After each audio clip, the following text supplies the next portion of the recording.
This is Audible. Bloomsbury presents Victory to Defeat, the British Army, 1918 to 1940, by Richard Dannatt and Robert Lyman. Read by Richard Dannatt. This book is gratefully dedicated to the brave though benighted troops of the 2nd British Expeditionary Force, who were forced by government parsimony and poor military preparation combined to bear their country's burden in 1940.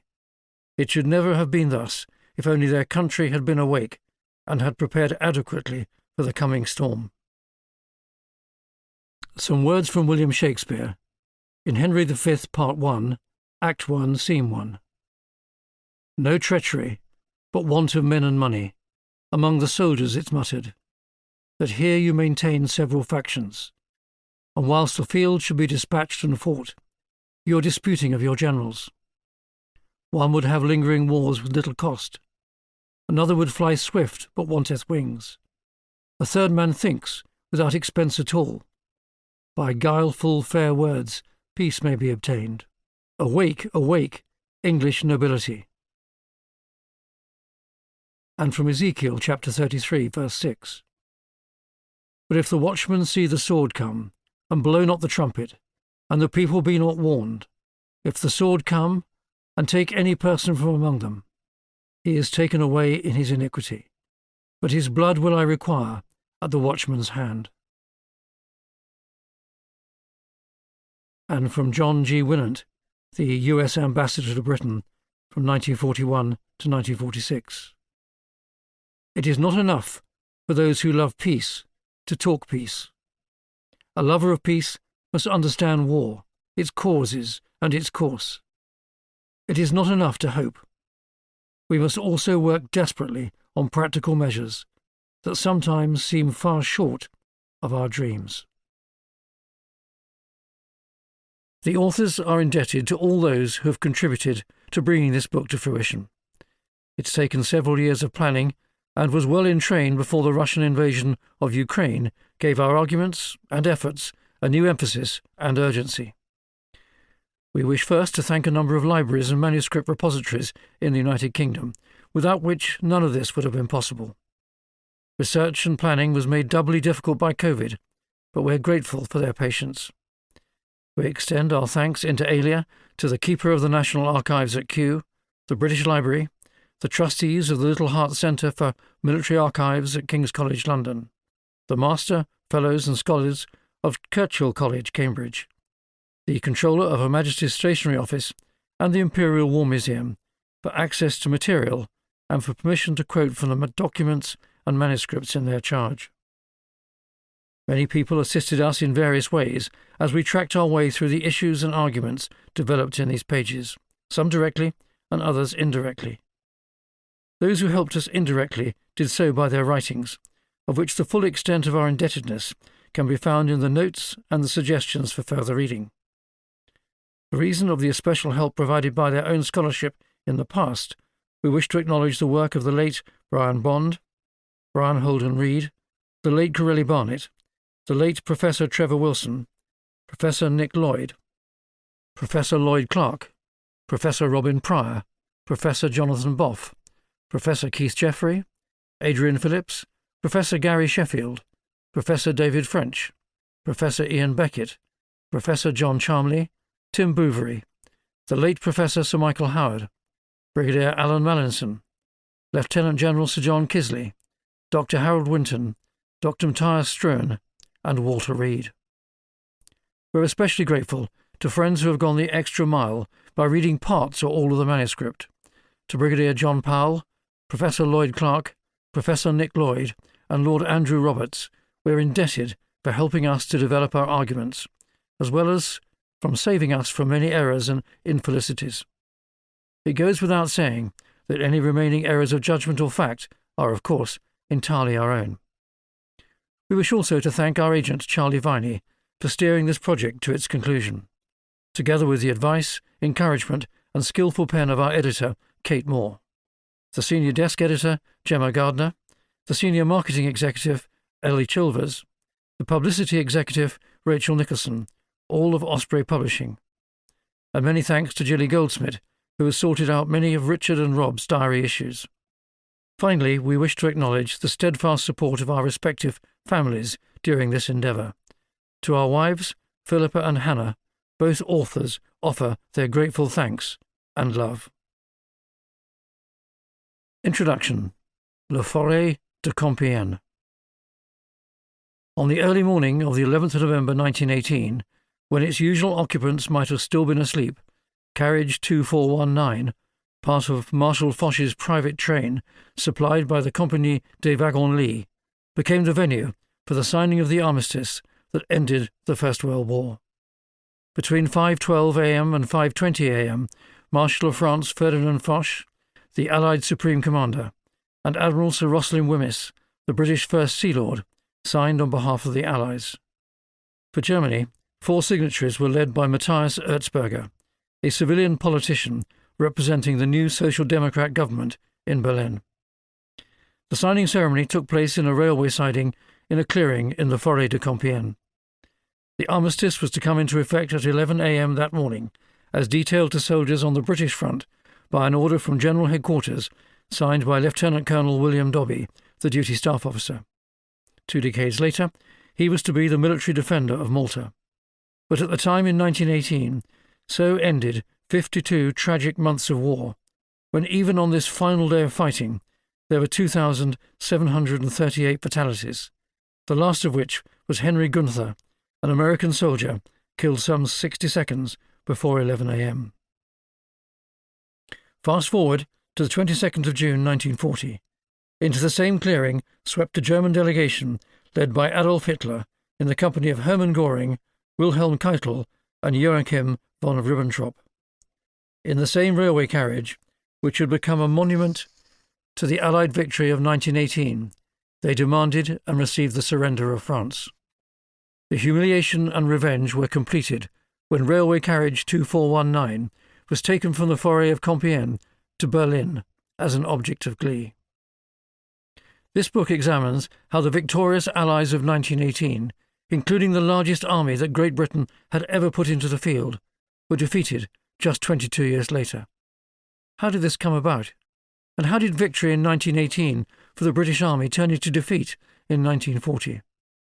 Were the sacrifices made between 1914 and 1918 a pointless waste of lives?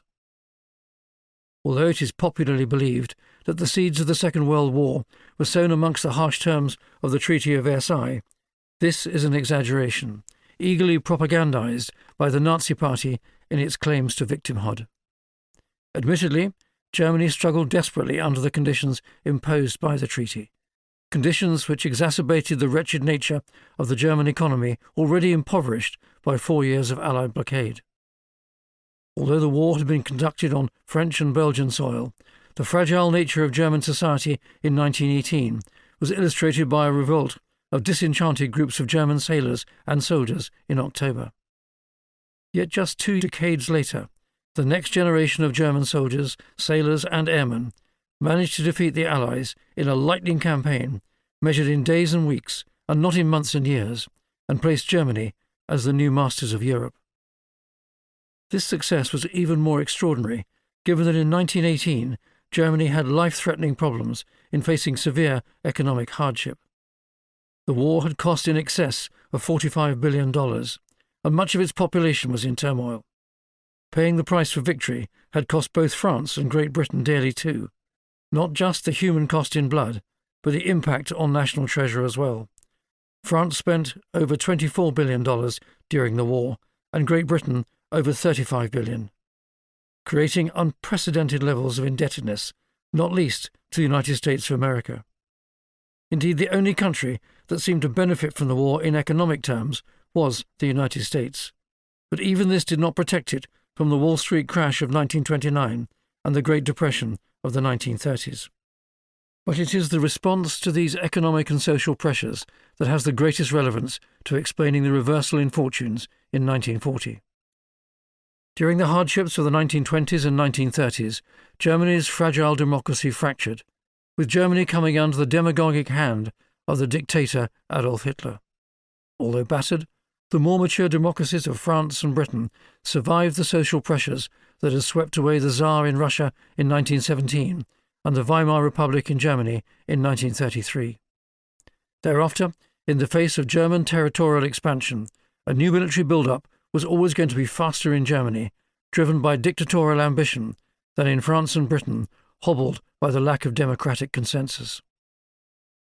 The main participants drew different strategic and military lessons from the First World War, especially from the closing campaigns of 1918. As the American Civil War had begun to show, military technology had developed to the point where high-performance weapons could inflict mass casualties on the contending armies. However, once the early weeks of manoeuvre in 1914 had not produced a decisive result for Germany, technology began to favour the defender, exemplified by the continuous line of fixed fortification trenches that ran from Switzerland through Europe to the North Sea. The impossibility of achieving a decisive breakthrough of these trench systems in the bloody battles of Ypres, Verdun, the Somme and Passchendaele led strategists to turn to geographical experiments, disastrously trying to knock Turkey out of the war through the ill-fated Gallipoli campaign. It was therefore left to innovative military and industrial minds to try to break the deadlock of the Western Front. The development of the tank, the aeroplane, more accurate artillery, better communications, and much more intelligent tactical procedures ultimately proved decisive. But Germany and Great Britain took away different lessons from the latter months of 1918. The subsequent development of these lessons during the interwar years produced two armies, very different in equipment, approaches and attitudes, when they next faced each other in earnest in May 1940. Another set of factors that seriously affected the performance of Germany and Great Britain in 1940 was their respective geopolitical circumstances. Germany, only a cohesive state since the days of Bismarck and his declaration of the German Empire in 1871, nevertheless was principally focused during the 1920s and 1930s on internal matters. First the economy, then the rise of National Socialism, and subsequently the ambition for territorial expansion, predominantly in Central Europe. Great Britain, on the other hand, had an extensive global empire stretching from Canada to Australasia to the Indian subcontinent and to the Far East. All these demands required money, manpower and leadership, at times deflecting political energy and attention away from the changing circumstances in Europe. The Indian independence movement was in its infancy, but gathered strength with each passing year. The focus of the British Indian Army between 1919 and 1939 was on the border between India and Afghanistan, especially in the northwest frontier areas of Waziristan. Furthermore, as one of the great powers recognised by the League of Nations, there were additional responsibilities placed on it. The mandate for Palestine, shaped by the 1917 Balfour Declaration that promised a Jewish national home, sitting in counterpoint to the motivation of the Arab revolt and the possibility of an Arab state based on Transjordan, preoccupied London in a disproportionate way. Having defeated the Turks in Palestine in 1917 to 1918, it was inevitable that the British would have to take significant responsibility for filling the vacuum created by the collapse of the Ottoman Empire. Acceptance of the mandate for Palestine in 1923 was an international burden that Britain would have to bear, albeit with some mildly duplicitous support from the French.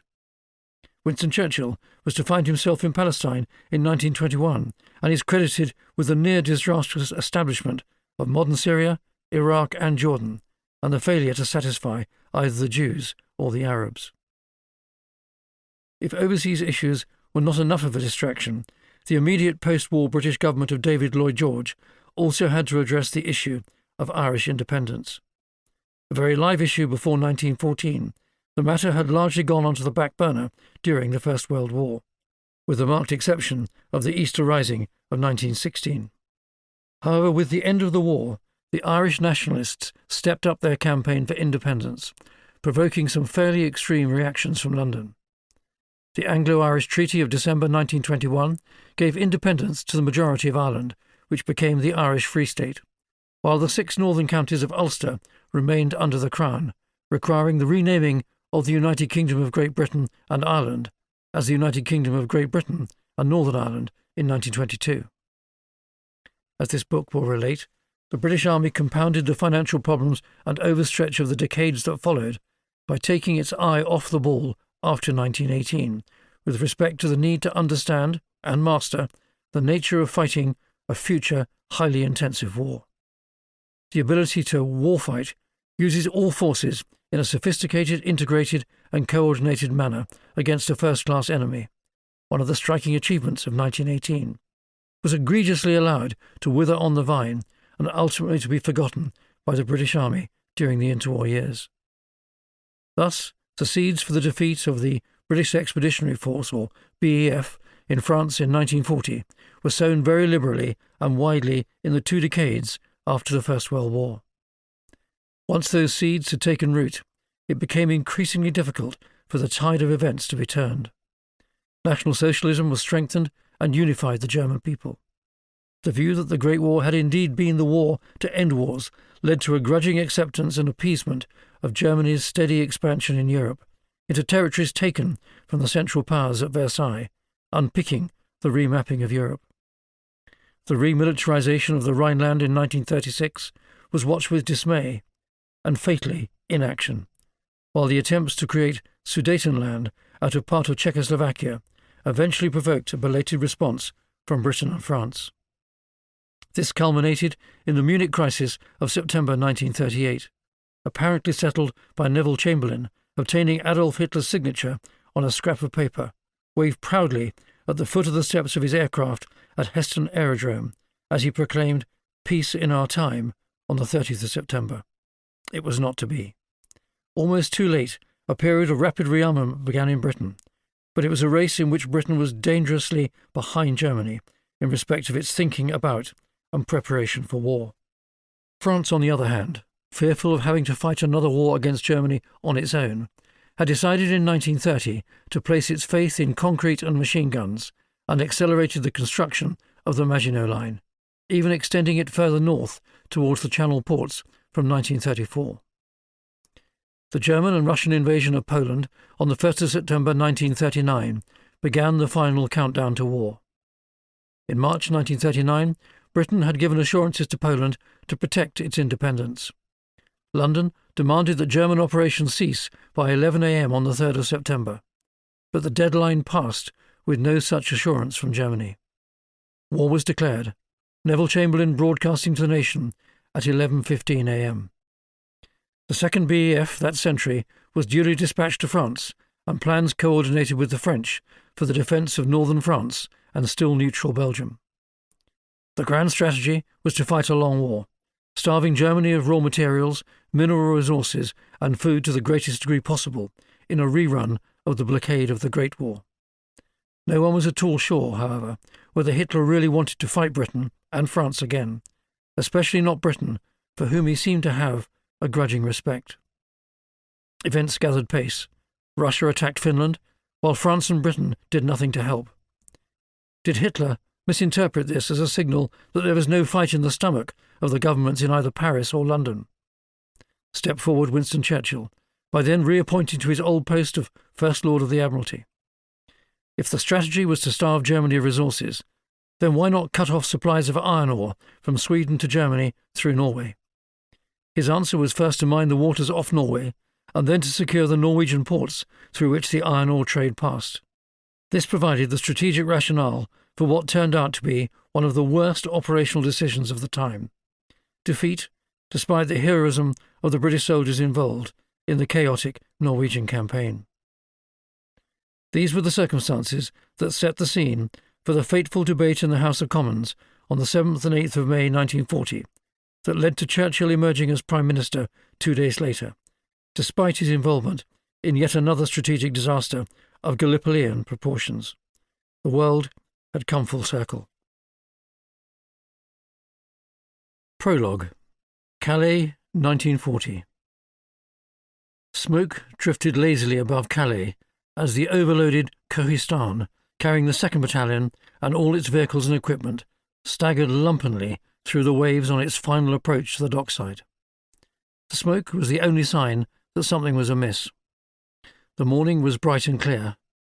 It was Thursday, 21st of May 1940. Lieutenant Gris Davis Scurfield of the 2nd Battalion King's Royal Rifle Corps, the 60th Rifles, awaited their arrival on the dockside with a mixture of anticipation and trepidation. This was where Britain had ordered the 700 men of his regiment, together with the Queen Victoria Rifles and the 3rd Royal Tank Regiment, to mount the Empire's final defence. They were to do or die. The battle for Europe was nearing its humiliating finale, for France was surely lost, and with it the fragile peace. Calais, lying eerily under the haze of drifting smoke, crowded with panicked, pushing refugees, was the end of the road for the British Expeditionary Force. The task of these units, constituting the 30th Brigade, was to defend the port to allow an orderly evacuation of those remnants of the BEF able to make it to the coast. Even then its survivors were making their way in dusty columns across their fathers' battlefields to escape the enveloping panzers. It was clear to David Schofield, when their vessel slipped into the port, that a catastrophe of the greatest magnitude had overwhelmed the French and British armies. Only the last-ditch defence of the Channel ports would hope to prevent the army's annihilation. 300,000 men were in full retreat, fighting their way back to salvation at the hand, they hoped, of the Royal Navy. The 60th Rifles were told that weak enemy detachments were making their way towards Calais from the south. These forces had already engaged the territorials of the Queen Victoria Rifles and the cruiser tanks of the 3rd Royal Tank Regiment, which had arrived in Calais the previous day, that morning. Pulling slowly into Calais harbour to unload, the men were shocked by the sight of military refugees flooding into the town. A lone German aircraft weaved across the sky, dropping a bomb on the port, its jagged path followed by little black bursts of anti-aircraft fire. A hospital train disgorged its pathetic cargo of dead and wounded. David Schofield had never seen a dead body before. An elderly-looking major bumped into him on the dockside. "Come on, young fella, you'd better get away while the going's good. There's only one safe place just now, and that's England. This may be your last chance." Without dock labour, it took 3 days of unrelenting effort to extract the battalion's vehicles and equipment from the hold of the ship, all the while under German artillery bombardment. Meanwhile, it was clear that a sacrifice was intended. Anthony Eden, Secretary of State for War, sent the troops a signal that made the requirements for sacrifice unequivocal. Defence of Calais, to utmost, is of vital importance to our country and BEF, and is showing our continued cooperation with France. The eyes of the whole Empire are upon the defence of Calais, and we are confident you and your gallant regiments will perform an exploit worthy of any in the annals of British history. David Schofield's task was to defend a piece of high ground to the south of the port on the road to Boulogne. The weak enemy which faced them was in fact the whole of Major General Ferdinand Charles' 10th Panzer Division, supported by an additional 1st Panzer Division and all of the artillery of General Heinz Guderian's 19th Panzer Corps. Digging in was easy, he recalled, and his defensive position would have been formidable if his men had had some wire, mines and a weapon able to defeat a German medium tank. Moreover, large gaps existed between their defences. There simply weren't enough men to go around. Sudden surges of refugees coming into their position, military and civilian, gave notice of the advancing enemy tanks. A patrol of riflemen and 3 Bren gun carriers that he sent out ahead to scout for enemy activity were chewed up by tank fire. 2 of the carriers and their crews were destroyed. The commander of the 3rd managed to get back with the news. The boy's anti-tank gunner dead in his seat. A constant smattering of incoming artillery that morning showed something of Charles' intentions. An assault across open ground to his front by German infantry was turned back by artillery fire, but the German advance was relentless. By noon on the 24th of May, the German infantry began to advance, accompanied by tanks, artillery fire and machine guns. Stuka dive bombers dropped from the sky with the terrifying wail of their sirens preceding the inevitable arrival of their bombs. All the while, artillery fell among their positions. Some tanks acted as mobile pillboxes, shooting up the British positions, while others, together with infantry, worked their way around the flanks. The men of the 60th Rifles, conscious that they did not have limitless ammunition, replied carefully, attempting to make the Germans unwilling to enter into close combat. 2 2-pounder anti-tank guns were quickly destroyed by a German tank. The infantry boys' anti-tank rifle hit their targets many times, but never did much more than ricochet off the German armour. They had been obsolete long before they were even issued to the troops, one in a line of dismal pre-war procurement decisions. David Schofield was thankful for the battalion's 3-inch mortars, however, which produced a good killing of unprotected German infantry. 9 antiquated swordfish biplanes of the Royal Navy helped by dropping bombs on the advancing enemy tanks on the 27th of May. They were lucky not to have encountered any of the Messerschmitts which routinely accompanied the German Stukas into battle to protect them from a loitering Spitfire or Hurricane. He saw a winged Lysander spiralling to the ground with one of its wings shot off. At about 8 p.m. on the first day of battle, the German attacks were called off. David Schofield and his men, reduced from 40 that morning to about 25, picked themselves up and retired into Calais proper. They had neither the men, nor defensive equipment, nor ammunition to fight in their forward positions for another day. Their task was now to hold Calais from within the town itself, occupying houses flanking the canal. The truth was, and they knew it, that there was no way out. Evacuation was out of the question. The defence of Calais was to be the start and the end of their war. Theirs was to be the last-ditch stand of the BEF, the forlorn hope of a fighting campaign that had lasted only a matter of weeks, most of it entailing an exhausting withdrawal from Belgium to the Channel ports. Part 1. The Great War. Chapter 1. The Kaiserschlacht and its consequences. On the 21st of March 1918, Kaiserschlacht, the Emperor's Battle, began.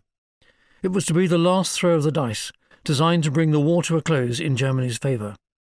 Operation Michael, the last major German offensive of the Great War, began at 4:40 a.m.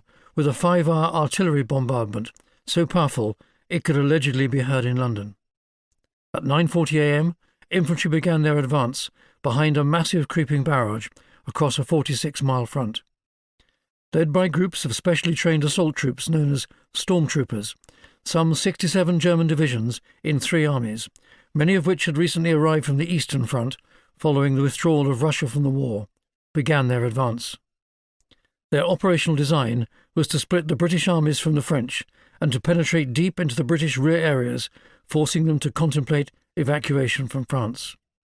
Thereafter, they would focus on destroying the French armies, thought likely to collapse without the support of the British, and thus win the war before the recently arrived United States Army could make a decisive intervention. Initially, the German attack went well, assisted by the thick fog that hung over the battlefield. The British Fifth Army, under General Hubert Gough, on the British right or southern flank, had a well-manned first line of defence based on a series of strongpoints. These suffered terribly from the opening bombardment. The new defensive arrangement, based on mutually supporting strongpoints rather than in a continuous line, made perfect sense, but meant that German assault groups could bypass many of the forward British positions, leaving them to be dealt with by follow-on forces, with the stormtroopers striking towards the rear areas and thereby causing command consternation and disarray. By the end of the first day, although the Germans had only penetrated the British second line of defence in 2 places, the British chain of command was becoming concerned. By nightfall on the 21st of March, Field Marshal Sir Douglas Haig was already worried about the security of the Channel ports, even though he had deployed most of his reserve divisions to his northern sector to protect them. Haig had assumed that the French would come to General Gough's aid in the south, as had been agreed. However, the French army commander on Gough's right, General Philippe Pétain, believed that the attack on Gough was only a feint. He thought that the main German thrust would come even further south on the axis Reims-Paris. As a result, he was reluctant to move his reserves north to help Gough. Thus, the German 18th Army, by the end of the 21st of March, appeared to have had the most success, even though it was only making a supporting attack in the overall German design for battle. The Germans then had an operational dilemma: to reinforce 18th Army's relative tactical success on the first day, or to persist with the main effort attack by 2nd Army, whose mission was to strike west towards the Channel ports. Contrary to received German doctrinal wisdom, General Erich Ludendorff, in overall command of Operation Michael, made the fateful decision to switch the point of main effort from 2nd Army to 18th Army. Not only was this very difficult to do, as the weight of German logistical support had been stockpiled to support 2nd Army, but this critical decision effectively meant that the operational design was abandoned, and with it the chance of strategic success. The significance of this German decision was not appreciated by the British, embroiled as they were in the fog of war. As a result, 3 days later, plans began to be developed to pull Gough's Fifth Army back towards the Channel ports, and as a further measure of the pressure felt, Haig agreed to a meeting of the Supreme War Council on the 26th of March to place the BEF under the command of General Ferdinand Foch for the duration of the battle. This turned out to be a sound and sensible decision that should have been taken much earlier in the war. The German offensive continued until the 5th of April, when Ludendorff ordered the suspension of further attacks. Despite seizing 10 times as much territory in 16 days as the British had seized in the 3 months of the Battle of the Somme in 1916, the German offensive had failed with staggering losses.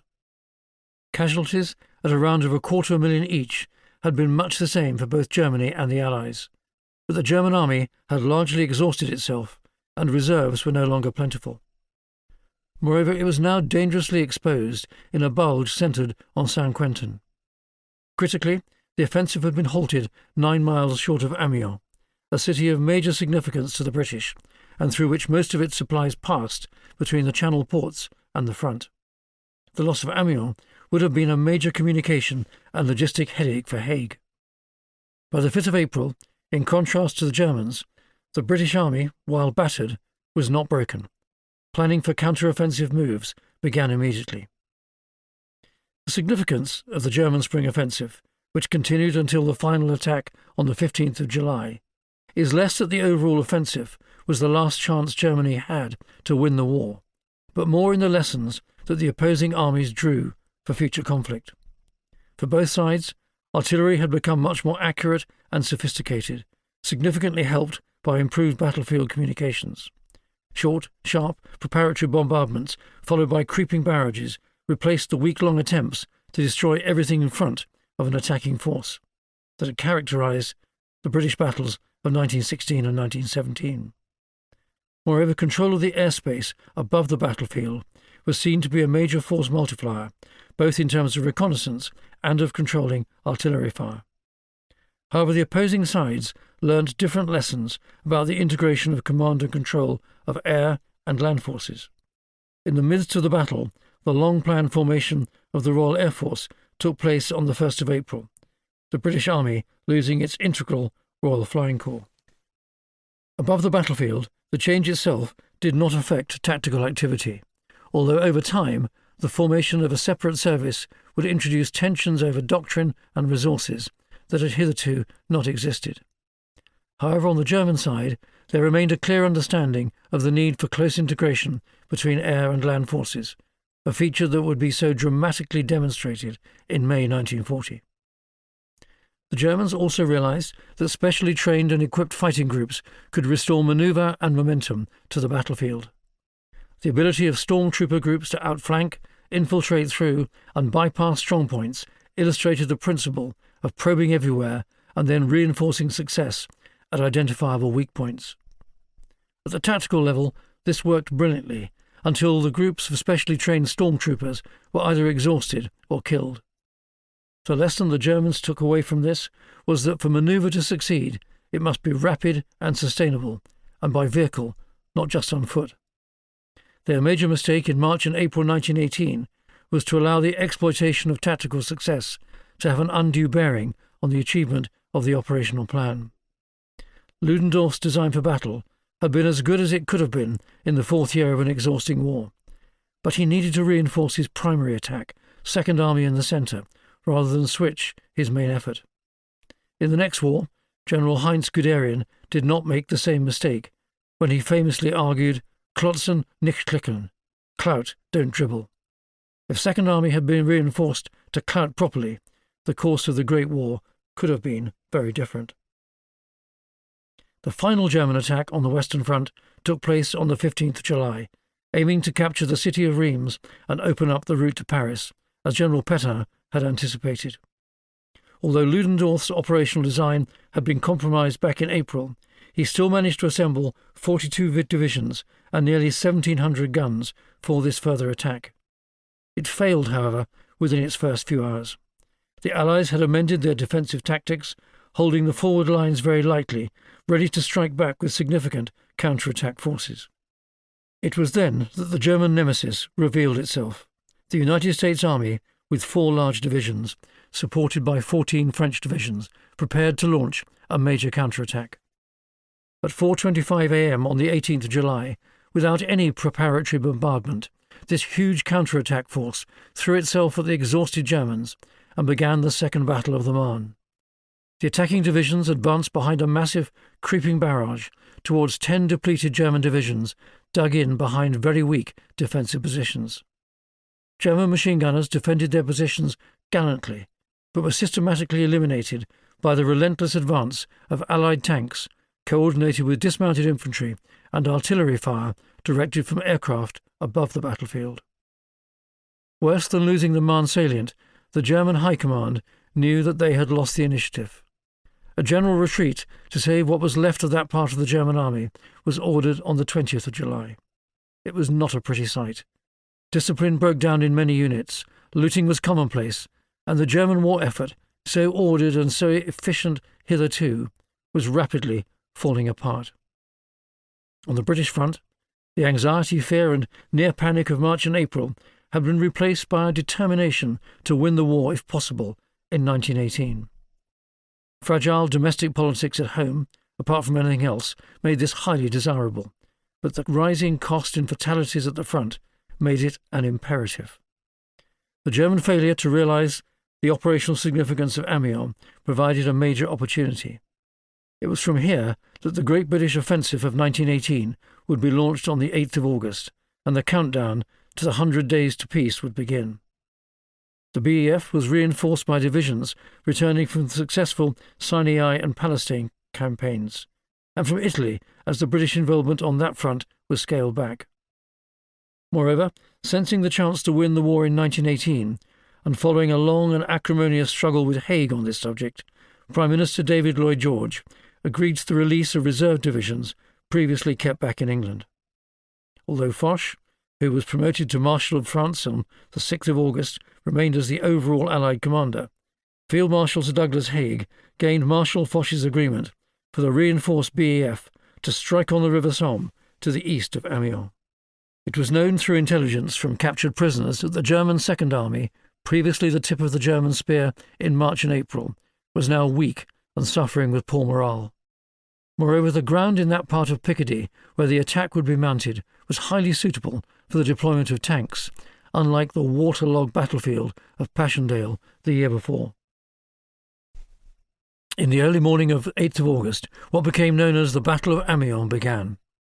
Over 2,000 artillery pieces opened up at 4:20 a.m., turning night into day and creating a hell on earth for the German defenders. It was a misty morning, and the artillery barrage included copious amounts of smoke, which added to the general confusion of the defenders. Their familiar practice of sending out signal flares to call for their own artillery support largely failed, as the flares were often not seen, or when they were observed, the German artillery batteries were already under intense counter-battery fire by the British gunners. The advancing British, Australian and Canadian divisions were supported by over 500 tanks, whose presence added to the fear of the day's German defenders. While some Germans fought stubbornly, others chose discretion over valour, surrendering at the first opportunity. The British Fourth Army's creeping barrage moved forward relentlessly on its preordained timetable, followed by the tanks and the advancing infantry. 45 minutes after the British attack began, the French First Army to the south of General Sir Henry Rawlinson's Fourth Army began its attack too. Its objective was to take the town of Montdidier. By the end of the day, not only had Montdidier been captured, but a 15-mile gap had been opened up in the German line south of the River Somme. The potential for British exploitation deep towards the German rear areas added to the fear and confusion amongst the defenders. General Erich Ludendorff called the 8th of August the Black Day of the German Army. That day not only had a massive gap been created in the German line, but the Germans lost over 30,000 men, including more than 17,000 taken prisoner and 330 guns seized. Over the next 3 days, the Allies continued the advance, driving the Germans back more than 12 miles. Gradually, the momentum of the attack slackened as the Allies outran their own supplies and artillery support. Meanwhile, on the 10th of August, the Germans began to withdraw from the St. Quentin salient, created in the early days of their Operation Michael offensive in March and April. Ludendorff ordered a general withdrawal back to the Hindenburg Line, where the German spring offensive had begun. Over the next 6 weeks, the Allies kept up the pressure on the Germans, harrying them in a series of battles until the Hindenburg Line was reached. On the 26th of September, Marshal Foch launched the coordinated grand offensive by the Allies against the Hindenburg Line. The first attacks were launched from the south of the Allied line by the French and Americans in the Meuse-Argonne area. On the 28th of September, the Northern Army Group, consisting of the Belgian Army, 2nd British Army and French 6th Army, all under command of King Albert of Belgium, attacked near Ypres in Flanders, in what became known as the Fifth Battle of Ypres. On the 29th of September, in the centre, the British 4th Army and French 1st Army attacked in the direction of St. Quentin. By the 5th of October, the Allies had broken through the entire depth of the Hindenburg Line in the north and centre, along a 19-mile front. On the 8th of October, the British 1st and 3rd Armies continued the attack, breaking through the Hindenburg Line at the Second Battle of Cambrai. Reflecting on the recent fighting, General Sir Henry Rawlinson of the British 4th Army remarked, "Had the Boche not shown marked signs of deterioration during the past month, I should never have contemplated attacking the Hindenburg Line. Had it been defended by the Germans of 2 years ago, it would certainly have been impregnable." This series of disasters forced the German High Command to accept that the war was lost and that an armistice must be negotiated. Unrest in Germany itself was widespread. The Kaiser was under pressure to abdicate, and the morale of the army was very low, as it was forced back through the territory captured in the heady days of 1914. The fighting continued in a series of battles until 11 a.m. on the 11th of November, when the guns at last fell silent. In a supreme twist of irony, the leading elements of the British Army reached the Belgian city of Mons just before the armistice was signed. It was in Mons that the first British soldier of the First World War, Private John Parr, lost his life on the 21st of August 1914, and where the last British soldier, Private George Ellison, was to die on the 11th of November 1918, just 90 minutes before the armistice was signed. Both are buried within yards of each other in the military cemetery of Saint-Symphorien, just outside Mons. Chapter 2. Confronting the enormity of the Great War on the front line. On the afternoon of the 20th of August 1918, Second Lieutenant Alfred Duff Cooper, later to be Secretary of State for War and 1st Viscount Norwich, sat with the other officers of the 3rd Battalion of the Grenadier Guards at Salty on the Somme. They had gathered to hear Lieutenant Colonel Andrew Bulgy Thorne, their commanding officer, give his final instructions for the forthcoming battle. To the young platoon commander, it sounded like a hazardous enterprise, although he felt confident. The men of 10th Platoon were in good fettle. They had been well trained, the previous weeks being a busy whirl of preparation for the forthcoming battle to break the powerful Hindenburg Line. After a hasty meal, he and the men of his battalion were transported by trucks the 12 miles to Andecourt-les-Ronsarts, a few miles south of Arras. The objective for the first phase of the attack was the railway line running south from Arras to Albert. The Grenadier Guards were to secure a position on the railway line about 3 miles southeast at the village of Moyenville. At Andecourt, they moved off to their assembly areas to wait the off, which was to be 20 minutes after the artillery barrage began at 5 a.m. the following morning. Tea and biscuits awaited them, and as the night mist settled over the village, the men completed final preparations, priming grenades, loading magazines for the Lewis guns, and getting rid of all extraneous items from their webbing and packs. It would be left behind at the start point to be looked after by the company quartermaster sergeant. The only kit they were to carry was ammunition, bags of Lewis gun magazines and grenades, and water. As they worked, Cooper chatted with his men. All he noted were cheerful.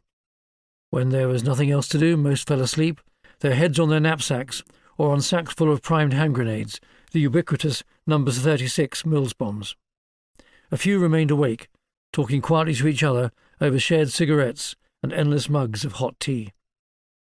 When, at the designated time, the barrage began, after several hours of quiet over the battlefield, it was the loudest he had ever heard.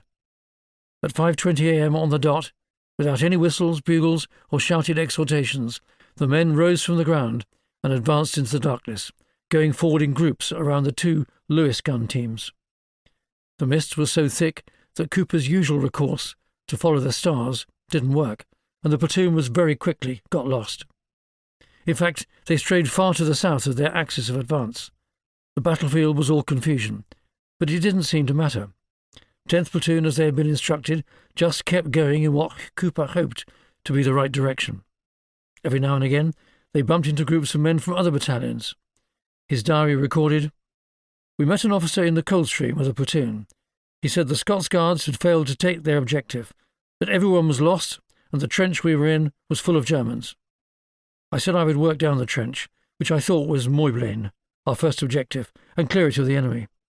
We went on, and presently I met Alec Robarts and Fryer.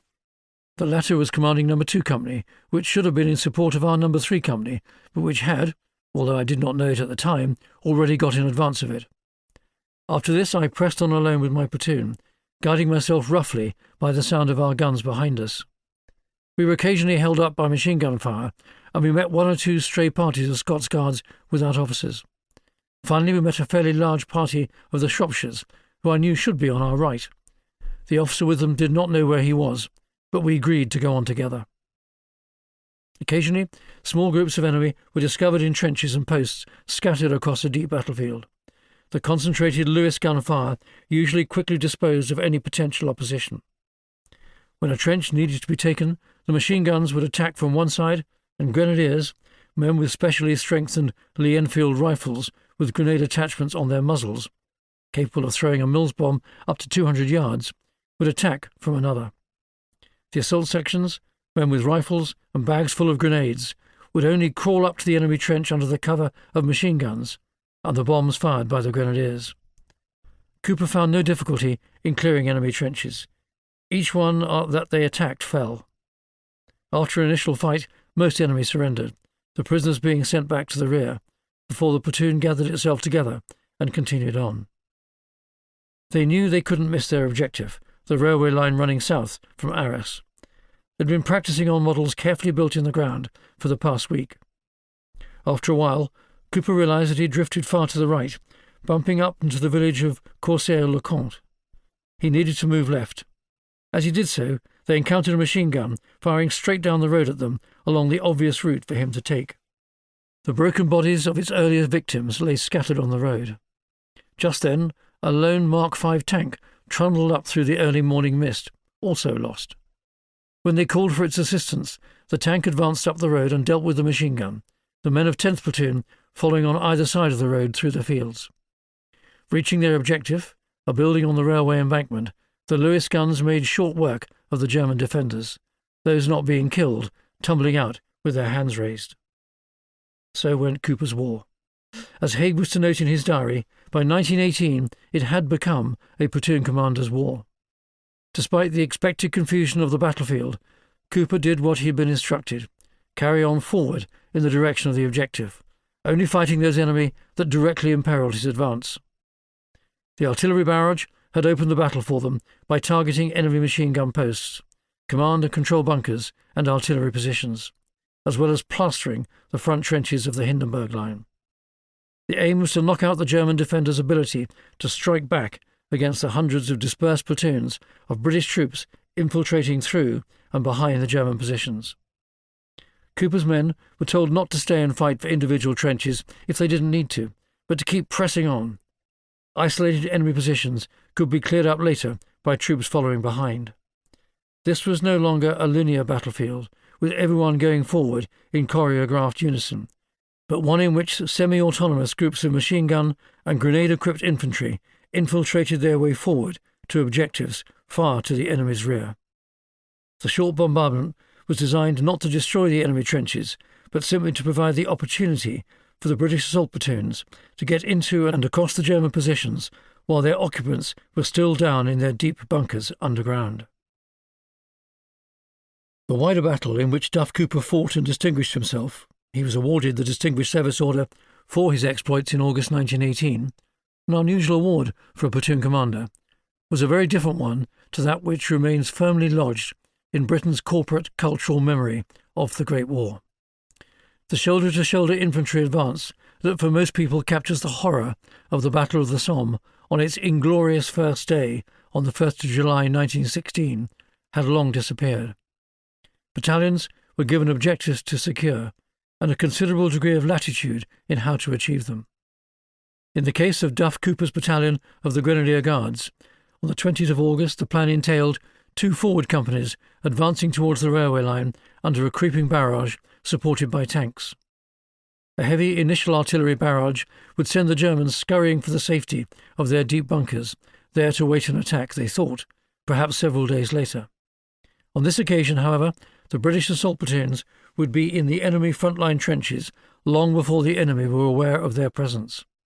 Companies and their platoons were expected to fight their way forward, independently if necessary, relying on the initiative of their junior leaders, who would make decisions based on their training and the circumstances of the battlefield as they found it.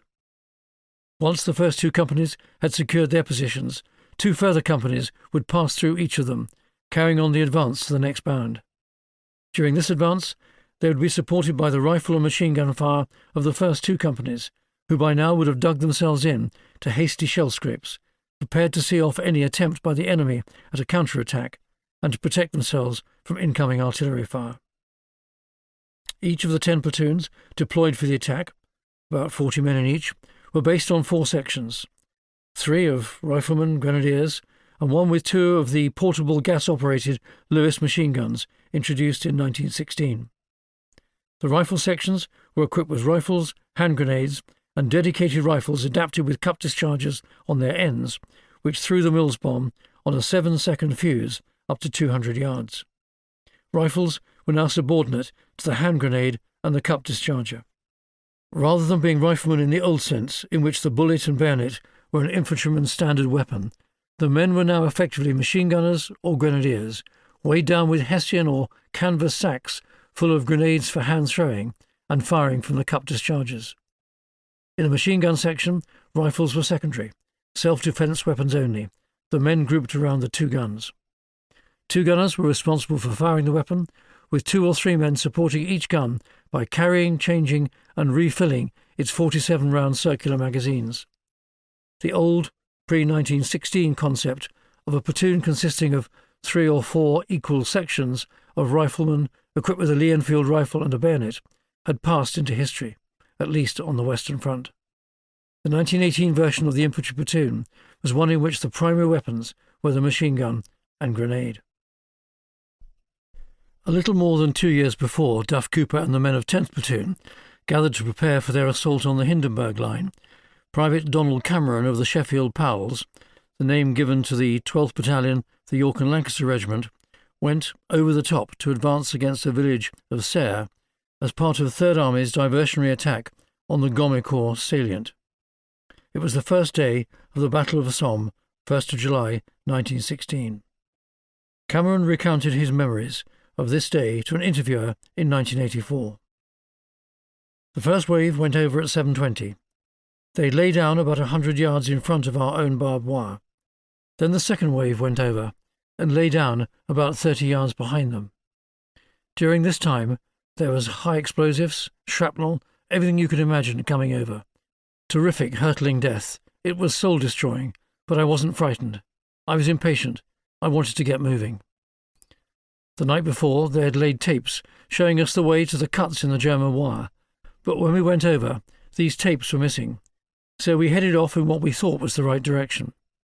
We'd been told that we had to walk at arm's length from each other, and that's how we started, but not for long. When we saw people dropping like ninepins on either side, We bent double, and in the end we started crawling. After a while, 3 of us, and Sergeant Gallimore, got down into a shell hole. It must have been about 8 o'clock. The firing went on, and we kept peeping up, looking over the top to check. And the bloody Germans were sniping our wounded. They were even firing at the dead. They couldn't see us in our shell hole. I must have prayed a dozen times. I used to go to church when I was a lad, but I prayed more in that shell hole than I ever prayed in a church. We were dead tired. When it was dark, we found our way back to our own trenches, where there was a roll call. Out of the 800 that went over, only 100 answered. The rest were either wounded or killed. At the time, our parents used to send out food parcels wrapped in cloth. So there were parcels for 800 men waiting for us, to be shared amongst 100. This shocking slaughter remains largely how Britain remembers the First World War. It was a war the popular view recalls in which 888,246 British and Commonwealth soldiers went to their senseless deaths on a chaotic slaughter overseen by imbeciles. Thus the belief that the Great War was managed incompetently by elegantly uniformed, chateau-bound generals out of touch with the slaughter they were orchestrating.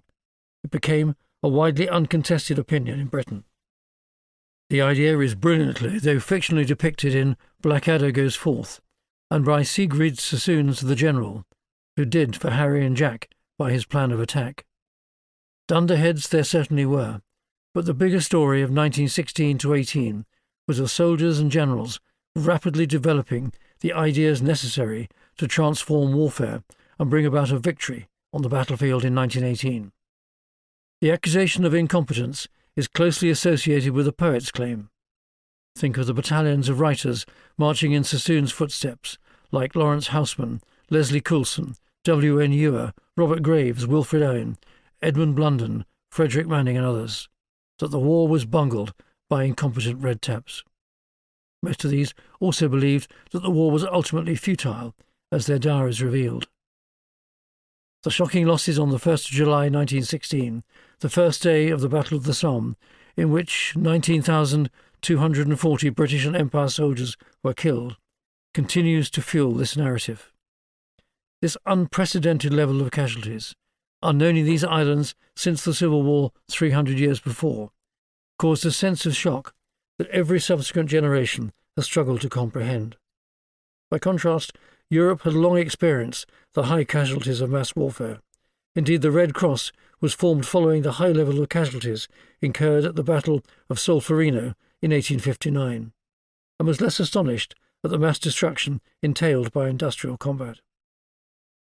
The tragedy of the Great War was that it was a struggle for mastery on the battlefield that took everyone at the time, soldiers and politicians, by surprise.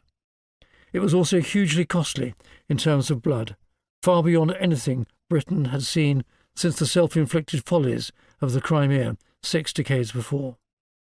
The real problem for the tiny British Army in 1914 was the incomparable scale of war's demands. No one in government or senior command before 1914 ever anticipated the enormity of the challenges placed on the country and its army during the 4 years of war in France that followed August 1914. And this is without considering the fighting elsewhere, such as at Gallipoli in 1915, or the Mediterranean or Middle East in 1917 and 1918. The developments in the technology of firepower over the previous half-century coalesced with the raising and transport of mass armies. This type of warfare eventually required the mobilization of entire populations for the first time. Initially, neither side could dominate the other, whether with firepower, manpower, or economic resources, such that victory could be quickly achieved. Instead, stalemate prevailed. In 1914, Britain and its empire joined a coalition of nations, France, Belgium, Russia, and with the addition in 1917 of the United States, in opposing the German invasion of France and Belgium. Following the encounter battles of 1914, in which the German attempt to encircle Paris failed, the war had stuttered to a stalemate along a 400-mile confrontation line stretching from the English Channel to Switzerland. The Germans, unable to press their offensive ambitions, now stood on the defensive along the River Aisne. In time, Germany's strategic goal turned from crushing France in a 6-week blitzkrieg, to use this term before its time, to one that bled the country white of its will and its physical capacity to resist. The German soldiers wired themselves in and dug themselves down. They built up trench positions of formidable strength, protected by yards of barbed wire, concrete strongpoints and machine guns. The Allies were given no choice but to go on the offensive to attempt to remove the invader. These early battles established the format of the years that would follow. The challenge for all combatants was not just to break into an enemy position, for what use was it merely to secure the enemy's front-line trench? The purpose of a break-in was to achieve a break-through. This was the key that would then open the door to allow a break-out, through which the cavalry would flood in a splurge of colour and glory, and the battle would be won. The former might offer a limited tactical success, the latter would offer the possibility of a strategic victory. But to achieve break-out required sufficient reserves close enough to the point of breakthrough to be deployed quickly and before the enemy could deploy their own reserves, as Ludendorff discovered to his cost in March 1918. It needed commanders to be close enough to the front to be able to make this decision, and for adequate communications, telephone or radio rather than human runners, to enable their orders to be disseminated with alacrity. Sequencing these three elements to bring about a strategic result was to be the ultimate goal of the wartime leaders. It was not to be achieved until 1918, first by the Germans in March, and then finally and decisively by the British, Commonwealth and American armies in the 100 Days battles that brought the war to a close. With stalemate across the battlefield, the challenge was to understand how a successful breakthrough could be achieved. This was both a technical and a tactical problem. It was also a problem of scale.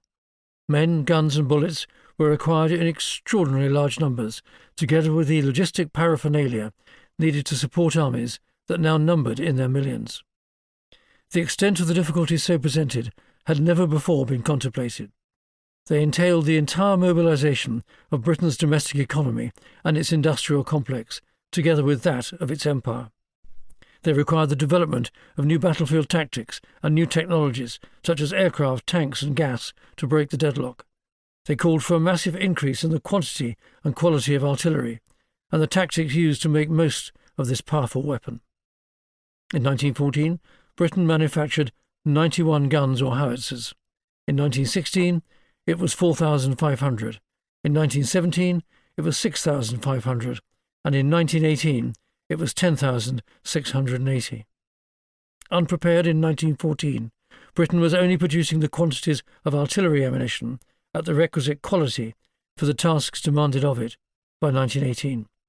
All the while, it had to work in close conjunction with its French allies to ensure that the entire line remained strong at all points, and that stratagems for both defence and offence were coordinated. It had to calculate a means of breaking through the German line with all the inherent advantages the enemy enjoyed of depth and solidity, and to do so, as its army grew, with newly recruited troops and newly promoted, and thus dangerously inexperienced, commanders. But it also had to wear down the fighting power of the German army. This required a degree of attrition. Bludgeoning had a purpose, albeit until better strategies could be devised. At any point in time, the British Army is a product of many things: its high direction, its people, its history and ethos, its fighting doctrine, and its equipment. Government policy is central to determining what tasks the army is called upon to undertake, against whom, and for what purpose. It's the responsibility of the government to determine what Britain's security interests are, and to allocate resources to ensure the country is prepared to deal with these threats as and when they arise. It's the task of the army to organise itself to meet these threats, to recruit and train its people, and to equip its forces within the resource constraints provided.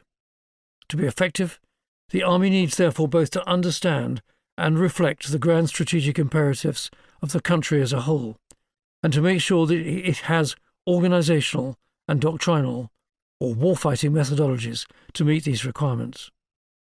Where the country cannot identify a clearly stated strategic security interest, the Army will struggle to structure or prepare itself meaningfully, as its ultimate purpose will remain unclear.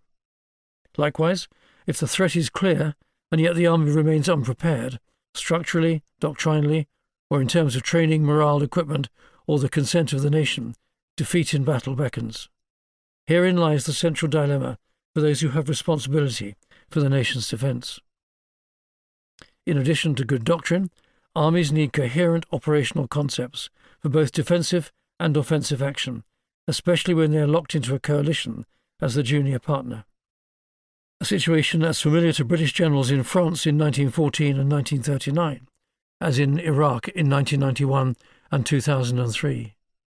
Therefore, they need flexible and adaptive commanders, able constantly to assess the war as it develops in order to refine tactics, equipment, and approaches to battle. They need sufficient numbers of well-led, well-trained, and well-equipped troops, able to coordinate all the features of combat power on the battlefield. They need weapons and technologies that are designed to enable tactical doctrine to be achieved on and above the battlefield. For most of its history, the British Army has been an exclusively volunteer force, so the support of the population from which its soldiers come has always been key to its ethos and motivation. Traditionally, it's been corralled into local tribes known as regiments, each with its own customs, uniforms, and ways of doing things.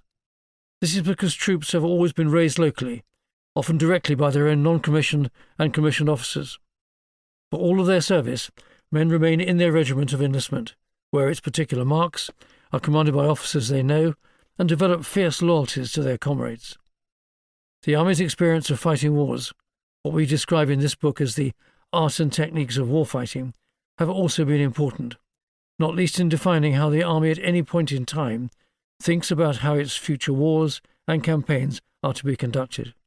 It's an easy and usually unfair jibe to accuse military commanders of trying to fight the last war.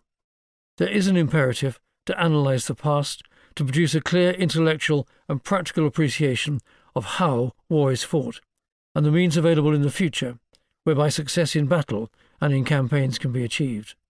This is a product of historic experience, contemporary awareness, and analysis of the future.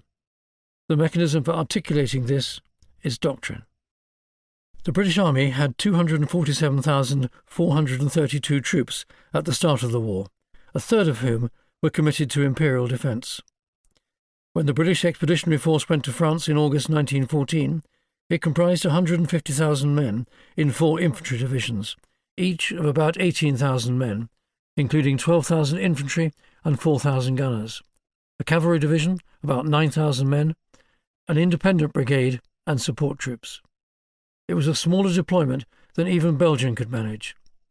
Britain's initial contribution was about 6% of the total number of divisions in the Allied armies. It was very much the junior partner to France, which deployed 62 infantry and 10 cavalry divisions. The German invader deployed 100 infantry and 22 cavalry. Britain would always be the tadpole in the pond, its strategic interests subservient to those of France.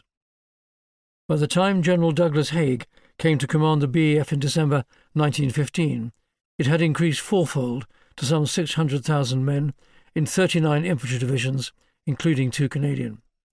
It comprised a mix of regulars, reservists and territorials, with Kitchener's armies starting to arrive towards the end of the year. By the following year, one seared in British memory because it was the year of the Somme, the British Army as a whole had increased to 1.5 million all ranks, a 6-fold increase in 18 months.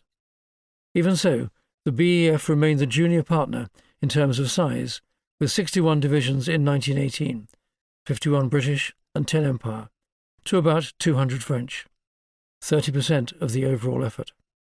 But for Britain, these numbers were unparalleled. Its army had never been so huge. In the 4 years to 1918, it had enlisted 5,704,416 men, the army in the final year of the war standing at 3,820,000.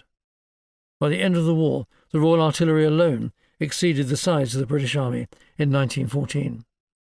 At the start of the war, it had 554 batteries. In 1918, there were 1,796.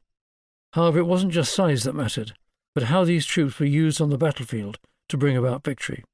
Could the British Army achieve this goal? Chapter 3. Finding a way through the mud and the blood to the green fields beyond.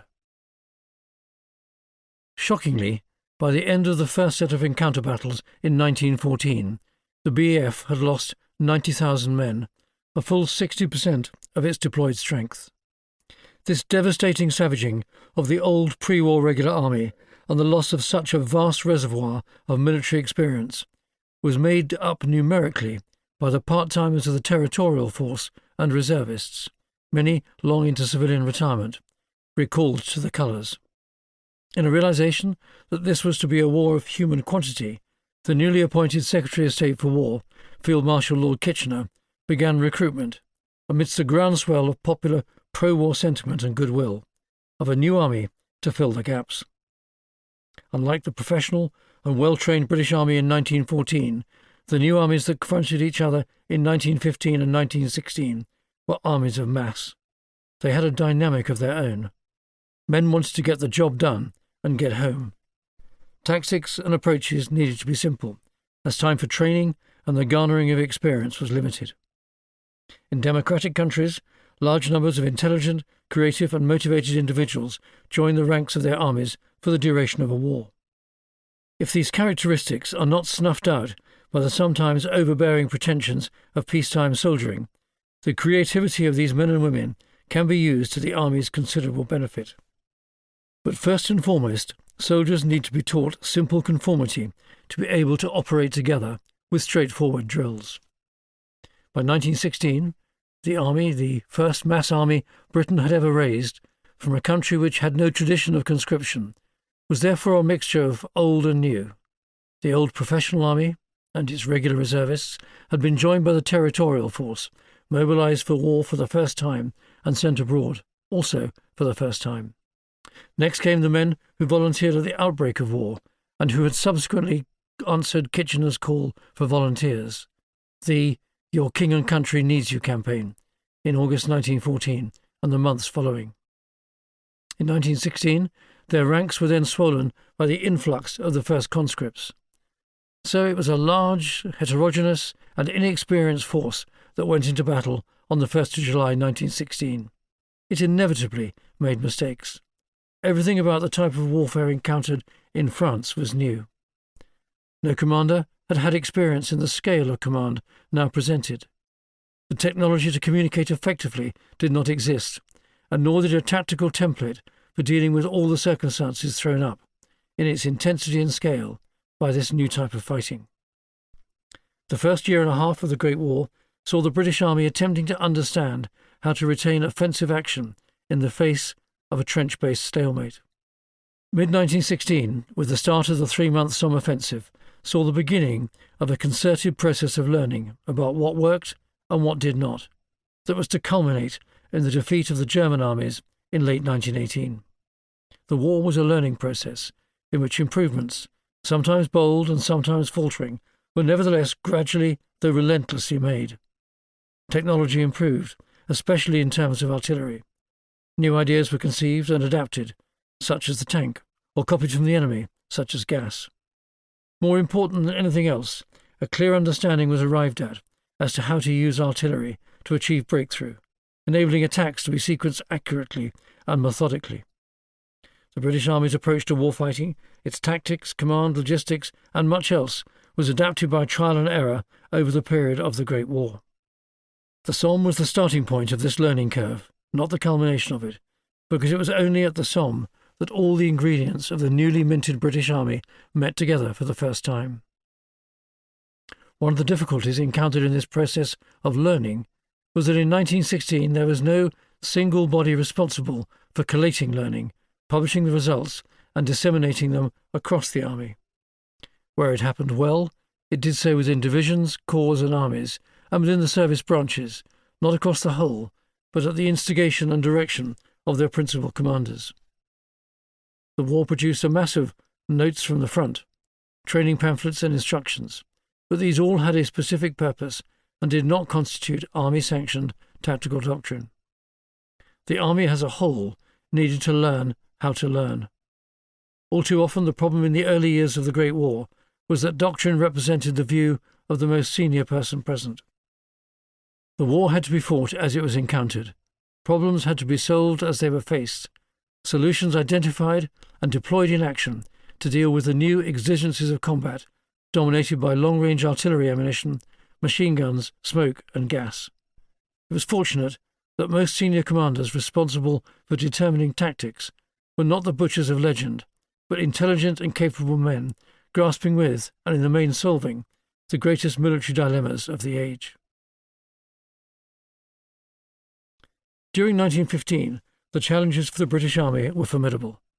How could it recruit a huge new army and deploy it successfully in battle? In France, how could the BEF not just survive trench warfare, but become stronger and effective?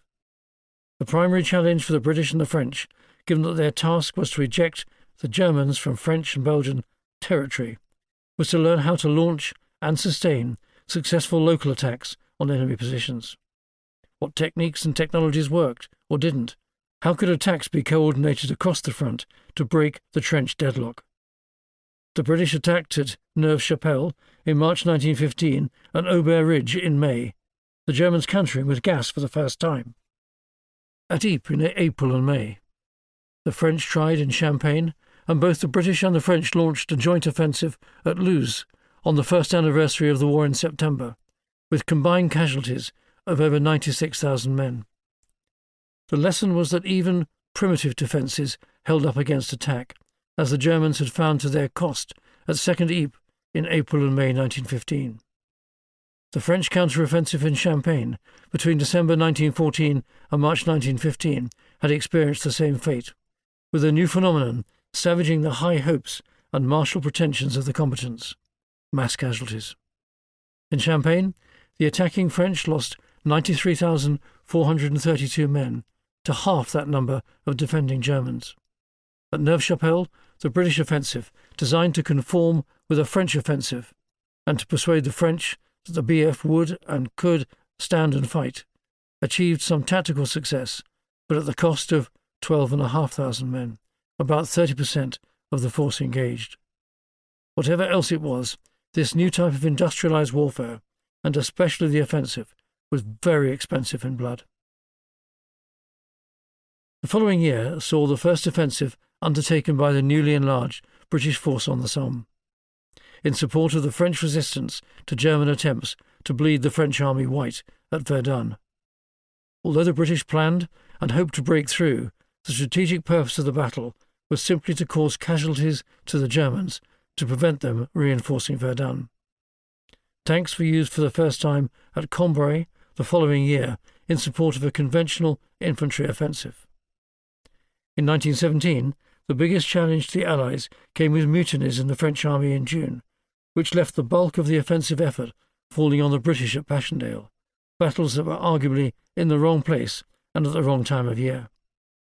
As has already been outlined, the strategic gloom was finally lifted by the arrival of the US Expeditionary Force, although the March offensive by the German army in the spring of 1918, despite being weakened by losses at Passchendaele, was designed to smash through the British and French lines at Amiens before the Americans were able to deploy offensively for the first time. At the time, the planning challenge for 1918 and 1919, and for as many years after that the war ran on, was to launch an effective series of offensives to exploit the German failure in March, to turn the tide and bring the war to a close. In mid-1918, that prospect looked far off. What was to be done? Success would require a thorough analysis of warfare, as it had been experienced so far on the Western Front, together with careful thought and application as to how it could be undertaken differently in the future. In 1914, the British Army's doctrinal theory was contained in the Field Service Regulations, or FSR, first published in 1909. Part 1, Operations, was a 296-page summation of the military wisdom required to manage an effective campaign. Written by Brigadier Generals Henry Wilson and Henry Rawlinson, not as some have imagined Douglas Haig. It captured the principles of successful campaigning against both a peer and an, in the language of the time, uncivilized adversary. It concerned itself with principles and approaches, not with detailed tactics or drill, although in many places clear advice from wars of the recent past was provided. These examples were most notably sourced from the Second Boer War, but included wars in which Britain observed rather than took part, such as the Russo-Japanese War of 1904–05 and the Franco-Prussian War of 1870.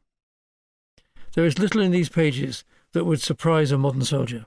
For example, it's clear from the Field Service Regulations that the British Army understood firmly the decisive role played by artillery in the attack. The principle of the employment of artillery in the battle is that the greater the difficulties of the infantry, the more fully should the firepower of the artillery be developed. As the infantry advances to the decisive attack, every effort should be made to bring a converging artillery fire to bear on its immediate objective, and artillery fire will be continued until it is impossible for the artillery to distinguish between its own and the enemy's infantry. The danger from shells bursting short is more than compensated for by the support afforded, if fire is maintained to the last moment. But in order to reduce this danger, it's the duty of artillery commanders to keep themselves informed as to the progress of their infantry, and to discontinue fire against the objective of the assault when the infantry is getting to close quarters, if such fire cannot be readily observed and controlled. A portion of the artillery must be pushed forward so as to be able to deal with possible counterattacks, and to give the infantry immediate assistance when the fluctuations of the fight make this necessary. The climax of the infantry attack is the assault, which is made possible by superiority of fire. The fact that superiority of fire has been obtained will usually be first observed from the firing line. It will be known by the weakening of the enemy's fire, and perhaps by the movements of individuals or groups of men from the enemy's position towards the rear. The problem lay in determining how an attack could be successfully achieved in the context of a gridlock of opposing trench-bound armies, where the Germans had adopted a deliberately defensive posture, and their opponent had no choice but to learn how to attack effectively, and by doing so somehow bring about a strategic result. The challenge of the Western Front lay in finding a way to translate an admirable theory, written in a previous era of warfare, into effective tactics. The problem at the outset of the Great War was that the doctrine drafted so ably 5 years previously could not conceive of the massed movements of armies, the ability of devastating firepower to force troops underground, the emergence of new technologies, for example, gas, aircraft, radio communications, and light infantry-borne machine guns such as the Lewis gun, and the impasse caused by trench warfare. When the Field Service Regulations talked about artillery support to the infantry during the attack, it had in mind the wheel guns of the Royal Field and Royal Horse Artillery. By 1914, each infantry division of the BEF took with it 54 of the excellent 18-pounder breech-loading rifled guns. As a result of experience in the Second Boer War, their primary ammunition was shrapnel. The territorial force had to put up with the older 15-pounders. Divisions also had 18 4.5-inch howitzers and 4 60-pounders, firing high explosive shells designed for attacking hardened positions.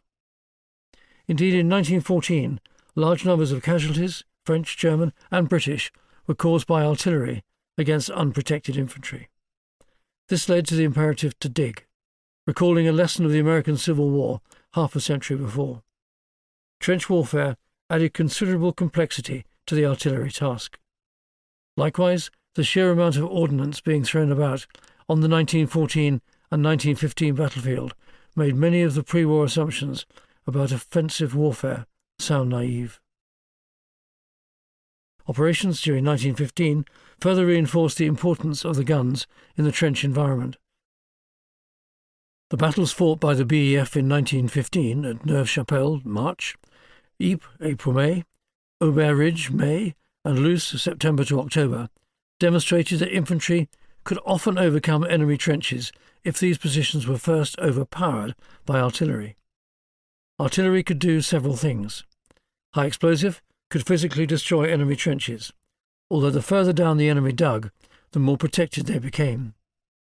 Both high explosive and shrapnel could keep the enemy's heads down during the infantry attack, so in theory, assaulting troops could cross contested ground, the so-called no man's land, and occupy enemy trenches before the enemy were able to climb out of their dugouts. If it were accurate enough, it could destroy the enemy's own artillery to prevent counter-battery fire during and immediately following an assault. High explosive could also, if their locations could be identified, destroy enemy strong points, such as defensive positions, command posts, machine gun posts, and such like. In order to be able to undertake these tasks, 4 things were needed. First, many guns with much ammunition. In terms of guns, the army had far too few to be able to do everything commanders wished of them. What the onset of trench warfare demonstrated was the need for high explosive shells of heavy calibre. In terms of ammunition, the pre-war British Army doctrine was heavily weighted towards shrapnel. This was useful in killing enemy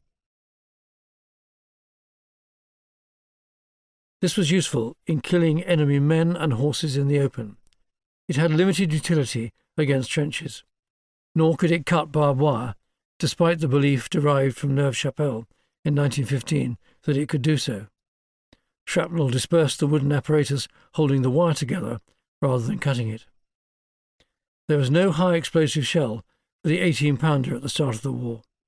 Its production required a significant reordering of industrial priorities in 1915, a process that cost some political scalps, including that of Asquith, the British Prime Minister. It was to take time to turn this situation around. Even by mid-1916, there were simply not enough guns or enough ammunition, especially of high explosive, to meet all the requirements of the army in France. In other words, the problem was as much a political one for Britain, making the correct procurement choices early enough, and an industrial one, providing sufficient manufacturing space to build the quality of shells required, as it was for the general in the field deciding how to build artillery into his plan for battle. During the Battle of the Somme, over 66% of British shells fired were still shrapnel, because this was what the army had in its stocks. Many other problems required solutions. Constant use of artillery wore out gun barrels. The quality of shells remained poor, perhaps as many as 30% on the Somme failing to detonate at all. Furthermore, cutting wire by the use of artillery remained an impossible task until the introduction of the instantaneous percussion fuse, which splintered on impact rather than cratering. The second requirement was for guns that could fire directly and accurately onto their targets, some of which were directly forward of the assaulting troops, while others might be widely dispersed throughout the enemy's defensive area, second and third line trenches, specific strongpoints, and so on. Thirdly, sophisticated attack plans were needed that allowed a range of guns of different types and calibers to fire on distinct targets. Finally, there was a requirement for artillery accurate enough to undertake precise attacks on identified targets, rather than to act merely as area bludgeoning weapons. A plenitude of artillery, well supplied with sufficient stocks of dependable ammunition, and intelligently used across a variety of operational scenarios, while using every technological advantage discovered over the recent years of combat in France, was the new sine qua non of modern warfare.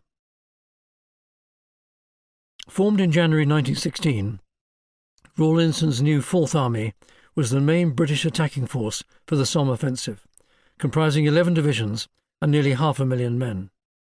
It was a polyglot group of battered, though experienced, regular army battalions, each brought up to strength by reservists and new recruits, together with territorial force units, which, though eager, had little experience. They were joined by the newly raised units of Kitchener's army, equally unexperienced. In 1916, the BEF in France was essentially a new army, a mix of experienced troops and large numbers of men and officers who were eager, though ignorant. To compensate for this inexperience, an unprecedented artillery bombardment of the German first, second, and third line trenches would, it was hoped, destroy the German position entirely. If 1915 demonstrated the art of the possible with artillery, 1916 showed up its limitations. One of the problems commanders had at this stage in the war, midway through the second full year of fighting, lay in understanding how best to manage the relationship between attacking artillery and assaulting infantry, enabling the guns to reduce infantry casualties. In the period between the 1st of January 1915 and the start of the Battle of the Somme, the number of artillery batteries in the BEF had increased from 36 to 191. Accordingly, Rawlinson's plan for the Somme was designed to save the lives of his infantry by letting the artillery do all the heavy lifting. The enemy trenches would be subdued by weight of fire, the wire obstacles cut by the blast of fragmentation.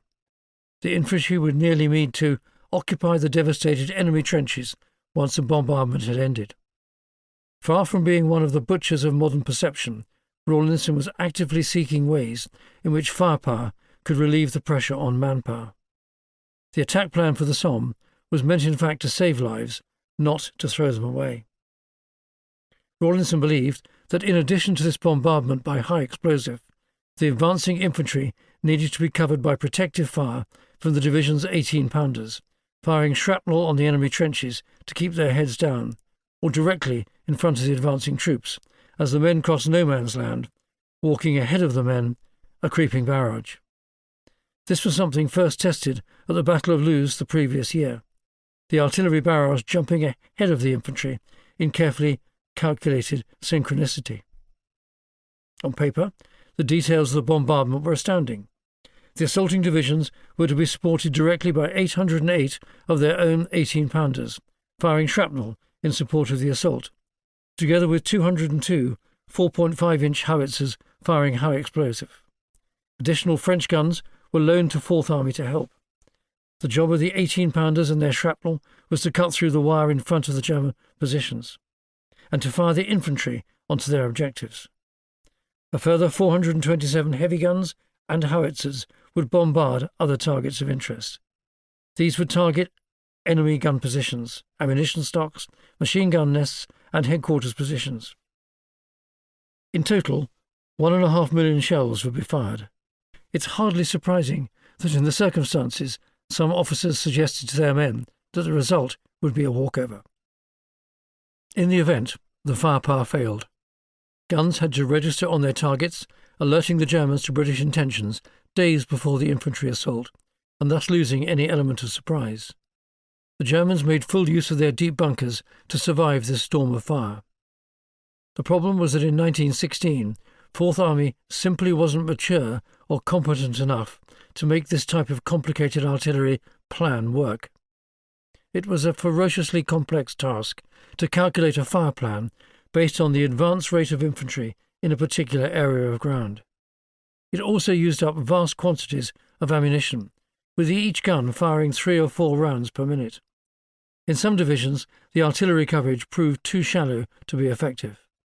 In other cases, the gunners misread their instructions and simply pummeled the front line, with the result that the infantry were left exposed in no man's land when the barrage ceased or moved on. In other instances, the timings of the progressive creep forward were unrealistic, moving too fast for the trudging infantry, trying to make their way across a muddy shellscape burdened down with equipment. Equally, the operational inexperience of both soldiers and commanders on the 1st of July 1916, infantry and artillery, showed through.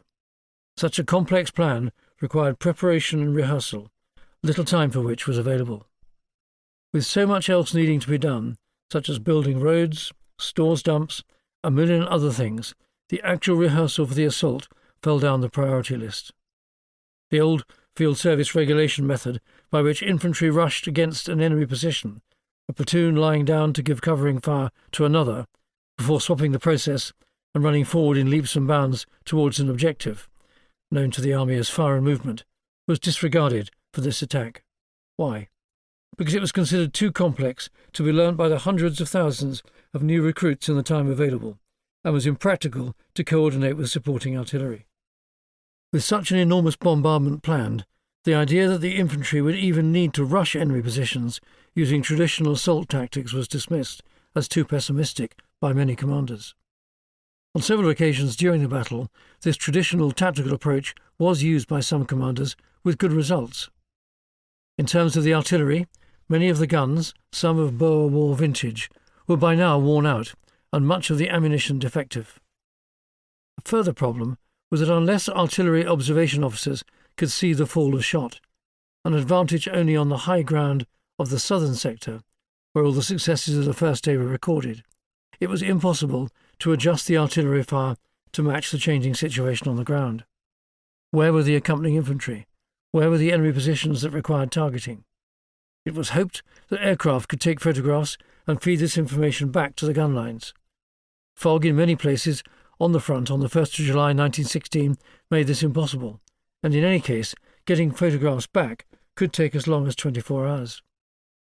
A solution to enable the artillery to follow the battle, rather than be stuck with a timetable that was worthless once the attack had begun, had not yet been devised. What were known as on-call fire plans, where guns were made available to attack targets when they arose, had not been perfected in 1916. Given the anticipated effect of the guns for the Somme battle, Haig ordered Rawlinson to use his 202 howitzers to spread their fire across the second and third line trenches as well, disrupting all parts of the German defensive position along the Fourth Army front, rather than merely the front line. The idea was a good one.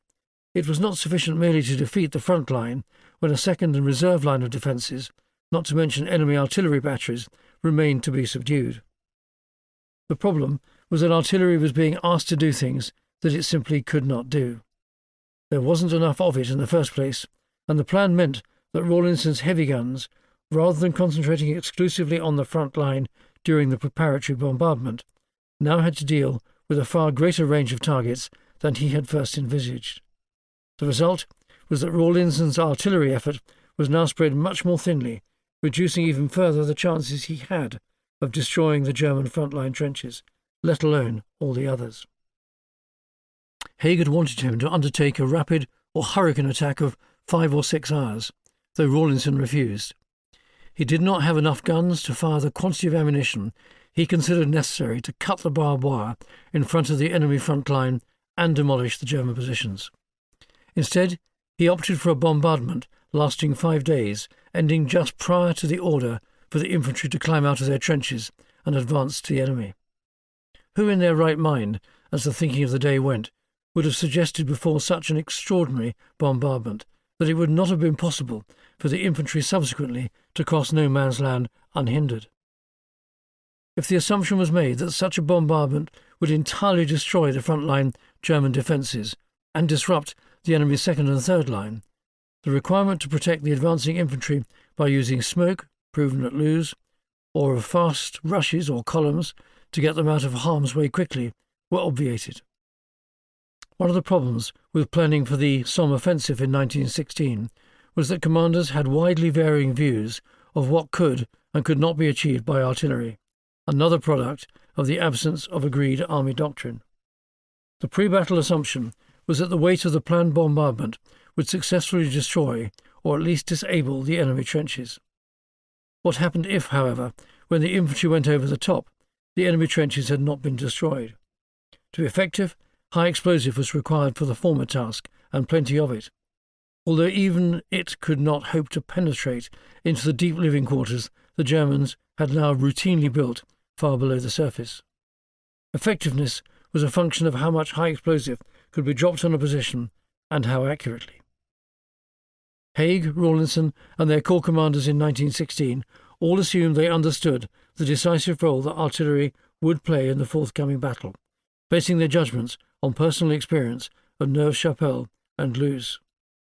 As well as fatally overestimating the power of their own guns to destroy the front-line trenches, cut the wire in front of them, and neutralise the German artillery batteries, they had not accounted for the rapidly improving complexity of the German positions, the deepness of the living quarters they were able to build far underneath their forward positions, or the interlocking complexity of their machine guns. Nor had they accounted for the general inaccuracy of guns at the time, or for the wear of barrels, or for failures of fuses. In addition, in the months that had followed the great battles of 1915, little of this personal experience had been distilled into a slowly developing army-wide doctrine, defining the best way to fight an offensive battle in the new circumstances of the Western Front. As a result, the plans for July 1916 were based on a set of assumptions that were to prove to be wrong. First, that artillery on its own, or the type and quantity available on the 1st July 1916, could comprehensively destroy an enemy position. The Germans were fast mastering the art of digging down deep. Second, that the firepower needed to precede movement forward of the infantry, or to be synchronized with it, rather than accompanying it, was the guiding idea of combined fire and movement.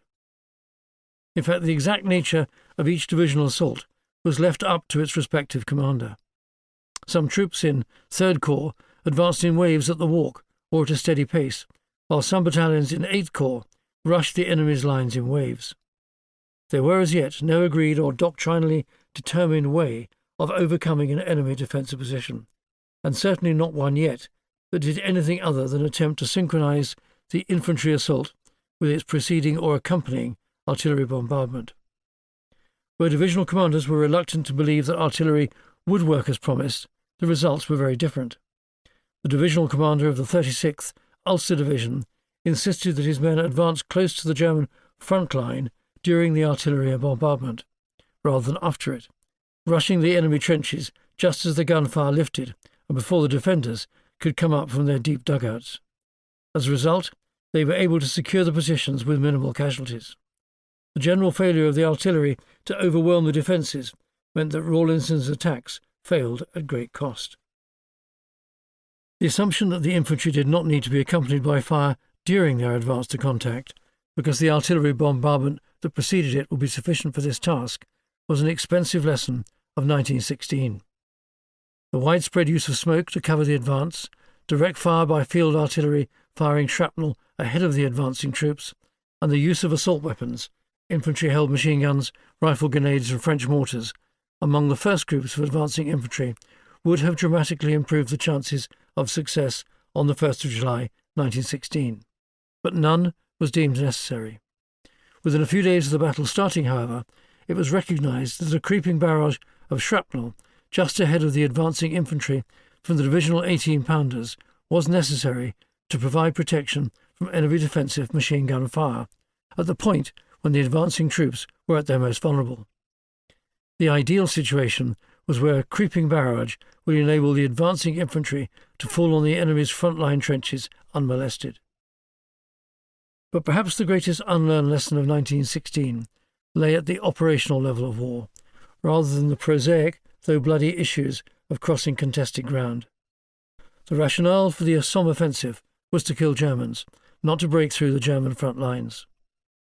The battle was deliberately envisaged as a means to keep the Germans occupied in bloody slaughter, while to the south the French were engaged at Verdun, thus preventing the Germans from reinforcing this sector with troops from the Somme.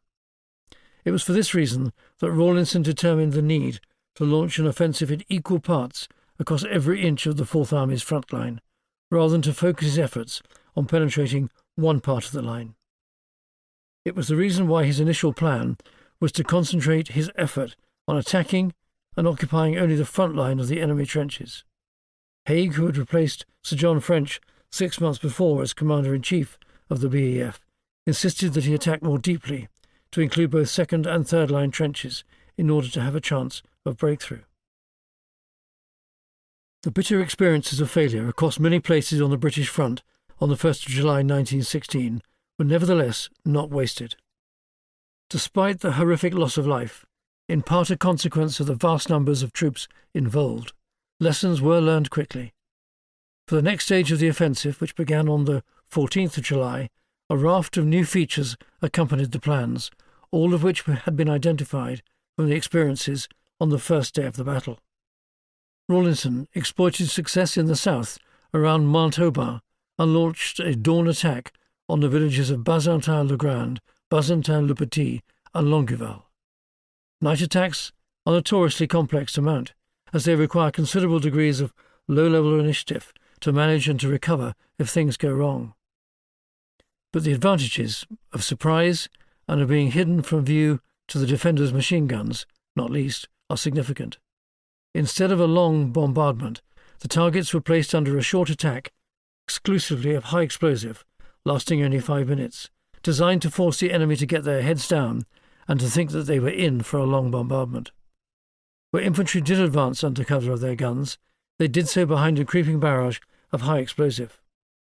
In some places, saps, shallow trenches dug at 90 degrees to the firing lines, in order to allow a jumping-off point closer to the enemy positions than their front-line trenches, were dug at night, the soil disposed of to the rear to avoid alerting the enemy to their presence.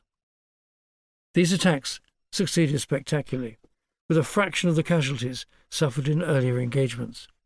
Even inexperienced troops did well, so long as they were briefed thoroughly in advance and had the opportunity to undertake dry runs on models built to enable all soldiers to understand the role they would play in the attack. The lesson of the 14th of July 1916 was that the British Army, led in this instance by Rawlinson's Fourth Army, was learning fast, almost day by day. This culture of learning, often from mistakes and bloody reverses, was a critical feature of the BEF from this point on.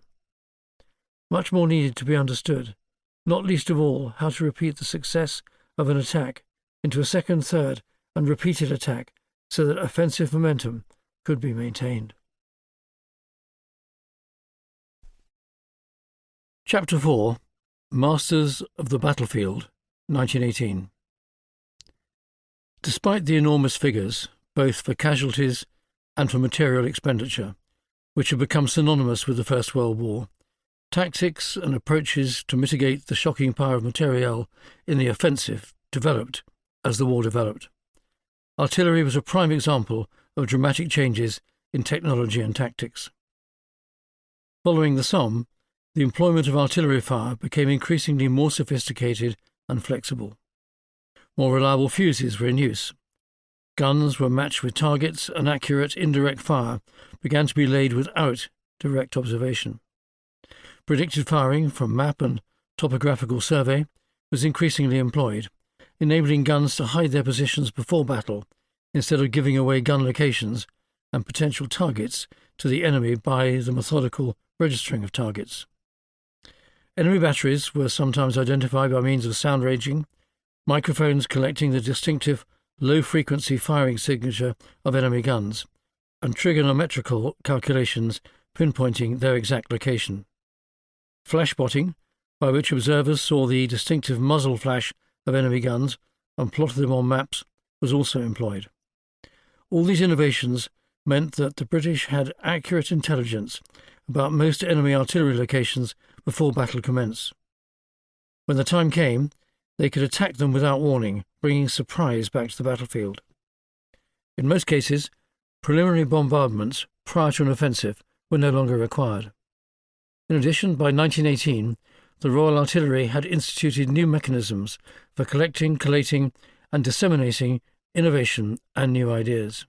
Pamphlets were published and updated to ensure that every gunner was aware of the latest information about artillery matters.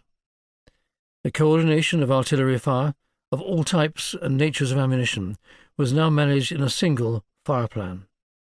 This was commanded at divisional level by the Commander Royal Artillery, a Major General. Instead of the massive pounding of enemy positions, which had characterized the earlier battles, attacks were increasingly nuanced.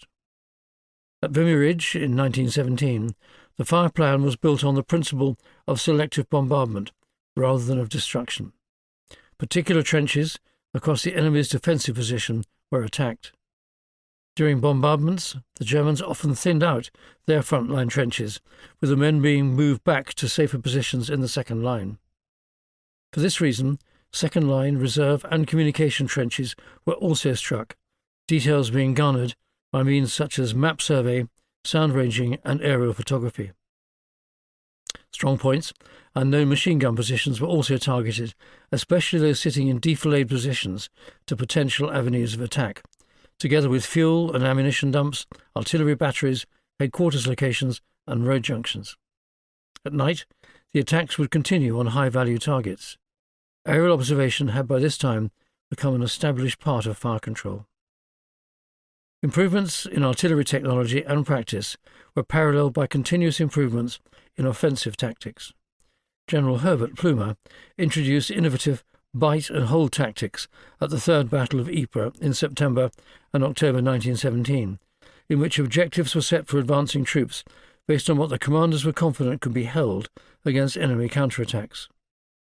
Tanks were developed and first deployed in 1916 to enable the infantry to cross the battlefield in comparative safety, and so counteract the effect of the machine gun. Combined arms groups of infantry and tanks, supported by dedicated artillery and aerial support, were pitched at identified weak spots on the enemy's front, and fought as a coherent team to break through the enemy's line and continue in a deep penetration.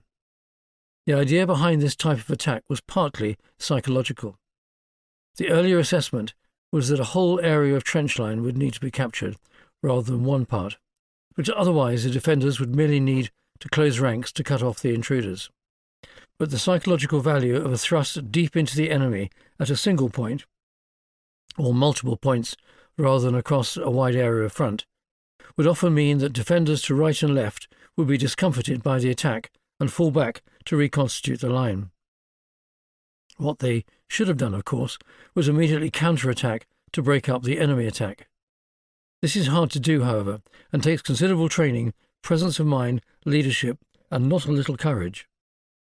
The psychological discombobulation caused by a successful thrust was such that, if it were repeated at other points in the line, a general withdrawal by the defenders might be initiated. If this happened, a managed withdrawal was often very difficult to achieve, such that the advantage would lie with the attacker. The challenge lay in keeping the attack going. Momentum is key. Reserves need to be brought up, along with mobile artillery and the logistics required to fuel the advance.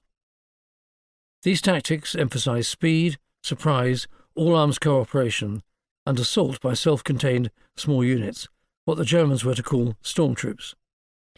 The Germans first adopted the assault troop principle in 1917, although the French claimed to have devised the principle first, with a basic unit of 11 men, although aspects of this development can be found across both German and Allied armies from late 1916 onwards.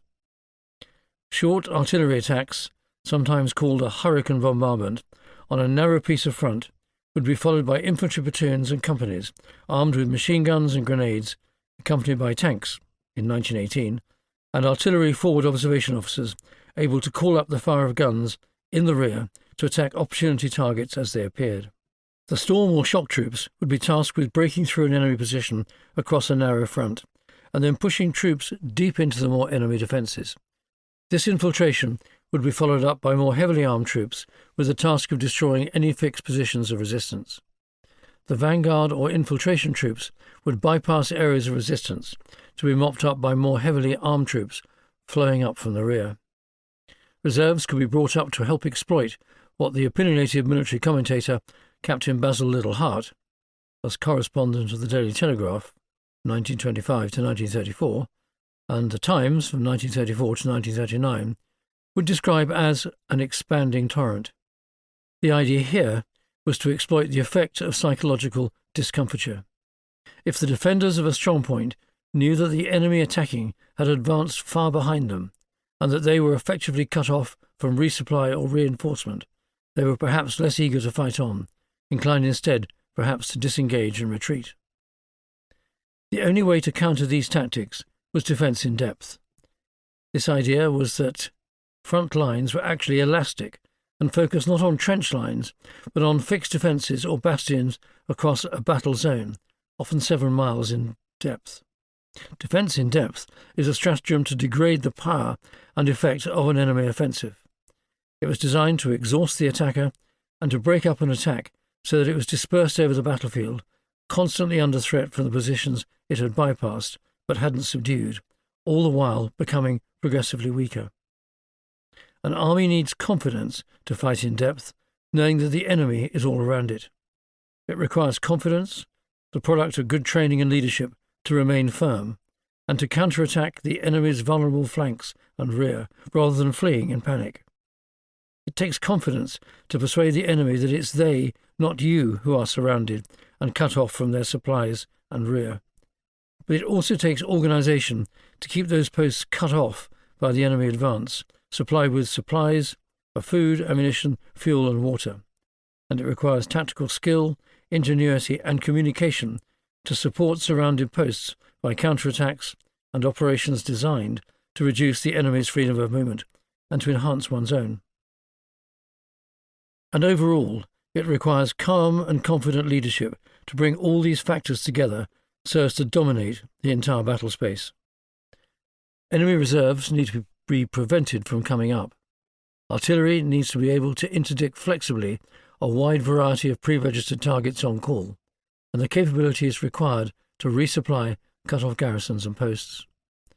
The problem with mounting an offensive designed to break through an enemy position lay in sustaining each phase of the attack so that offensive momentum could be maintained. The objective was to break through the enemy's defences, a task that required multiple consecutive phases of attack. The difficulty was that in each new phase the guns needed to be brought up and registered on new targets. Logistical resupply had to be secured and fresh troops brought up and prepared. Defence in depth was designed to draw in, disperse and exhaust an attacker. The attacker therefore needed a stratagem for sustaining their attack. In March 1918, Ludendorff's offensive made initially impressive gains relative to previous years of battle, although these were achieved at the expense of the German infantry. Once their men had stopped from exhaustion, there were no reserves to follow them up. The Germans proved able to initiate an attack, but not to sustain it. The British and French forces caught on to the concept of defence in depth, albeit fitfully, such tactics leading to the failure, for example, of Ludendorff's Mars attack launched against Arras on the 28th of March 1918, a week after the start of Operation Michael. 13 German divisions attacked 6 British divisions, defending well-dug and well-wired positions with determination and skill. The British had withdrawn the bulk of their defenders far behind their front lines, with the result that the opening artillery bombardment fell largely on unoccupied positions. Defence in depth allowed the enemy attack to be absorbed. Minefields to channel attacking troops into artillery and machine gun killing zones and anti-tank ambushes took their toll of the attackers, until counter-attack forces could be launched to mop up the exhausted enemy infantry. By June 1918, it was clear to the men of Rawlinson's Fourth Army, 1 Australian Corps, 3 British and 1 Canadian Corps, that their opponents had lost the vigour they had possessed during the March offensive. Large-scale raids by the Australians discovered that the German defences were poor, the fighting quality of the men was not at the usual high standard, and morale was low. Moreover, Spanish flu had begun to weaken the German army. Rawlinson and others began planning a devastating counter-offensive to make the most of the German discomfiture. By this time in the war, Rawlinson's biggest problem was lack of trained manpower. Battalions were now down to around 650 men from the 1,000 they had comprised in 1916, and British divisions now had only 9 rather than the earlier 12 battalions. This meant that a British division boasted 6,500 men compared to the 12,000 of 18 months before. There were no men left of military age to replace casualties. The mathematics of attrition were of inexorable decline. The first solution to the problem was to look to the newly arrived American Expeditionary Force. The second was to rely on the massive output of Britain's heavy industry. Britain was now firing on all its industrial cylinders. The country was mass-producing tanks, machine guns, artillery and artillery shells at a prodigious rate. Rawlinson recognised that this gave him the opportunity to use tactics based on firepower rather than manpower. In June, he proposed improving the offensive power of his divisions by substantially increasing the number of Lewis guns per battalion to 64 from 20, an enormous 4 per platoon, and allocating 36 tanks to each. The role of the tank remained to support the infantry in the assault. The first opportunity to test these developments was the Battle of Hamel on the 4th of July 1918. Lieutenant General John Monash, the newly appointed Australian Corps commander, designed a plan for Rawlinson based on surprise. The 600 guns allocated to the bombardment were all to be registered on their targets silently, so as not to give the game away. There were several new, innovative features of Monash's plan. First, 60 of the new Mark V tanks of the British 5th Tank Brigade would lead the assault. At 300 yards behind them would follow the 2 Australian brigades, 8 battalions, whose target was not the front-line trenches, but rather those 2,000 yards to the rear. The infantry were equipped with additional Lewis guns and rifle grenades. Their job was no longer to assault enemy trenches with rifles and bayonets, but to cover their own advance with machine guns and use rifle grenades. In another innovation, the advancing armour and infantry would be protected by a creeping barrage, while howitzers fired high explosive against likely centres of resistance behind the German front. The enemy machine guns along the bête noire of attacking infantry would be subdued by a mixture of bombardment from the heavy guns, the field artillery barrages firing shrapnel, and finally an assault delivered by tanks and infantry acting in concert. When the 2 forward brigades secured their objectives, the 2 fresh reserve brigades would advance and repeat the procedure. The use of the tanks enabled Monash to double the frontage of the attack, which spread the available infantry across a far wider area. Several battalions of Americans joined the assaulting forces. 2/3 of the 302 available heavy guns blanketed the German batteries as the infantry and tanks advanced, removing for several hours the threat of hostile artillery. With a couple of exceptions, the creeping barrage by the 18-pounders, firing just ahead of the advancing tanks and infantry, worked well. On the occasion where the old-style frontal assault was undertaken without close support of artillery in its various forms, considerable casualties were incurred. Where tanks did not get forward, German strongpoints were overcome by infantry platoons constructed around Lewis guns, with riflemen equipped with rifle grenades and trench mortars. It was the arrival of the Lewis gun, able to be handled by one man with another carrying the ammunition, which enabled platoon tactics and structures to be transformed. The transformation from 1917 was profound. Instead of a 30-man platoon with .303 Lee-Enfield rifles in 3 or 4 equal rifle sections, the infantry platoon was now conceived as one which revolved around the Lewis gun, of which there were initially 2 per platoon, increasing to as many as 4 in 1918. Light machine guns, rifle grenades, and light mortars now constituted the offensive and defensive firepower of the infantry platoon. The rifle and bayonet still had utility, of course, but by far and away the most important weapons in this new type of warfare were machine guns and rifle grenades. Hamel was a dramatic success. For 1,000 casualties, a fraction of those that would have been expected in a Somme-type assault, the Australians and Americans captured all their objectives, with the German defenders dead, wounded or captured. The skillful coordination of overwhelming firepower, heavy guns, field guns firing shrapnel, tanks, Lewis gun teams and grenade-throwing teams, rather than lines of massed Lee-Enfield-equipped infantry shoulder to shoulder, worked brilliantly. This successful Fourth Army concept was a beneficial culmination of the ideas and experience of junior and senior commanders combined, coming together with the ready availability of considerable numbers of guns and tanks and plentiful supplies of ammunition. The challenge for these tactics was to keep the flow of the offensive going after the initial attacks had been launched. Artillery would need to register on new targets and to do so day by day. Understanding how to maintain the momentum of the advance while still coordinating all aspects of combat power, infantry, artillery, tanks, combat engineers, logistics and aircraft, became the Army's greatest challenge.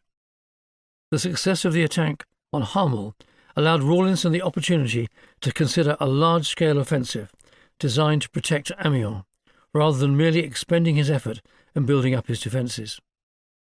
During July 1918, a succession of raiding parties from the Australian Corps brought back incontrovertible evidence that the German defences in the region were lacklustre. Accordingly, he developed a plan to break through the German positions on the 8th of August. Using much of the warfighting methodology proven at Hamel, his plan was for 10 divisions and 552 tanks to attack on a 12-mile front. In the first phase, 4 divisions of 26,000 men, 1 British north of the Somme, 2 Australian and 1 Canadian south of the river, would advance in their assault platoons, supported by tanks, 6 per battalion, to seize the German front trenches and then to move beyond this by between 1,000 and 2,500 yards. The infantry would attack in columns, the shoulder-to-shoulder field tactics being consigned to history. The men would carry only what they needed in the assault: Lewis gun magazines and grenades.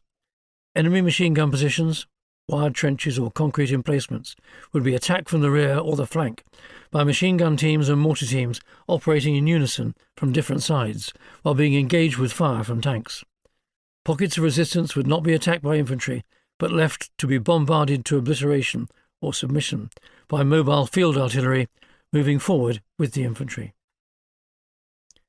Once these positions had been made secure by the first echelon of assault troops, the second group of 4 fresh divisions would move beyond them, accompanied by the tanks, supported by 30 supply tanks carrying extra fuel and ammunition, and in some cases carrying the infantry, to capture the second objective, a further 3,000 yards beyond. In this phase, the tanks would lead the advance, supported by a creeping barrage of high explosive, with the infantry mopping up behind. Once these positions were secure, this second echelon would continue the advance for a further 1,000 yards to secure the outer Amiens defence line. Simultaneously, a further 2 divisions would secure the high ground on the southern flank of the main attack. As at Hamel, the element of surprise remained the centrepiece of the plan. Preparations were made in conditions of unprecedented secrecy. Guns pre-registered on their targets by means of maps only, and dummy radio stations were established to conceal the southward movement of the Canadian Corps. For the first time in the 3.5 years of war, all warfighting components were operating in unison within the context of a sensible plan, coordinated by intelligent, experienced commanders and executed by experienced, confident troops. Distinct, though complementary roles were undertaken by field and heavy artillery, tanks and machine gun-dominated infantry assault platoons. The movement forward during the battle of combat supplies in supply tanks would enable the tanks and forward infantry to be replenished between the 2 assault phases to ensure that momentum was maintained. The campaign plan was based on the need for surprise and for the sequencing of the phases of a battle. In addition, 365 aircraft were used to drive away enemy aircraft, provide observation of ground targets, such as artillery batteries, maintain communication through message dropping to forward troops, and attack high-value targets such as enemy artillery batteries, troop concentrations, ammunition depots, railway marshalling yards, and so forth. So much had changed in the 2 years since the Somme. Aircraft observed the battlefield from above, spotting for artillery and observing troop movements, passing back information designed to influence the immediate battle. Engineers built minefields to channel enemy assaults into killing areas. In the offence, they cleared the enemy's mines and wire. Although tanks were still in their infancy, infantry were being brought forward under the protection of tanks, and sometimes even in them. There had been a revolution in artillery. In 1918, the British artillery was phenomenal in its scale and sophistication. Rather than, as in 1916, trying to obliterate enemy trenches prior to an infantry assault, field artillery was used to provide creeping barrages with shrapnel to protect advancing infantry, and heavy artillery fired high explosives against strong points, artillery batteries, and critical defensive infrastructure. The army now knew exactly how much artillery of each type was required. In retrospect, the total of 202 4.5-inch howitzers available to Rawlinson in 1916, the equivalent of 1 gun for every 100 yards, was woefully insufficient. However, for the Amiens offensive on the 8th of August 1918, Rawlinson had 700 guns and 350,000 rounds of ammunition. Counter-battery fire was now an art form, with sound ranging, aerial photography and flash spotting identifying the exact locations of nearly every enemy battery. More importantly, a conformity of training had been asserted across Fourth Army, with the results that high standards were expected and attained on every gun position. In a way unforeseen even 2 years before, it was the sophisticated coordination of all these elements of combat power, infantry, artillery, air power, armour, engineers and so on, working closely together within a single operational, usually divisional or corps, but sometimes army-level, plan. It was this that was to deliver success on the battlefield in late 1918. The intelligent coordination of combat power, warfighting, meant that unreasonable pressure for battlefield success was lifted from the shoulders of the poor benighted infantry. But it meant too that armies were enabled once more not merely to move on the battlefield, but also to manoeuvre, that is, to so deploy the integrated elements of combat power in time and space to achieve a successful campaign plan, such as the breakthrough of an enemy defensive position like the Hindenburg Line, for instance. Modern warfighting skills, technology and methods secured victory for the British Army and its allies in 1918. On the 8th of August, 4th Army began its offensive against the Hindenburg Line, with 75,000 men against about 37,000 defenders. The German defensive preparations were poor. The Hindenburg Line was a linear defensive structure, not built to great depth, so negating all the advantages the Germans had demonstrated by their defences on the Somme. Artillery batteries were in fixed positions, which made them vulnerable to British targeting technologies. British logistical arrangements were astonishing, and spoke to a war-winning level of administrative sophistication. A total of 290 trains brought up supplies and reinforcements. It was, as one participant, Captain Charles Carrington, described it, at last, the battle of a dream, the combination that we had all longed for of modern techniques with fighting experience. Skillful British tactics helped diminish German morale, and even fresh German divisions were unable to resist the British attack. Unlike 1916 and 1917, infantry soldiers in 1918 were able to overwhelm the targeted enemy trenches before the Germans could react. Fast-moving combat teams of mixed infantry and tanks would advance quickly through and between German positions. Enemy caught in woods would be surrounded and pummeled by artillery, without resorting to an infantry assault, which was the tactic of a previous, less enlightened era. Command of the air and the ability to pre-register the British guns on each of their targets meant that the Germans were never given warning of an attack. Beyond the initial targets and the end of the creeping barrages, the infantry assaults continued unhindered, the tanks dealing successfully with German machine gun posts and infantry defences. Counter-battery operations crushed the German artillery at the outset of the battle. As a result, the British achieved all their objectives within 12 hours for the relatively low cost of 9,000 casualties. The Fourth Army advanced on a 15,000-yard front, captured over 450 guns out of 500, and inflicted 27,000 casualties, destroying 6 German divisions in the process. Not everything went to plan on the 8th of August 1918. Where the attackers went beyond their field artillery support and the Germans were able rapidly to insert their reserves into weak spots in their defences, the attacks were held up. In the British Third Corps area, north of the Somme, much went wrong. Its 2 assault divisions had been weakened and exhausted by 2 previous days of fighting, taking back a sector of the front in a counter-offensive. The ground across which they were to operate was water-sodden, the Corps receiving only 36 of the 288 tanks available. Likewise, in this sector, the counter-battery offensive was far less effective than that achieved in the Australian and Canadian sectors. The second and subsequent days were difficult. The artillery and its ammunition needed to be brought up, and none of the new targets along the front had been pre-registered. The carefully coordinated relationships and synchronization between infantry, artillery, combat engineers for river and canal crossings, and tanks had been broken by battle, and now needed to be glued back together again. Communications networks were no longer certain the further the army advanced, as no line had been laid, so it was difficult for units and formations to stay in touch with each other. Divisions could not contact brigades, and brigades struggled to stay in touch with their battalions. The complicated logistics required to feed, rearm, reorder, and repair frontline troops and key assets, such as tanks and guns, had to work itself through. What was even harder was ensuring that units and formations could be adequately prepared to continue the advance, with plans made and communicated to units well in advance of HR. In the days that followed, a certain amount of chaos was the order of the day, as new lessons were learned, while Fourth Army tried to keep the offensive going.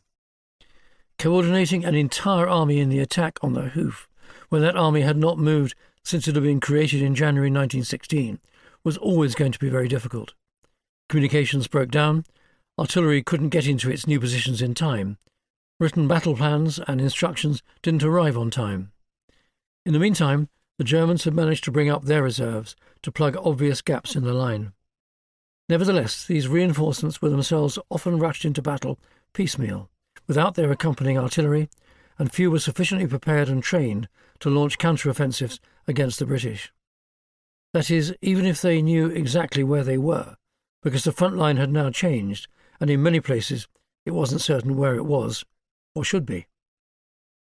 The big challenge for the British now was whether Haig or Rawlinson would realise that all the elements of success on the first day, the 8th of August, creeping artillery barrages and targeted counter-battery work, tanks and infantry assault teams, would need to be retained as the offensive focus for all subsequent days of an offensive.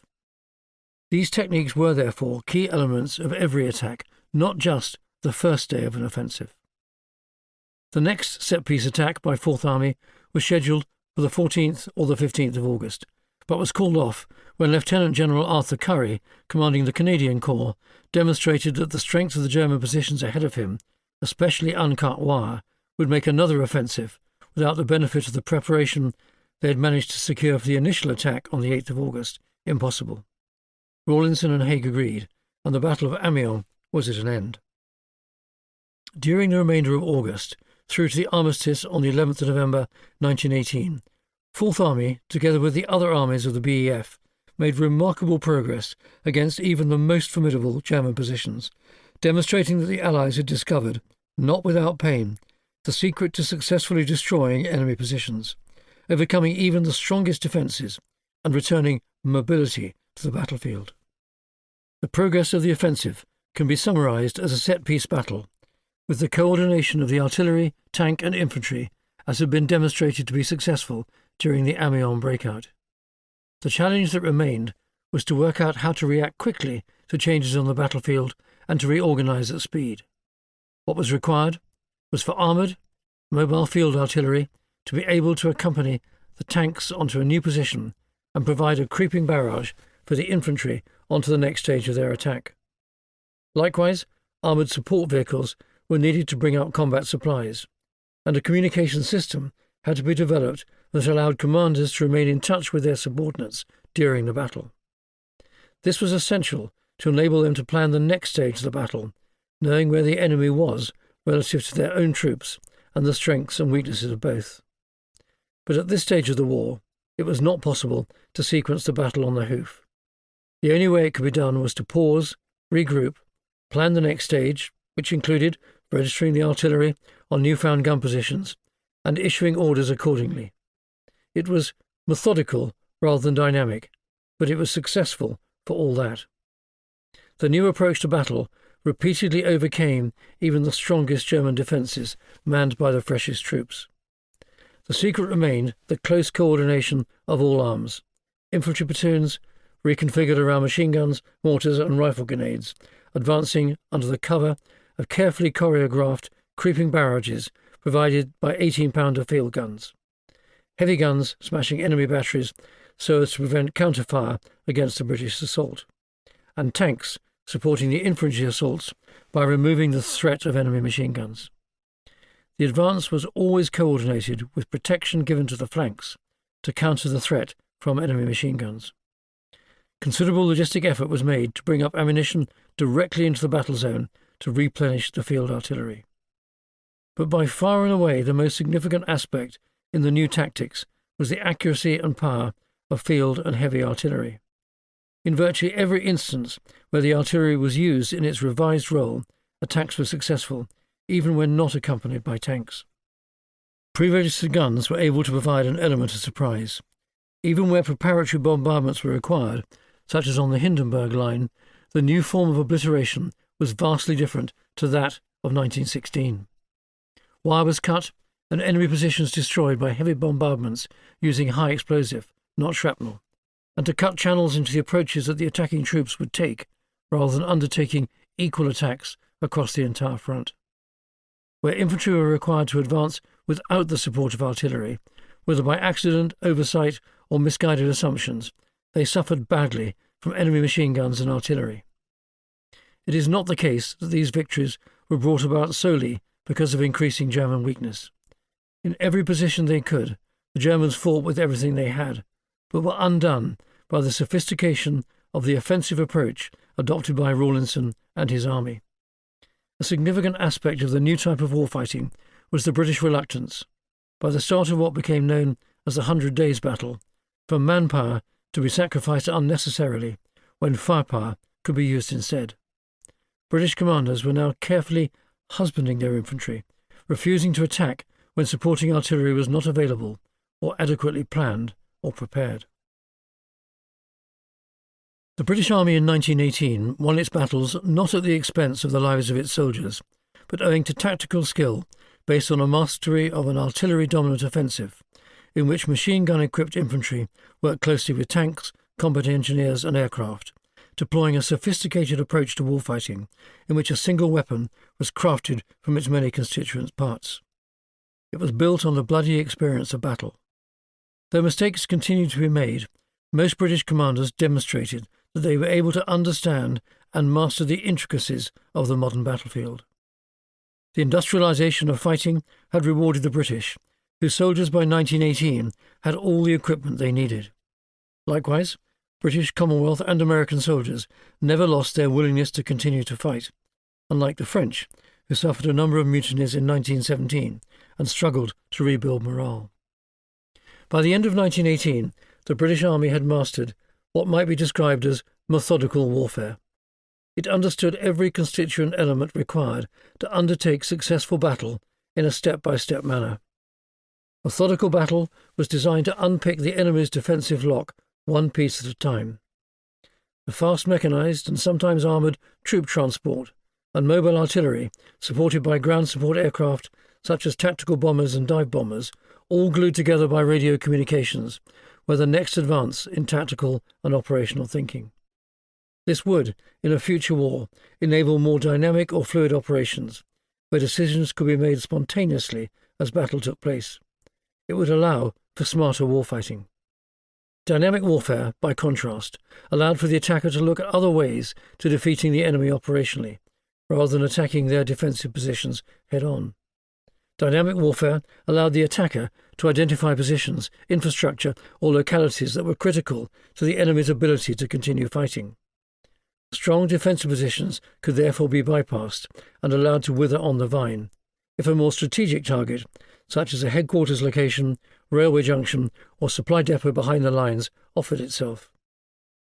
It might be that battlefield superiority could be achieved by bypassing the fixed defences entirely, if this would demoralise the enemy and force them to turn back or attempt to reorganise themselves to defeat a line of attack they were not expecting. This discombobulation was key to German success in northern France in 1940.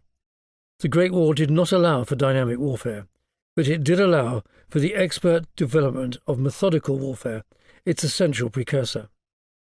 Such warfare was entirely mastered by British and Commonwealth armies in 1918.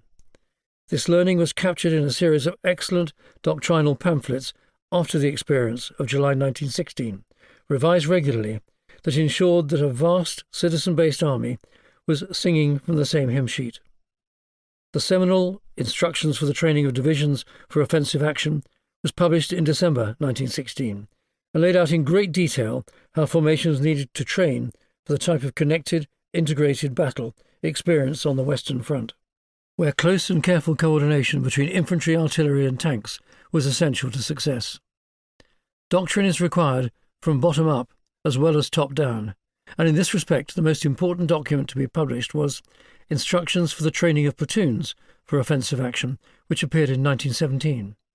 It saw several iterations through to the end of the war, and would have been the document which guided the training and deployment into battle of Second Lieutenant Duff Cooper, whose experiences we've already recorded. At divisional level, the doctrinal handbook was The Division in the Attack, 1918, published just as the war came to an end. It was a document of profound good sense, reflecting just how successfully this citizen army had developed its theory and practice of war in the 2 years since the Somme. The battle that Cooper experienced was perfectly encapsulated in the description it provides about the philosophy of decentralized command.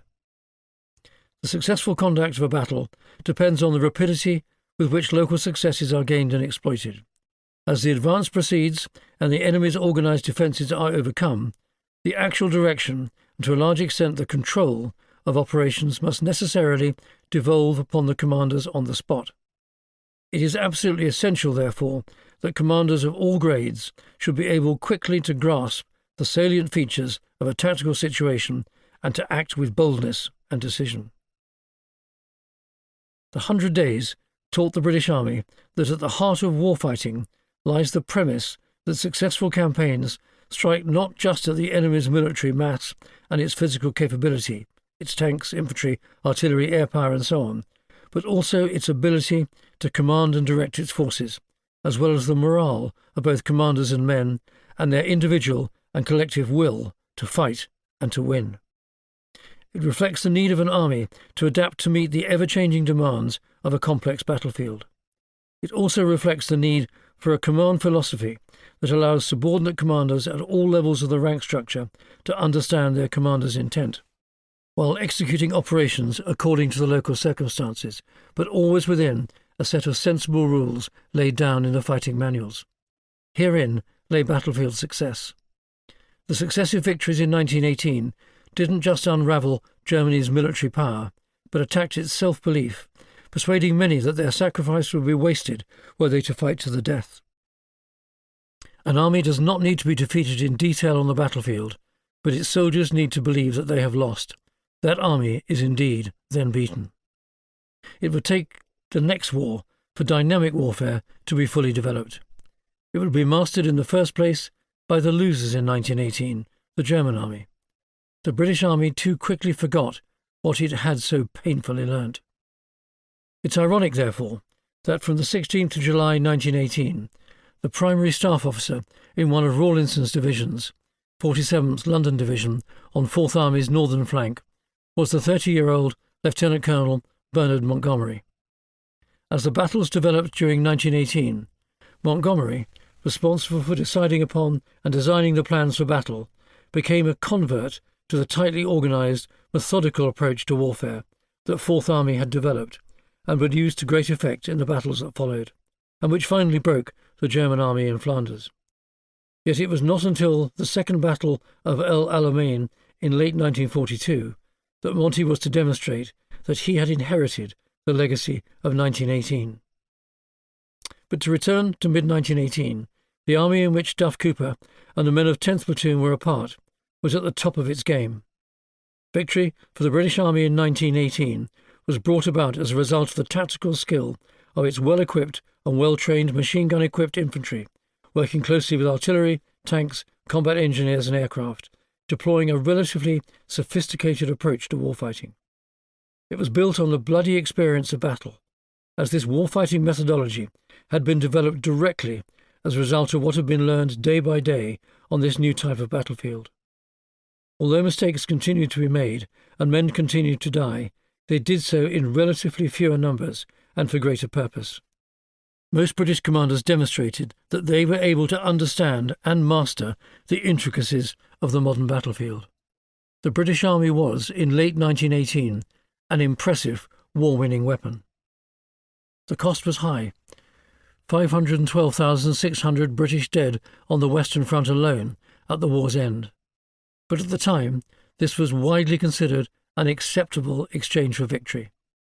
It was, as Corelli Barnett reminds us, much lower proportionate to population than the German loss, and not much more than half France's losses.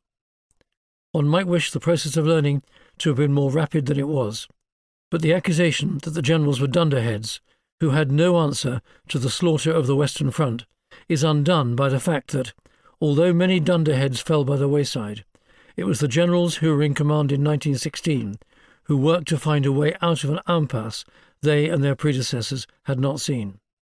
That the process was to take the lives of so many millions was part of the tragedy of industrialized warfare.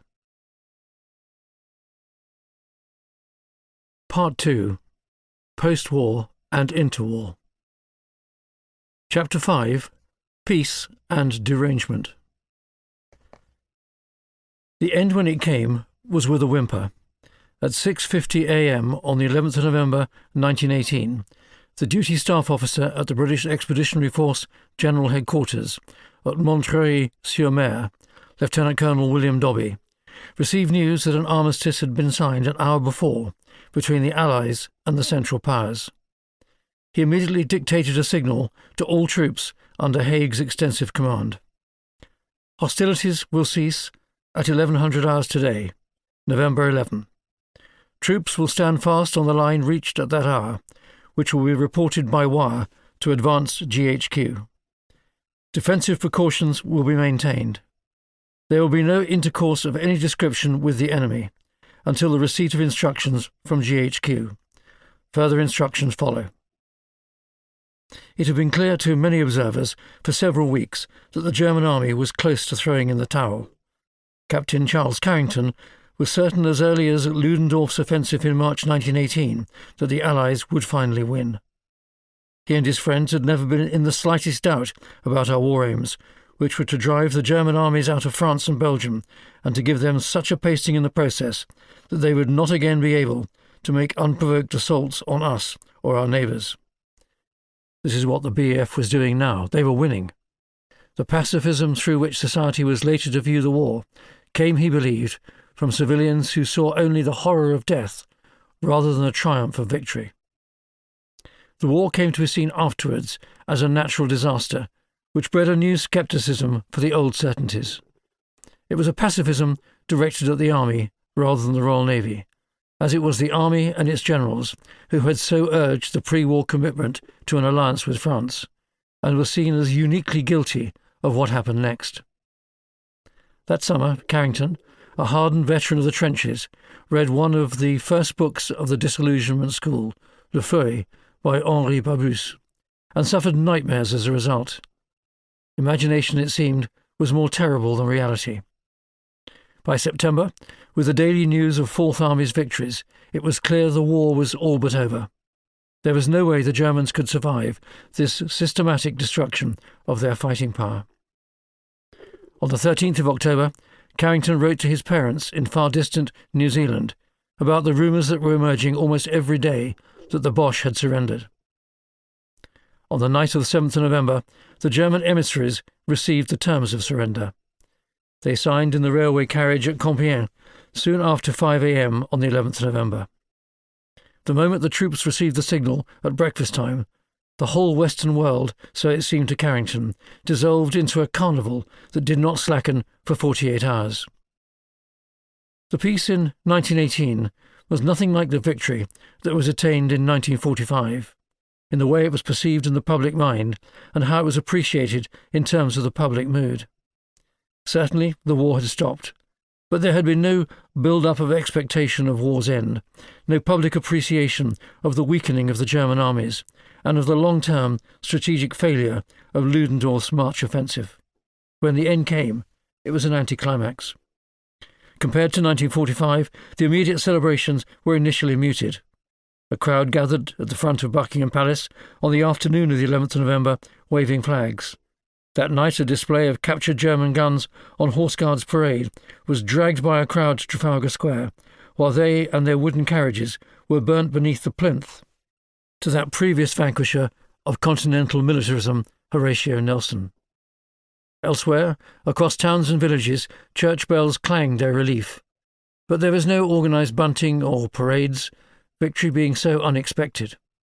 The parties began the following day, the relief palpable in the exuberance of celebrations which Charles Carrington likened to a succession of bank holidays or boat race nights. In France, Carrington had been given orders 2 or 3 days before to proceed to the railway at Le Havre station. He was to leave with a draft of 1,100 soldiers for Italy at 11 a.m. on the 11th of November 1918. Not a superstitious man, he found the coincidence amusing more than anything else. War or no war, orders were orders. In fact, the certainty of purpose the orders provided was helpful in the confusion of the moment. What would happen next? For the meantime, the battalion was off to Italy, and it didn't matter. Our 1,100 men set off in a state of mild hysteria to march from Harfleur camp to the goods entrance at Le Havre railway station, arriving at midday among crowds gathering in the streets who sang and waved flags or offered our men drinks from sidewalk cafes, while girls broke into the ranks and marched with them, arms enlaced. The officers spent the day dragging the men from the estaminet to ensure that the draft left on time at 4 p.m. The journey at a leisurely 10 or 12 miles per hour took them through sunny weather along the Marne. The soldiers, accommodated in straw-strewn horse carriages, now with no enemy to fire at, began a little target shooting of their own to celebrate the peace. After a while they grew bored of even this, and leaving a trail of dead cows and injured farm buildings behind them, resorted to absconding as the train slowed to pass through stations along the Rhône, to enjoy the attentions of the cheering crowds on the station platforms. They would then catch up with the troop train by hopping on the mail, which travelled at 4 times the pace. With the war now behind them, Carrington's battalion settled down to an unexpected peacetime routine in Italy. Life was pleasant. The regimental band played every day for the guard mount, watched by friendly locals. The soldiers had a well-stocked canteen, the officers a fine mess. Films were shown nightly, the divisional concert party put on weekly pantomime performances, and education classes were laid on for soldiers in preparation for the fast-looming reality of civilian life. They played sport every afternoon and enjoyed organised trips into Venice. All of a sudden, the British Army had become tourists abroad, awaiting their transition as individuals into civilian life. Only military discipline and the comradeship of men who had been through the fire of the trenches held the men together. Discipline was therefore applied with a light touch. Troops drilled and trained in gleaming equipment every morning and had the afternoons off for sport and leisure. The fast encroaching realities of civilian life intruded into their lives that December with a general election in which David Lloyd George was re-elected with an overwhelming majority of his coalition, Conservative and coalition Liberal government. This election reflected that the political geography of Britain was changing. For the first time, all adult males, together with many adult females, were able to vote, increasing the number of voters from 7 to 20 million. The franchise had thus expanded considerably, and few were interested in exchanging the financial benefits of peace with the endless cost of war. This was clearly a good thing in the development of Britain's democracy. But with so many other pressing priorities, these new votes weren't necessarily ones for defence. Politics was moving quickly from the elite to the popular, with parties and politicians now concerned more than ever before with public opinion. For those who had had a job before the war, the process of resetting one's expectations to Civvy Street was not difficult. The problem came for those who had had no such experience. Carrington was scared of the prospect. What was demobilisation, the new vogue word, for the likes of me, he asked himself. Soldiers were allocated a work category with a priority number supposedly representing the needs of the economy. Carrington found himself at the bottom of the pile, with a code number of Class 38 student. He wasn't in a hurry to go home, but others were. The problem was fairness, an issue which the British soldier took very seriously. Why should those who had served longest at the front be beaten home by Johnny-come-latelys who had barely had time for Flanders mud to stick to their boots? Discontent became pronounced. In battalions and regiments it was kept under control. In depots and base camps, where the soldiers didn't know each other, let alone the officers responsible for what had been until recently the largely administrative business of getting men to and from the front, it could turn ugly. Although the principles of a demobilisation plan had been agreed in Whitehall in 1917, the practical arrangements were not well thought through, though. The dismembering of the army that had brought victory was haphazard, and did not augur well for the future health of the army. Haig had suggested an alternative plan to the one that was based on releasing the men according to what the economy required. He needed to retain a substantial part of his army for the purpose of occupying a defeated Germany. For this he would need 16 of his current 60 divisions. He wanted the priority for the drawdown of those troops superfluous to requirements to be based on time in service, military record, and war injuries. It was a soldier's rather than an industrialist plan, but it was rejected. Whitehall's decision ignored, to its cost, the reality that at the end of the war large numbers of men would want to go home quickly, and that soldiers would not accept something that was unfair to them, the servicemen who had carried the heat of the day. The bureaucrats' plan was patently unfair to those who had served or suffered the longest. Understandably, the approach did not sit well with men who had been fighting for several years, and who considered their own needs for repatriation to be as important as industries. First in, last out simply wasn't fair, even if the bureaucrats in the Ministry of Reconstruction thought it efficient. A significant crisis of discipline affected parts of the army, with a mutiny of sorts starting in Folkestone on the 3rd of January 1919, and others following in London and Glasgow. Soldiers in uniform marched somewhat chaotically in London, with placards that said, "We won the war, give us our tickets." A more serious disturbance occurred in a rest camp in Calais on the 27th of January 1919 by 3,000 or 4,000 men, whom Carrington disparagingly referred to as baseballers. Seizing weapons, they defied the authorities. London, all too aware that the revolution in Russia had been led by angry soldiers, realised that urgent action was required. Haig immediately sent in 2 fighting divisions and threatened to open fire if the rebels didn't surrender. The mutiny collapsed. But Haig had been right. Large-scale disobedience could follow inept handling of fighting men by civilians and bureaucrats. Large numbers of well-trained and fully armed disaffected soldiers potentially constituted a fundamental threat to the state. If Britain was to avoid the mutinies which had ravaged the French army in 1917, a more enlightened approach was required. Churchill, newly appointed as Secretary of State for War, in conjunction with Haig, quickly reversed Whitehall's decision. From henceforth, demobilisation would be conducted on the basis of length of service, age, marital status, and wounds. In the explanatory note by the Secretary of State for War on the 29th of January 1919, Churchill observed that of the 3.5 million in the army on the 11th of November, 750,000 had already been discharged or demobilised under the old regime of industrial priority. In only 2.5 months, a fifth of the army had already been demobilised. He anticipated that an army of 900,000 men would be required for the immediate post-war tasks associated with ensuring the peace.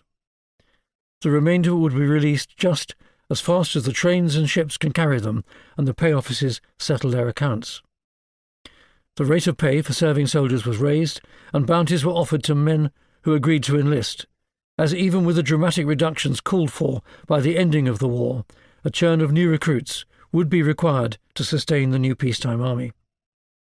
The tasks required of these 900,000 covered 5 specific areas: the Home Army, the Army of the Rhine, the Army of the Middle East, the detachment of the Far North, in other words, a commitment to Russia described later, and garrisons of the Crown Colonies and India. Churchill's statement concluded that in 1919 we must remake the old British regular army so as to provide on a voluntary basis the overseas garrisons of India, Egypt, the Mediterranean fortresses and other foreign stations. The intention was that we shall not require to keep so large an army as 900,000 in the field, although quite sensibly no estimate of the ultimate requirement was conjectured. Time was shortly to show that this was nearly 3 times higher than the number the government believed it could afford and settled on in 1923. Although Churchill's note related to the drawdown of troops resulting from the end of hostilities in Europe, it is instructive in terms of the overall expectation of the need for troops for warfighting purposes on the continent of Europe after the war. The commitment to such a force is absent, though it could reasonably be assumed to be included in the troops designated for either Home Army or Army of the Rhine duties. At the same time, across a chaotic and unstable Europe, everyone turned to the Allies to help with pacification duties. Although the British Army was in great demand, the country could not spare many troops and could not risk sending small detachments to remote districts far from the sea. All these consequential war measures occupied during the first months of 1919 much of the time and the energy of the principal powers. Within a year, the armed forces had released about 3 million men from khaki into civilian clothes. In 1918, there had been 4,583,300 servicemen and women in the British Armed Forces, representing 10,521 personnel for every 100,000 of the British population, the highest in the country's history, exceeding even that at the height of the Second World War, when it was 10,006 per 100,000. By the end of 1919, this figure had fallen to 1,604,700, a drop of 65%, now representing 1,388 per 100,000. The following year it fell again to 597,700, and in 1923 it reached its nadir at 334,700, a 93% drop on manpower over 4 years, representing 753 servicemen for every 100,000 of the population. It did not fall to this number of service personnel again until 1977, by which time the withdrawal from empire was almost complete. For all the right reasons, demobilisation savaged the British Army, ending up with a manpower complement far below the 900,000 that Churchill had initially assumed would be required. As part of this dramatic reduction in manpower, changes took place to force structures as well. The machine gun corps was disbanded, its Vickers machine guns being parcelled out in groups of 8 to create new machine gun platoons in the remaining infantry battalions. The newly raised tank corps, which had numbered 25 battalions at war's end, had been reduced to 5 by 1921. Indeed, it was lucky to survive on its own at all. 1919 failed to turn into a year of jollity now that the war had been vanquished, the swords beaten into ploughshares by the peace. For many, the dampener on the public mood brought about by the war was caused by the relentless and gargantuan demands of public and private sacrifice, reflected in the endless casualty lists published daily in the newspapers until 1917, thereafter weekly by His Majesty's Stationery Office. In Churchill's account of the war, first published in 1929, he used interesting language to describe how the sudden, unexpected end of the war affected Britain. Planning for the future of the army, especially not for a resumption of the sort of hostilities that had recently ended, was not on anyone's agenda. Not only the armies, but the peoples of Britain were profoundly affected by the sudden cessation of the war, he observed. The poise and balance even of Britain was deranged. Derangement indeed. The winter of 1918 was cold, and cold was short. 2 waves of the Spanish influenza that was to infect a quarter of the world's population swept across the country, causing the deaths of 228,000 Britons. A 3rd wave struck in the early spring of 1919. At the same time, industrial unrest shook the country, with 2.4 million workers going on strike during the year, with a special militancy in the mines and on the railways. It was a particular problem in Scotland, where the Battle of George Square was played out on the 31st of January 1919. The red flag of Bolshevism on the municipal flagpole was enough to worry the authorities that revolution was imminent. But Glasgow was not Petrograd, merely the locus for the re-inflammation of fragile British industrial relations following the end of the war. While troops were deployed in aid of the civil power, it was police baton charges that felled the workers. It led to the sheriff reading the Riot Act, after which the army marched, the city centre being occupied by troops in helmets and fixed bayonets. That particular battle was quickly over, but strikes and threats of strikes became a recurring feature of the country through to 1921. Fortunately for the government, British trade unionists were not seeking the overthrow of the country, merely asking for better working conditions and salaries for their workers. There was an enormous difference between Petrograd in 1917 and Glasgow in 1919, but the clanging cymbals of civic unrest were unsettling and discordant. The fact that the army was marching through a British city supported by tanks only 82 days after the end of the war made those of a nervous disposition fear that the spectre of war had diverted its gaze homewards rather than in other parts of the world where wars normally took place. Anxiety about communism gripped many in government, fearful of a threat to the survival of a liberal political settlement that had been centuries in the making and offered a rerun of the terror in France 130 years before. The mood lightened when the Treaty of Versailles was signed. Victory Day was announced for Saturday the 19th of July 1919, so as not to disturb the working week, and the British Army was able to parade, colours flying, through the capital city of the Empire. Charles Carrington watched the show. London was decorated and thronged with visitors, as for a coronation. A great camp was formed in Hyde Park for representatives of every regiment in the British Army, every Dominion, every ally. The procession of troops, bearing all their regimental colours, marched 9 miles through the east and west ends of London to salute the King at Buckingham Palace. They passed through crowded streets which cheered for Foch, who flourished his British Field Marshal's baton, and louder, as I heard with my own ears, for Haig. No doubt we had won a victory. Despite the flags and parades, Britain's moral certainties had been holed below the waterline. Not yet visible, perhaps, but in a few years these would exhibit themselves in widespread revulsion at the possibility of another continental war. Thinking of, or preparing for such, was social and political suicide. The idea of another war was so anathematic that arguments for preventing it by means of deterrence, or of defensive plans, or preparations, were considered morally suspect and political suicide. Support for pessimism was to reach unprecedented levels in the decade that followed. The catchphrase of the moment was never again. Even Sir George Milne, Chief of the Imperial General Staff, the CIGS at the time, in 1926 referred to the recent war as abnormal. He did not consider it likely that Britain would ever be required again to fight a European war. Those few who considered such issues were quickly dismissed as militarists or worse, warmongers.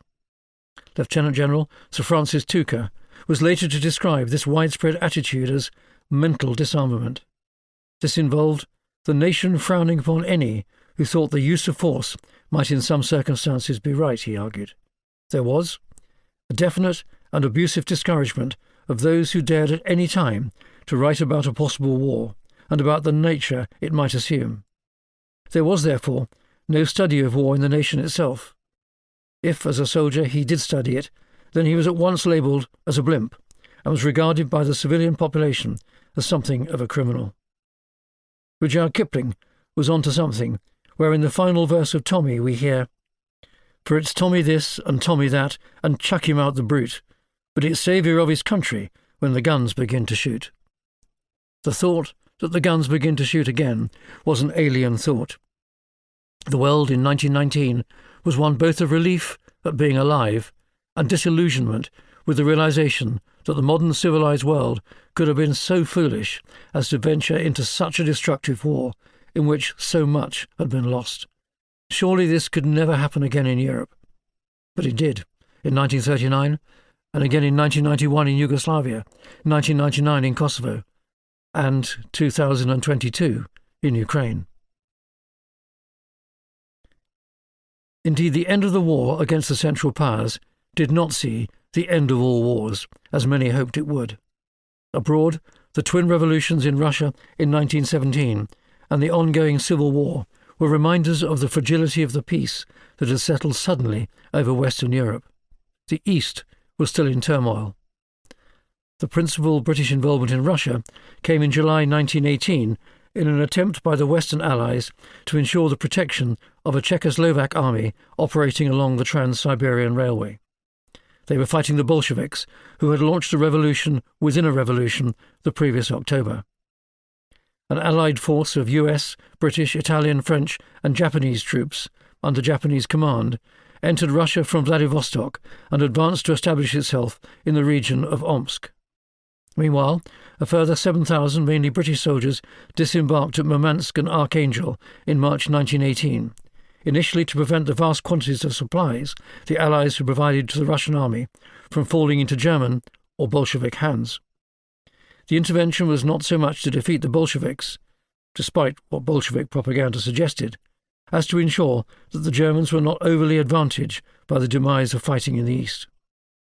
Although the purpose of the British and Allied missions throughout the years to 1920 was often opaque, as the situation constantly changed on the ground, the commitment was significant, some 59,000 men at its height. The problem for the army was that it was a military commitment without a strategic purpose, and on that basis an abuse of soldiers' lives. During all of this turmoil and continuing commitments at home and abroad, the army was still rapidly demobilising. The rapidity of this change, organised well after the earlier mistakes had been rectified, had a profound impact on society. During the 12 months following the end of the war, nearly 3 million men flooded out of Kharkiv, 10,000 each day in the first 6 months. Society, politics, the economy, and the temperature of the nation were uncertain. What would the future bring? Would Britain be a home fit for heroes? Given what we know now of post-traumatic stress disorder, the reality was that many of those coming back into civilian life, following the sudden end of fighting, would have been psychiatric casualties of one kind or another. A study published in the British Journal of Psychiatry in 2018 reported that 17% of combat, as opposed to service veterans from the wars in Iraq or Afghanistan, reported experiencing PTSD. In addition, 9% of other servicemen and women who served in these war zones, but not in a combat role, suffered PTSD. The rate for the veteran population as a whole at the time was 7.4%. It would seem fair to assume that with the relentless intensity of the combat during the Great War, the PTSD rate was even higher than that reported in 2018, perhaps as much as 25%. If this were the case, it meant that as many as 750,000 men returned home with levels of trauma that today would require some form of clinical intervention. Except for those formerly diagnosed specifically with shell shock, some 80,000, surely a serious underestimate, no treatment was available for what was at the time an undiagnosed medical problem. War trauma, of course, affected not just servicemen. With over 700,000 British dead, that's 9% of the adult population under the age of 45, together with 1.5 million wounded, whole families, perhaps with extended families 10 or 20 times this number, were left devastated by loss. The UK population in 1918 was 34 million. It doesn't take complex arithmetic to recognise that in 1919 the whole of Britain could be considered as a psychiatric casualty of the war. The Treaty of Versailles was considered by most people in Britain to end the possibility of further or future war in Europe. Just as the Consent of Vienna after Waterloo was followed by a century of peace for Britain in Europe, it was widely considered that a repression by the victors of the German militarism that had caused the war, and the division of the old Austro-Hungarian Empire into new nations, reflecting their ethnic diversity and nationalistic aspirations, would also lead, to quote a later statement earlier than it was made, to peace in our time. This was what Britain wanted. Unfortunately, it was not what it received. It was assumed that Versailles would provide the peace, while the League of Nations, a new and untested form of collective security, would preserve it. If both did their job, there would be no more war, as Lloyd George hoped, for at least 30 years. In these circumstances, the idea of military intellectuals planning on how to fight another peer-to-peer conflict on the scale of 1918 seemed absurd. Charles Carrington recalled how he and other veterans of the Great War worried soon after the armistice in November 1919 that no one at home, among either the political class or the civilian population, seemed to realise that the German army had actually been defeated in the field. 1918 had seen the British Army's greatest victory. Indeed, as the historians Robin Pryor and Trevor Wilson observed, it seems to have passed unnoticed by history that the spectacular series of victories won by the Fourth Army were not having to be paid for by an insuperable levy in the lives of their infantry. Even soldiers didn't seem to appreciate the point that they had won a tremendous victory, using new approaches to warfighting against an enemy that had no effective military counter. The Germans hadn't lost just because they had been exhausted, but because militarily they had been outfought in battle by a vastly superior Allied army in which Britain had played a leading part. Even then, in 1918, the seeds were being planted of the fallacious argument that the German armies in France and Belgium had been stabbed in the back. While Britain lulled itself into the sleep of passivity, forces were already underway in Germany to believe this nonsense and to recover their lost glories. Carrington observed, "The war was something rejected, forgotten by the civilians who saw it only as a disaster from which a new world was painfully emerging, and by the soldiers who saw it as an achievement, finished and tied away. The civilians wanted to hear no more of it. The soldiers kept it to themselves to be discussed in private, like a Masonic secret." In a strange, emotional metamorphosis, the British public appeared to wish to embrace and indulge the bloody memories of the Somme and Passchendaele, rather than the victories of 1918. Chapter 6. Old and New Postbellum Responsibilities and the Irish Question. The Great War did not make the world a safer, more peaceful place. Nor, too, did its end in November 1918 result in any let-up for the British Army.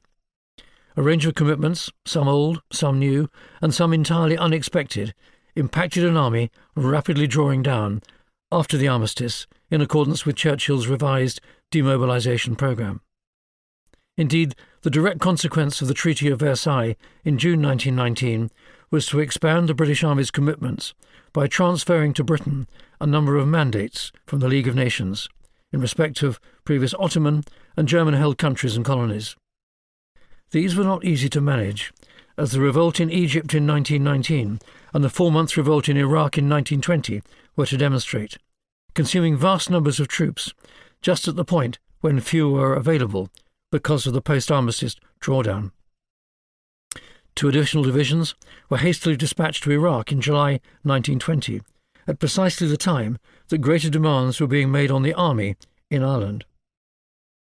Then in September, the CIGS, Field Marshal Sir Henry Wilson, he had been promoted in July 1919, warned General Neville Macready, the Commander-in-Chief Ireland, that he needed 10 battalions from Ireland, from the 51 stationed there, to help manage an expected coal strike in England. Macready warned that this would be catastrophic for the security situation in the country. Indeed, the period through to 1923 was one in which the respective chiefs of the Imperial Staff, Wilson until February 1922, followed by the 10th Earl of Cavan until 1926, struggled to make ends meet, endlessly recycling troops from various commitments around the globe to satisfy the most pressing demands as they arose. The military commitment to Russia continued beyond 1918. The revolution transmogrified into the Russian Civil War, British troops remaining in the rapidly disintegrating country because of fast-growing fears of a contagion of a Red Revolution at home. Indeed, fear of the threat of Bolshevik revolution did not abate in Westminster until at least 1922, possibly not even until the end of the general strike of 1926. Industrial unrest was widespread.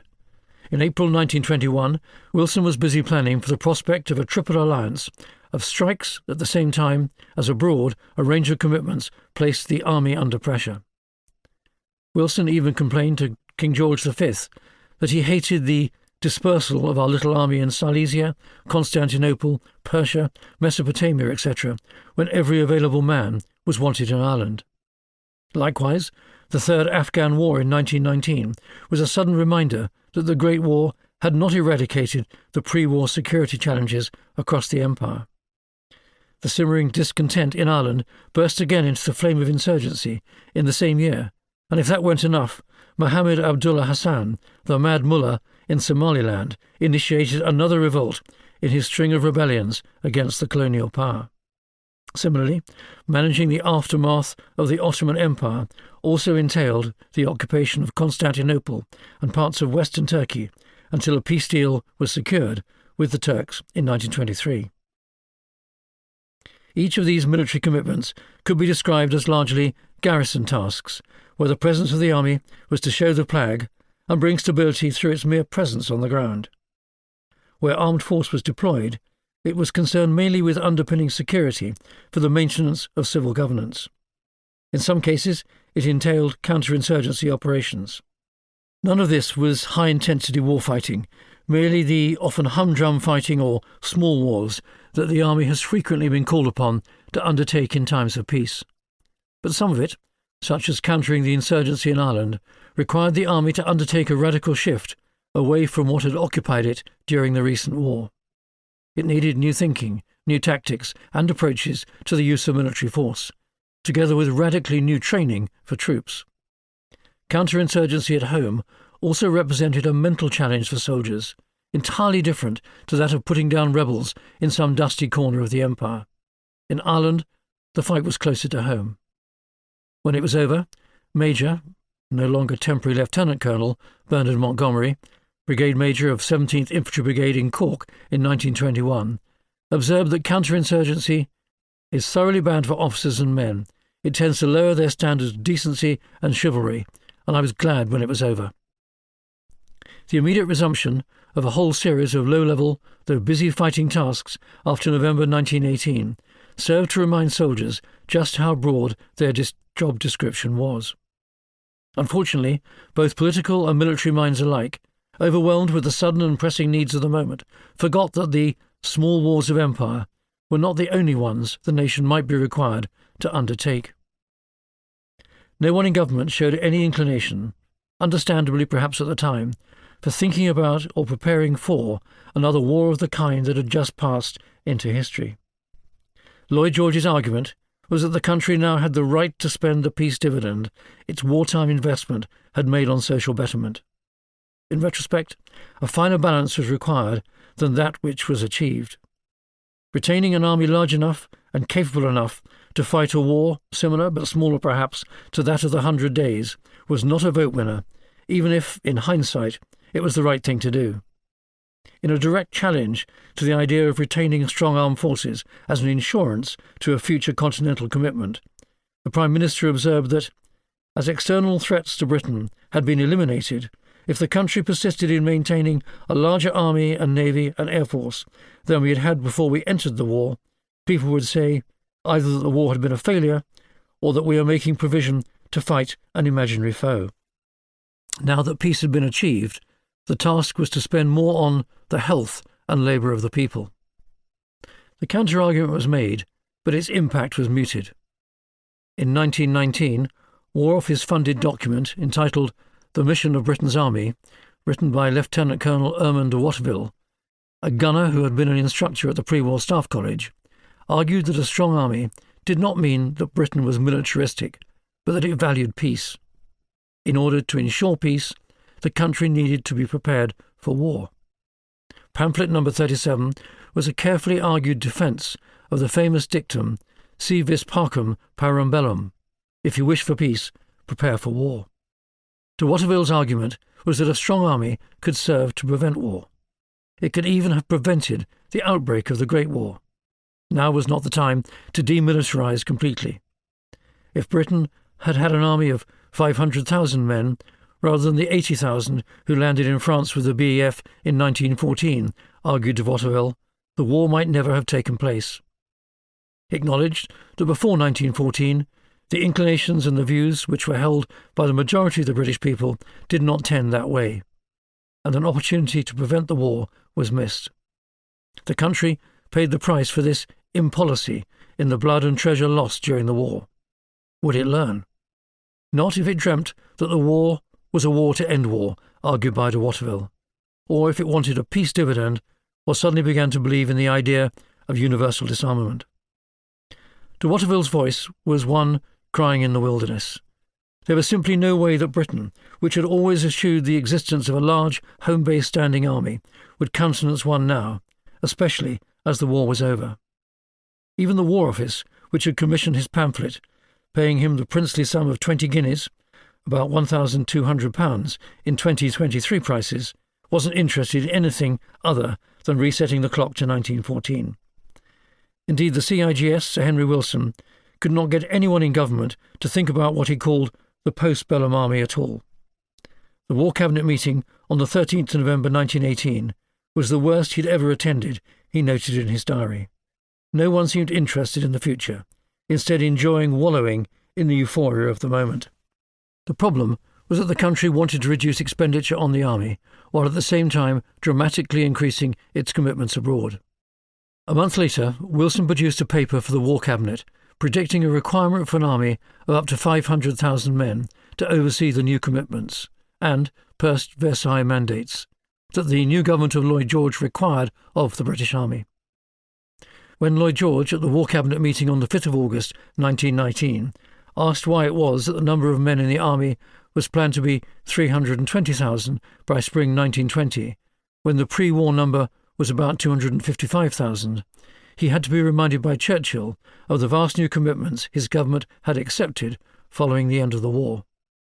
This was war imperialism, the accruing of territory for no other strategic reason than that it was gifted as the result of war, not even necessarily of war of one's own choosing.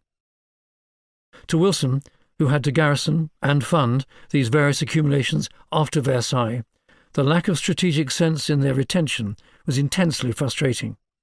To his mind, there needed to be a rationalisation of overseas commitments, reflecting what was strategically vital to Britain.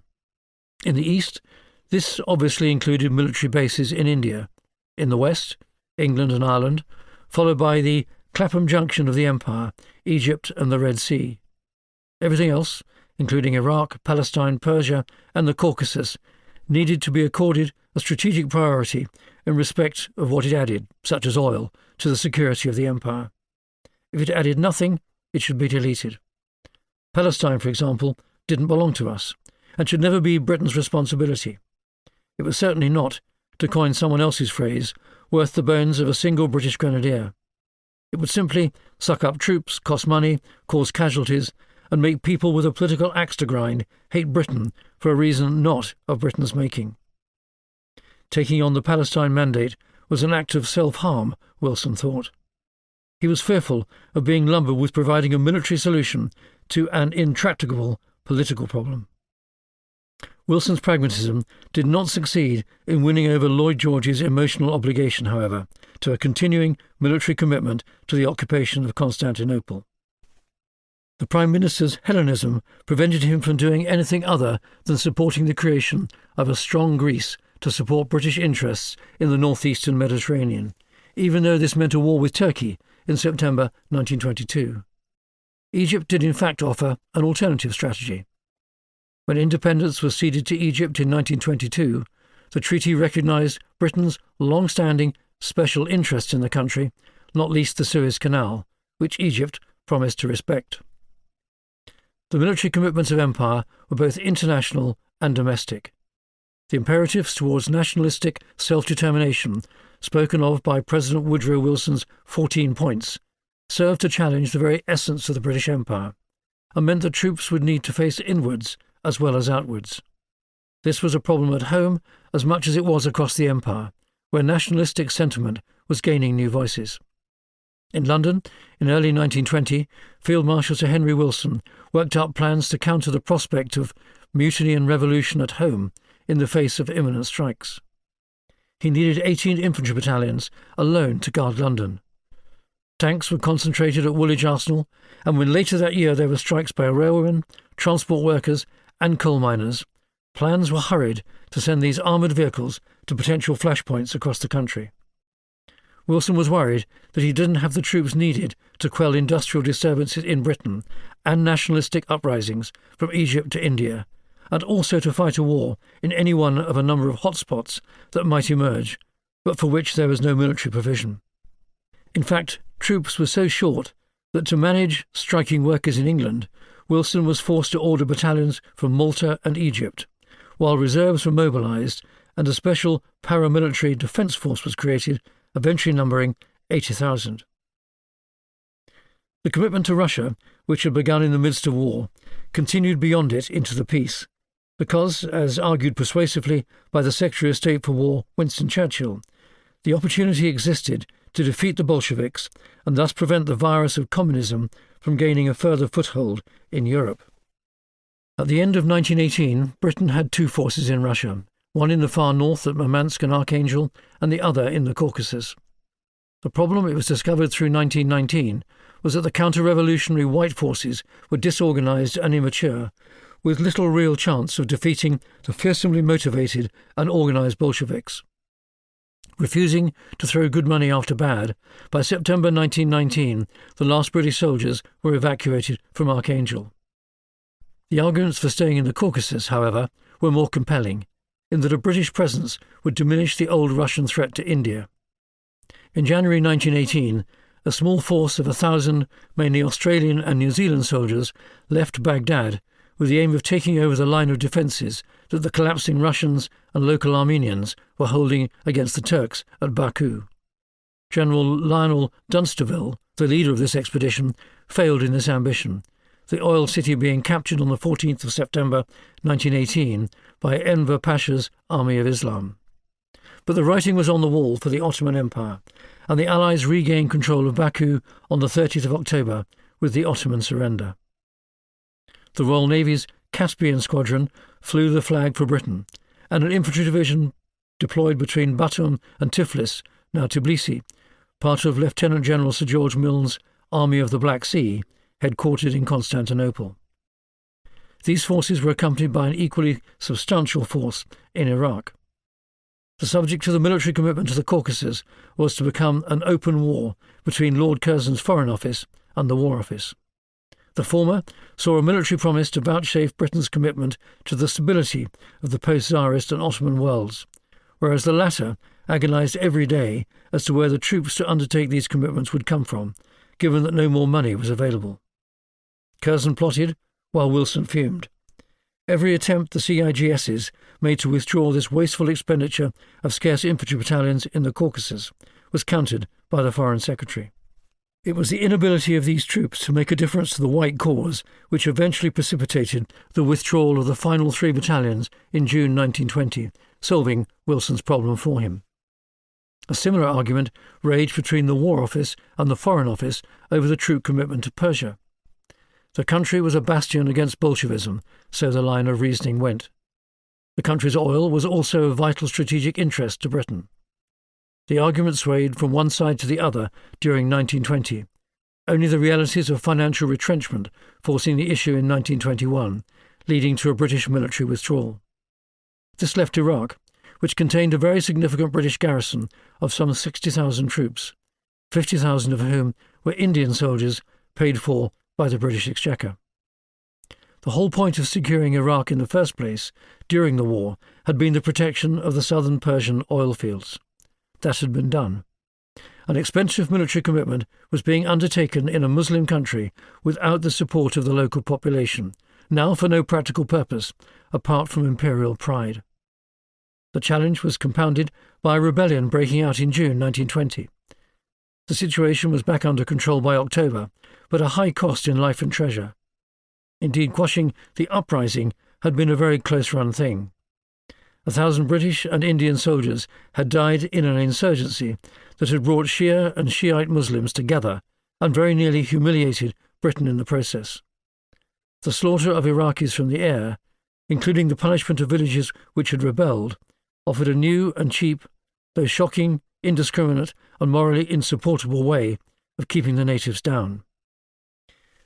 The new Royal Air Force, established from the Royal Flying Corps in 1918, argued successfully that future counterinsurgency problems could be solved by bombing recalcitrant tribesmen into submission.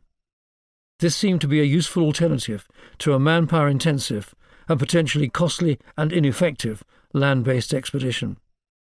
Many of those killed in Iraq had been cut down by some of the 97 tons of bombs dropped and the 183,861 rounds fired from the air during the campaign. This led Sir Hugh Boom Trenchard, Chief of the Air Staff, to offer to take responsibility for the security of Iraq away from the army, with an air policing scheme in which villages could be controlled from the air. Churchill, now Secretary of State for the Colonies, put aside the moral squeamishness he had expressed in a report on such operations in 1921, killing women and children indiscriminately from the air for the sake of economy. The government had been shocked at the huge financial cost of 4 months of fighting, £40 million, the equivalent of £2 billion in 2023 values. Trenchard's concept of air policing, supported by armoured cars and locally raised levies, would be accompanied by the establishment of a friendly Iraqi government in Baghdad, rather than the direct administration of the mandate by Britain. Home Rule, a form of independence for Ireland, was one of the longest-running domestic disputes in Britain.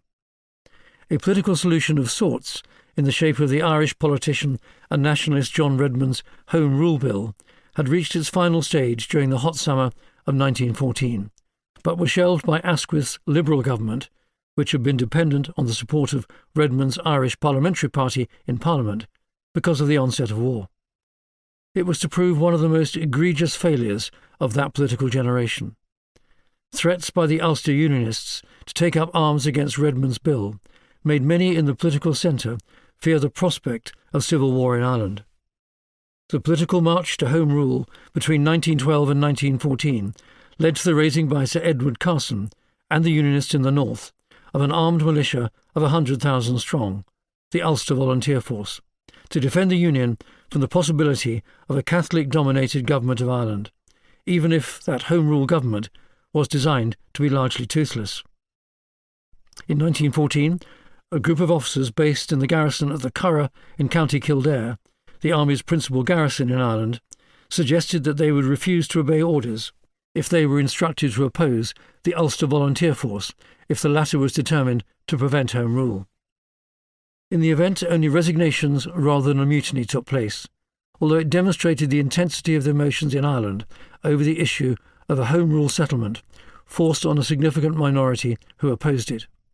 In the end, even the resignations were rescinded, but the question remained: would the army remain loyal if Westminster went so far as to enforce a settlement on Ireland against the wishes of its loyalist, Catholic and Protestant populations? Redmond agreed to exclude the north-eastern counties of Ireland opposed to Home Rule from the final formulation of the bill, but the excuse for shelving the entire problem was the outbreak of war. The events of the Anglo-Irish War, the Irish War of Independence, which broke out in its final incarnation in April 1916 and ended in July 1921, were a trauma for both communities in Ireland, nationalist and unionist. The war was a trauma for Britain and Ireland as a whole, united politically since 1801, and for the British Army, which had long recruited heavily in Ireland and had deep roots in all communities. The wildly popular 1912 song, "It's a Long Way to Tipperary," now seemed to register the gulf between Irish nationalism and the union of the British Isles. The political leaders of both communities, and in London, had failed to secure the compromises necessary to allow all traditions in the country to coexist in harmony. The result was, for the British and their army in Ireland, a counterinsurgency operation that boiled over from civil disobedience in 1919, when 18 police officers were killed and 20 wounded, to insurgency in 1920, with 182 police and 50 soldiers killed and 387 wounded. It did not end until July 1921, when a truce was agreed, paving the way for a political settlement that was ultimately, but not immediately, to sever the majority of Ireland from Britain. For the new Irish Free State, a separate entity to Northern Ireland, which remained in the Union, it resulted in a further year of bloody civil war. For Ireland as a whole, it resulted in a hard border between the two parts, 26 counties in the south and northwest, and 6 counties in the northeast. The British Army traditionally garrisoned over 20,000 troops in Ireland. In theory, their role did not include policing or internal security. Rather, Ireland was the home base for a number of infantry and cavalry regiments. Following the Cardwell model, the 2nd Battalion to each of these regiments served abroad. The role of the home base battalion was to recruit and train soldiers, preparing them for service wherever the overseas battalion was posted in the Empire. In the 1830s, Ireland, with 30% of Britain's population, provided over 40% of its soldiers. By the turn of the century, this proportion had dropped to 10%. At the end of 1919, as part of the process of demobilising the army after the war, there were 37,259 soldiers in Ireland, with 34 infantry battalions, 6 of which were due to disband.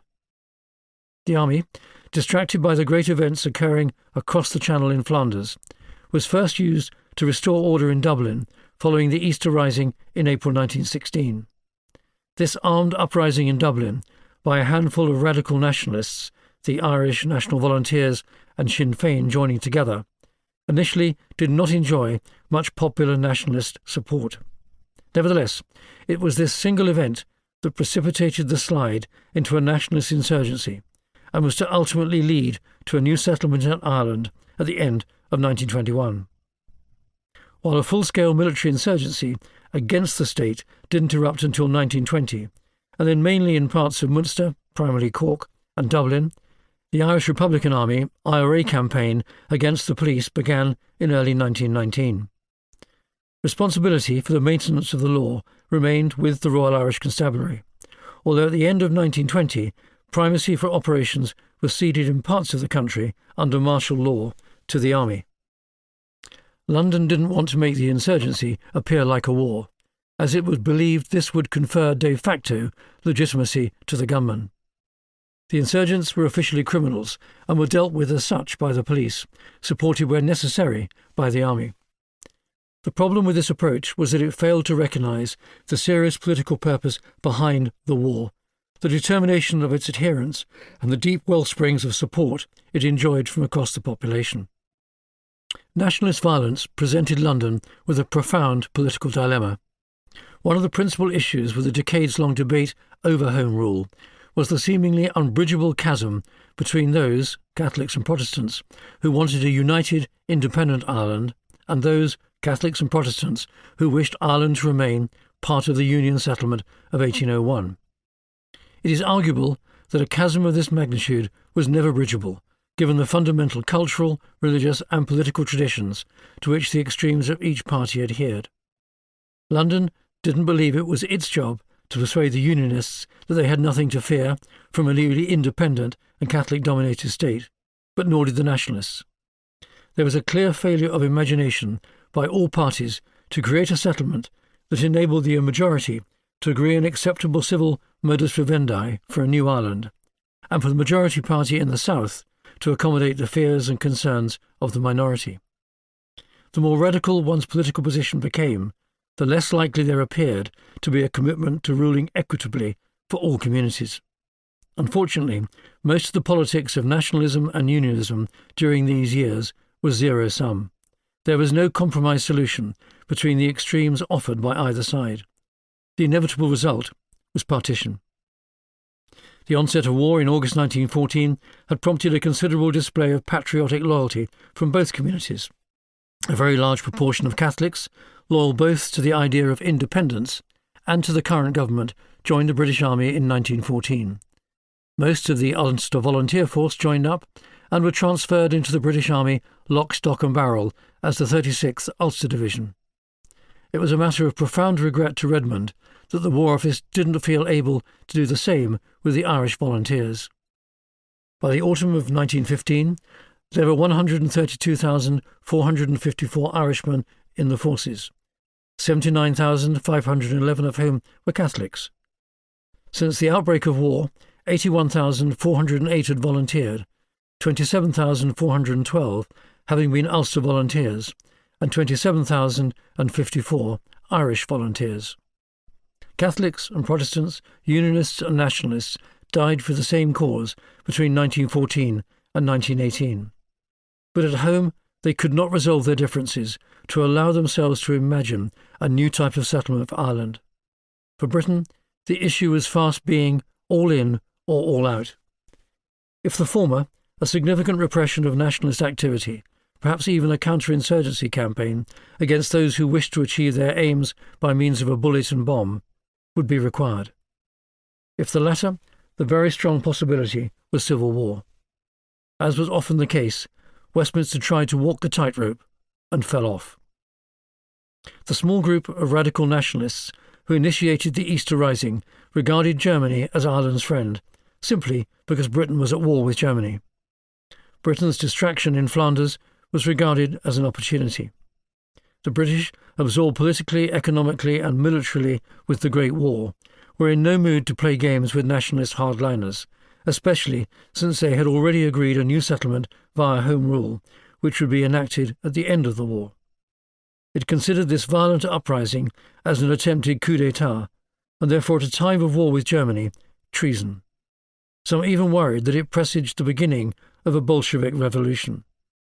The response was a military rather than a political one, with no eye to the consequences, especially the creation of martyrs. By means of overreaction, the British military authorities, in suppressing the rebellion and executing the ringleaders under the terms of martial law, served to inflame a situation that could have been handled in a far more measured way. 16 ringleaders were executed following shortened legal proceedings under the terms of martial law. It was a remarkably ill-considered response to the situation. With the internment of 2,000 Republicans, all released by mid-1917, the harsh response to the uprising did more than anything else to energise the nationalist call for independence and bring the uncommitted into the independence rather than the Home Rule camp. It was the extremists who were, after the Easter Rising, now setting the agenda. London and Dublin Castle were too complacent or distracted to appreciate the extent of the challenge they faced from the radicals. The latter wanted independence now, and were prepared to force the issue using both political and military means. As a result of political cowardice on the one hand, the failure to execute Home Rule in 1914, and military overreaction in 1916 on the other, leadership of the nationalist cause in Ireland slipped away from those seeking independence by political means to those who were willing to demand it by force of arms. Many centrist political nationalists of the Redmond stamp, who thought they had secured a deal with London, came to the conclusion the English could not be trusted. As is so often the case in these situations, the hardliners, previously kept on the political periphery by the strength of the consensus, stepped into the vacuum. If politics wasn't going to work, the gun would. Once again, the army was asked to solve a problem that the political system had failed to solve. In the period after 1916, Sinn Féin emerged and set itself up after the elections in 1918 as the alternative in Ireland to Westminster. The British, seeing 1916 to be a law and order issue, never saw the strength of the new political movement which now led the nationalist cause. Westminster, focused at the time on the demands of the Great War, inadvertently exacerbated the slide towards nationalist extremism. In April 1918, with the Kaiserschlacht in full swing, the government announced it was reserving to itself the right to apply conscription to Ireland, something it had hitherto forsworn. The government, in the event, didn't actually enact conscription, but the threat was enough, uniting even moderate opinion against Westminster. London reacted by declaring both Sinn Féin and the Irish Volunteers proscribed organisations, arresting their leaders. The opportunity for a peaceful transition to independence had now passed, and Sinn Féin went on to win a landslide victory in the December 1918 Irish Assembly elections, held under terms of the newly enacted Home Rule legislation. 34 of its 62 elected representatives, from a total of 105 seats, were in prison. It then set up its own alternative, unconstitutional parliament in Dublin, the Dáil Éireann, using this electoral endorsement to boycott government by London or the Dublin Castle administrations. An armed campaign against the government began soon afterwards. During 1919, the IRA attacks were on the Royal Arch Constabulary, not merely to gain an arsenal for themselves, but to remove the ability of the police to enforce the law of the land. Once armed, they moved to selected killings of police officers. During the late summer of 1920, especially in Munster province, they progressed to groups or flying columns of fighters able entirely to dominate weakly defended rural areas, and, with numbers in a few cases of over 100 fighters in each column, capable of taking on the security forces in gun battles. The Royal Irish Constabulary proved incapable of countering the IRA on its own, with the result that the authorities in Dublin proceeded to recruit 8,000 additional constables, many ex-soldiers from England, the so-called Black and Tans, and the Royal Irish Constabulary Auxiliary Division. The approach was to stamp out rebellion and restore law and order by increasingly robust methods if necessary. However, using men little concerned with an appreciation of the political nuances of nationalism in Ireland was a serious mistake. Sir Henry Wilson saw the employment of such men as a major error of judgment and railed against the policy. The consequences of the sometimes undisciplined behaviour of the Black and Tans, tipping the population into the nationalist camp, were not considered. By the time Major Arthur Percival arrived in Cork in January 1920, he had recently returned from the mission to Russia. The insurgency had been underway for a year. The 1st Battalion of the Essex Regiment had been sent to Ireland the previous August, not because of the security situation or because it was especially trained to undertake counter-insurgency operations, but because this was its home posting. On arrival, large numbers of its wartime soldiers were discharged, and reservists and new recruits brought in, at a stroke dramatically reducing its fighting capacity. The battalion of which Percival became the intelligence officer was in fact little more than a double company, comprising 7 officers and 201 other ranks. Far from forming merely a peacetime garrison taken up with training, the growing insurgency threw them into provision of military aid to the civil power, providing support to the police in the fight against a rapidly growing terrorist movement. The insurgents, of course, had home knowledge on their side, and were able to create 7 battalions of armed supporters in all the major towns throughout the Essex's area of responsibility. The much-reduced battalion had no understanding of what was required, nor experience of this complicated and sensitive form of soldiering. During 1920, the primary IRA activities were to steal arms and undertake individual killings of police officers. There were few large-scale actions, but a steady campaign of harassment against the constabulary lowered police morale and helped provide a sense that the gunmen, who could strike when the circumstances suited them, somehow had the upper hand. The British Army was not prepared or equipped for the insurgency that developed through 1919. Trouble, a word that was to become a euphemism for the insurgency, was very localised, and primacy remained with the police. The army, in fact, was entering a dangerous situation blind, unaware that it needed to work hand in glove with the police, that police intelligence was critical to understand who the insurgents were and where they were, and that it was the general population that would decide to whom they would offer loyalty and support. Counterinsurgency is a tough operation of war, not to be undertaken lightly or with excessive or misdirected force. Indeed, no doctrine existed in 1919 to describe how best to take on armed insurgents hiding in plain sight in an operation where the police remained in charge. What was the best way to take the sting out of the insurgency? The primary lesson for the British Army was that in issues of internal rebellion, politics and the rule of law must remain supreme. Likewise, the police and the army need to have a united command and control system in which intelligence and action become different parts of the same approach to denying the insurgents access to weapons, public support and freedom of movement. Using violence to repress violence only reinforces the prejudices of those on the other side or those contemplating what side to join. Violence begets violence.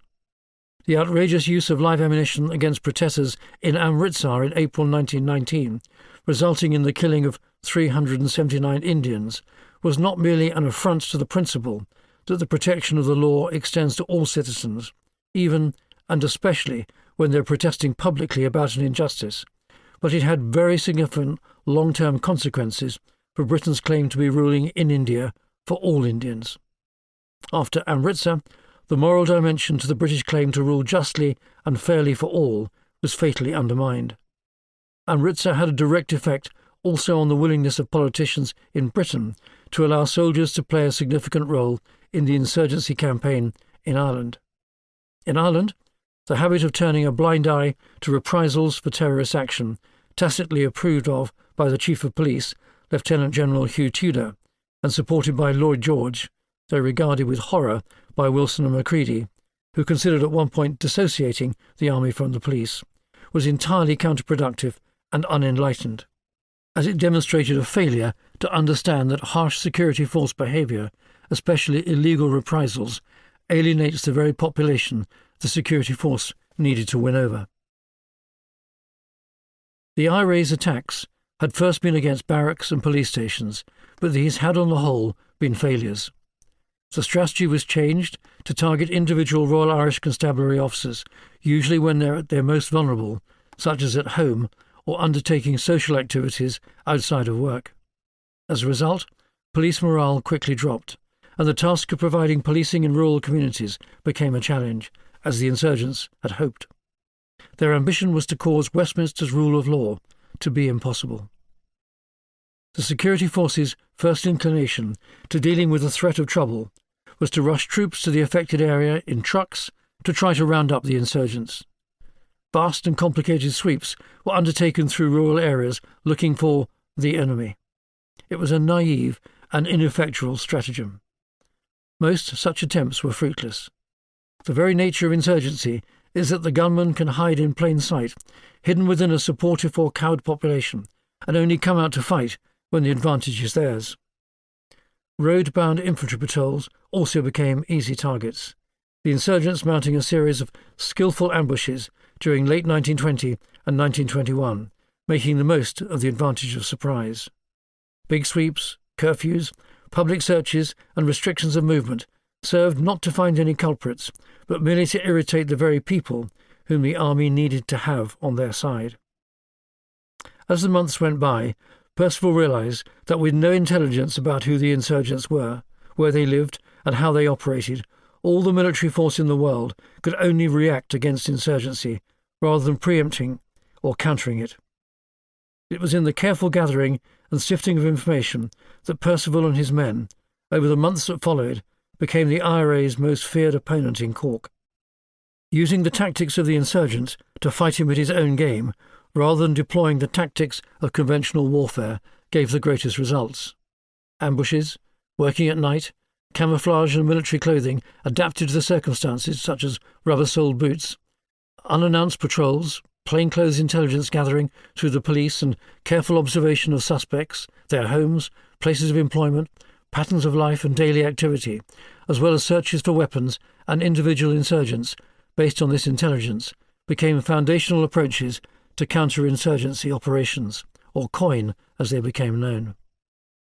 Using intelligence from networks of informants to capture or kill terrorists, while at the same time separating them from their sources of support and sustenance, was all important.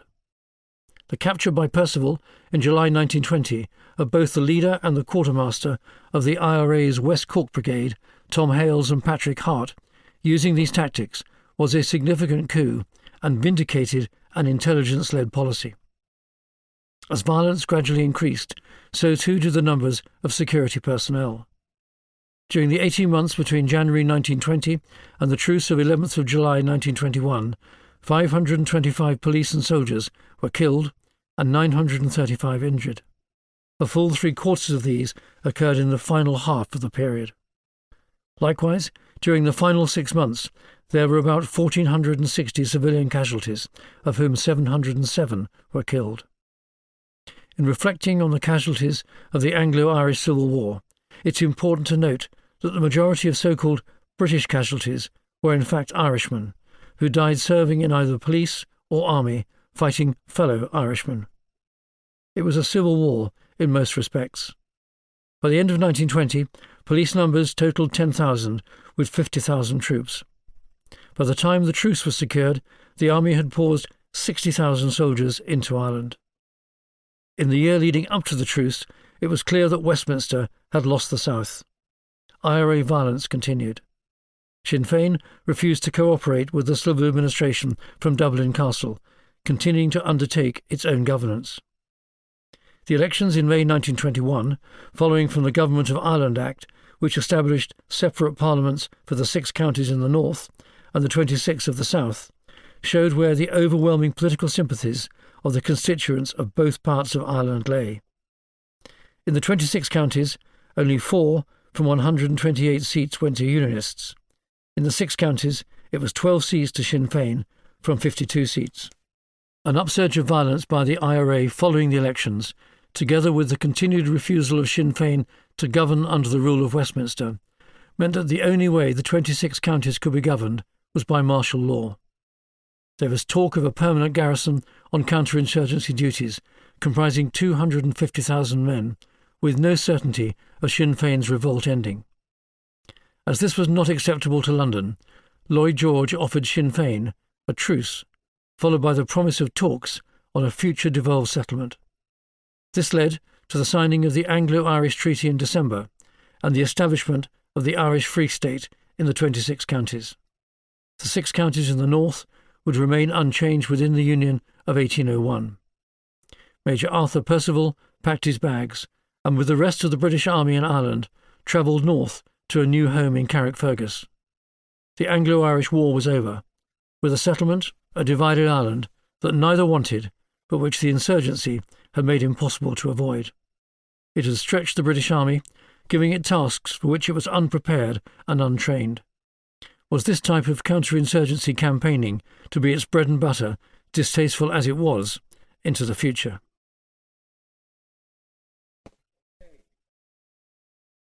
Chapter 7. Imperial Policemen versus Continental Commitment. It wasn't just troop numbers that mattered in the post-war army, but pounds, shillings and pence. A peace dividend was expected after the crippling cost of the war. In addition to the dramatic slashing of defence expenditure following the end of the war, a moratorium in August 1919, the suggestion of Winston Churchill, was placed on any future spending under the so-called 10-year rule. This was a Treasury assumption that there wouldn't be another major war within 10 years, thus keeping the lid on expenditure. It should be assumed that the British Empire will not be engaged in any great war during the next 10 years, and that no expeditionary force is required for this purpose. The principal function of the military and air forces is to provide garrisons for India, Egypt, the new mandated territory, and all territories other than self-governing under British control, as well as to provide the necessary support to the civil power at home. There was no money for military expansion, but neither was there for innovation, combined arms training, or preparation for future expeditionary warfare. In the 2 decades that followed, it was the crippling freeze on expenditure that did more than anything else to constrain the army's modernisation and its preparation for modern war. The role of the army was to guard the empire. So far as His Majesty's government was concerned, the war to end all wars had done its job. There is no need to consider or plan for a future one, whether in policy, financial or practical terms. One of the consequences of this moratorium was its destructive impact on Britain's domestic arms industry. Another was the fact that it made everything an issue of money, giving the Treasury the whip hand in considerations of national defence. Another was the disincentive it gave to the War Office generally to undertake forward strategic planning, or doctrinal development, at least insofar as another war of the highest magnitude in Europe was concerned. The rule was to remain in place ruinously until 1932, after which it was converted to a 5-year rule. War became progressively hypothetical. Why was the British Army so unprepared for war in 1939? The principal reason was that the British government, by means of its faulty defence planning and financing in the previous 2 decades, made it so. It was not the first time British governments have entered periods of war unprepared, but this time they had done so despite the warning bells of a deteriorating security situation in Europe and the Far East ringing alarmingly for several years beforehand. Beyond this, in the face of steadily increasing government expenditure and rising taxes, was an attempt from 1922 to reduce government spending overall. This was an all-party affair. None of the Conservative, Liberal or Labour parties was keen to see expenditure on defence. The committee, chaired by Sir Eric Geddes, reduced total defence expenditure from £189.5 million in 1921 to £111 million in 1923, of which £43.5 million was for the army. The Geddes Axe was an act of grievous self-harm. This zero-sum approach, in other words, within the limited budgets available, where one party gained it was at the expense of another, was a devastatingly foolish way to manage something as serious as the defence of the national interest. There were few incentives to cooperate between the services, and fewer still to collaborate, because at the heart of the relationship was always a struggle for money. The exercise was undertaken by Treasury civil servants with no military advice, and who made a series of egregious errors in their assumptions. One of these was that modern weaponry, such as machine guns and tanks, made fewer troops on the battlefield necessary. The Army's annual budget fell steadily every year thereafter to $36 million in 1932. Current commitments aside, it was no way to prepare for another war.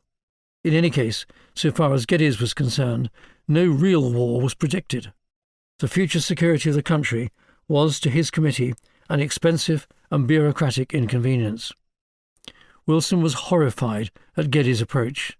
In a fierce rearguard action towards the end of his time as CIGS, he complained that Geddes didn't understand the world in which Britain was now operating, and that his report had been careful to avoid any discussion of the purpose for which the British Army exists. The report not only reveals a complete misconception of the reasons for the Army's existence, but ignores the responsibilities with which it's entrusted. 10 pages of detailed criticism of Geddes' assumptions followed, emphasising the scale and extent of Britain's overseas commitments. For the last 100 years, the British regular army has been maintained, not for intervention in a European war, but the protection of our overseas territories, for the support of the civil power in the maintenance of law and order throughout British territory at home and abroad. The aim of the army has been regulated by our overseas commitments and not the threat of any continental power.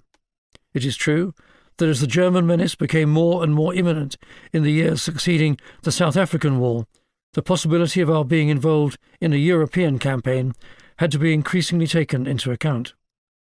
Consequently, those military units that we were obliged to provide at home for the maintenance, relief and support of our overseas garrisons were gradually organised in such a manner as to allow them, such as they were, to intervene in support of our allies, should His Majesty's Government decide so to act.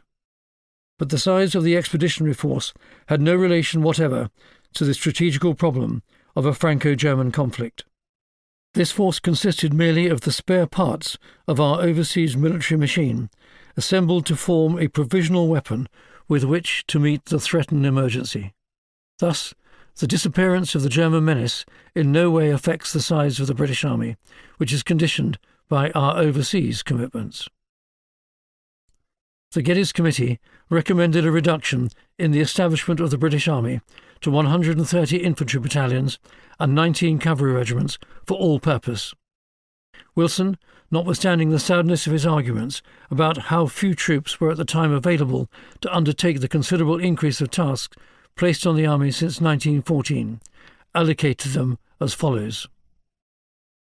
At home, including Germany, 8 cavalry regiments, 67 infantry battalions. Abroad, 11 cavalry regiments, 63 infantry battalions. Of those abroad, India, 8 cavalry regiments, 45 infantry battalions. Aden, no cavalry, 1 infantry battalion. Egypt, 3 cavalry regiments, 7 infantry battalions. Constantinople, no cavalry, 2 infantry battalions. Singapore, no cavalry, 1 infantry battalion. Hong Kong, no cavalry, 1 infantry battalion. North China, no cavalry, 1 infantry battalion. West Indies, no cavalry, 1 infantry battalion. Malta, no cavalry, 3 infantry battalions. Gibraltar, no cavalry, 1 infantry battalion. The 45 British battalions in India constituted 60,000 men, supporting an Indian army of 190,000, made up of 100 infantry battalions, 21 cavalry regiments and 18 mountain artillery batteries, formed into 20 infantry regiments in 1922. An unfortunate side effect of Wilson's vigorous defence of the size of the army, commensurate with its worldwide garrison commitments, was that it helped reinforce the idea that the army's sole task was to be an imperial gendarmerie.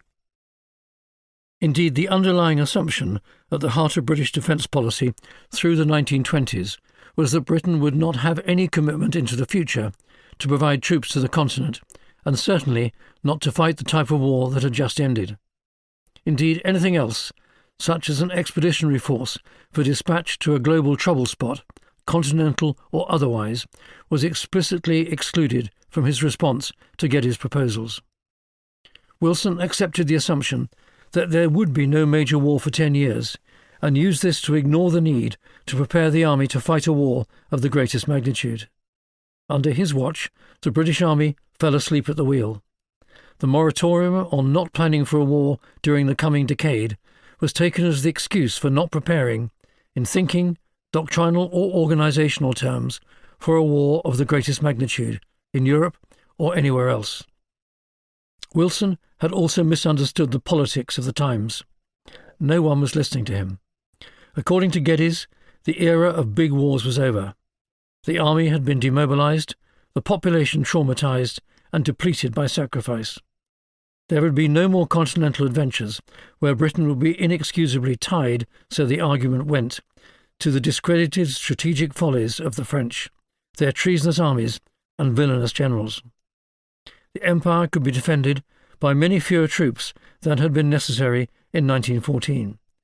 Indeed, a small professional army, focused not on any continental commitment, which Britain had anyway eschewed prior to 1914, but on the needs of empire, sat perfectly with the traditional approach of relying on the Royal Navy, reinforced after 1918 with the Royal Air Force, for the protection of Britain's global interests.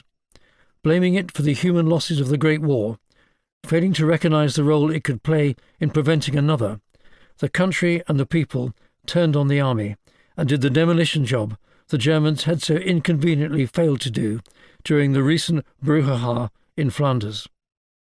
The Australian journalist Alan Moorhead described the mood change. Disarmament governed all. Regular officers were being axed right, left and centre, and many felt themselves lucky if they got out with a pension. The hectic backwash into peace had even gone to the point where army officers returning from France were heckled in London streets, called warmongers, and in a world of growing hunger and unemployment, they were accused of hanging on to safe and idle jobs at the public expense. It was the final swing of the pendulum from the days when hysterical women went about offering white feathers to civilians. Gloom and lethargy pervaded the army. The slaughter of the trenches was bad enough. For many people, these losses had become a human tragedy, brought about by military incompetence. The army went into the 1920s with an increasingly tarnished reputation. War wasn't something that could be left to the generals. Even the wartime Prime Minister got into the act. Lloyd George blamed the generals for the slaughter, his animus for Haig in particular being clear to see. The war was, he asserted in his war memoirs, a story of the 2 or 3 individuals who would rather the million perish than that they as leaders should own, even to themselves, that they were blunderers. Hence the immortal renown and ghastly notoriety of the Verdun, Somme and Passchendaele battlefields, the notoriety attained by a narrow and stubborn egotism, unsurpassed among the records of disaster wrought by human complacency. In June 1918, Duff Cooper overheard a fellow regimental officer comment that, "I shall be glad when this damned war is over and we can get back to real soldiering again." This wasn't surprising, as most senior officers of the era had cut their teeth in one way or another with the army abroad. The sense that the war to end all wars was an aberration was commonly expressed. Major General JFC Boney Fuller claimed, looking back from the vantage point of 1935, that this was the desire of 90% of military men. The desire among many was to revert to the comforting certainties, structures and approaches of a time long before the war clouds arrived over Europe in 1914. The Great War would never be repeated. Accordingly, by 1919, everything had reassumed its old shape. The war had been an irregularity. Now that peace had been achieved, the rush to recreate the halcyon military days of 1914 was pell-mell. Writing 16 years later, Fuller's anger at the naivety of this world view, and especially one that to place his tank at the centre of the new military world, reverberates across the page. A black hole of unreason and exhaustion, he argued, swallowed up the entirety of the British Army's thinking class.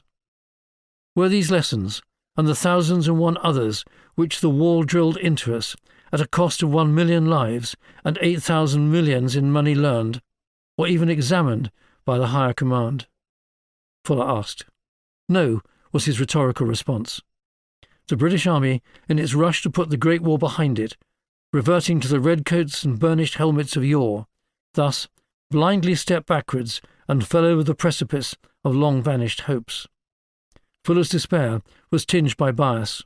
In the new post-war world, his beloved tanks were forced to play second fiddle to the infantry.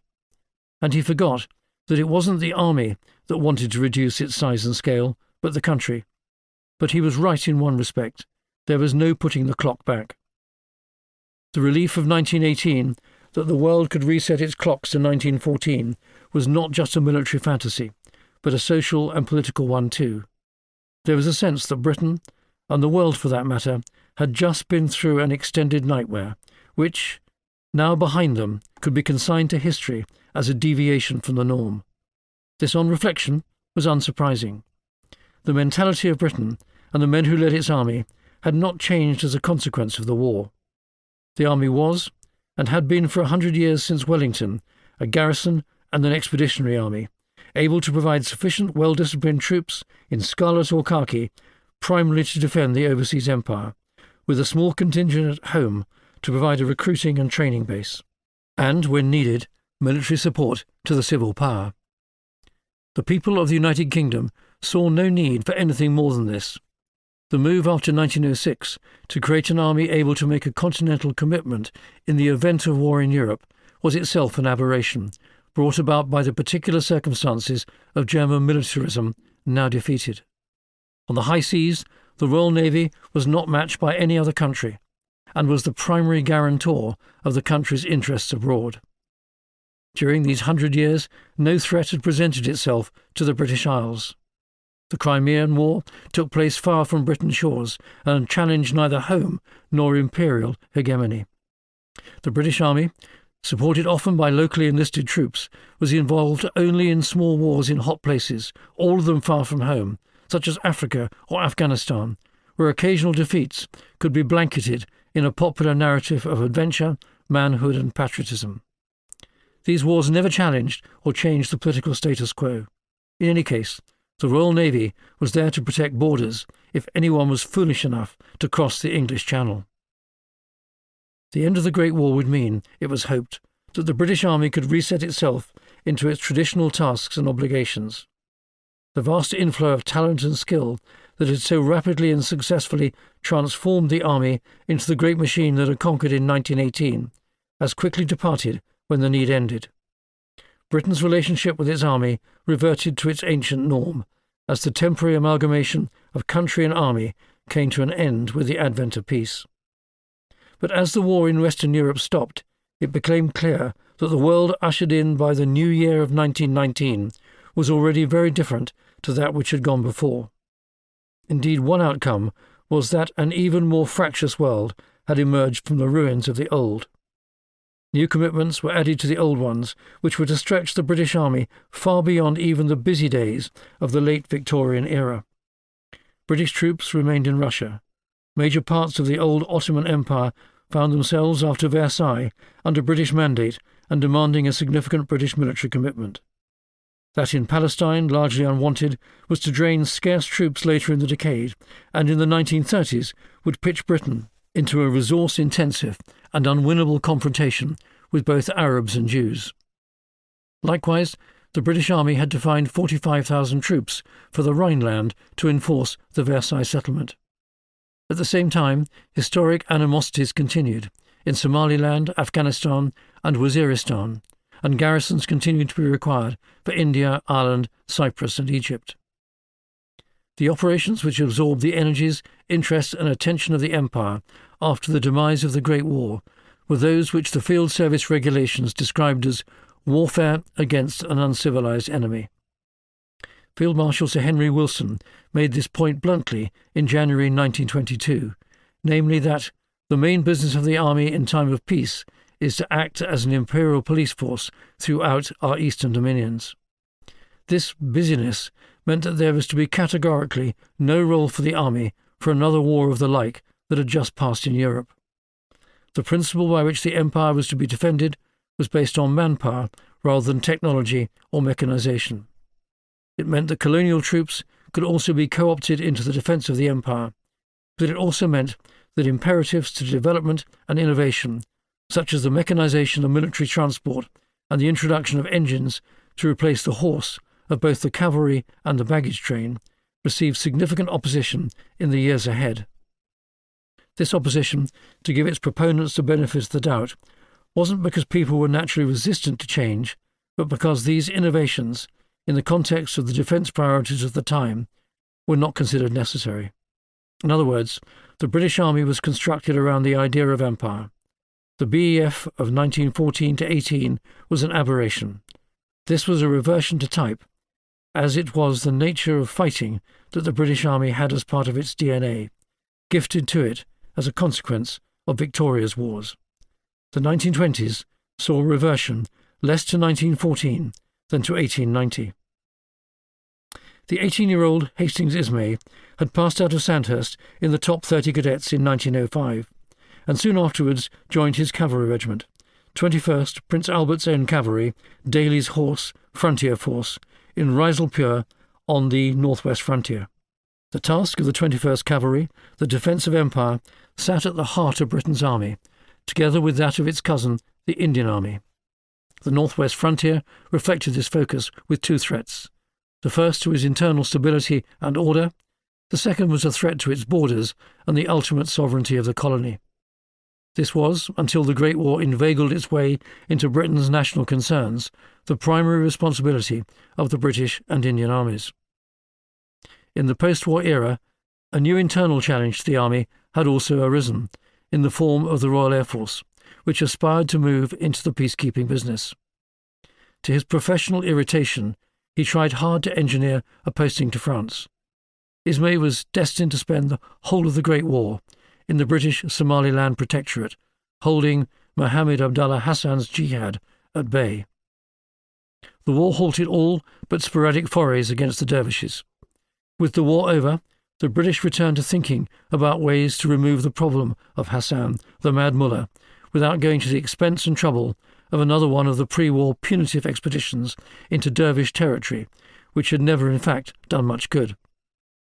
In accordance with the new War Office policy of using the Royal Air Force to put down insurgencies from the air, 6 DH-9 aircraft, each of which could carry 460 pounds of bombs, duly set off on the 21st of January 1920.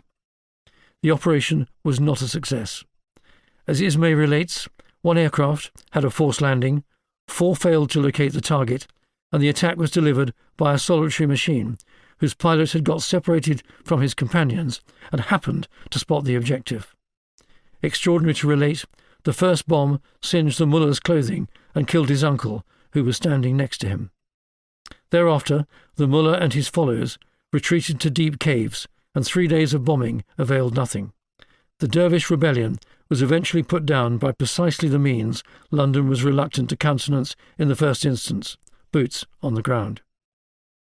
Notwithstanding the reality of what had actually happened, the campaign gave the new Air Ministry the opportunity to argue in Whitehall the efficacy of independent air action to achieve military and political aims across the empire.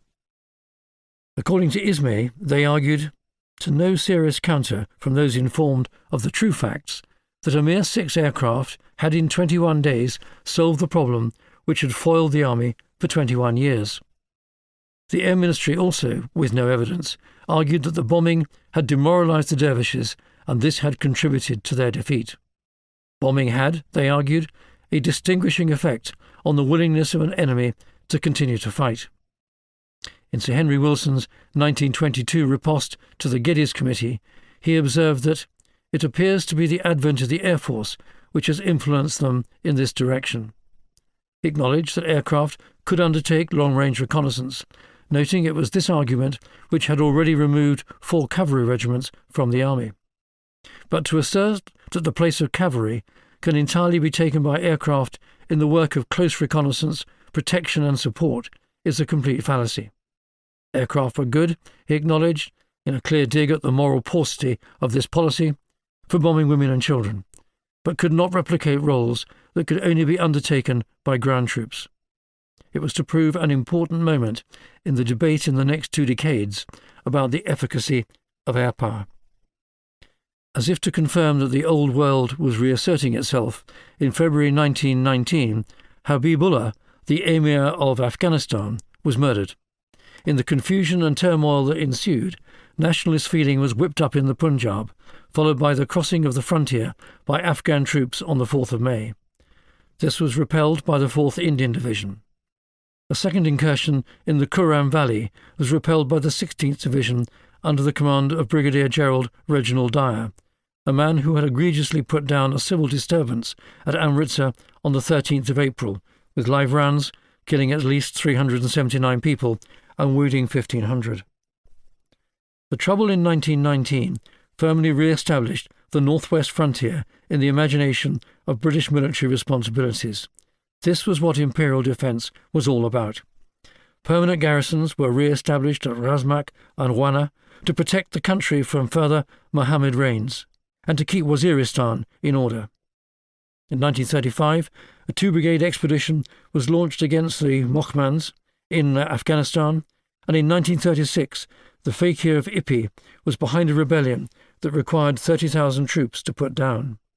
Jack Masters described the outbreak of violence in 1936 at Bish Kaskai in Waziristan, where Azeri tribesmen ambushed the Banu Brigade on a carefully laid, well-concealed and boldly executed plan.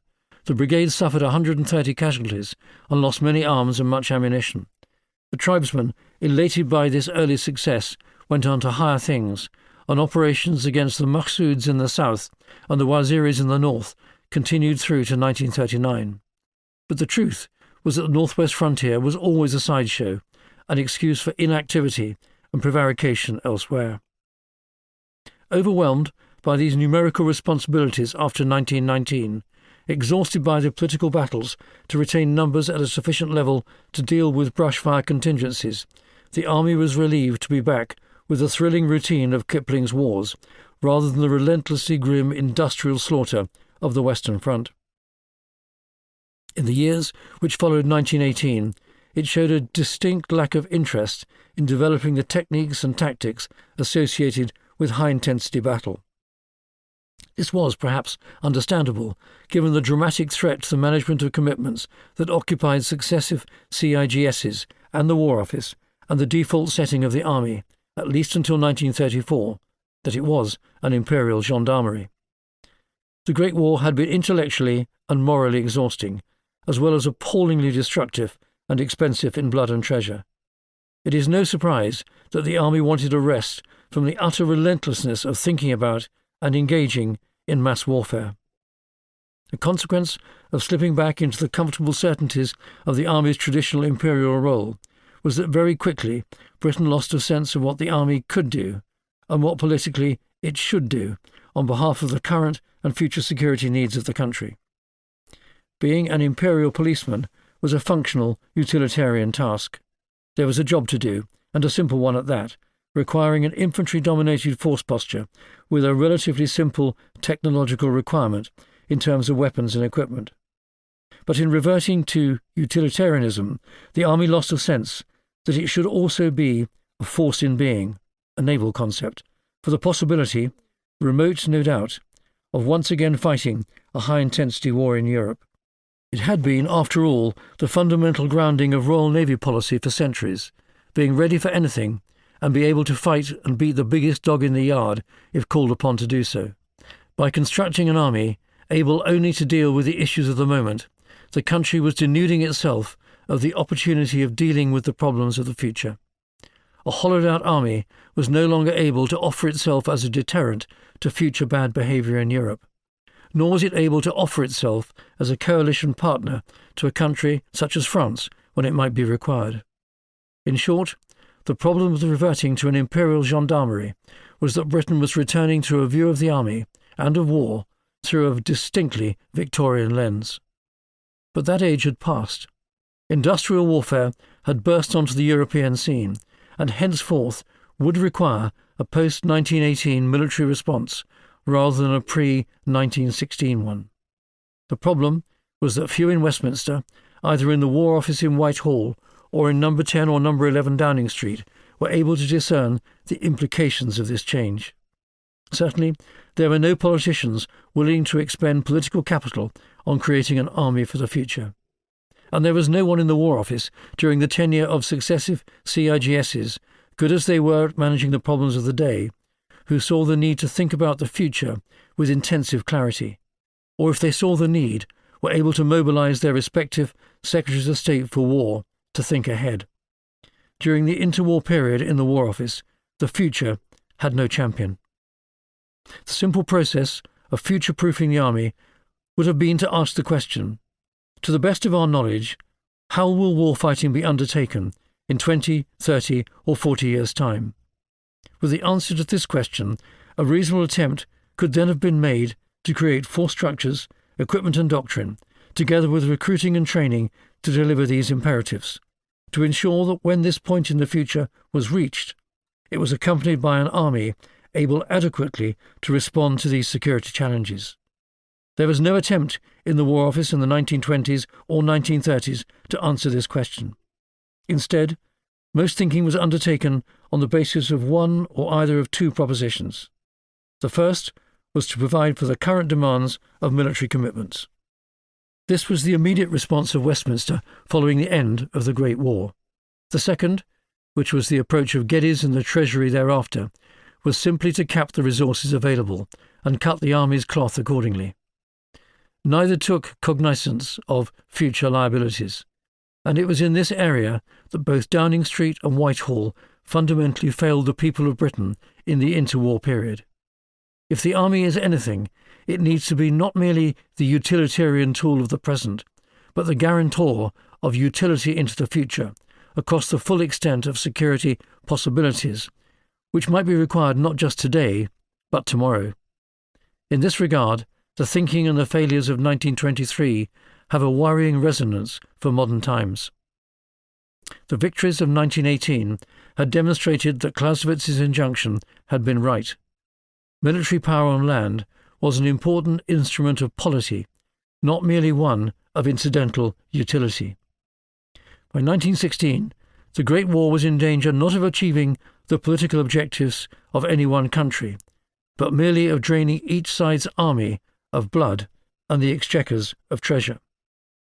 But by 1918, the British Army had come up with a method of warfighting that meant that military effort could be focused directly on winning battlefield victory, and thus achieving the ends of national polity, namely winning the war and successfully defeating German aggrandizement in Europe. This focus on using an army to achieve a political result, rather than in just fighting battles, was demonstrated perfectly by the German Wehrmacht in Poland in 1939, which introduced the world to a new word, blitzkrieg, lightning war. To the astonishment of the world, it repeated this triumph during the short 10-week campaign in France in 1940. If Britain's government had forgotten its Clausewitz, its army had forgotten the formula of successful warfighting discovered in 1918.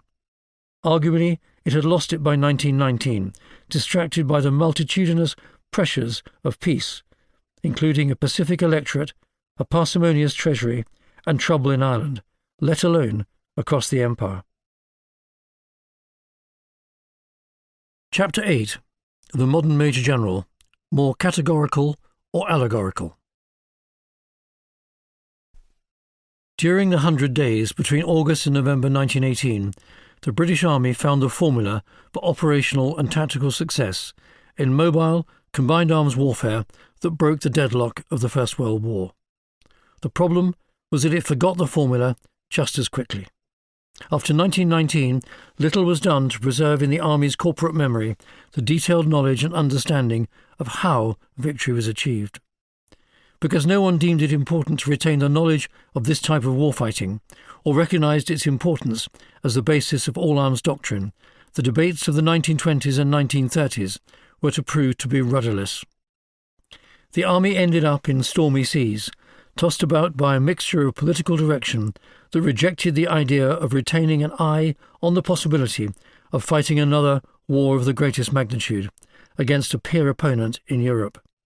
Under pressure to find sufficient troops to fight the small wars of empire, some of which, as has been seen, were very close to home and hardly small, and with no clear doctrinal framework about the ultimate purpose of mechanization and armoured warfare. It's extraordinary to relate, but the British amnesia as to why victory had been achieved in 1918 was profound.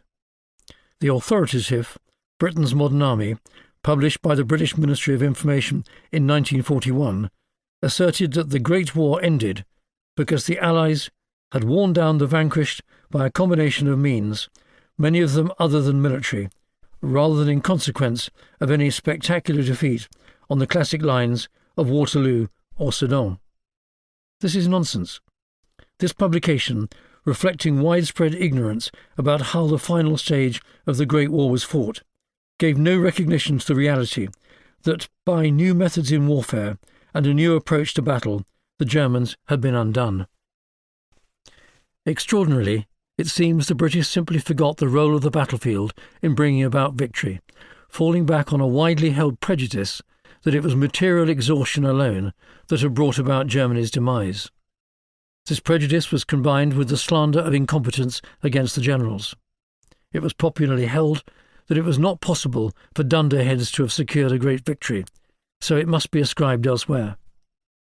Thus by such claims were the successes of the 100 Days dismissed as being inconsequential or secondary to victory. The British Army thus entered the Second World War blind, without any unequivocal view as to how the last one had ended, and therefore oblivious to the pattern that the new one would take. Most decision-makers assumed that the war would start as the previous one had, and follow the same shape, of two massed infantry-based armies attempting to secure an advantage over the other in an encounter battle, the conflict resolving itself in terrifying linearity. Although that was explicitly what 1918 had demonstrated would not happen, no one in Britain, at least, seemed to understand that linearity had been defeated in 1918, and mobility, even manoeuvre, re-established on the battlefield. Justifying why it was that Britain and France found themselves unprepared for blitzkrieg in 1940, the author or authors of this 1941 British Ministry of Information book tendentiously claimed, "A repetition of the war of 1914 to 18 might reasonably have been expected to display this same character of a long drawn-out, slow-moving drama, braked in its tempo and clogged in its development by an overbalance in favour of the defence." But this was an egregious misrepresentation of the state of affairs in France for most of 1918. The Great War did not turn out like this, which makes the claim "might reasonably have been expected" an admission of astonishing ignorance. By such assertions can the failures of the post-Great War period to develop a war-fighting doctrine, based on military victory in 1918, be understood. The events in France of 1940 were to demonstrate unequivocally, but too late, the vacuity of these assertions. The truth was that Britain and its army were entirely unprepared for the real innovations in warfare in 1939 and 1940. These were improvements extensively adopted by the BEF in 1914, but subsequently forgotten in Britain's collective memory. But they had not been forgotten in Germany. These were not merely about the tank or the bomber. The innovation of 1940 was about an approach to warfighting in which a fast-moving and powerful army found and exploited vulnerabilities in the army's defences, and by means of speed and aggression outthought the enemy's decision-making cycle. It was about the 100 Days again, on steroids. This particular 1941 publication claimed that at Cambrai, in November 1917, and later during the final Allied advance of 1918 in the West, the tank led the way at every stage and proved itself to be the tool of victory. This was a grievous overstatement, an argument that could well have been made by JFC Fuller himself. It represented what a significant minority of British military thinkers and practitioners believed. In truth, however, while the tank was a key element of the solution in 1918, as in 1940, it was only one part of it. To ascribe sole agency in victory to the tank is to seriously overrate the role of this innovation. As Duff Cooper's experience had shown, breakthrough had been achieved as the result of a close working of a combination of factors. The tank on its own was not decisive in victory in 1918, although working closely with accurate artillery and new tactics for the infantry, it proved unanswerable by the Germans on the Hindenburg Line. The 1941 publication Britain's Modern Army proceeded to describe the tactics of blitzkrieg, expressing some surprise at the ability of the German army to innovate so spectacularly. It entirely failed to appreciate that these tactics were the inevitable development of those that had been so expertly deployed by the British Army in France in 1918. The book goes on to explain how those offensive tactics could be countered. The answer, it asserted, was defence in depth, the book arguing that the principle of a wall in front of the zone, with the idea of preventing the enemy setting foot inside it, must be discarded. Quite. But as we've seen, this idea had also been discovered in both 1917 and 1918, and as a tactical doctrine had been well explained in the 1920 edition of the Field Service Regulations, although it was much less clear when considering the subject from an operational perspective. It should not have been a new lesson in 1940. The simple truth is that in Britain at least, the lessons of 1918 had not been learnt. The British Army had to relearn them the hard way. Failure occurred in 1940, therefore, because of the inability of the post-war army to take seriously the need to capture the experience of 1918 and convert it into a modern warfighting methodology. Germany had not made the same mistake. When General Bernard Montgomery led the 21st Army Group through France and into Germany in 1944 and 1945, he deployed precisely the same methodical approach to warfare that he had seen work so successfully in 1918. Indeed, his plan for El Alamein in late 1942 followed essentially the pattern of 1918, at least insofar as the advance against the Afrika Korps was fundamentally methodical. Clearly, it had moved on since 1918, but the principles remained the same. Fully integrated armour and infantry advances against weak spots in the enemy defence, carefully orchestrated with artillery bombardments and fire support both on land and in the air, all coordinated by radio. But in the immediate aftermath of the Great War, many influential soldiers did not consider that Amiens presaged a new way of fighting. In a lecture to the Royal United Services Institute in November 1919, the first anniversary of the armistice, Major General Sir Louis Jackson, for example, saw no future for the tank. The tank proper was a freak, he opined. The circumstances which called it into existence were exceptional, and are not likely to occur again. If they do, they can be dealt with by other means. It was only in 1932 that the War Office belatedly ordered a review of the fighting lessons of the Great War. A committee was formed under Lieutenant General Walter Kirk, and the findings were published in October 1932. On the whole, it's an excellent document. It's very short, 42 pages, but accompanied by appendices examining 2 assessments of the Western Front, and one each on Gallipoli and Egypt-Palestine, and catalogues a range of useful lessons encompassing military strategic, operational and administrative issues. The 4 sections, peace preparations, strategy and tactics, equipment, and organisation and training, capture a range of useful lessons. Surprisingly, however, the 2 appendices on the Western Front concentrated their analysis on the first 2 years of the war rather than the final 2.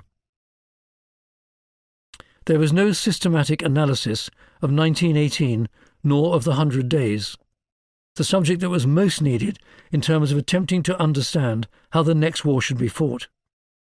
Critically, and perhaps because the Kirk Committee's findings were biased towards the start of the war rather than its end, the writing of the official history had by that time only reached 1916, no new doctrine about operational methods of warfighting resulted. Kirk was under no illusions about the big question, however. As the attack is by far the most difficult operation of modern war, he noted, our small army should be able to strike quickly and effectively, and therefore a full measure of reorganisation and re-equipment should be directed towards its solution. Without the evidence to hand of the experience of 1918, Kirk and his committee were looking through a glass darkly. Nevertheless, they perceived a number of issues that were to play a significant role in the next war, including the need for radio communications, the direct support of infantry battalions by close support artillery, and the intimate working together of infantry, mobile artillery, and armour. On the subject of armour, the report concluded there was not an adequate reason for delay in expanding the tank arm. One cannot help thinking that President Zelensky's chief of the Ukraine General Staff might have come to the same conclusion in 2023. Unfortunately, nothing much came of the report. There was simply no political imperative at the time to spend any money on bringing the army up to a state where it could fight another war in Europe. Most soldiers saw this and didn't challenge the overwhelming view that the next war, if it occurred, would be won from the air. An attempt was made by the War Office in 1934 to summarise some of the points emphasised in the Kirk report for the benefit of the army. The points made were somewhat general and included such things as the importance of surprise in the attack and the need for commanders to adopt the indirect approach, and the effort otherwise fell flat. The War Office's specific failure was not to order its thinking in definitive terms about how the British Army needed to fight the wars of the future. But it was clear that history, the 100 Days in particular, had already been forgotten. If it had not been so disregarded, the decisive lesson of 1918, that success in battle was based on a careful blend of firepower and mobility, with tanks, armoured and mobile infantry, armoured and mobile artillery, effective anti-tank guns, and tactical aircraft working in a combined manner, both in attack and defence, would not have had to be learned the hard way again in the years from 1940 to 1945. If the army did not simply understand what it had just experienced, it's true also that it did not see the need to think about or materially prepare for the type of high-intensity warfighting it had just engaged in successfully in Flanders. This was because the entire practical, financial and intellectual commitment of the British Army was now focused or refocused on the Empire. High-intensity combat was seen to be exclusively a problem for war on the continent, and such a commitment was anathema to the new post-war Britain, and would be for the next 2 decades. In war, we were proud of our new weapons, lamented Fuller, but in peace, we anathematized them. Instead, the army ignores the new weapon systems and proven methodologies of 1918, rushing determinedly back to the certainties of the pre-war period, an era dominated by infantry and horse cavalry. Britain and its army seemed determined to stick its head in the sand. Thanks to the national hysteria that flatly denied the possibility of another war in Europe, a cult of wishful thinking overtook policymakers, pundits and public alike. The slow and reluctant start made in exploring the opportunities for armoured warfare, together with all the debates associated with mechanising the army and the equally slow process of adopting these lessons in the late 1930s, came about as a direct consequence of the absence of a perceived need. Government policy, the 10-year rule and the financial strictures which had accompanied it, ruled out the requirement for preparations of any kind, insofar as the army was concerned, for a war anywhere but the Empire. Wars in the Empire, it was well known, were low-intensity affairs. The fundamental problem was that if the army existed solely as an imperial gendarmerie, the more sophisticated requirements for doctrine on peer warfare could at worst be ignored, or at best treated as low priority.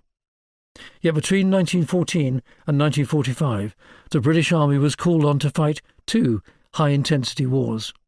It had prepared as much as it believed it had to for 1914, with the publication of the Field Service Regulations, for example, but nevertheless struggled to create an effective army to deal with the challenges of this battlefield when it was required. In 1914, the BEF, though well trained and equipped, was just too small to make a significant difference. The changes necessary didn't come about until late 1916 at the earliest, after the mass casualties of the Somme demanded new thinking. Now, in 1919, with the experience of the war behind it, one would have hoped that retaining the knowledge that had been so expensively garnered and using this as the basis for further development of military ideas and methodologies would have been fully supported by the entire military and civil establishment, not to mention that of the various branches of government. But in 1919, with the threat from Germany now disappearing rapidly into history, the country and the army fell into a trance into which it ignored the possibility of there ever being a repeat performance of the war that had just passed. No consideration was made, therefore, for preserving and developing what had been learnt. The absence of doctrinal debate was dispiriting to many as early as the immediate post-war years. For Captain Eric Chink Dorman-Smith, adjutant of 1st Battalion Northumberland Fusiliers garrisoned in Cologne as part of the British Army of the Rhine, the intellectual torpor of regimental life was disheartening. He sounded off in the battalion magazine, St. George's Gazette, in 1923.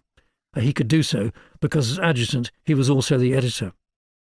The British nation is always engaged in detailed study of the lessons of the last war, as opposed to the more theoretical task of forecasting the methods of waging future wars. For example, on exercise, our enemy never has tanks or low-flying aeroplanes, and the query as to what does an attacking company do if it's attacked by a tank remains unanswered. The tactical sense of today puts the art of Jules Verne and Rider Haggard in the shade. A few years before, Major Bernard Montgomery was likewise dealing with his own frustrations as an early post-war student at the Revived Staff College at Camberley. He hated the experience. To him and other veterans of the fighting, the teaching seemed to be impractical nonsense, unwedded to the realities of the modern battlefield. Why weren't they being taught how to marshal the armies of the future on the basis of what he, as the chief planner of the 47th Infantry Division, had been doing in 1918? For Monty, the primary task for the army was to be professional. War was a science. It required careful planning and management and thorough training. By reverting to being the imperial police force, he thought the army was returning to amateurism, turning its back on the need to improve the seriousness of the profession. After his stint in Ireland, Montgomery, by then 36, began marshalling his own ideas about how battle need to be conducted in the next war. It wasn't revolutionary stuff, but he could never understand why it didn't seem second nature to everyone else. The challenge for him was not to refight the Great War or to seek fantastical solutions to the problems posed by modern industrial warfare. Instead, it was with the lessons of that war, and with the advantage of new technologies in artillery, tanks and aircraft, to work out how to fight the next one successfully. The debate about the nature of future warfare in the army during the 1920s and 1930s has often been reduced to one between the advocates of change and those, usually derided as cavalrymen, who were keen to hold on to their horses and embrace the past rather than the future. Nevertheless, the idea that all army officers, other than forward-thinking reformers such as Fuller and his acolytes, were cavalrymen, unwilling to give up the sword or lance, or crusty Colonel Blimps, resolutely opposed to any form of military reform, is as inaccurate as it is unhelpful. Only a small proportion, between 6 and 7%, of senior officers during this time were cavalrymen. In fact, a considerable debate raged during the period, almost exclusively fought in military circles and on the periphery of the army's core business, about how the army should fight in the modern era. Much of this debate was taken up with the subjects both of mechanisation and of the tank, without much evidence that dissenting voices were ever hindered or suppressed. The public parts of the debate took place in the pages of the Army Quarterly, the journal of the Royal United Services Institute, and the newspapers. Because of this, it occasionally became acrimonious and political, with the radicals accusing those who did not agree with them in every respect as Neanderthals and worse. The real problem was that to prepare the army for a future war of the greatest magnitude against a peer opponent, clear direction was required from the Cabinet and the War Office, because the army's direction, intent and purpose is ultimately a political decision. to determine what sort of army, in addition to that required for maintaining the security of the empire, was needed if at some time in the future a war broke out again in Europe. Part of this failure lay in the resolute refusal of most policymakers to consider that Britain might in due course be required to undertake a second continental commitment that century. In 1926, the CIGS, Sir George Milne, observed that the army could not even mobilise a single corps. This wasn't necessarily a bad thing, he considered, as the army would never again be required to fight a European war. No one batted an eyelid at this statement, as its truth was self-evident. With that 1926 observation in mind, it's worth reflecting that at the time of writing, the British Army cannot field even a single division, let alone a corps, nor will it be able to do in 2024 or at any point in the immediate future. And with what confidence can we say we will not be required to fight a European war in the future? Reverting to 1926, it is possible to distinguish three broad sides to the conversation about the future of the army in two interwar decades. The first was that held by those who did not believe that the army needed to change much, outside of the normal improvements to weapons and technology that were required from time to time to enable it to carry out its task of protecting the empire from a second-rate enemy. They considered that the infantry, artillery and cavalry in its present form were sufficient for the army's needs, although the gradual adoption of the internal combustion engine in various parts of the army was thought to be helpful. This broad group could be described as conservatives, well-meaning men of good intent with considerable combat experience, who nevertheless did not consider that they were on the cusp of a revolution in military affairs. To this group, the tank accompanied the infantry at the pace of marching troops, protecting them with the machine guns with which it was armed. The second group were what we might term reformers. This was a relatively small though influential group of men who recognised that 1918 represented a watershed in the concept of warfighting. They considered that while the infantry remained queen of the battlefield, infantry formations needed to be significantly enhanced by artillery, planes and tanks in order successfully to penetrate and exploit beyond defended enemy positions. They believed that firepower and the mechanics of mobility, in other words, tanks and mobile artillery, coalesced around the infantry, enabling the whole force to advance safely into the teeth of an enemy defence.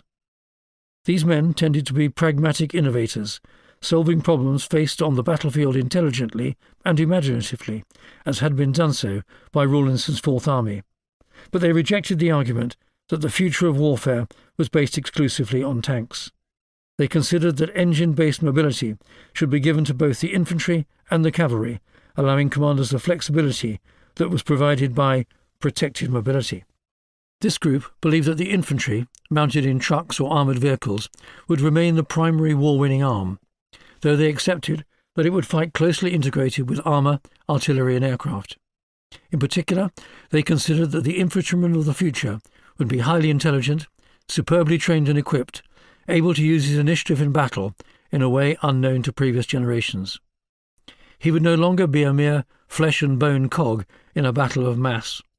The individual soldier needed to be a thinking soldier, not trained for the brutal slogging matches of the past, but designed for intelligent and sophisticated operations of the kind seen to succeed in France in 1918. This type of soldier would be a technical specialist requiring months of training. The new army would likewise require well-trained intelligence officers, able to inspire their subordinates by the cogency and clarity of their plans, rather than expecting to lead through blind obedience. It would demand effective weapons and equipment, such as mortars, man-portable machine guns and radios, purposely designed and engineered for a new type of battle. Stealth, cunning and subtlety would be required in the execution of military operations. Reconnaissance, deception as to timings and locations of forces and elaborate planning would be essential. It would mean high levels of initiative of the kind that platoon commanders such as Duff Cooper had demonstrated in their assault on the Hindenburg Line. In the view of the reformers, infantry tanks remained tools that were required to travel at the pace of the infantry, while cruiser tanks would go faster to undertake the traditional role of horse cavalry, decoupled from and independent of the infantry. They considered that making the cavalry mobile with vehicles rather than horses didn't change their role per se, merely what they used to get from A to B. This broad group of intelligent practitioners included men such as Edmund Ironside, Henry Rawlinson, George Milne, Archibald Wavell, Bernard Montgomery, John Vereker, otherwise known as Lord Gort, Alan Brooke, John Dill, Claude Auchinleck, Harold Alexander, Charles Broad, and Bill Slim.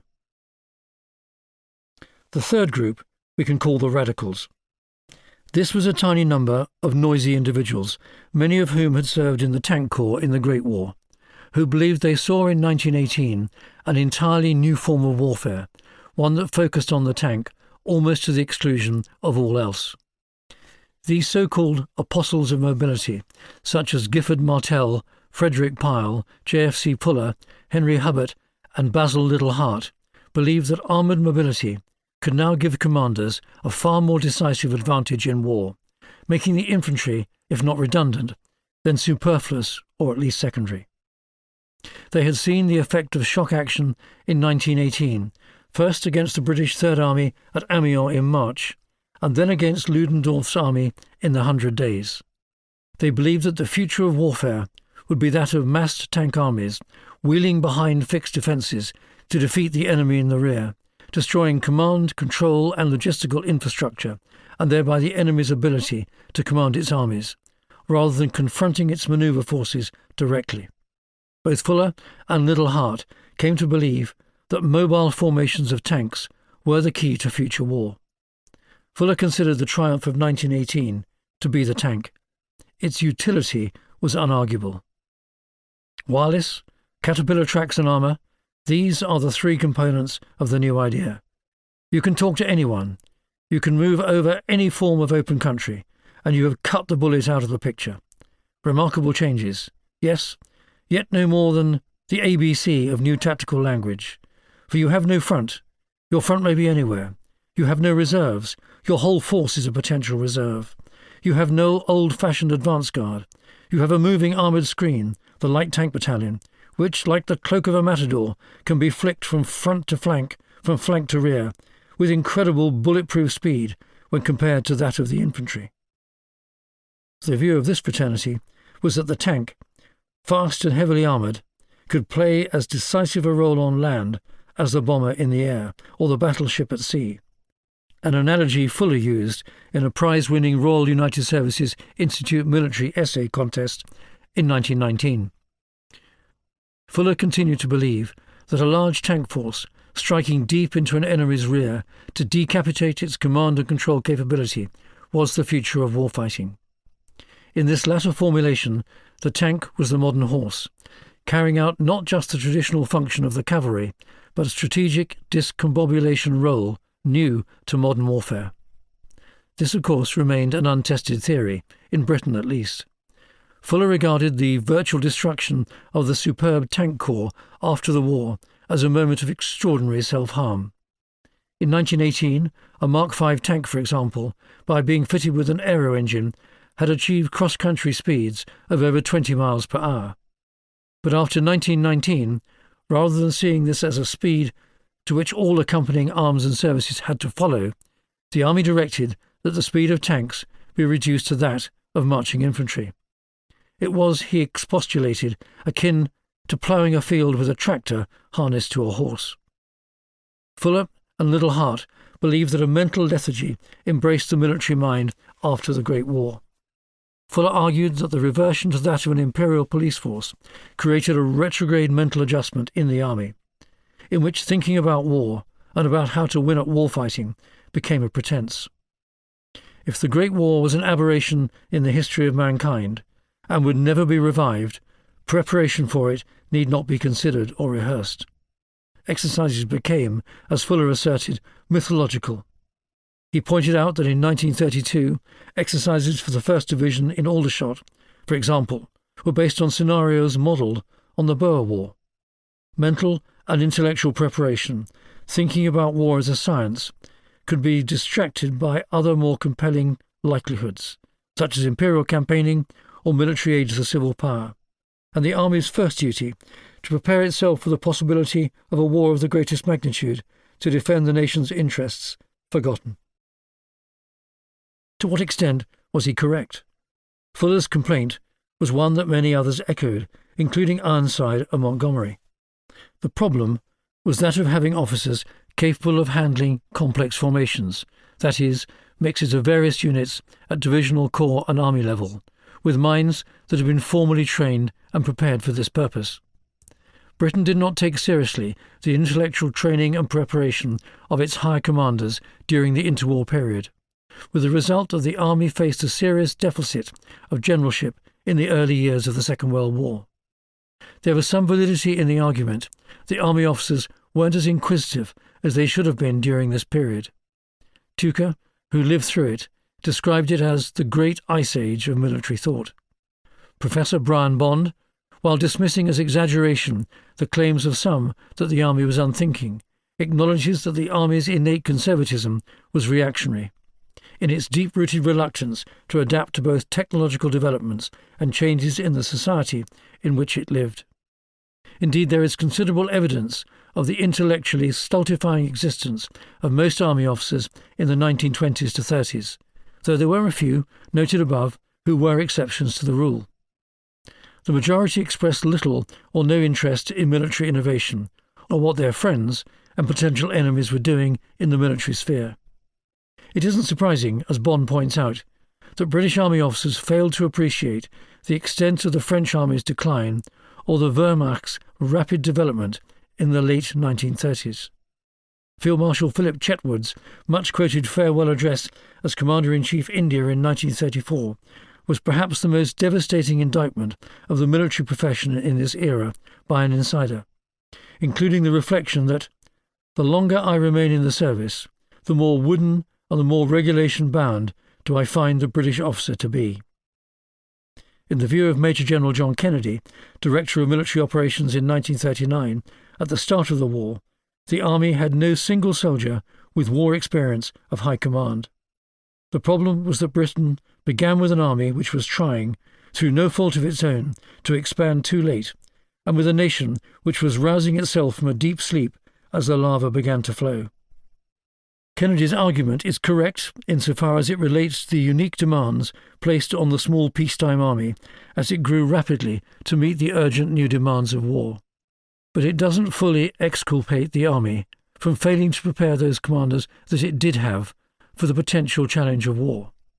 As a result, the British generals who entered the Second World War in positions of high command did so without any direct or specific training for their roles. Those who succeeded often did so because they were self-taught. There was no systematic program of training or instruction for any commanders at formation level, that is, brigade and higher.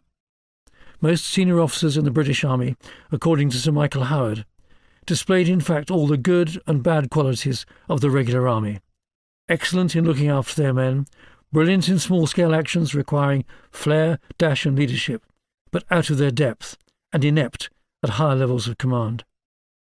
Senior officers were expected by dint of character, on-the-job training and experience, bolstered for the few by attendance at the Staff College at Camberley, and even more rarely by the Imperial Defence College, to be able to master every problem thrown at them without specific command training.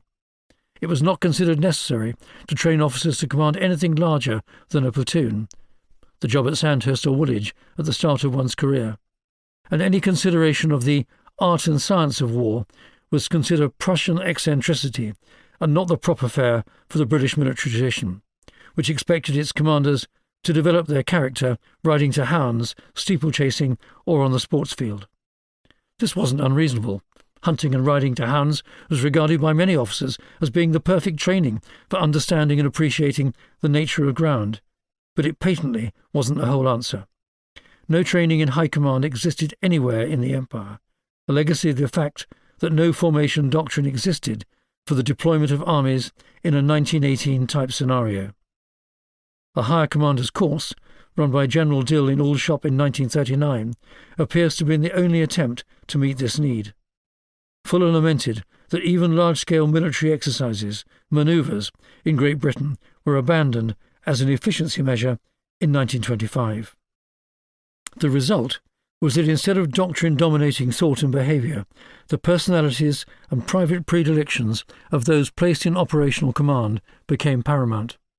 Command was defined on the basis of the personalities of the commanders and the various judgments and prejudices that formed their own individual military experience.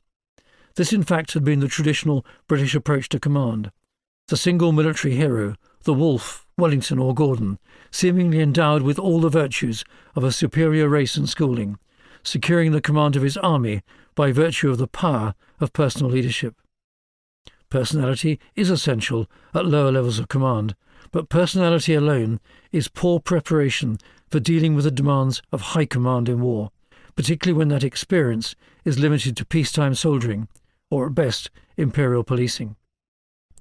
Despite these criticisms, it's instructive to observe that the Staff College, for which 500 eager officers attempted selection every year, produced all the outstanding military commanders of the war, during both the years of defeat and the years of victory. Imagine the situation had the Army enjoyed a more robust form of higher training for war for all commanders above sub-unit level, infantry company, tank squadron and artillery battery, closely wedded to a comprehensive set of ideas for the successful waging of high-intensity warfare.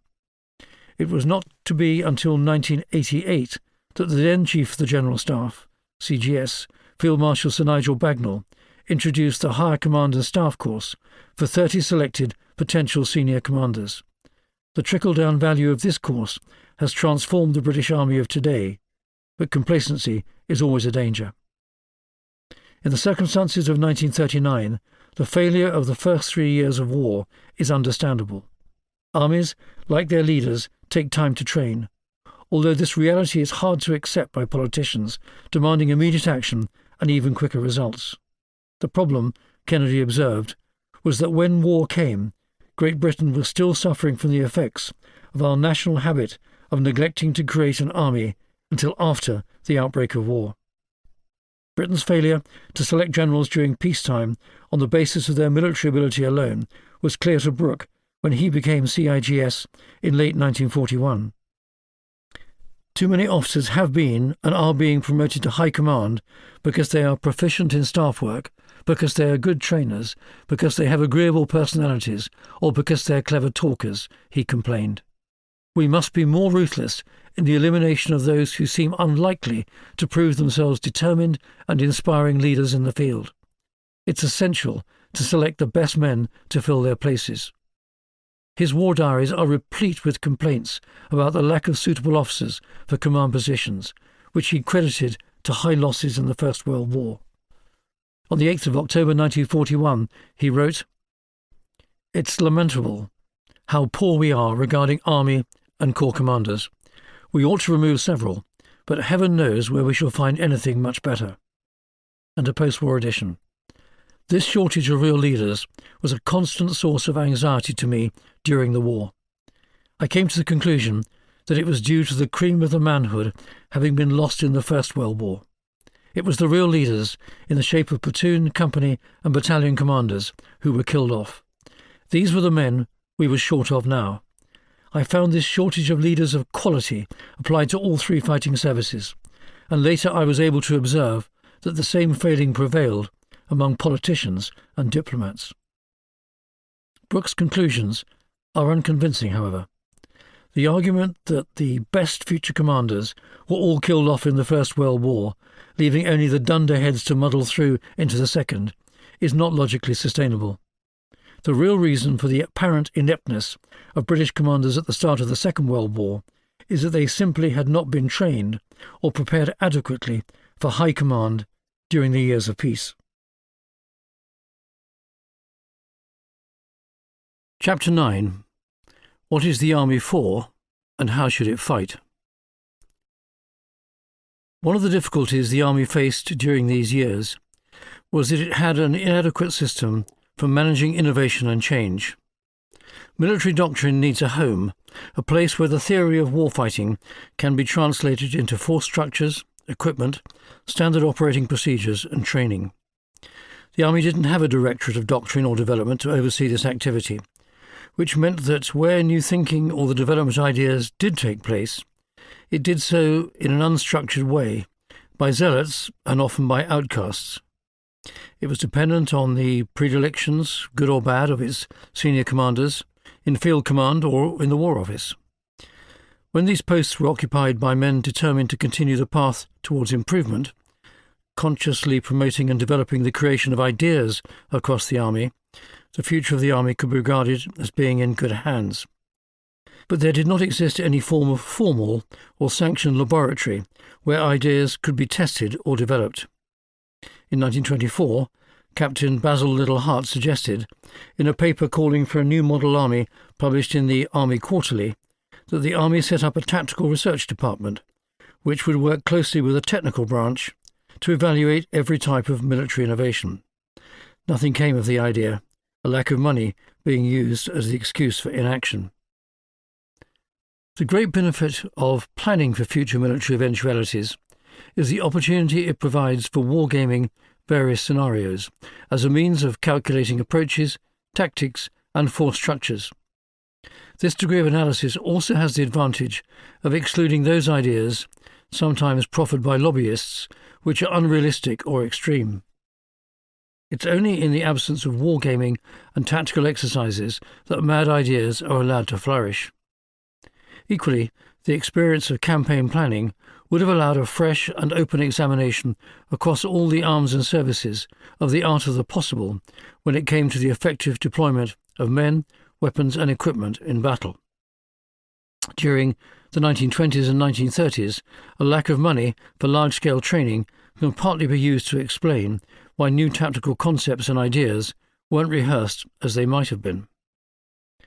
The primary deficiency was in not having a single concept of operations in which the requirement for combined arms manoeuvre across the battlefield was the foundation.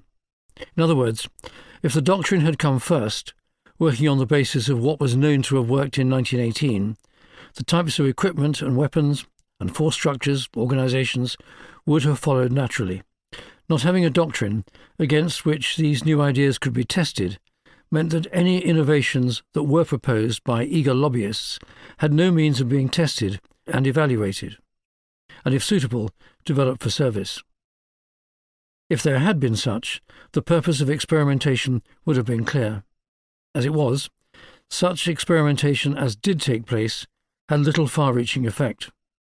One example of this was the advent of the experimental mechanised force between 1927 and 1929, which appeared wrongly to merely be a sop to the tank enthusiasts, which included many infantrymen, who had been banging their drum since its innovation, and who needed a temporary sandpit to test their theories. Where could thinking about future war be undertaken? Without a dedicated unit designed for this purpose, there were two obvious places. The first was the War Office, the second the Staff College at Camberley. The War Office had four branches: the General Staff, the Adjutant General's Department, the Quartermaster's Department, and that of the Master General of the Ordnance. The General Staff, the brains of the Army, had three directorates: Military Operations and Intelligence, DMO&I, Staff Duties, DSD, and Training, DMT. Ownership of Pan-Army doctrine could have been placed in any one of these departments. The problem was not one of organisation, but of the appreciation by the Army's leaders of the need for a unifying concept of operations in the first place. In the early years following the end of the Great War, there was hope that the Staff College at Camberley would undertake this task. It did so for a short period of time only. Unfortunately, the Staff College was closed between 1914 and 1918, which meant that nowhere during the war was there any repository to capture doctrinal learning from the battlefield. When it was reopened in 1919, the aim of the new Commandant, Major General Hastings Anderson, was to examine and understand the lessons of the Great War. In the view of at least one student, Major Bernard Montgomery, as we have seen, he failed. Montgomery had wanted to understand what the British Army had learned from the Great War. He was not to discover the answer to this quite obvious question. The Staff College seemed entirely silent on the construction of a new, future-focused military doctrine built on what it had learned in France and elsewhere. When 6 years later he was invited back as a member of the directing staff, he jumped at the chance to put things right. He saw the opportunity to fill in the gap himself, even if no one else seemed to be doing it. The problem was that the traditional Staff College method, revived from 1919, was to study selected battles and campaigns from military history.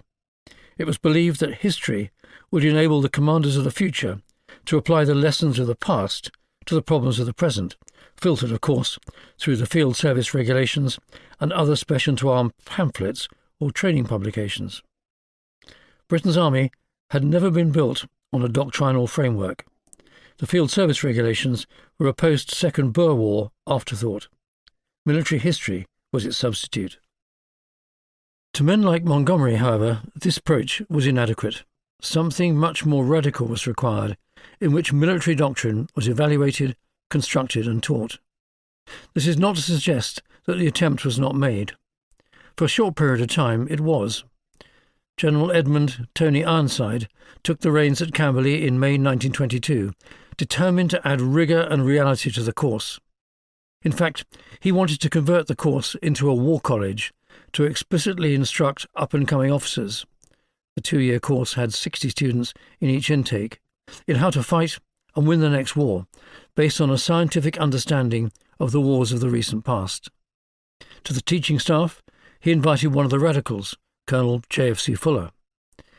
This was something of a risk for Ironside, as Fuller was already regarded by many in the British Army as being a dangerous fanatic, obsessed with the idea that the tank would revolutionise warfare to the exclusion of all else. Both men tried to create a university atmosphere where combat-experienced officers could study the Great War and selected conflicts before it, such as the American Civil War, with a view to determining the lessons for the next. For example, Ironside used the intellectual stimulus provided by his appointment to write his account of the Battle of Tannenberg, the German defeat of the Tsarist army in 1914. The experience was certainly appreciated by one of the outstanding students of the 1923 intake, Major Arthur Percival, later to be the commander of British troops in the doomed Malaya and Singapore. During Fuller's and Ironside's tenures, the former left in 1925 and the latter in 1926, the Staff College was regarded as a beacon of new thinking about the art and science of war. However, in the years which followed, something of a reaction set in, especially against Fuller, who had written his highly philosophical The Foundations of the Science of War while an instructor. Fuller's theorising irritated the CIGS at the time, Field Marshal Lord Cavan, who refused him permission to publish his written work. For this, Cavan has been castigated as a moribund reactionary, unwilling to engage with new ideas. The book was published only when Cavan had retired in February 1926, but Cavan had a point. On examination, the book is highly philosophical. Fuller was attempting to alchemize warfare, distilling its core principles into base ingredients. This is commendable for a military scientist, but Fuller was attempting to use this to push his tank barrier, and it was this, together with his over-theorizing about warfare, which irritated the War Office. Opposition to Fuller didn't occur merely because he was a radical with respect to the future of the tank. Field Marshal Archibald Montgomery Massingberd, CIGS from 1933 to 1936, also had little time for Fuller's prognostications. Montgomery Massingberd had an impressive, though mixed record as an innovator, having been Rawlinson's deputy in Fourth Army during the battles of 1918. He was a leading advocate of the mechanisation of the British Army in the 1930s. But he disliked Fuller, in part because he believed military affairs to be far less theoretical than Fuller made them, and thought that Fuller was attempting to sell short-cuts to success. His failure, along with most of the senior officers of that era, was to lack the imagination to recognise that future war, even as far away as 10 or 20 years hence, would require preparatory action now. His view about the possibility of anything such happening while he was in uniform can be summed up in a speech he gave in February 1933, soon after taking the helm. Milne said, "I will venture to say that the army is not likely to be used for a big war in Europe for many years to come." Like most other such predictions during this period, as we now know, this was a classic case of the ill-founded wishful thinking that bedevilled the era. The greatest curse of peacetime military leaders is for them to assume that they exist only to manage the present, rather than also preparing for the uncertainties of the future. A further complication in an army without any formal doctrinal bedrock beyond the field service regulations is that few in senior positions understood what doctrine was. Even the two most prominent theorists of the age, Liddell Hart and Fuller, spent a lot of their time discussing and refining the principles of war. These can easily become academic and theoretical, and need translating into actionable templates for military decision-making by soldiers at every level of command, from infantry section upwards. The field service regulations were too remote from practical soldiering to enable a divisional commander, for example, to understand the most effective way to manage an opposed advance to a military objective. When CIGS Lord Cavan told the Cabinet in January 1924, "We require no plans of campaign, except for small wars incidental to our imperial position," he did so because he believed that the British Army's traditional adaptability would solve any problems when they arose. Although his specific point related to planning for possible war, he was reflecting a common misapprehension among senior officers at the time that every military problem could be solved by recourse to the intelligent pragmatism of military leaders. General Sir William Robertson, CIGS from 1915 to 1918, put it like this in a newspaper article in 1925. "Wars have invariably been accompanied with many unexpected developments, and the conqueror has owed his success more to rapidity of mobilization and adaptability to circumstance, in other words, to common sense, than to any provision on his part, either as to the character of the particular war in which he was engaged, or the effect of the weapons employed in it." When in 1931 Sir Archibald Montgomery Massingberd was questioned about a detailed plan of operations for a prospective war in Europe, he observed that it would be a nugatory exercise, as it was impossible to foresee future developments. In other words, planning for the conduct of any future military commitment to Europe could safely wait until such an eventuality materialized. There was no requirement to plan for it in advance. As Professor John Gooch has observed, this was not the same stance taken by the European general staffs of the day. An alternative approach, one dictated by the requirements of doctrine, would have been to ask a set of questions, such as 1. What is the nature of the threat we're likely to face in Europe? 2. Will this require us to conform with the strategies and approaches of a partner such as France? If so, what will be the tasks we need to place on our deployed expeditionary force? 3. How will the military threat evidence itself in practical terms? 4.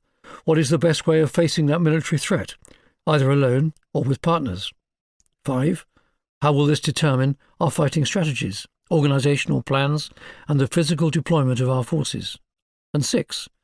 What do we need to do to sustain these forces if the war lasts more than 3 or 6 months? Clearly, a thorough evaluation, as yet not undertaken, of the battles between 1916 and 1918 would have allowed the War Office to do this.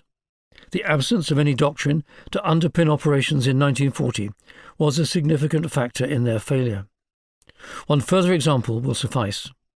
The absence of doctrine with regard to the defensive deployment of a modern army built on the experience of 1918 meant that when the 2nd BEF was deployed to France in 1939, to align itself on the northern edge of the French army, no serious conversation took place with the French army about the need for an area defence of northern France rather than a linear one. An area defence gave up the idea of heavily defended lines and spoke instead of defended bastions, interlocking by fire where possible, strung out deeply into the defended territory to absorb and separate an attacker. the French plans for a linear defence system similar to that forced on the Allies at the end of 1914 was accepted without much demur. The 280-mile-long Maginot Line in France, construction of which began in 1929, was a classic example of the folly of such a concept at the operational level of war. But nowhere in the Field Service Regulations, or anywhere else for that matter, is the fundamental difference between a linear defence and an area defence laid out. If it had been, some of the errors made in 1939 and 1940, in conjunction with the French defence of northern France and Belgium, could have been avoided. The problem with a linear model is the reality that behind the presumably thick outer crust of the front line of defences are additional rear or support lines of differing strengths. The bastion model, in the concept of defence in depth, is that each of the interlocking bastions is equally strong. The Indian Army's Lieutenant General Sir Francis Tucker railed against the linear mentality in his The Pattern of War, published in 1948, blaming the generation of military intellectuals after 1918 for refusing to ditch the concept of the line of static defences as being outmoded and dangerous.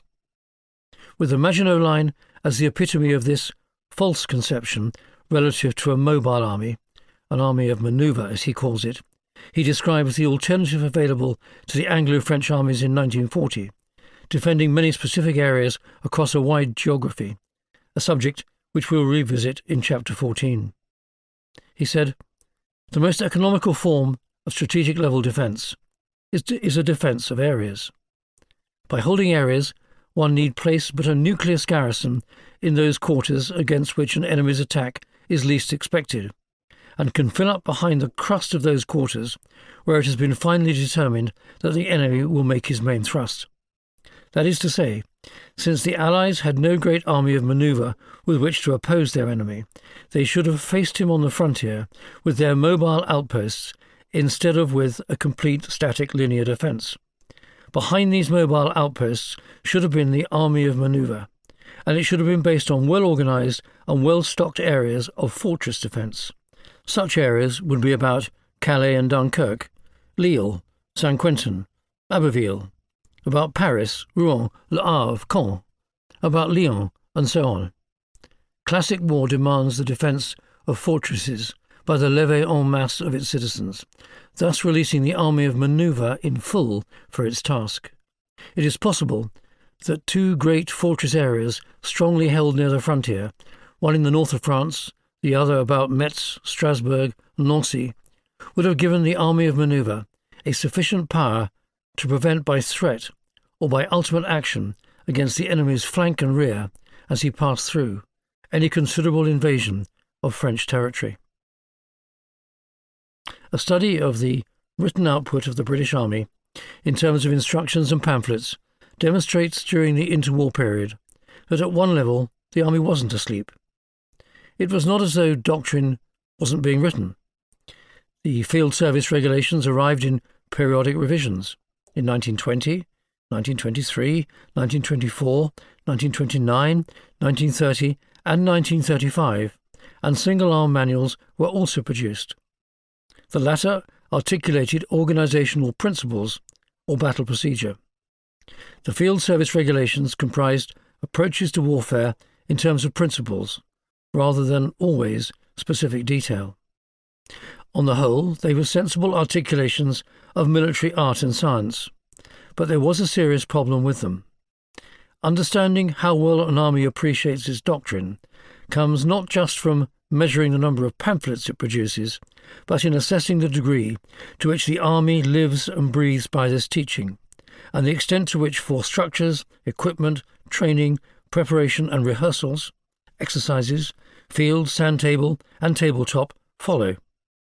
Doctrine, what the army teaches itself about how to fight war. Force structures, how the army structures itself to fight in brigades, divisions, corps and armies. The equipment program, what the army acquires to help it to fight in terms of weaponry, vehicles and other technology. And campaign plans for various anticipated contingencies operate together as part of an integrated system. The system is based on a set of fundamental principles which together encapsulate an approach to warfighting. For example, the modern British Army's approach to battle is called the manoeuvrist approach and is set out in the seminal document British Military Doctrine, published in 1988. It's the foundation of the teachings of the Higher Command and Staff Course, which, since the course's inception, has now influenced the thinking and developments of the whole Army. During the interwar period, the lack of such a system prevented the achievement of doctrinal coherence, with a variety of challenges remaining unsolved. Despite the excellence of the 1935 Field Service Regulations, for example, which described management of war at the higher or grand strategic level, there remained three primary deficiencies in the articulation of British military doctrine. First, there was no overriding imperative to prepare, train for, and fight a high-intensity war in Europe, nor any overall conception of how this type of battle needed to be fought. As the possibility of war in Europe increased, the Army remained committed ideologically and structurally to the defence of empire. This lack meant no single unifying method of fighting that would allow commanders to plan, organise and deploy for each phase of battle, using a set of well-known and well-tested tactical methods that integrated all arms and service engaged in the fight. The need for uniformity was in fact well understood and commented on regularly at staff conferences. But this missed a fundamental point. Uniformity of tactics and principles is only part of the story. It requires a uniformity of operational concept. The author of Field Service Regulations 1923 grasped this perfectly, explaining that the purpose of an expeditionary force was to defeat the enemy by sustained and vigorous offensive action, which implies a war of movement. Indeed, the Army would have been well advised to make this its raison d'etre. Instead, the 1923 Field Service Regulations admitted that it was impossible to retain an army at home, equipped and organised to meet the requirements of a great war, and asserted that the only alternative in the circumstances of peacetime was to have an army suited to average rather than exceptional conditions, capable of modification to suit the special requirements of any particular campaign, and of rapid expansion to meet the case of a grave emergency. These, as it turned out, were statements of policy, not of doctrine. Creating a doctrine to reflect the needs of high-intensity warfighting would have been relatively easy to undertake.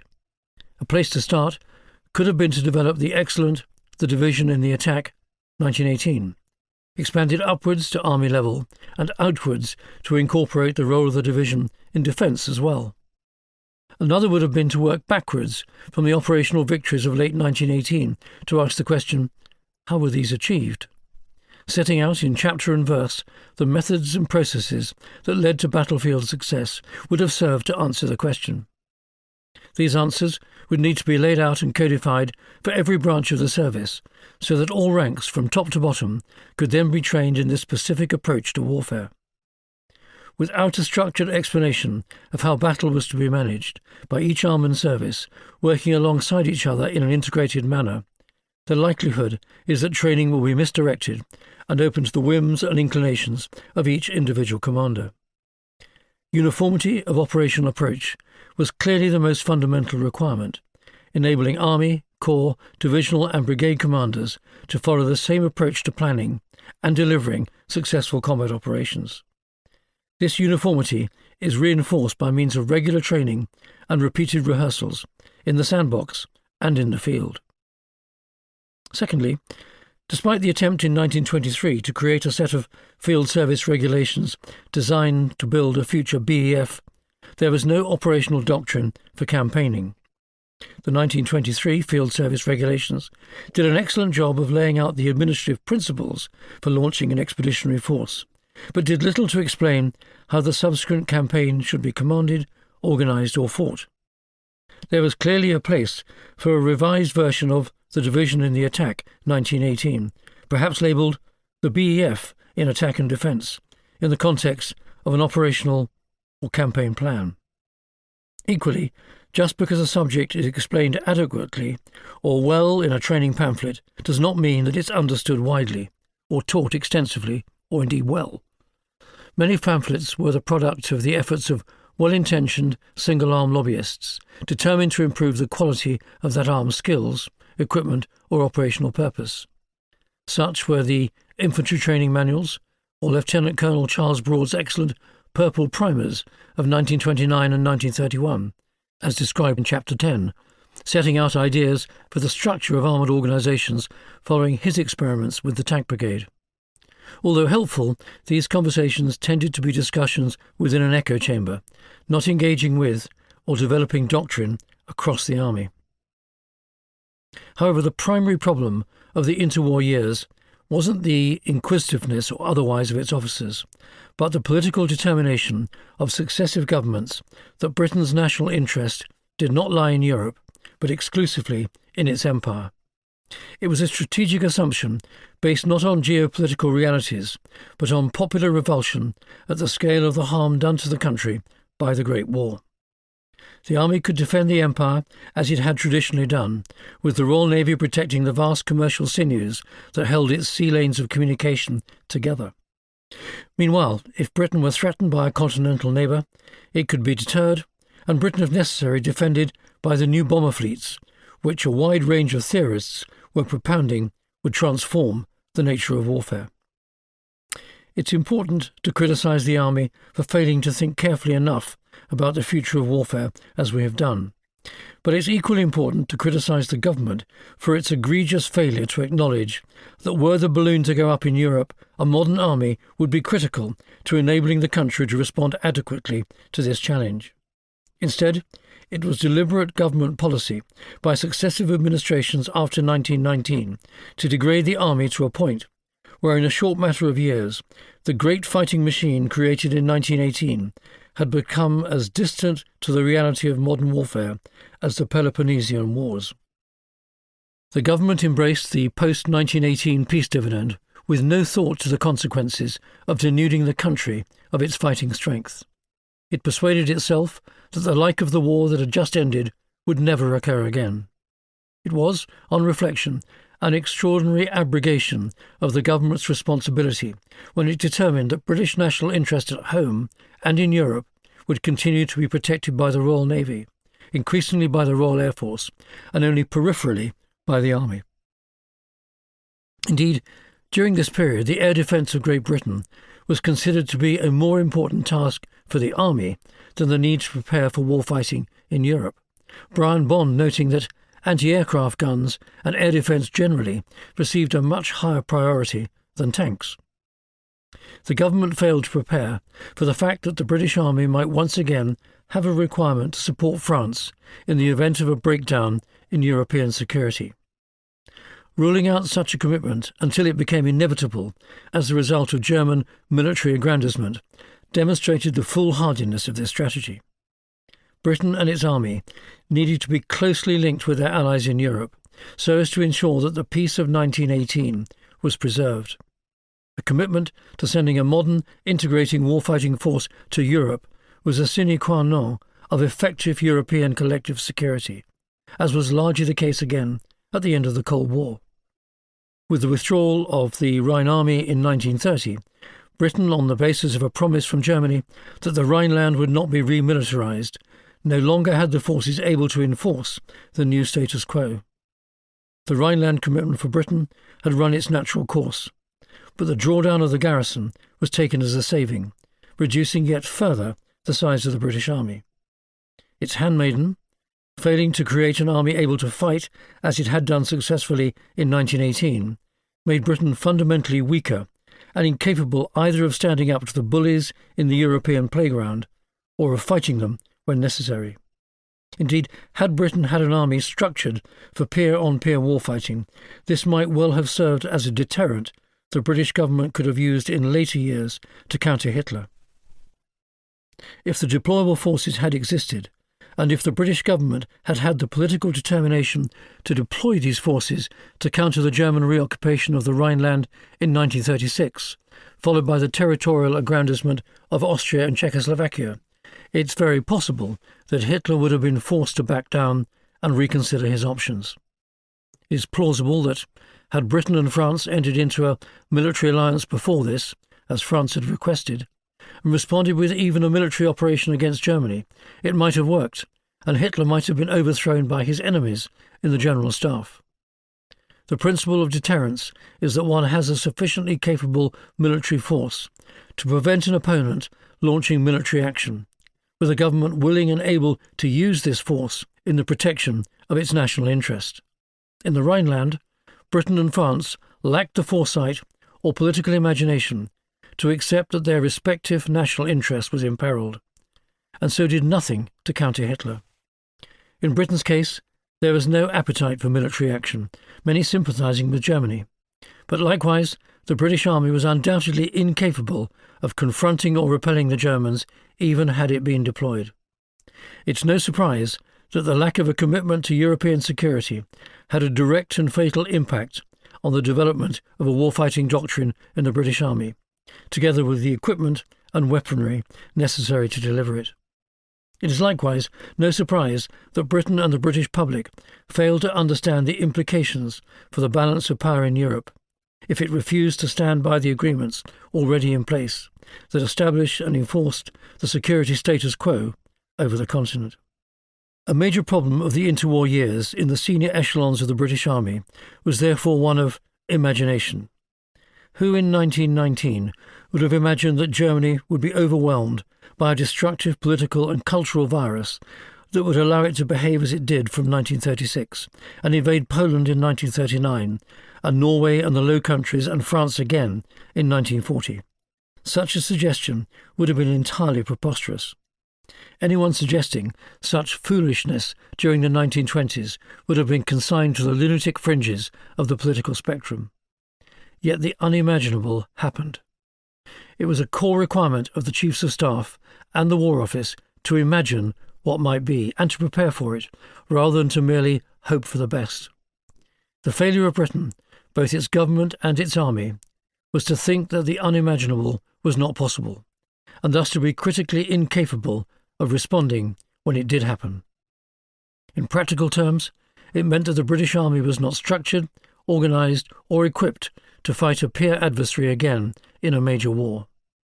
Just because a continental enemy in the 1920s was unidentifiable should not have meant that no such enemy would not one day emerge.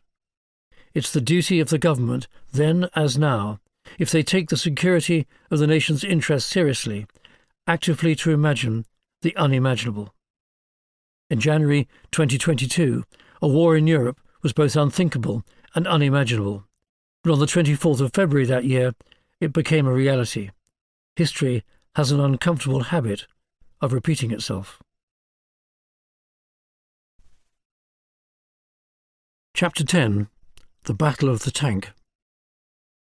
For much of the 1920s and 1930s, the primary doctrinal debate in British military circles centred on the nature of mechanisation, the extent of its adoption, and its implication, if any, for land forces as a function of mobility on the battlefield. At one level, mechanisation entailed merely the replacement of the horse with the internal combustion engine. For most people, however, the focus of the debate extended beyond this to one which we might call protective mobility, that is, traversing the battlefield without incurring the sort of casualties to unprotected infantry suffered in the Great War. A minority, as we have seen, saw mechanisation as a step beyond even this, considering it to be means of presenting the tank as the means of avoiding the hard infantry fighting that had characterised the last war altogether. In this new world of their imagining tanks would sweep trenches into the dustbin of history by attacking not the forward enemy troops, but the command, control and logistic apparatus in the rear. The discussion almost didn't happen. Immediately following the end of the war, the Tank Corps was very nearly removed entirely from the British Army's order of battle, like the Machine Gun Corps, which had been disbanded in 1922. It was saved, though in a very much reduced form of 4 battalions, with an additional 12 seen reduced to 10 armoured car squadrons scattered across the Empire. Despite these tiny numbers, the interwar years saw the initially promising development of an effective tank, accompanied by valuable experimental work examining formation level, brigade and division, structures and tactics in 1927 and 1928.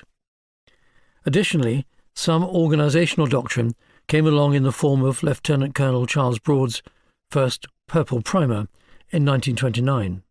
His second primer in 1931 pointed directly to the principles of armoured formation manoeuvre, or warfighting, which was taken up by Field Service Regulations Part 3 in 1933, an analysis of the likely shape of future combat between armoured forces. Unfortunately, by the late 1920s, tank development effectively stalled, and the doctrinal field was fought over by those adherents of Fuller's argument, which saw tanks operating on their own as a form of modern mechanical horse, and those who still saw the tank to be essentially an enemy support vehicle. A common view today of the tank during the interwar period is that it was defended against its detractors by brave modernisers, the radicals of Chapter 8, who alone and in the face of significant prejudice were determined to drag the British Army kicking and screaming into the 20th century. The evidence, however, suggests that something close to the opposite occurred.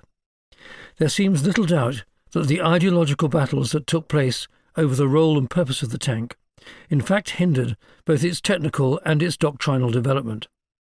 The dominance in the debate of lobbyists like Fuller and Little Hart helped to create a groundswell against unproven theories and excited prognostications.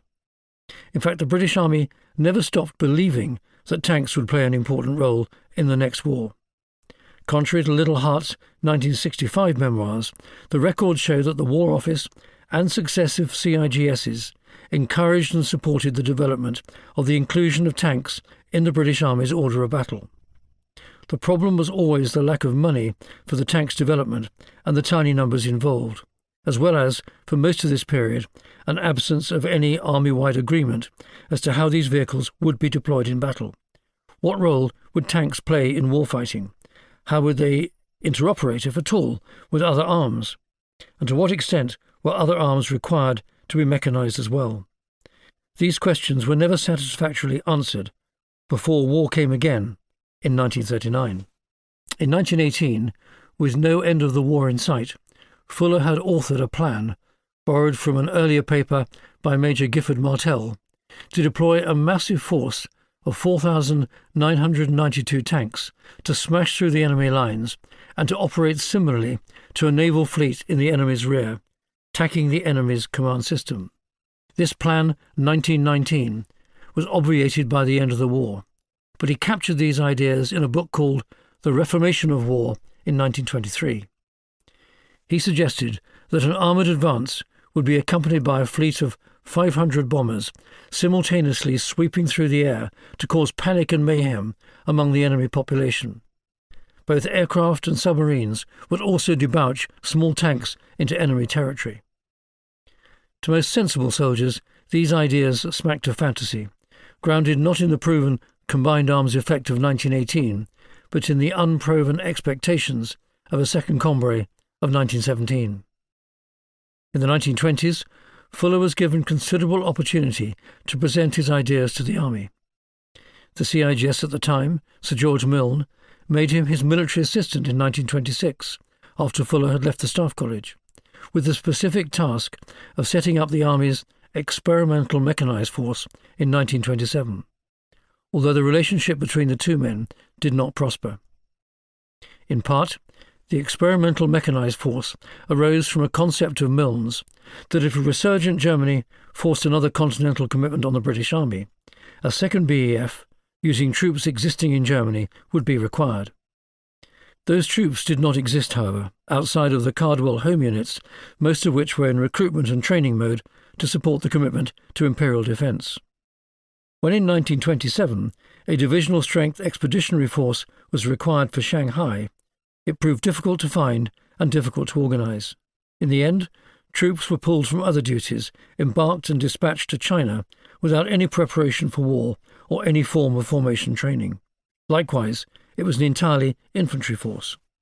But without a clear doctrinal framework, formation exercises to test the limits of mechanisation proved aimless.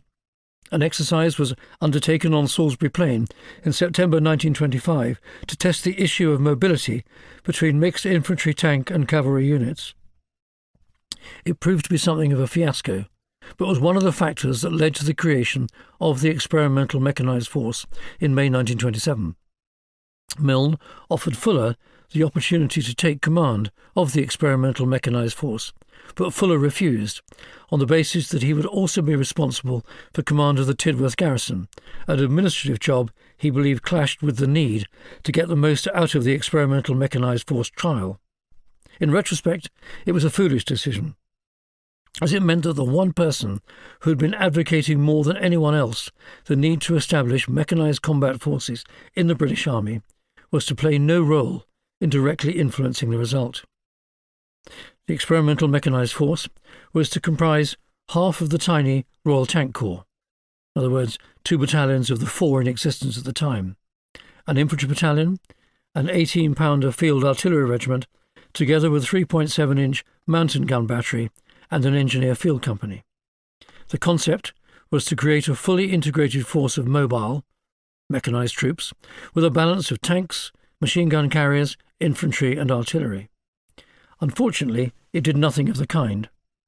Managed more effectively, the Experimental Mechanised Force could have been the testbed for the transformation of the entire army. For this to happen, however, would have needed at least 3 things to occur. The first was the funding to experiment as widely as possible with a range of tracked and wheeled armoured vehicles for all arms, tanks, infantry, armour and combat support, artillery and engineers, and combat service support, logistics, in order to determine the best vehicles, mixes of equipment, types of weapons and tactics. The second was agreement as to the extent of combined arms integration across the army.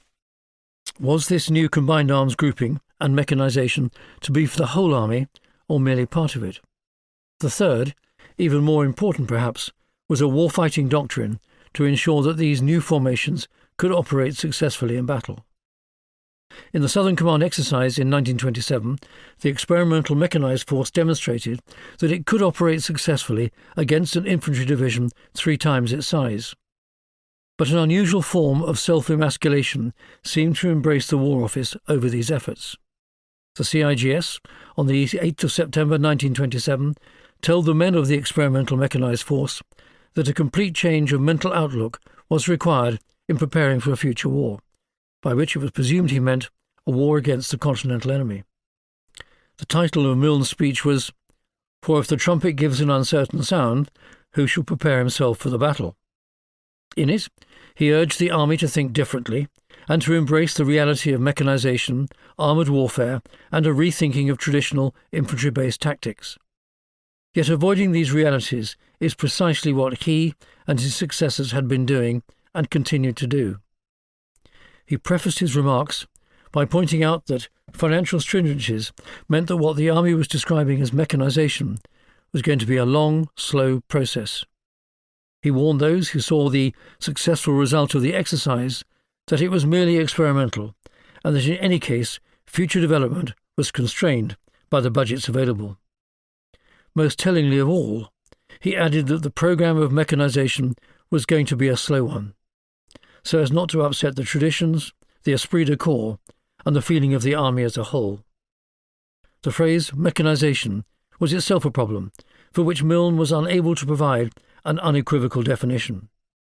Did it mean the development of an operational combat force of armoured vehicles, or merely the substitution in the army of the horse for the internal combustion engine?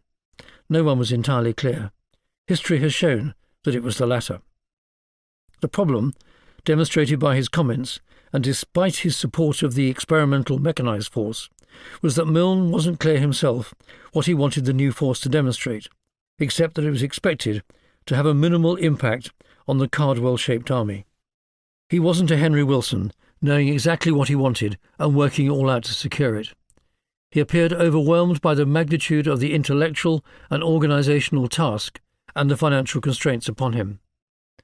The confusion was evident to the soldiers on the ground. The regimental history of the 3rd Carbineers, one of the horse regiments participating, tells of exercises run through with uncertainty of purpose or strategic direction.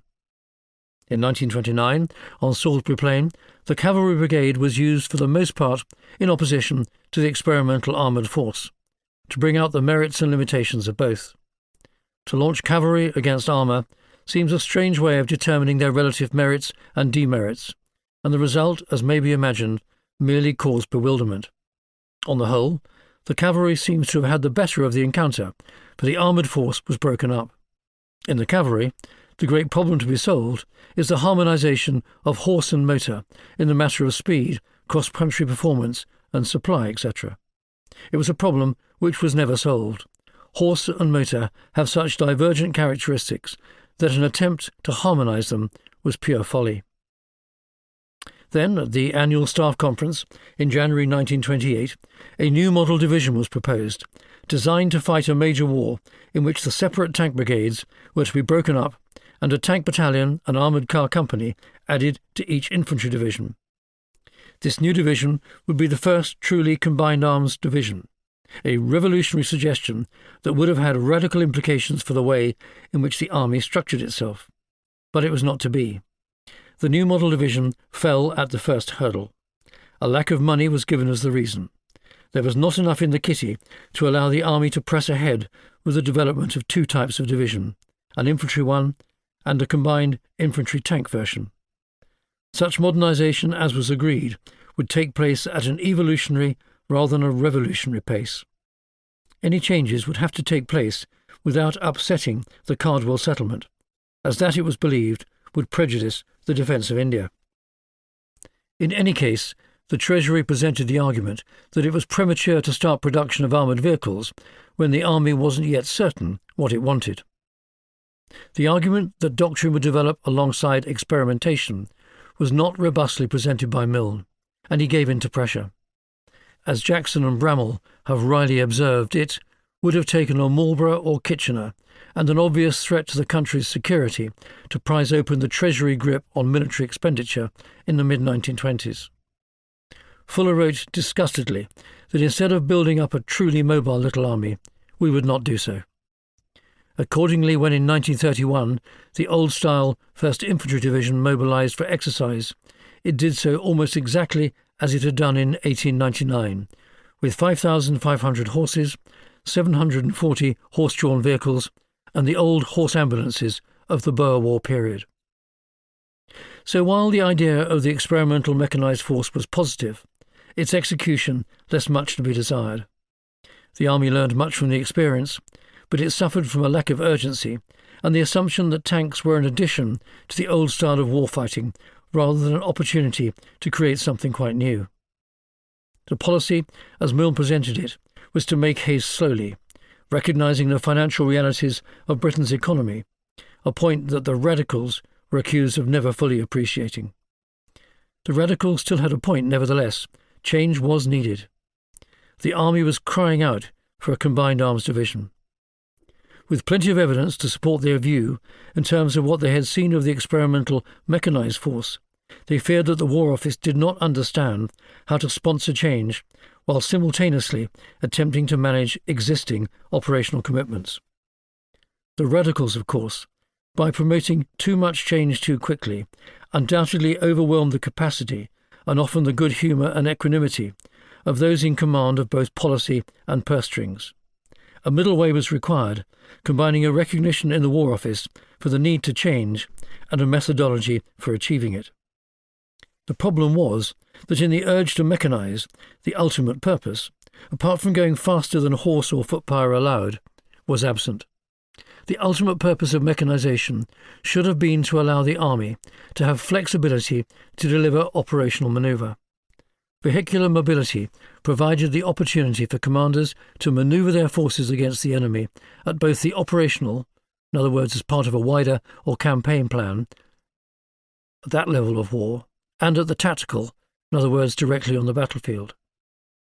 Though mechanisation was clearly important to achieve this, it wasn't an end in itself.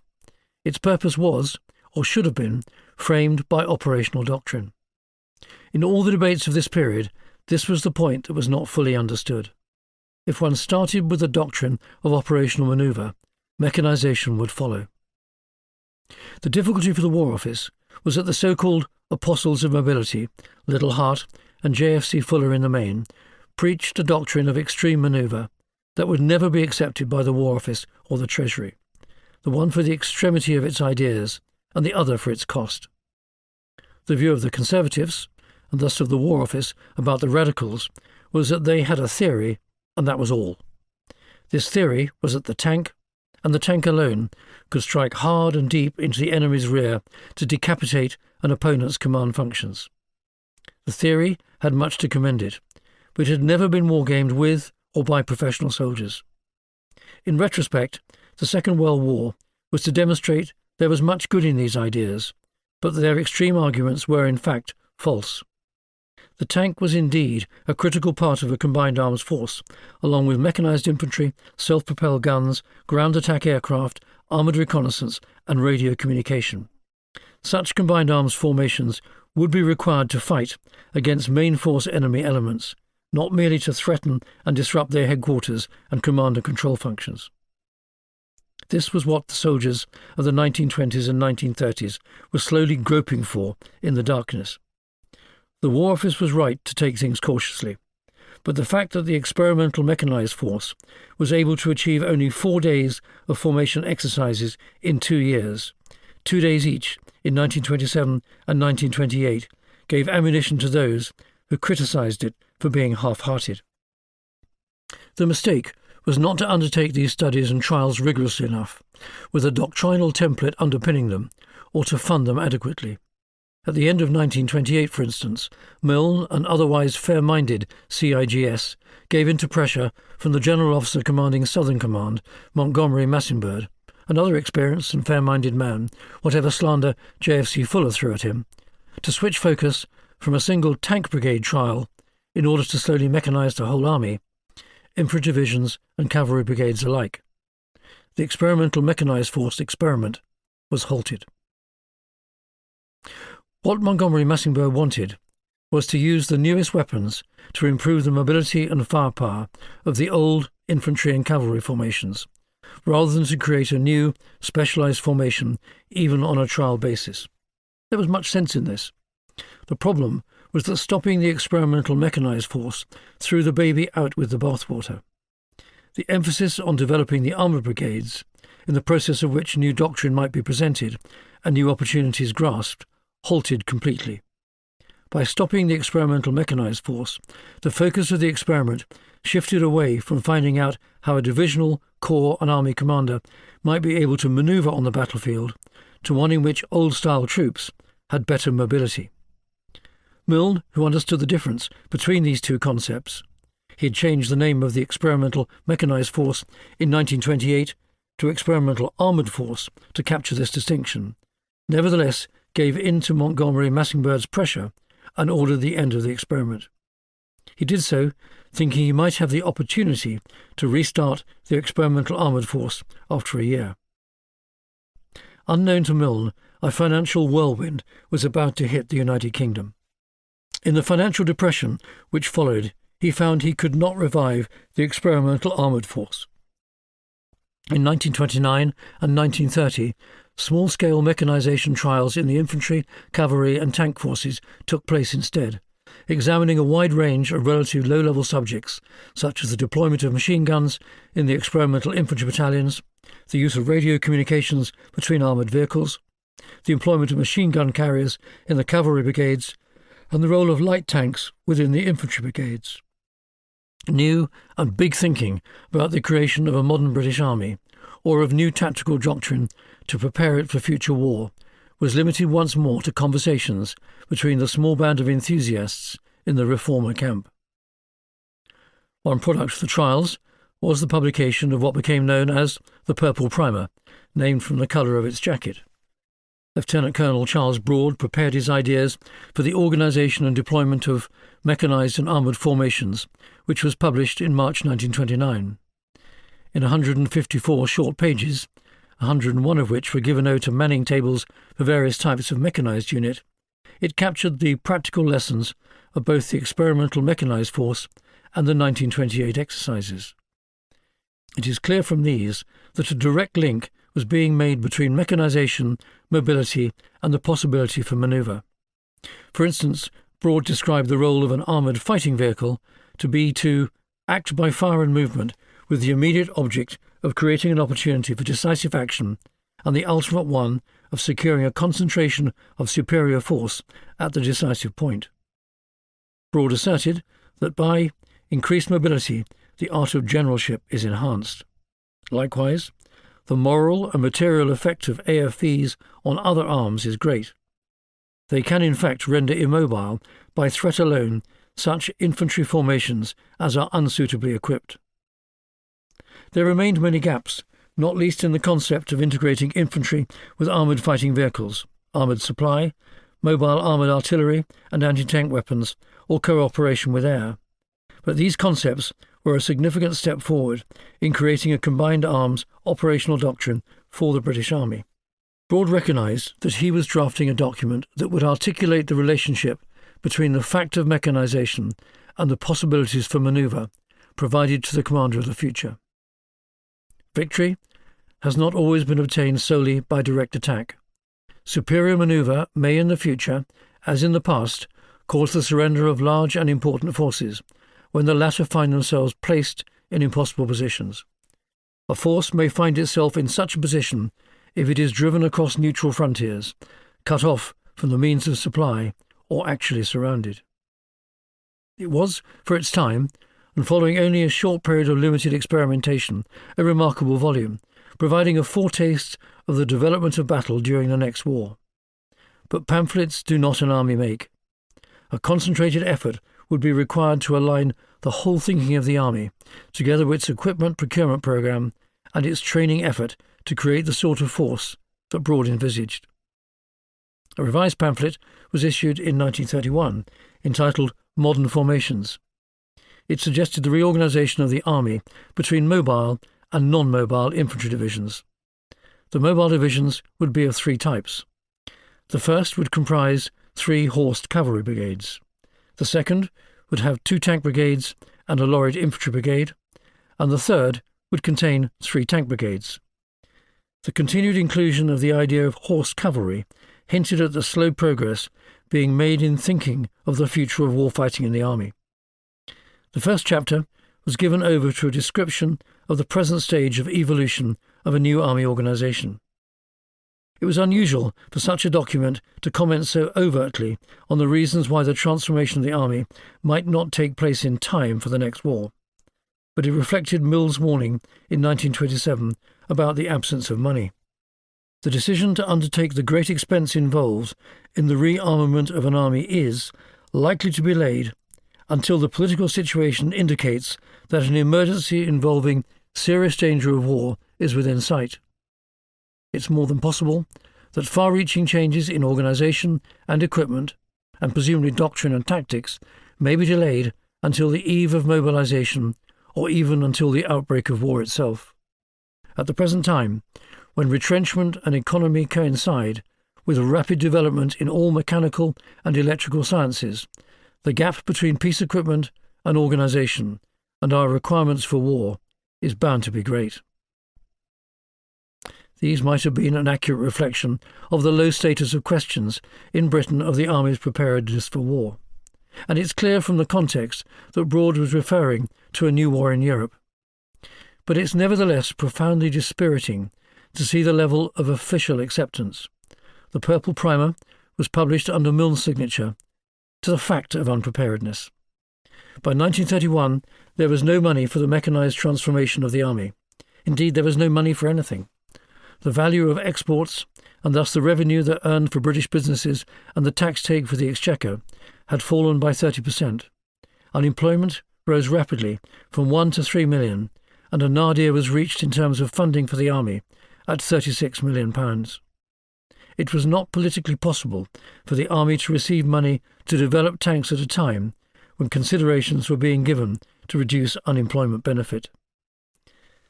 The argument appears to be an acknowledgement that there is no point in even trying to wake Westminster up to the reality that the army was unprepared to go to war, because even with that knowledge there was no money to rectify the situation. Instead, the army was being told to live with unpreparedness and to do its best to undertake rapid transformation when and if it was forced to do so. In addition to being profoundly depressing, the argument failed to acknowledge just how important a role an effective and modern army could play in preventing war. An army is not merely a utilitarian tool designed for a specific task. It can, if well conceived, play a role in political strategy as well, serving as a deterrent, for instance, the land equivalent of a naval fleet in being, designed to influence a potential adversary into a particular type of behaviour.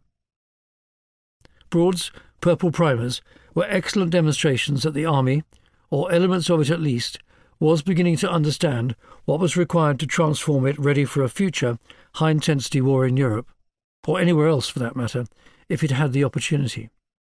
They demonstrated that not all army officers were technical and tactical Neanderthals wholly opposed to any form of change to the way that the army thought and behaved. Some were, of course, but most weren't. David Lowe's Colonel Blimp, when it emerged into Lord Beaverbrook's press in 1934, was an offensive caricature that created a public image of army officers as far from the truth as the 1980s Blackadder Goes Forth was about the Great War. Funny, but wrong. The documents were studied assiduously in Germany. But it was obvious, too, that much more needed to be done. Little Hart's quite reasonable, though mild criticism of both documents was that they focused inordinately on structure and organisation rather than on purpose. I would have liked to see the new manual deal more fully with the strategic potentiality of armoured forces for a long-range thrust into the enemy's rear, to cut his communications and artilleries of supply, he wrote. One cannot help observing that the lack of money was an excuse for the lack of cerebral energy in both the army, which was paid to do such things, and in government, which was ultimately responsible for the issue of national defence, in at least thinking about how warfare would be fought in a future continental war. The issue was not so much the requirement to educate the army, but the need to educate the population as a whole, and its politicians. Major General Dannatt Stewart, one of the Army's reformers, responsible for overseeing the experimental mechanised force exercises on Salisbury Plain in 1927, and a man certain that war in Europe was coming, exchanged correspondence with Basil Little Hart when he was General Officer commanding British troops in Egypt in 1931, castigating Little Hart for constantly attacking the General Staff and thereby misdirecting his criticism. It is not the higher command that want educating, it's the public, the press, and above all the Cabinet and Parliament. We, the Army, know what we want quite well, but every financial and political obstacle is put in the way of getting it. Also, with a tiny army, so dispersed as ours is, and always on duty, the practical difficulties of conversion are immense. The correspondence between the two men carried on into 1934. The nub was the Army's ability and willingness to change itself to meet the requirements of a coming war. Was the Army able to do this on its own without specific government direction? Little Hart suggested in reply that it was surprising to hear that if the Army wanted to restructure itself, it couldn't do so because the government would object. Dannatt Stewart responded that this in fact was the case.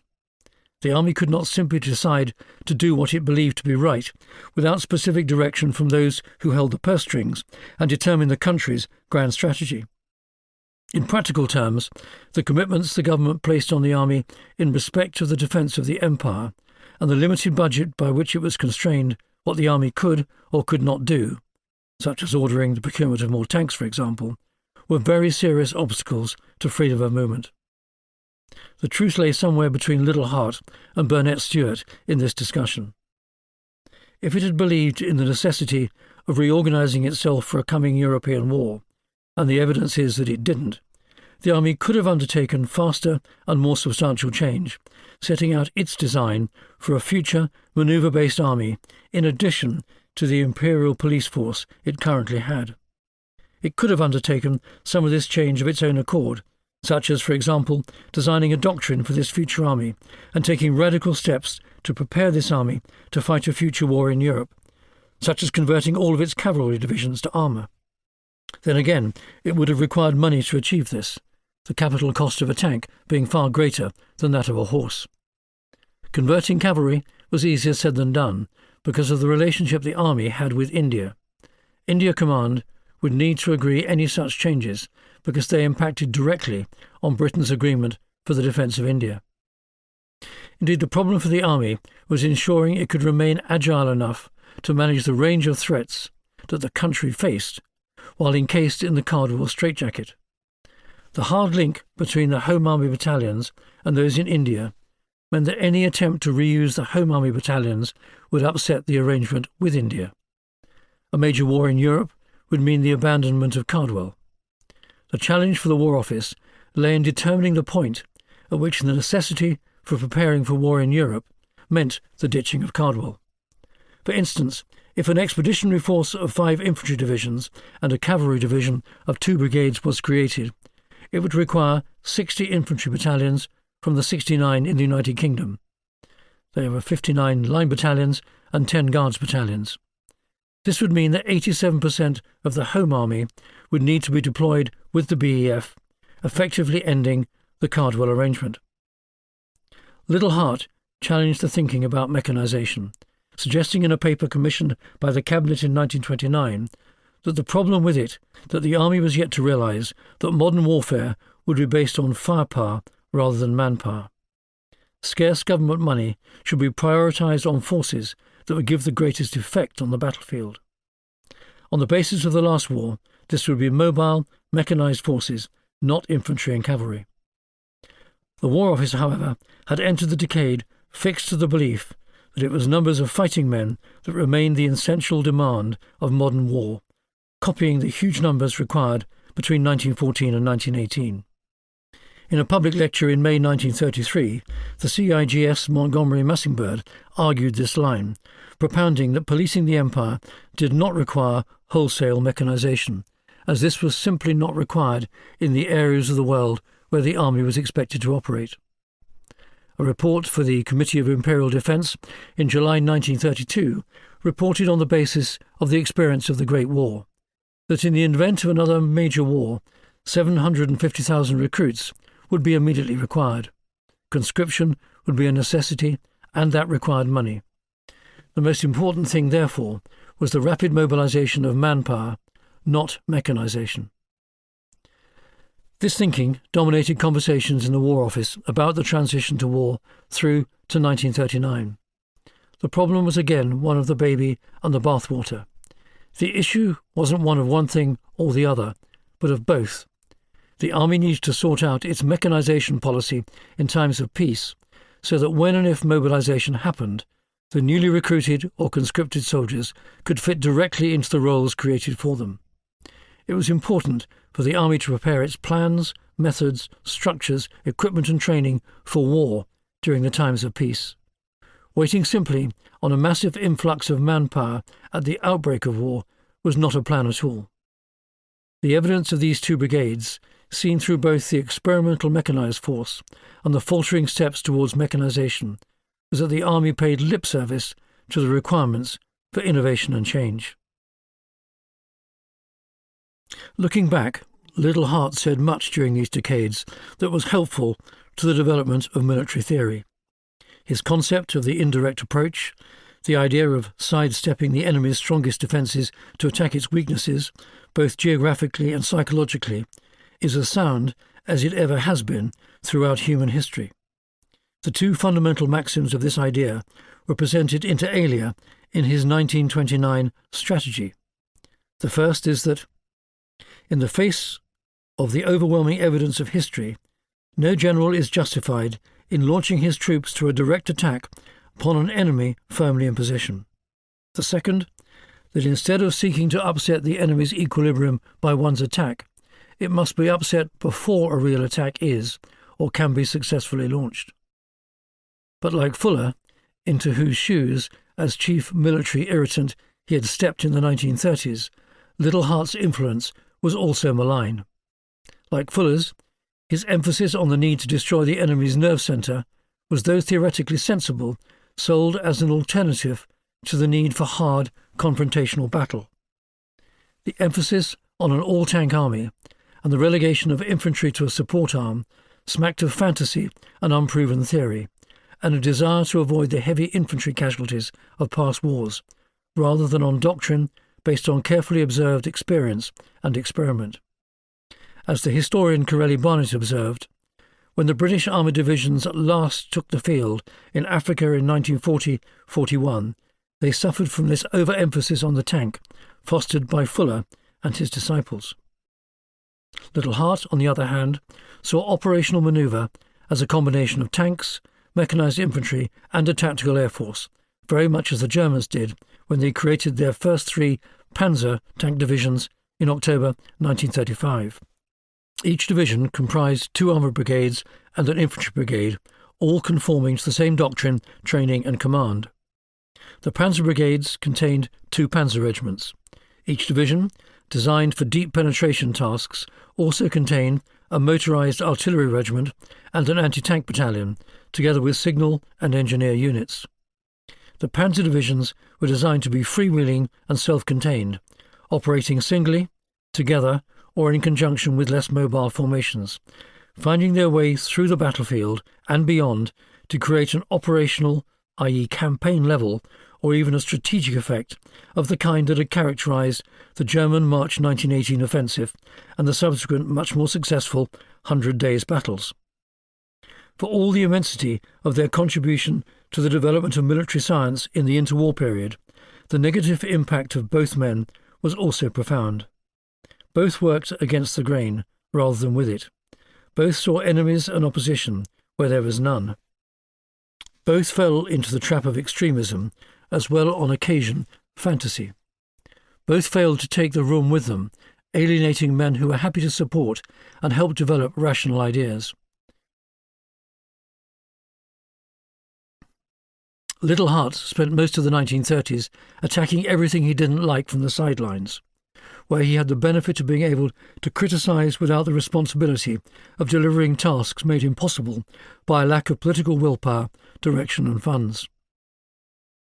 The mistake was Little Hart's appointment as defence advisor to Leslie Hall-Belisha, Secretary of State for War, following Duff Cooper's sideways move to the Admiralty in 1937.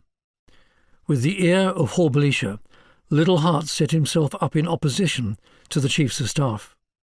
In this role, his undoubted brilliance in the arena of the creation of all-arms armoured formations was undone by his determination to oppose a continental commitment and his involvement in the prosaic decisions of military life, such as promotions, which raised the ire of professional soldiers. Likewise, he took too long to realise that it was the structure of the army around India, the Cardwell process, which would need to be replaced before the Home Army could be transformed. Perversely, his trenchant defence of limited liability for the army in Europe prevented him from being able to use the prospect as the intellectual, doctrinal and practical basis for rebuilding the army along the lines he urged.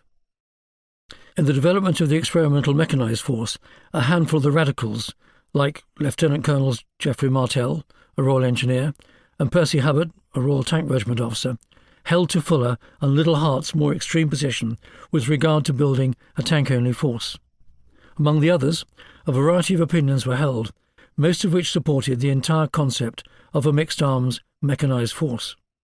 The creation of the experimental mechanised force worked alongside experimentation in industry in respect of tank technology. Here again, the absence of doctrine was to prove a handicap to the development of effective vehicles.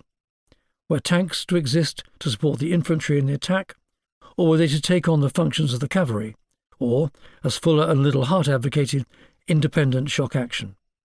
The answer to these questions would determine the design of a suitable vehicle which was able to combine adequate protection, effective firepower and appropriate mobility.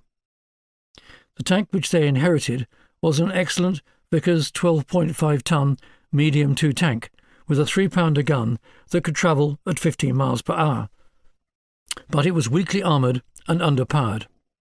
Vickers proceeded to develop a replacement that weighed 16 tons. This, the A6, led to 3 Mark III prototypes being built, but a new medium tank wasn't developed. The primary reason was a lack of money to develop and test effective alternatives. Prototypes are an expensive business, and little spare cash was available. A compromise led to the development of a light tank, armed only with a Vickers machine gun, to fulfil most needs. Thus, a lack of cash, based on the Treasury accusation that the Army didn't know what it wanted, meant that the British Army went through the entire decade without a medium tank at all. Despite the lack of money, of an effective medium tank, and of any combined arms fighting doctrine, the Army remained nevertheless committed to the principle of developing a concept of armoured warfare, even though it was half-hearted in its execution. In 1933, the new CIGS, General Sir Archibald Montgomery Massingberd, announced that the Royal Tank Corps would form a tank brigade. Its first commander was to be a radical, Percy Hubbard. Equipped only with light tanks, they were, in absence of anything else, better than nothing. The 5 lost years of not having the experimental mechanised or armoured force could now be made up for by a fully operational brigade in the Army's order of battle. The old problems remained: no medium tank in production and no combined arms doctrine yet, but it was a start. Even better, in 1934, Montgomery Massingberd authorised the creation of an armoured division in addition to the tank brigade, although again for reasons of economy this wasn't created until 1937 and was not ready until 1940. The old problem of purpose remained pertinent. Were the tank brigade and the new armoured division to be tank-only or combined arms formations? The absence of clear doctrine upon which to build the new formations led to confusion and division, not least in respect of the appointment of its commander.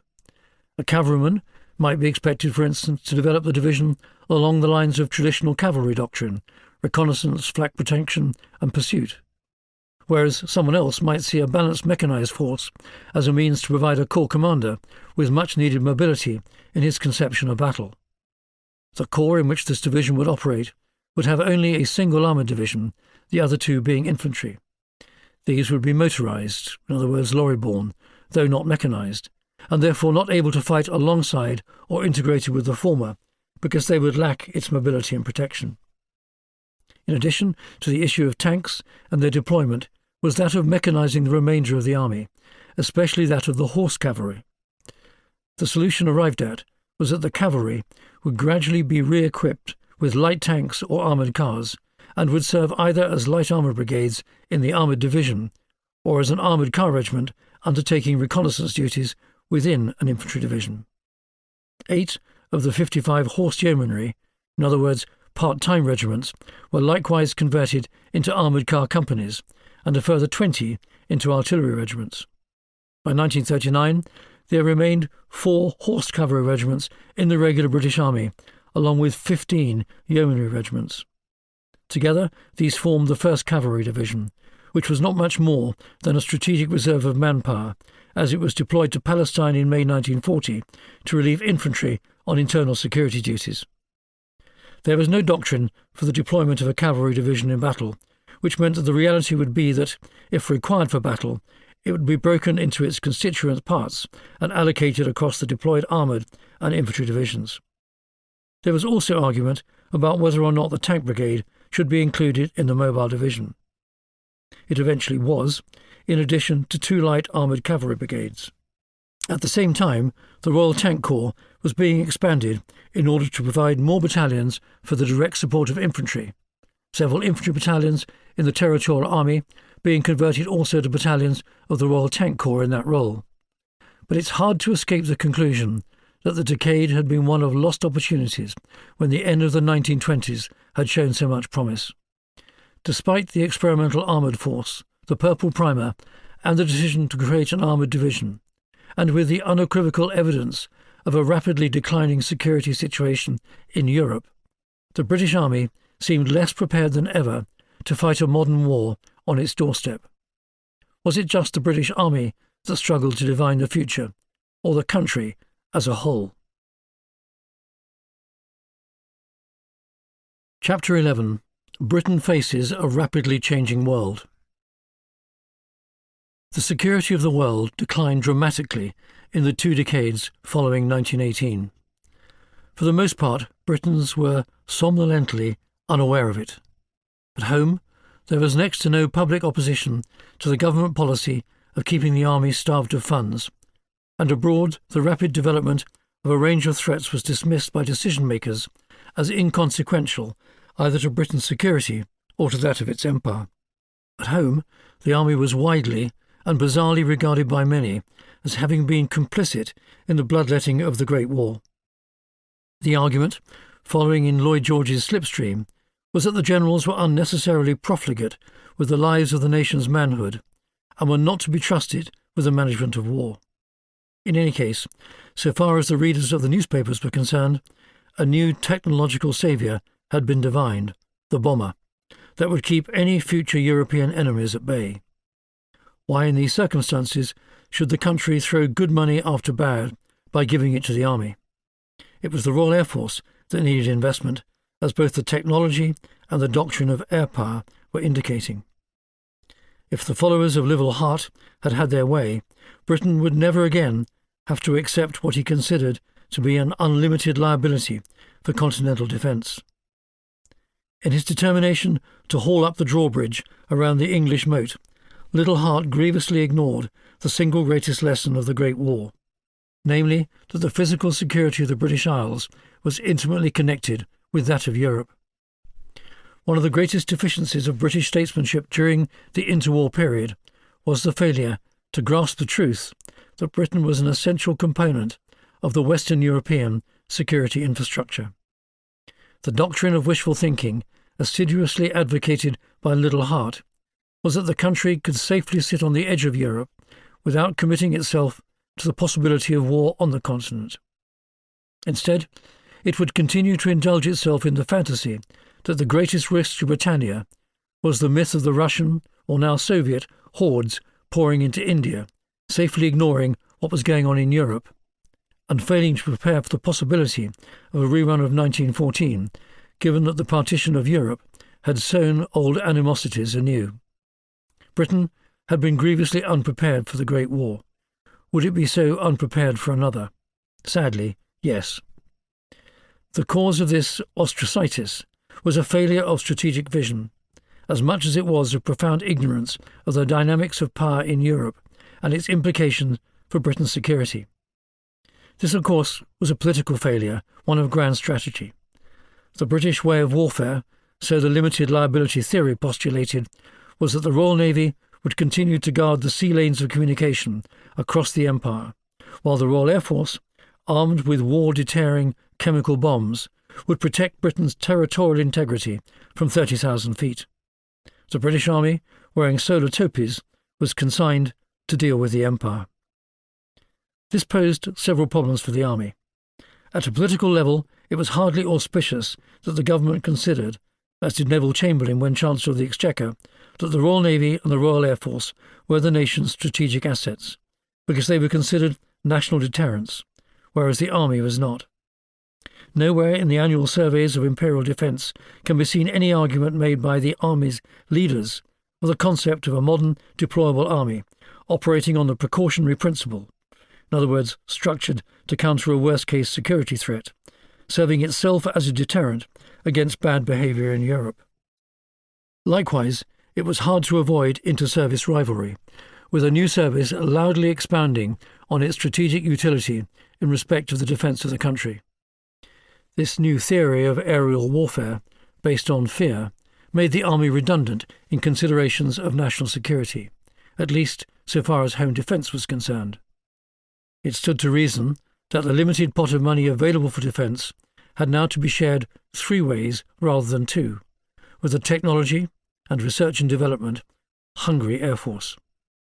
The development of the bomber, the great white knight of Air Chief Marshal Boom Trenchard's deterrent force, took first priority over the development of land technology, though it's fair to say that the Royal Air Force carefully and strongly defended its technological imperatives far better than did the Army. It was inevitable that some tensions were created, not least because of the zero-sum nature of the funding allocations. What was given to one could not be given to another. Hastings Ismay, when Assistant Secretary of the Committee of Imperial Defence after 1925, recorded that the subcommittee responsible for coordinating the defence efforts among the 3 services was signalised by the most blazing rows. Meetings were held as infrequently as possible so as to limit the mutual hostility between the parties. In Britain, The decade and a half following the end of the Great War was one that was increasingly socially hostile to the concept of war.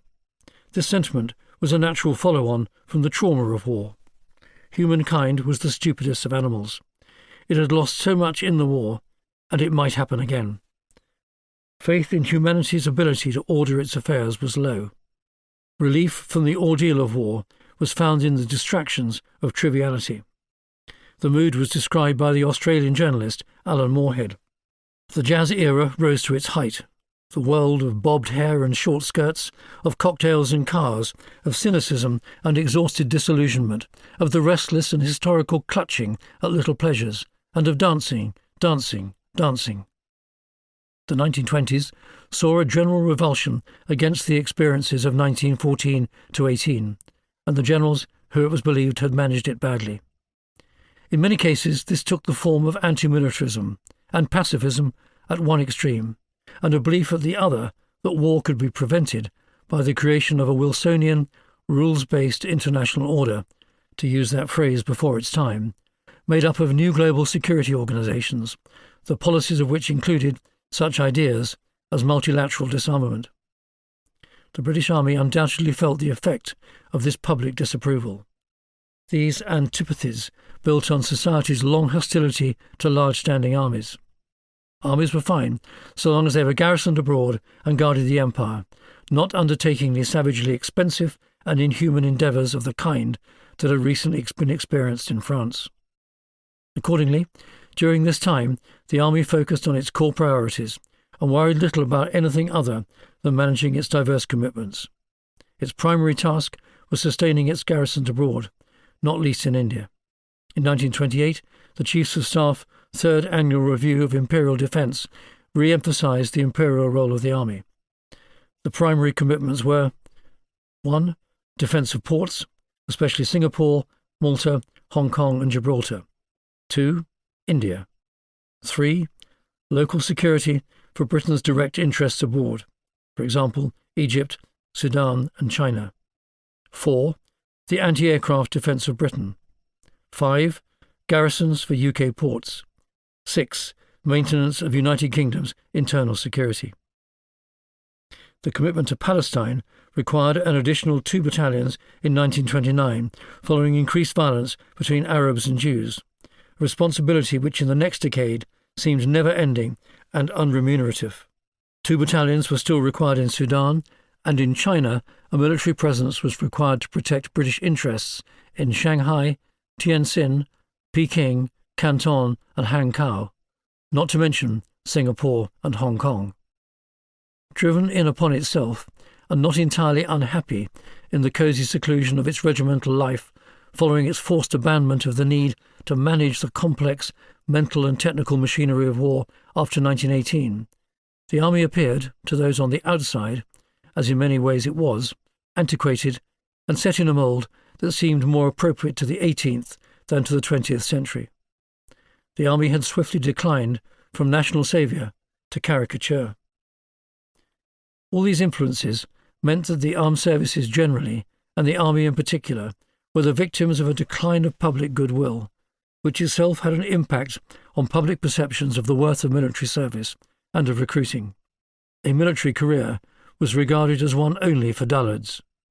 The Oxford Union famously voted in February 1933, by a margin of 275 votes to 153, that this House will in no circumstances fight for its king and country. The fact that most did so only a few years later didn't detract from the intensity of emotion against the Clausewitzian argument that military force was a legitimate tool of political action in a world where there was no intrinsic or systemic security. The same year, the Fulham by-election resoundingly rejected a pro-defence Conservative candidate. The result was widely regarded to be a rejection of the argument for increased spending on defence. The Great War had effected radical changes in society, from which the Royal Navy and the Army seemed immune, bastions of a retrograde past. Only the Royal Air Force, and in the Army the Royal Tank Corps and the Royal Army Service Corps, as well as in the Navy, the Fleet Air Arm and the Submarine Service, were regarded in the popular imagination to have moved with the times. An army that in 1933 still had 136 infantry battalions and 17 horse cavalry regiments, but only 4 tank battalions and 2 regiments of armoured cars, certainly gave that impression. Pacifism played a very significant and growing role in the views of the British public during the 1920s. In 1923, the Labour Member of Parliament and future Prime Minister, Major Clement Attlee, reflected the views of many when he suggested to the House of Commons that the time has come when we ought to do away with all armies and all wars. It was perhaps a piece of political theatre, calling out to the very substantial pacifist lobby in the Labour Party. Attlee had been a member of the No More War movement after 1918, proposing resolutions in the party to vote against the defence estimates. When in February 1924 he found himself Under Secretary of State for War, he immediately resigned his membership of Ramsay MacDonald's Union of Democratic Control. Not overtly pacifistic, but nevertheless advocating the reduction of military influence in Parliament, and had by circumstance to change his tune. But his review reflected a very wide spectrum of opinion inside and outside of politics. In 1926, a majority at the Labour Party's annual conference carried a motion in favour of non-resistance. Pacifism became a very significant element within both the Church of England and the Labour Party, the two strands being reflected in the person and the Christian pacifism of Labour's George Lansbury when he took leadership of the party in 1931. The exhaustion of war played on older strands of pacifism in the country, a movement that would steadily grow, reaching its apogee in the mid-1930s. Fear itself was a powerful ingredient in popular opinion. Since the early part of the previous decade, the merchants of aerial death had been whipping up terror of the new type of air-delivered warfare in which the bomber would always get through, delivering death and destruction from on high and bringing the battlefront to the home front. Fear was fueled by what turned out subsequently to be grossly inflated estimates, suggesting that many hundreds of thousands of civilians would be killed by mass aerial attacks. This anxiety was reflected in popular literature, such as H.G. Wells' The Shape of Things to Come. In this new war, it was probably safer to be on the front line than in defenceless British cities.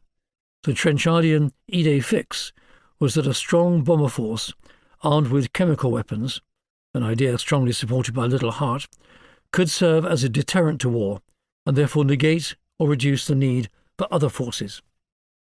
A year later, the playwright, author and dedicated pacifist A. A. Milne, who had served in the British Army during the war, in fact in the same regiment as Bill Slim and Bernard Montgomery, namely the Royal Warwickshire Regiment, wrote a book called Peace with Honour, in which he suggested somewhat naively that war would simply disappear if humankind had the courage to renounce violence. Many agree with him. A raft of writers published novels in the late 1920s which derided war as primitive, barbarian and futile. It was an era of widespread public naivety about the reality of power in international relations. If enough people voted against war, so the belief supposed, war would itself become redundant. Unilateral disarmament, in other words, the giving up of one's weapons on one's own volition, regardless of the decisions of other parties, even of potential enemies, was a serious policy proposed 10 times in Parliament between 1924 and 1931. If one became less warlike, this argument suggested, potential threats would simply disappear into an ether of goodwill.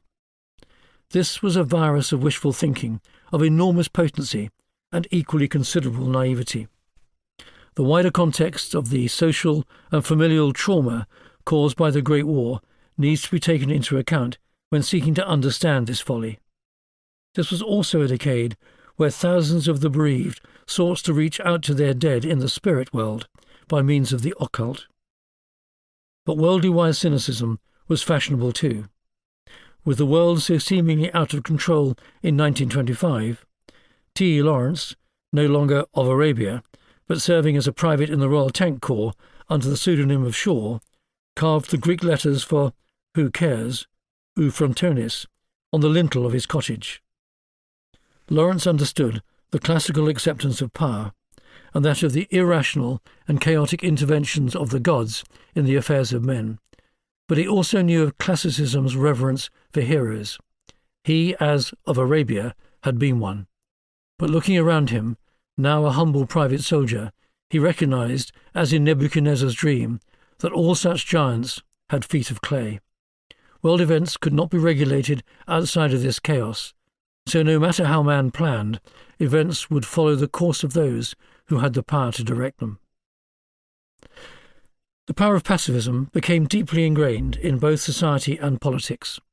Ramsay MacDonald's Labour Party, returned to power in June 1929, campaigned that it would secure lasting peace on the basis of conciliation, negotiation and disarmament. The means of doing so was to be a renewed commitment to the League of Nations, an organisation which was expected by the democracies, not unreasonably, to be the forum where squabbling national antagonists could sort out their differences short of going to war. It did not represent the concept of collective mutual defence of the post-war North Atlantic Treaty Organisation, the NATO model. Clearly, the League of Nations would only be as effective as its members were serious about avoiding war. Collective defence requires nations to place their military forces at the disposal of a mutual agreement, again like NATO after 1939, and it's here that the League failed. Its imperative was to secure peace through disarmament, whereas collective security requires the opposite. Unfortunately, as it turned out, the League became something of a mantra for people who were happy for their security to be paid for from someone else's bank account, in other words, by disarming, and with other people's blood. Indeed, the more talk there was of disarming, such as at the Disarmament Conference which opened in February 1932, the less appetite there was in Britain to spend anything more than was absolutely necessary on rearmament. In any case, the Locarno Treaty of 1925, committing Britain to come to the aid of Germany or France if either was the victim of aggression, and the Kellogg-Briand Pact in August 1928, in which 65 leading countries declared breaches of national sovereignty to be illegal, appeared to create a sense in Britain that international agreements could prevent a future war. Locarno was one of those empty promises governments regularly make to their friends, fingers desperately crossed in the hope that the cheque would never be cashed. The idea of yet another commitment to the French was galling both to those who saw in Europe only the fruits of bloodshed and to those who saw Britain's defence to be focused on its empire. The League of Nations was increasingly regarded as the guarantor of international peace, without the concomitant commitment by the democracies to remain armed against the threat from those countries which did not hold to such pacific ideals. Nation-states were considered to be the originators of war. International law, despite the fact that it existed more in people's imaginations than in hard-cold reality, was seen to be the solution. It was the Italian invasion of Abyssinia in 1935 that persuaded some of the Labour Party diehards to transition from a no-war-at-all-cost school to one that supported the collective security arrangements of the League of Nations, though still without Britain spending any more money on armaments. The national government had a minister responsible for foreign affairs, and a separate one in the cabinet, Sir Anthony Eden, responsible for the League. No popular voice challenged the 10-year rule, first in 1919 and then again when it was reopposed in 1928, as its logic seemed unassailable. Until the mid-1930s, there did not appear to be a threat in Europe, and Locarno, despite no British forces being allocated to it, appeared to wrap up any threats to France, which might in turn demand a British commitment on the continent, the traditional bugbear of the political and imperial warrior class. The Locarno Treaty, the Pact of Mutual Guarantee of 1925, formally committed the British Army to the promise of a continental commitment, though the means of delivering on this promise did not exist until the formation of the BEF in 1939. The problem was that Locarno reflected the reality of Britain's relationship with Europe, or at least an attempt to preserve the status quo ante, as without it France might seek an accommodation with Germany, thereby nullifying everything that had been achieved in 1918. While Locarno guaranteed the Franco-German border, it helpfully for Britain ruled out bilateral relationships between the signatories. It meant that Britain could commit to French security without actually committing any troops to Europe. It was just the sort of deal that London liked, cheap. However, as the 1930s beckoned, the War Office gradually increasingly worried about the continuing imposition of the 10-year rule and the financial stringency it imposed upon defence.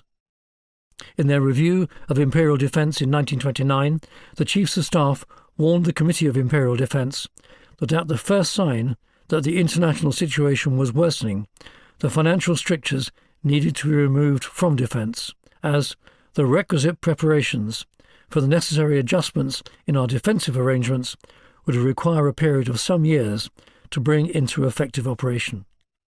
The following year, they again warned that this country is in a less favourable position to fulfil the Locarno guarantees than it was, without any written guarantee, to come to the assistance of France and Belgium in 1914.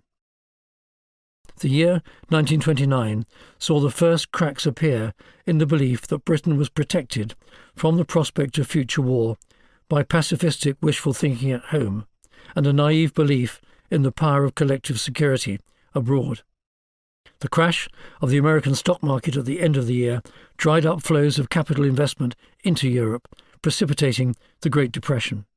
In Germany, in 1930, the National Socialist Party increased the number of its seats in the Reichstag, making it the second largest party.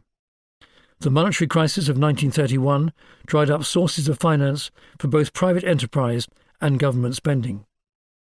In the elections of that year, a divided Labour Party was removed from power, MacDonald returning to lead a national coalition of his supporters, together with the Conservative Party. The arrival of this coalition coincided with a dramatic change to the shape of the global security situation. These were the years when the historic fulcrum between the dramatic decline in military capability in the decade following the end of the Great War and a new era in which the realization was slowly dawning that a new settlement was required. The challenge for Britain was to understand what was going on in Europe and comprehend its implication for Britain's wider security, especially the challenges these changes made to Britain's accepted posture of imperial defence. For the most part, these were years, until 1935 at least, in which British foreign policymakers peered through the glass darkly, unwilling or reluctant to face up to the truth of what they could see.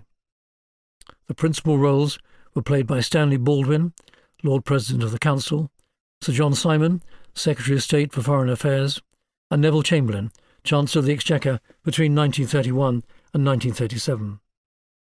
For his part, Chamberlain must become the whipping boy for the policies of appeasement that were to be a hallmark of his time later in the decade as Prime Minister.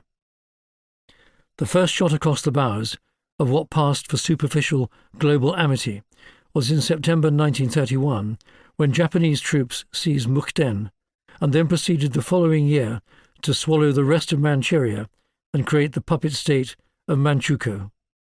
The members of the League of Nations, which excluded the United States, which Congress had never endorsed, demanded that Japan withdraw, but in the face of Japanese recalcitrance were unable to decide on a response, with the result that China's appeal to the world for action to protect it from aggression fell on deaf ears.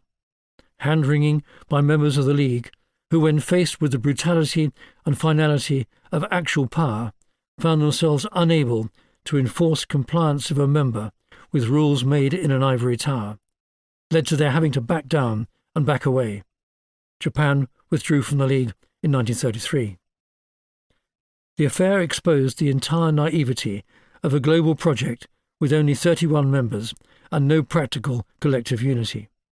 On the one hand, Japan had violated China's sovereignty and had opened itself up to recourse to the economic sanctions provided by the Covenant of the League of Nations. On the other, Britain was unwilling to provoke Japan's ire, even if it could secure the support of Australia and New Zealand for sanctions. Britain then proceeded to anger the United States by refusing to support Secretary of State Simpson's pronouncement on the 7th of January 1932 of non-recognition of Japan's illegal acquisition of Manchuria. In any case, appeasing Japan was considered by many in London, including Neville Chamberlain, to be a sensible way of containing a potential problem in a country a long way away and between people of whom we knew nothing, to coin a phrase Chamberlain was to use in 1939 in relation to Czechoslovakia. The long-term impact of such a policy in respect of emboldening Japan was not considered. For Britain, Japan was far away, and Manchuria was meaningless to British interests, or so it thought. Few people in Britain were honest enough to accept that the Manchurian affair demonstrated that the League of Nations, long regarded by the naive as the bulwark against nationalist aggrandizement, was but a paper tiger. It would take several more years for the penny to drop. The period between the crash of the financial markets in 1931 and the rise of Nazism in Germany in 1933 was one in which governments in London were increasingly concerned about the need to increase defence expenditure, while being politically reluctant to do so for two reasons. The first was the lack of political appetite for defence spending, reflecting the very significant degree of pacifism across the electorate. If politicians voted for defence spending, they knew they were likely to be voted out of office, as the Fulham by-election had seemed to demonstrate. Secondly, the financial crisis made spending extremely difficult. Indeed, the Treasury believed that overspending was a greater risk than war, opposing the removal of the 10-year rule and the opportunity this would provide to rearm. In the debate to end the 10-year rule, the Treasury refused to accept the argument for rearmament, agreeing only that the case for additional spending needed to be made on an exceptional basis, with due regard to the dire financial situation the country faced. In January 1933, events closer to home were to change the security landscape dramatically, with the seizure of power by the Nazis in Germany. Before long, Germany's new leader, Adolf Hitler, announced that Germany would exit both the Disarmament Conference and the League of Nations. The writing, as the Committee of Imperial Defence stated, was on the wall. Like Belshazzar, however, the language was one that Britain did not either fully comprehend or take seriously. Most people did not consider that the rise of a new dictatorship in Germany meant that war was inevitable. In any case, Britain's economic woes took priority over any rethinking of the needs of defence. Nevertheless, the Cabinet in 1932 reluctantly accepted the representations of the Chiefs of Staff to cancel the 10-year rule. In the years following the Chiefs of Staff February 1932 review of Imperial Defence, a number of Cassandras began to worry, in public and in private, that the war clouds were looming. The CIGS, George Milne, in a remarkably prescient memorandum in October 1932, warned the Cabinet that if German foreign policy continued its current trend, the inevitable result would be that when it was ready it would attack Poland and then turn on France. He wasn't advocating getting involved in these squabbles, however merely warning of them. Likewise, the review warned the Cabinet of the weaknesses of Britain's defences, especially in the Far East, suggesting that the 10-year rule was wanton foolishness when war might actually begin tomorrow.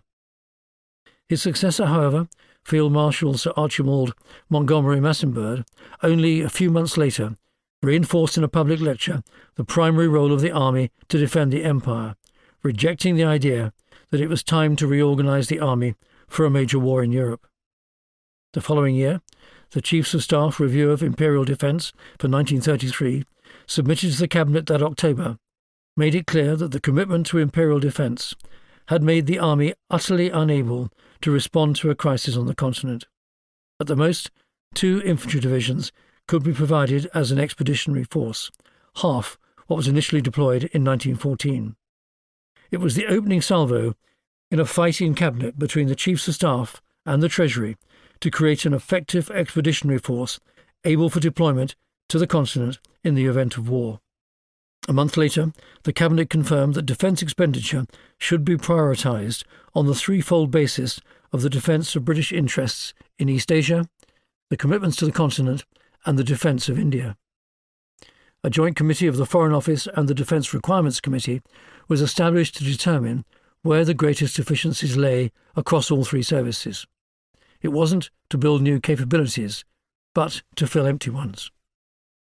The report, presented in February 1934, painted a horrifying picture of deficiencies across the entire defence environment and recommended a radical programme of financial and material rectification for gaps in capabilities that had been allowed to grow over the previous decade. At the same time, the new regime in Germany formally placed the country in the War Office's sights for the first time as a threat to Britain's security in Europe. The core assumptions were threefold. The first was that we take Germany as the ultimate potential enemy against whom our long-range defence policy must be directed, described as the German menace. The second was that Japan was a threat that needed to be ameliorated by a policy of accommodation and friendship. And the third was that India remained the largest of Britain's imperial commitments. The greatest military deficiency the committee identified in the army lay in the weakness of the forces allocated to a future expeditionary force able to be deployed abroad. A second BEF, in other words following the first one in 1914, would be essential to protect the independence of the Low Countries, which, if in the hands of a hostile power, could bring the whole of the Midlands and north of England within the area of penetration of hostile air attacks. To be effective, once the 1st Division had been deployed, it would need to be increased from 2 to 6 divisions over a period of 6 months. Even a 6th Division commitment would be completely inadequate, the report argued, as bitter experience in 1914 had demonstrated. The report fired the opening shots in a campaign to ensure that Britain fund a substantially enlarged expeditionary force far beyond the 2 infantry divisions that were currently allocated for this task.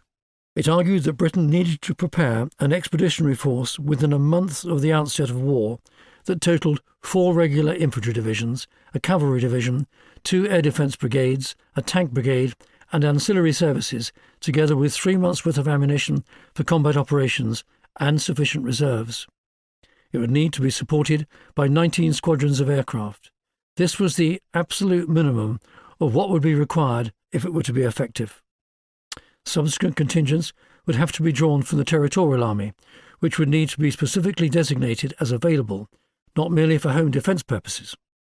The cost of building the expeditionary force to this level, in other words 4 infantry divisions and 1 cavalry division, was estimated to be £25,680,000, a drop in the ocean relative to the entire defence-wide shortfall, estimated to be £132,498,180 over 5 years.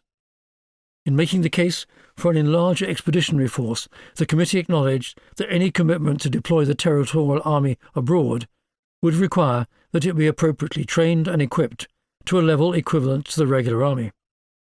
The cost implications of such a course of action worried the War Office and Treasury equally, and were part of the reason for their tardiness over the years which followed to agree to the committee's recommendations. Additionally, the logic of agreeing to the deployment of the Territorial Army abroad was that, to replace these troops in due course of time, conscription would be required. This was a slippery slope in terms of a commitment to war that simply wasn't acceptable until events in 1939 made it unavoidable. The report was exposed to the full furnace of Cabinet consideration in March 1934. All involved recognised that the acceptance of even a small part of it enabled a significant change in government policy. Despite considerable reluctance being voiced by the Chancellor of the Exchequer, Neville Chamberlain, the Cabinet agreed in principle to the recommendations of the Chiefs of Staff in respect of the provisioning for an expeditionary force. Chamberlain detested with every fibre of his being the idea of another war. He wasn't a pacifist, but, despite not having served in France, he hated the idea of another as destructive as the last. He had a visceral detestation of those in the other camp, which he unfairly branded the arms lobby, who argued the opposite case. But he also recognised, in 1934 and 1935, the reality of the rapidly declining international situation and the threat this posed to Britain. He also understood the need for strong armed forces in respect of negotiating with a newly emboldened Germany. Accordingly, as Chancellor of the Exchequer, he pressed for the costly rearmament of part of Britain's defence, primarily those associated with air power. He strongly opposed any argument to increase substantially money for defence. Chamberlain strongly opposed the argument for an expeditionary force and the money needed to create the force in the midst of the current severe economic depression. His commitment to balancing the country's books meant that he could not conceive of the possibility that Britain might be forced into a war without the financial means to fight it. At the same time, the Treasury was firmly of the view that increasing expenditure on the army would worsen the nation's finances, and that the best way to defend the country was to get its economy on a sound footing before indulging in any more expenditure. In any case, if money were to be spent on the Royal Air Force or Royal Navy, it would at least help British manufacturing, but expenditure on the army was seen as a poor investment. Cinderella was most certainly not invited to the Treasury's ball. When the Defence Requirements Committee's proposals were presented to Parliament by Duff Cooper, by now Financial Secretary to the War Office, on the 17th of March 1934, the enhancement of the expeditionary force was justified on the basis that it was a development of the existing model and could be deployed anywhere in the world where it was required. An expeditionary force was not purposed solely for another European war.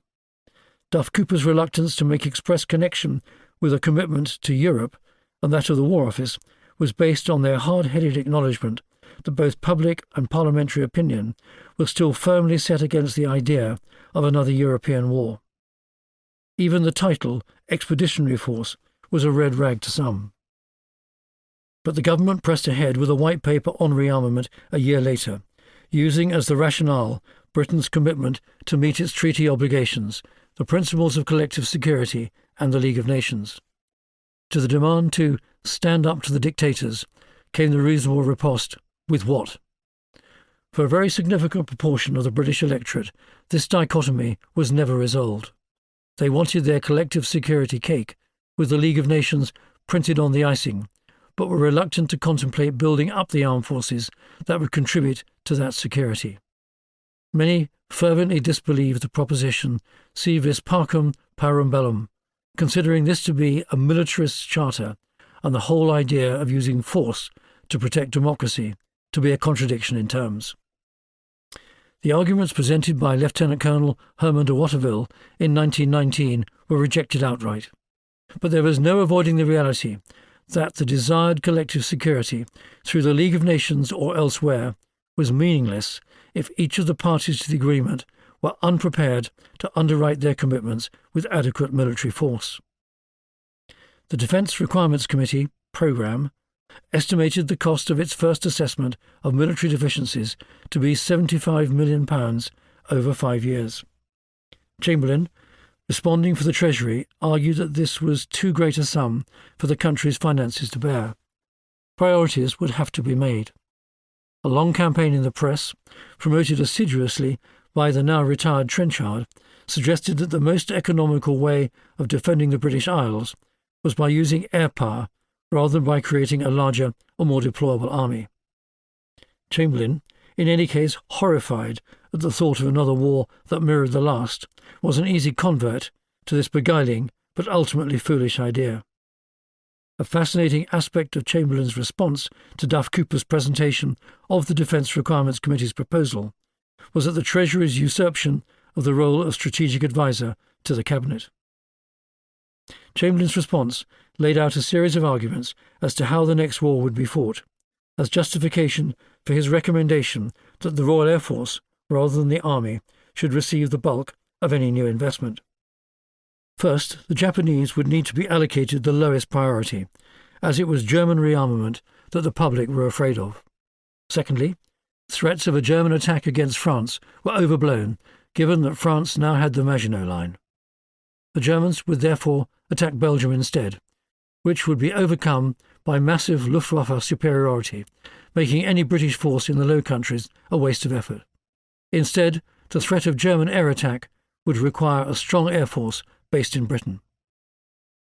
Chamberlain's rearmament proposals were, instead of supporting a proposal for an expeditionary force, to increase the Royal Air Force from the 1923 programme of 52 squadrons, which was still 10 squadrons short in 1934, by a further 38.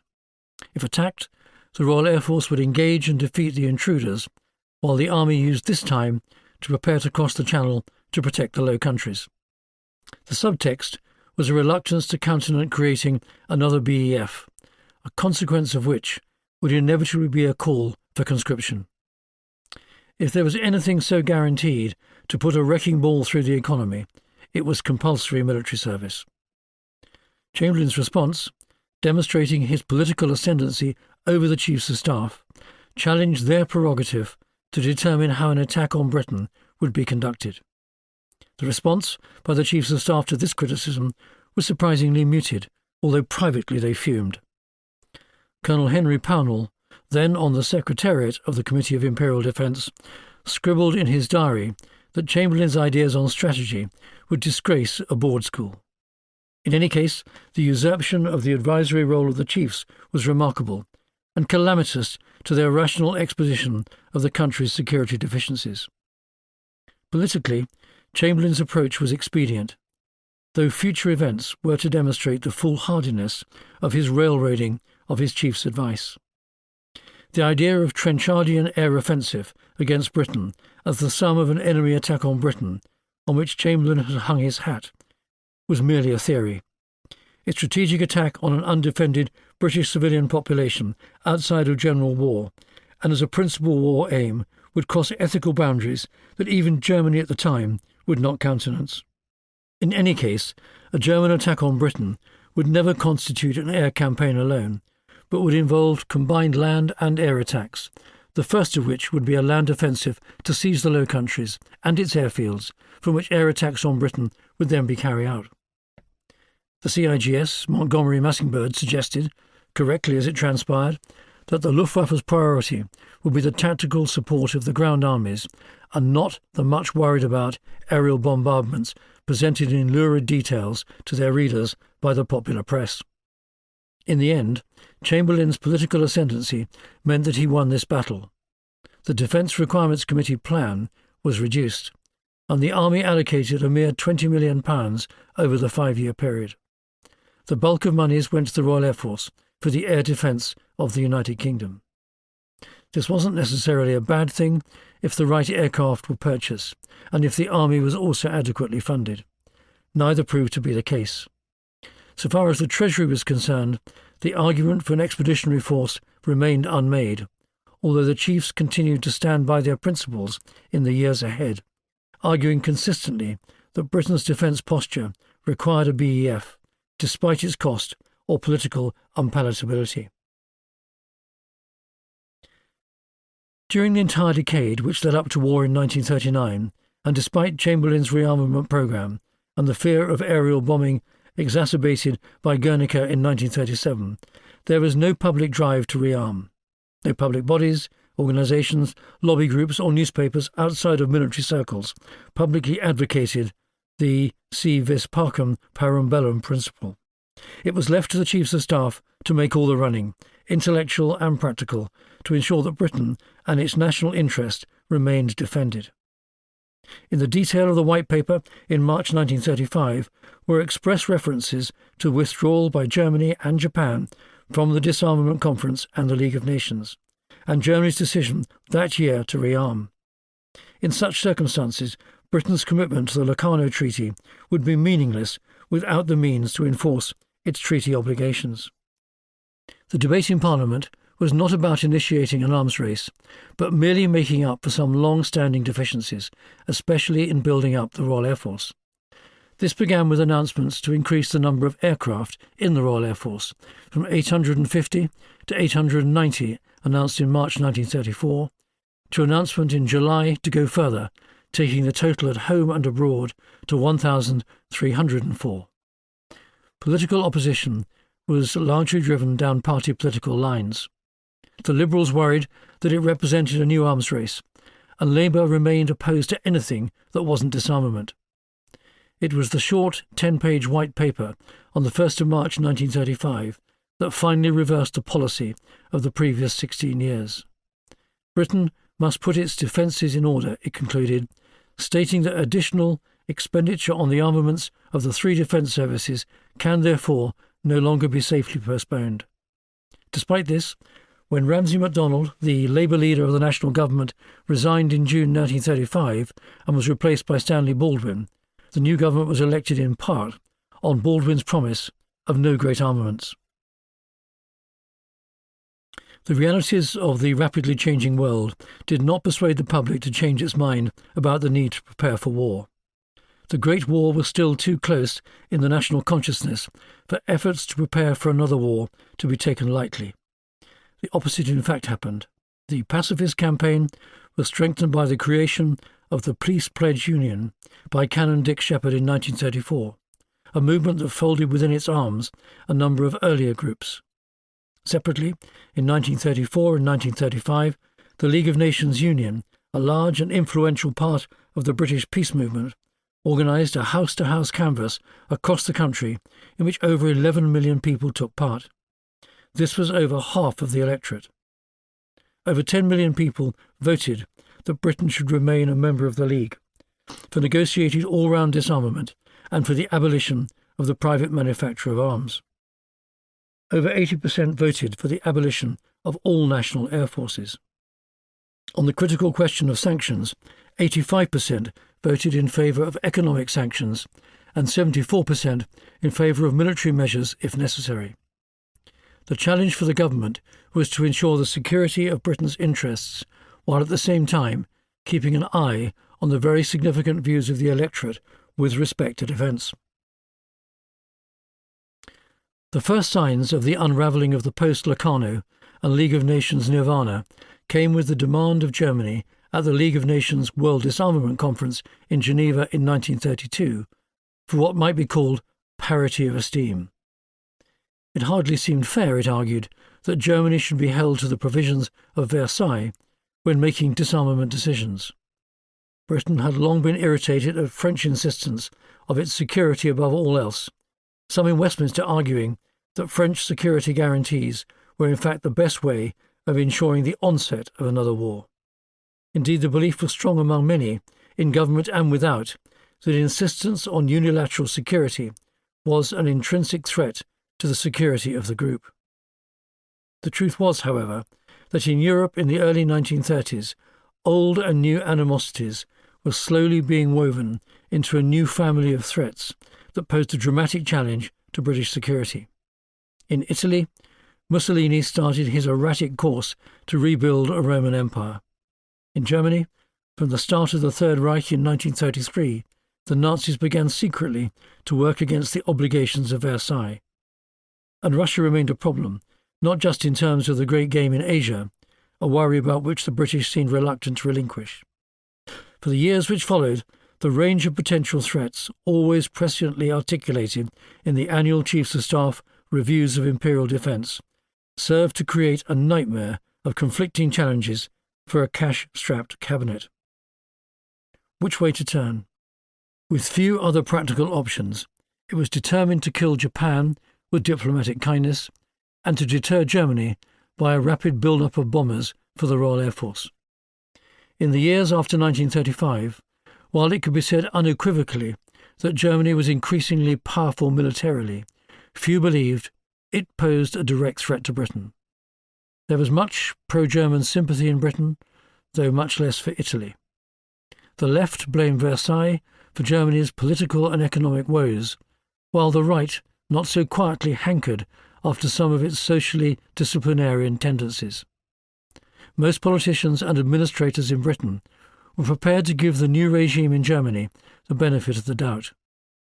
Few had the fierce Germanophobia of Sir Robert Van Sittart, permanent Under-Secretary of State for Foreign Affairs at the Foreign Office between 1930 and 1937, who saw Germanness as the root of all evil. Part 3. New Threats and New Realities. Chapter 12. Boiling the Frog, the Rise of the Nazi Threat. From the time of his seizure of power in Germany On the 30th of January 1933, the vast majority of Britain's politicians and pundits got Hitler wrong. Most admired him for making the trains run on time and were impressed by his ability to re-energise Germany from the dreary days of Weimar Depression, but simultaneously grievously underestimated the threat Nazism posed to Europe. During the nearly 7 years before war broke out again in Europe, on the 3rd of September 1939, noting that the Second World War began in China in July 1937, Britain's delusions with respect to its international security boiled, like the proverbial unsuspecting frog, merrily away. Only a tiny few, men like Winston Churchill and Sir Robert Van Sittart, heeded British and American reporters in Germany. Few British diplomats actively rang the alarm bell, who maintained a steady stream of warnings from the very start of the Nazi regime. In the Times on the 31st of January 1933, the journalist Matthew Holton, reporting from Berlin, described the previous night's events in the nation's capital, when the Nazi Party under Adolf Hitler had taken control of the Reichstag.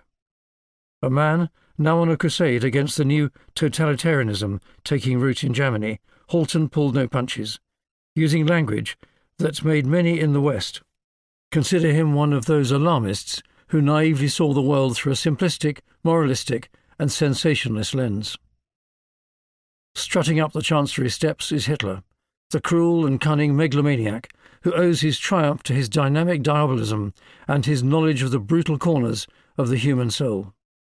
Surrounding him is his camarilla of braves, the murderous fat Goering, a vain but able man, the satanic devil's advocate Goebbels, the cold and inhuman executioner Himmler, the robustious radical Röhm, organizer of the brown shirts.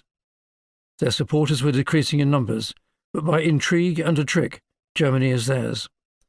Supporting this terrible elite are the brown-shirted malcontents of the SA, nearly 1 million of them, and black uniformed bullies of the SS, the Praetorian Guard. And the whole structure is built on the basis of a nation whose people are easily moved by romantic imperialism, by the old pan-Germanism in new and more dynamic form, by dreams of Weltmacht, that's world power, and desire for revenge, even by nostalgia for the jungle and for the tom-toms of the tribe.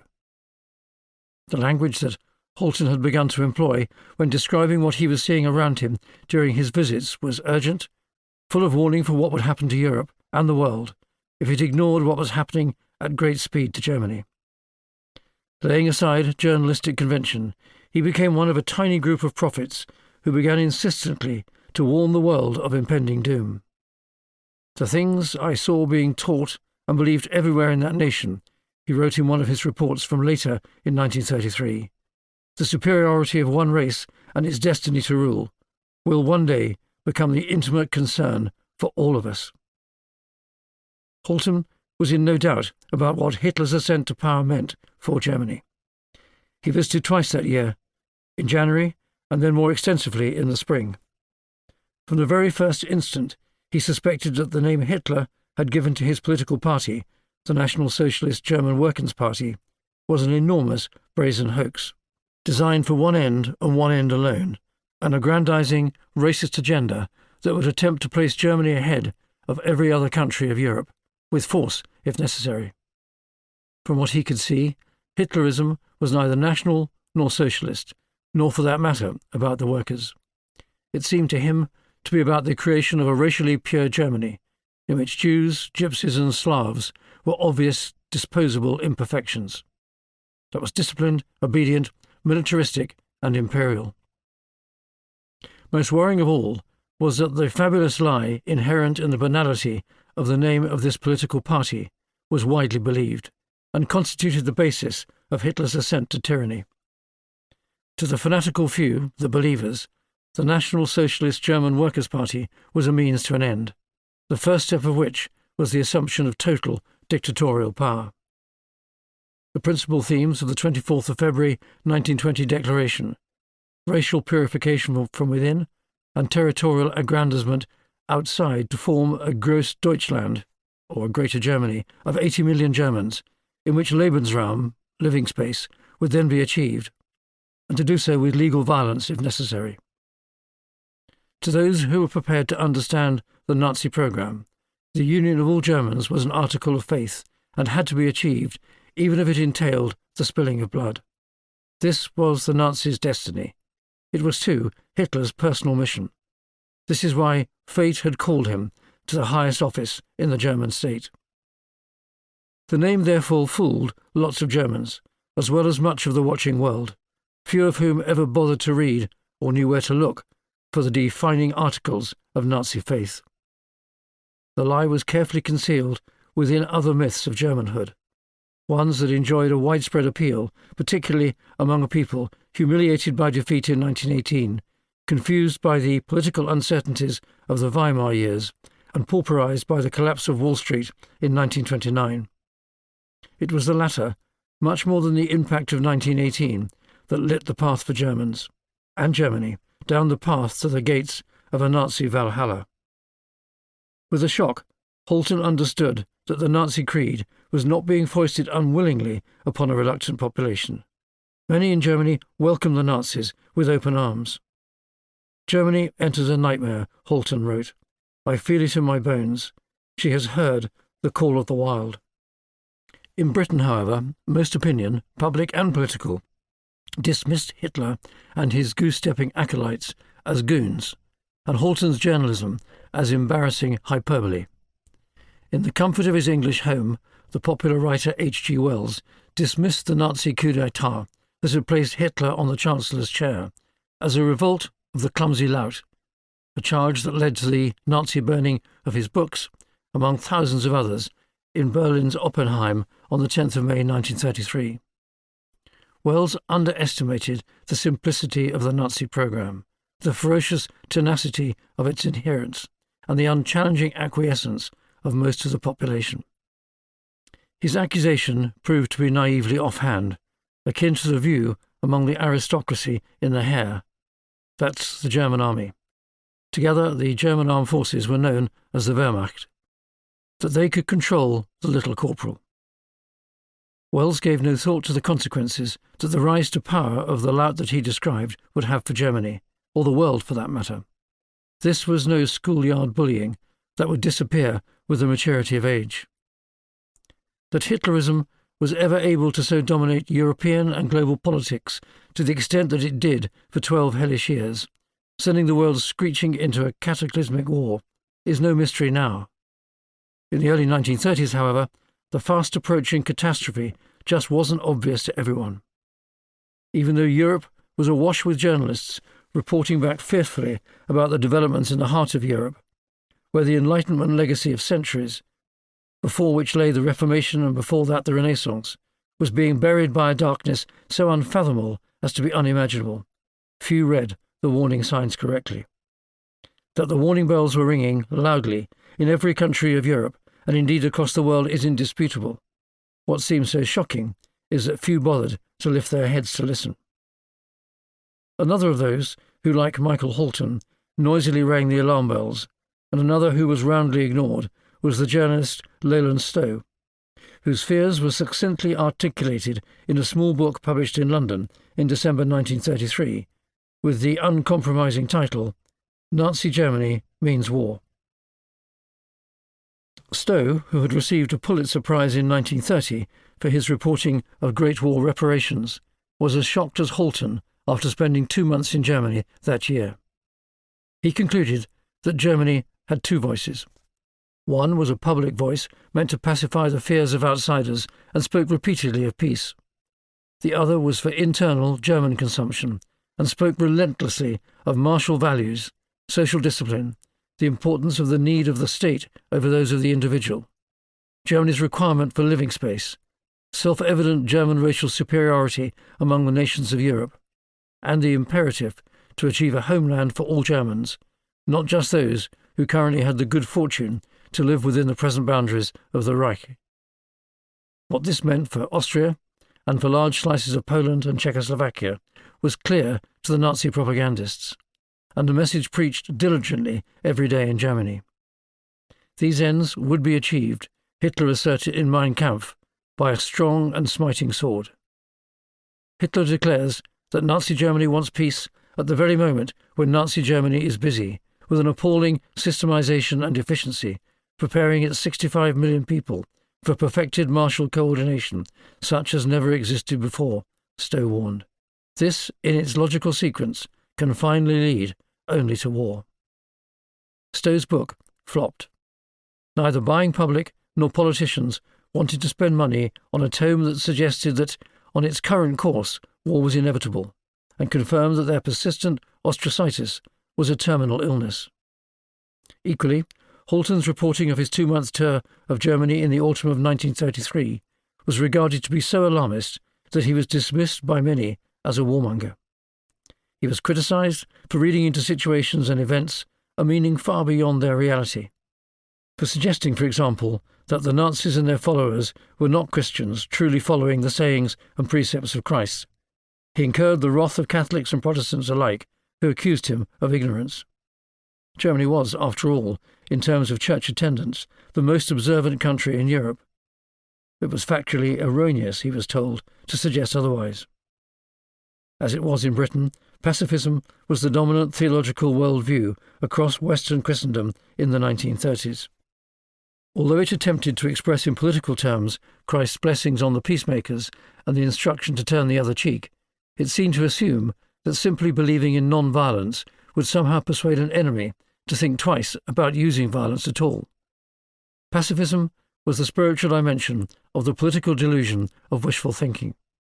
As one critic observed in 1935, "It may be comforting to consider that there will not be another war, but it's very foolish to do so, if only because such an attitude justifies that lack of preparation which serves as an encouragement to an aggressor. The abolition of fire brigades would not mean the end of fires, nor that of knives, forks and spoons, that appetite would disappear, nor that of hospitals or doctors, that disease would in future leave us free. Neither by treaty nor by law could we secure ourselves entirely against any of these." Within Germany, Halton and others like him were accused of not understanding the country or of respecting the legitimate German hunger for a new political settlement and an honourable place in the world. It was a common enough accusation.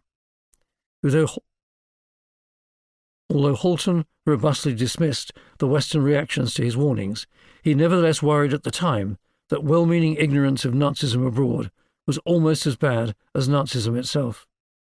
If people only knew what hatreds lay at the heart of the Nazi creed, he thought, they would oppose it just as strongly. But because Nazism was cloaked in a cunning disguise, few people could see it for what it was. Indeed, he believed that the fox was already inside the chicken coop.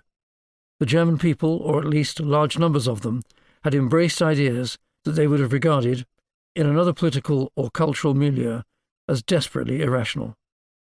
Vast swathes of Germany now espoused nonsensical racial views about their own superiority over other varieties of humankind that had no place in rational or scientific thought, and which, as Halton observed, one would have expected children to laugh at. What had happened to the most intellectual country in Europe? He concluded despondently that it seemed apparent that the Germans were the least intelligent, if the most intellectual, of Western peoples. Using the same analogy, they were also the most religious, if unchristian.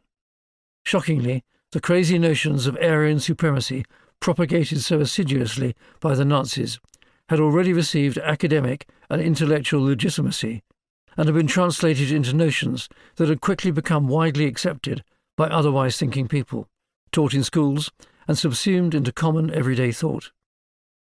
He noted the prolifically published arguments of men such as geographer Professor Ewald Bantz, whose Military Science, An Introduction to a New National Service, published in 1933, argued among other things that war is both inevitable and necessary, and therefore it is imperative, and the nation's mind must be directed towards it from childhood.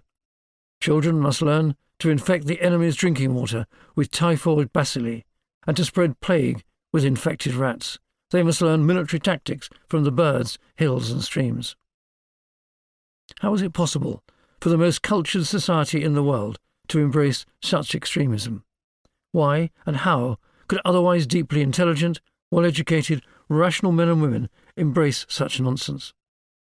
Holton observed the transformation of the German mind at first hand. The recipe was simple. If one lived within a lie for long enough, it didn't take long to fail to distinguish the lie from the truth. Ultimately, the power of the lie would trump reason and the exercise of rational thought. Indeed, one began to believe the lie. In 1930, he had made several friends in Germany during visits when a student at the University of London.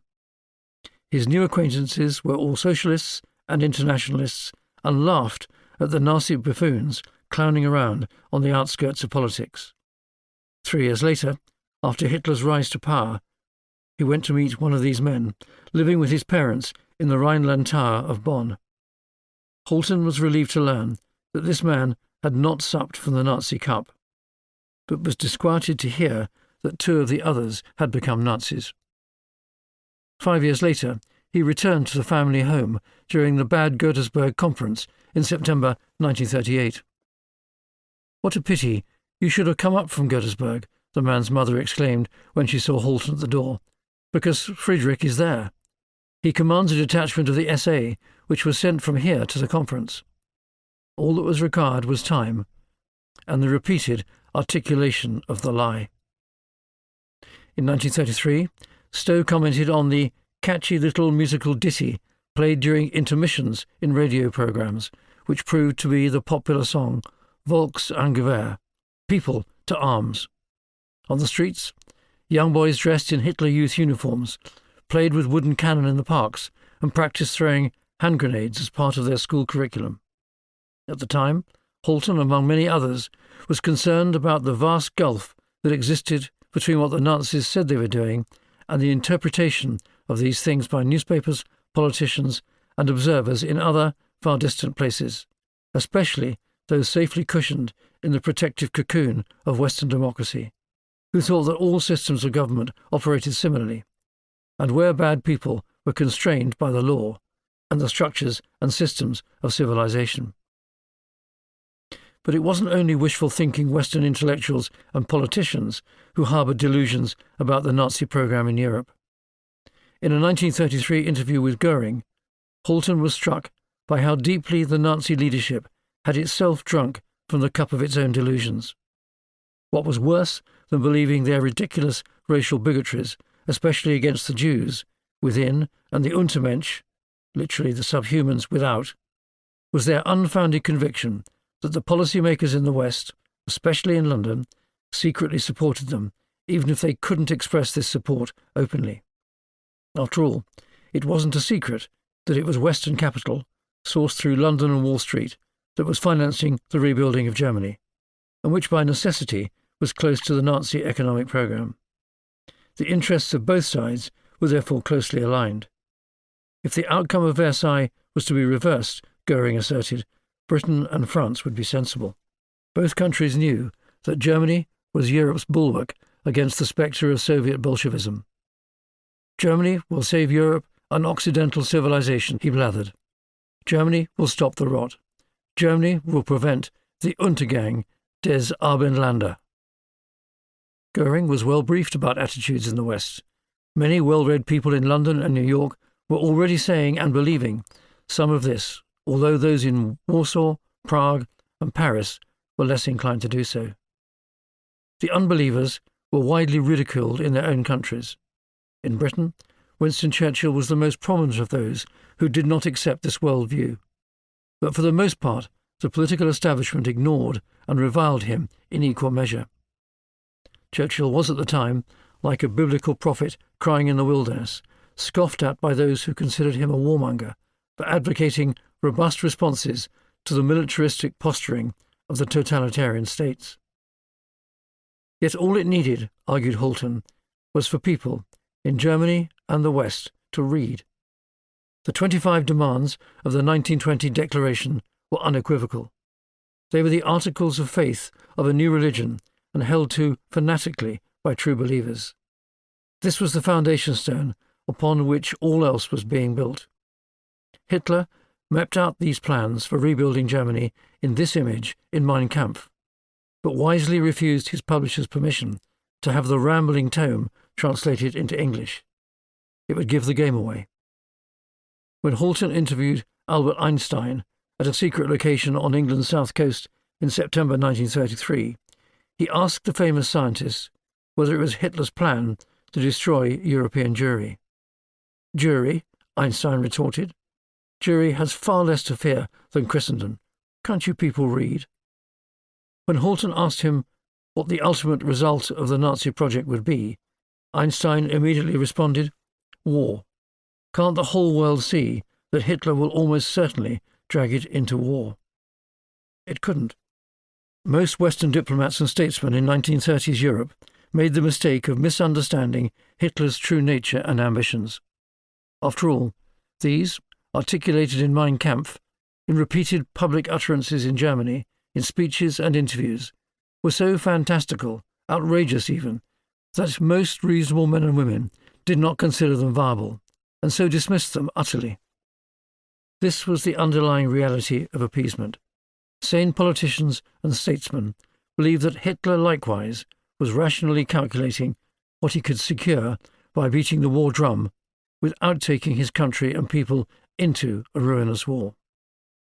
When they visited Hitler in person, the Führer mollified them with honeyed lips. He was a man, the representatives of the democracies believed, with whom they could do business.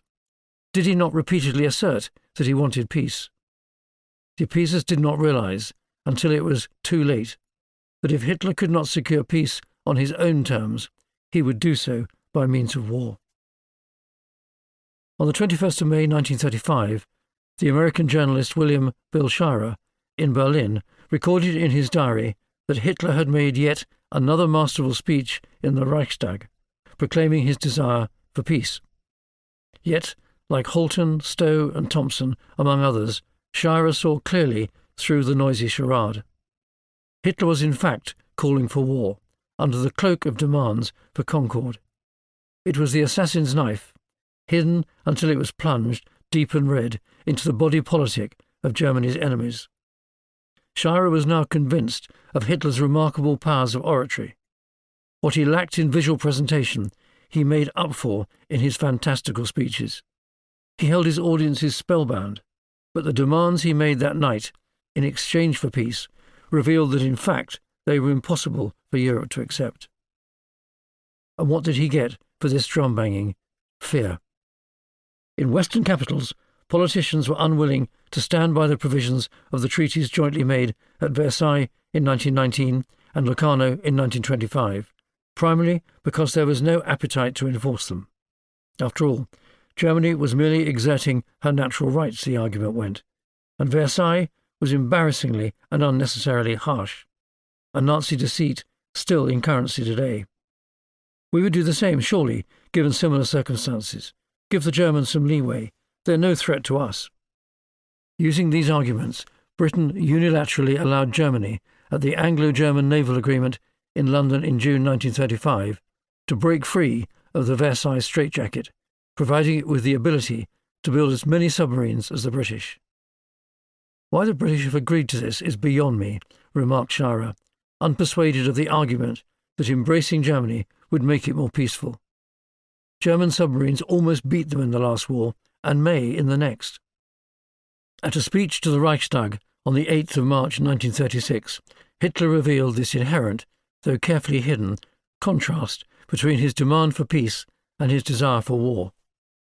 After a diatribe against the threat of Bolshevism, Hitler told Germany, for the first time, that he was unilaterally rescinding the Versailles Treaty with respect to the demilitarization of the Rhineland. At the same time, he repudiated the 1925 Treaty of Locarno. This was all in pursuit of peace, he asserted, but one that was this time favourable to Germany and its interests. It mattered not whether those conflicted with those of its neighbours. To Hitler, only Germany mattered. It was not just the carefully choreographed Reichstag that cheered Hitler. The repudiation of Versailles was endorsed by most Germans, even those who had no time for their country's leader. Rhinelanders, who certainly didn't want another war with France, as Shirer reported, had also caught the Nazi bug. and were hysterical about this supposed recovery of Germany's sovereignty, self-respect, and self-determination. Peace. It was that simple. Hitler prefaced all his military actions with the claim that his ultimate purpose was peace. He was right, of course, except this wasn't what it seemed. Germany would accept peace after whatever war was necessary to reassert the rights due to it by its ancient birthright. Indeed, Hitler preached peace long and loudly, so much so that any accusation that he in fact wanted war sounded deliberately argumentative, even subversive. Yet Mein Kampf made it explicitly clear that Hitler saw war to be inevitable, and that peace was acceptable only on terms favourable to Hitler's concept of Germany's manifest destiny. Indeed, the one thing that the Nazi elite held to fanatically was the 25 demands of the programme of the National Socialist German Workers' Party, signed on the 24th of February 1920. The first four were: we demand the union of all Germans to form a great Germany. We demand equality of rights for the German people in its dealings with other nations, and abolition of the peace treaties of Versailles and Saint-Germain. We demand land and territories, colonies, for the nourishment of our people and for settling our superfluous population. None but members of the nation may be citizens of the state. None but those of German blood, whatever their creed, may be members of the nation. No Jew, therefore, may be a member of the nation. The world did not understand the real Germany. Another journalist, Wallace Duell, wrote in February 1941 that one of the chief reasons why much of the outside world has failed to understand the Nazis and what they have been doing and are planning to do is that people simply cannot believe that the Nazis are the kind of men they are. This truth lay at the heart of appeasement and accounts in major part for its failure. Well-meaning visitors wanted to believe that Hitler and his henchmen were merely healing Germany by restoring its self-respect after the horrors of humiliation and the subsequent worldwide financial crisis. They were also imposing discipline following chaos. Surely no one, even Hitler, wanted war. Was not that self-evident from Hitler's repeated speeches? It was ridiculous to assert that Hitler, now he was in power, would take Germany down the path of the extremist nationalism he had espoused in his immature political youth. This view was superficial and naive, Scheirer considered, because it saw the extent of Nazi politics only through the dangerous, self-limiting prism of Western wishful thinking. Germany was, he believed, hard set on a path that would lead it to inevitable conflict with all, states, groups, and individuals who opposed him, and the evidence was everywhere.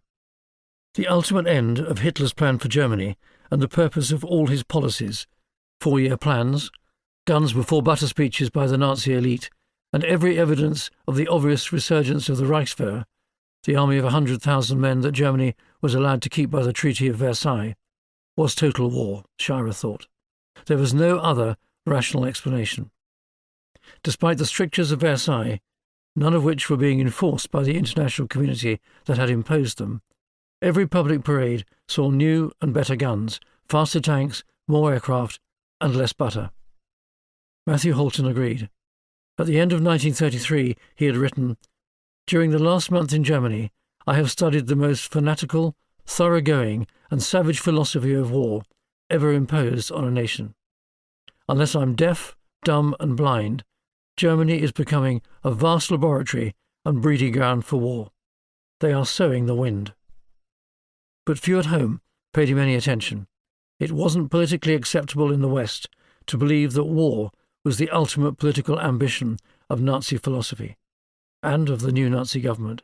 It was just too preposterous for words.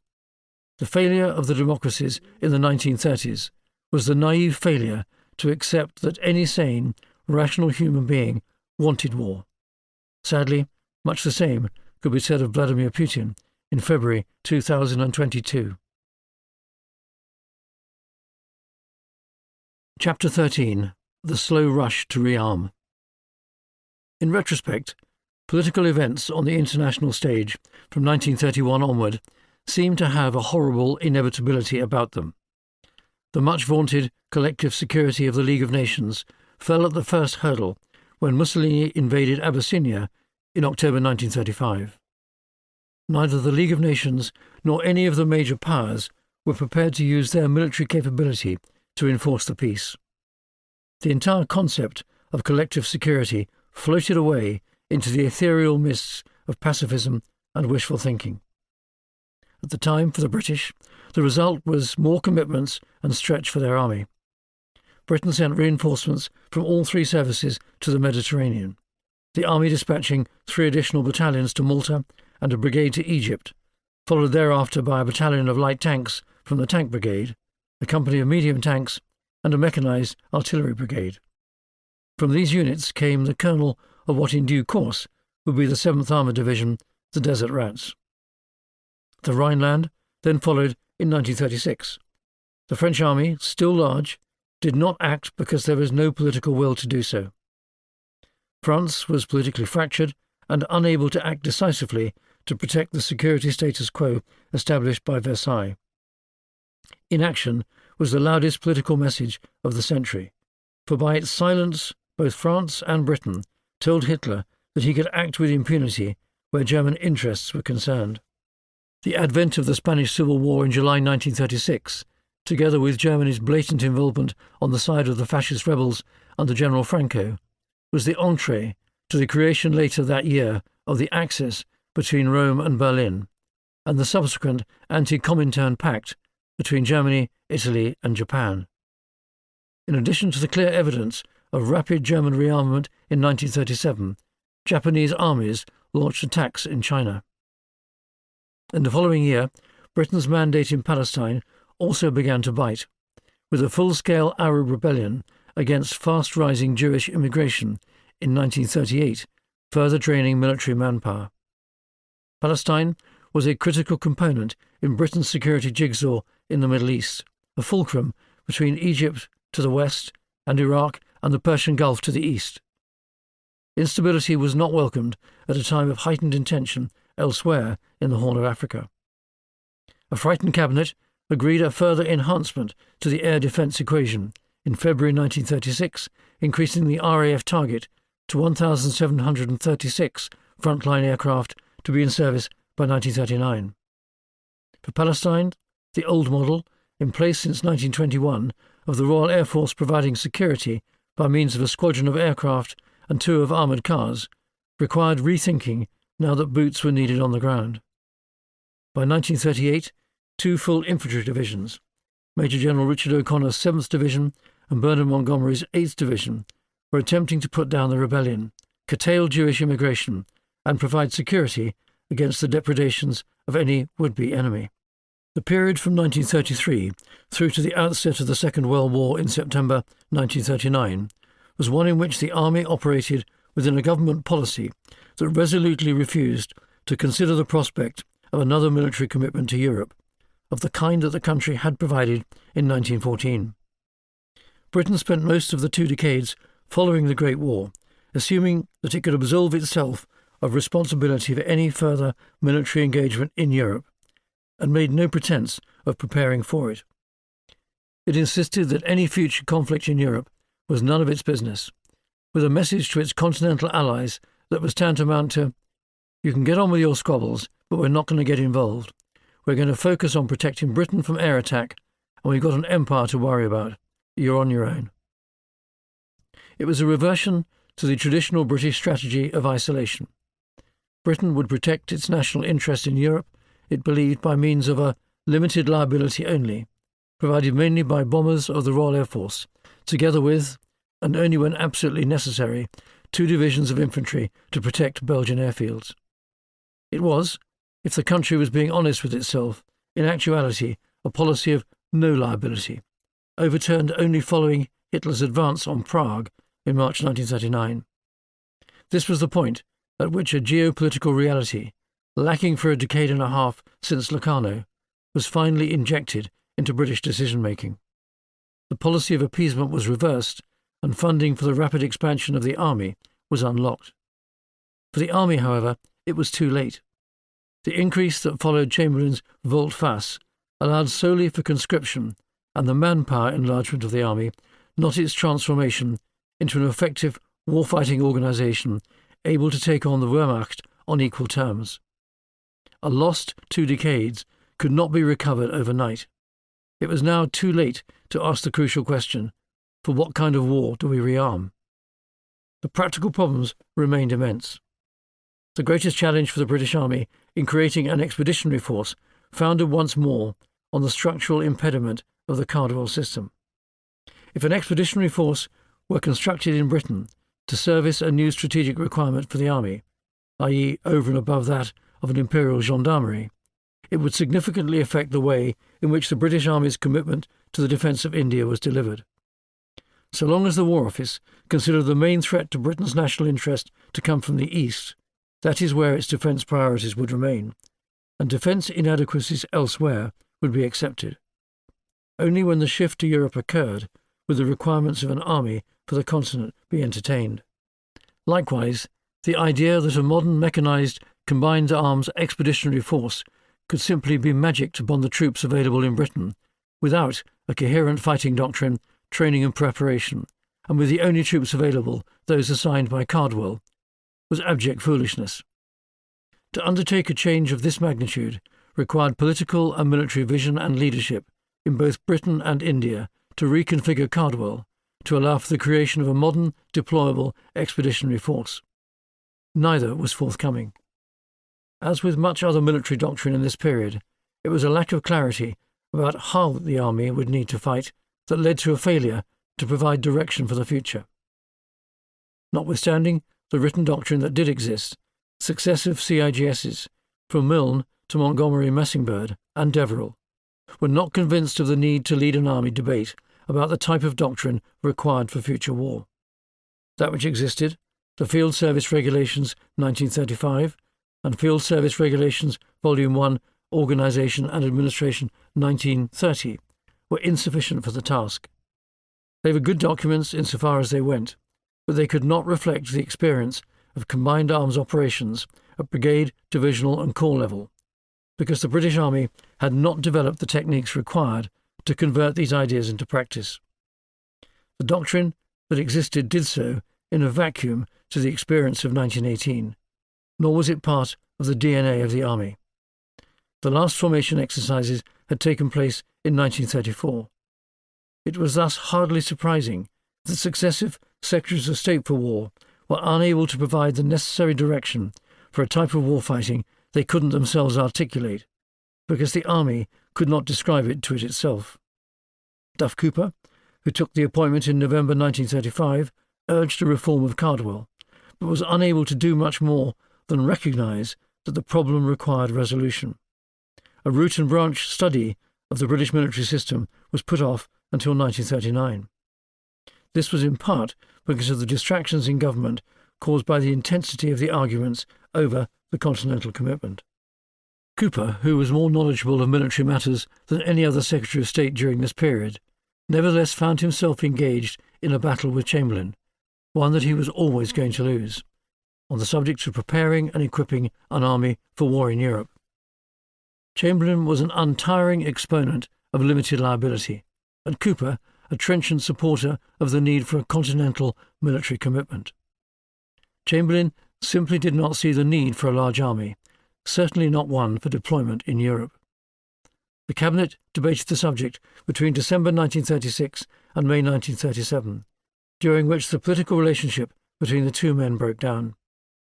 But for all his defence of the Army's prerogatives, especially of the need properly to equip the territorial army, Cooper was able to do nothing to reform the Army's fighting doctrine. There is a telling phrase in his memoirs which hints at this, where he admits that he acquired little credit during my tenure in the War Office.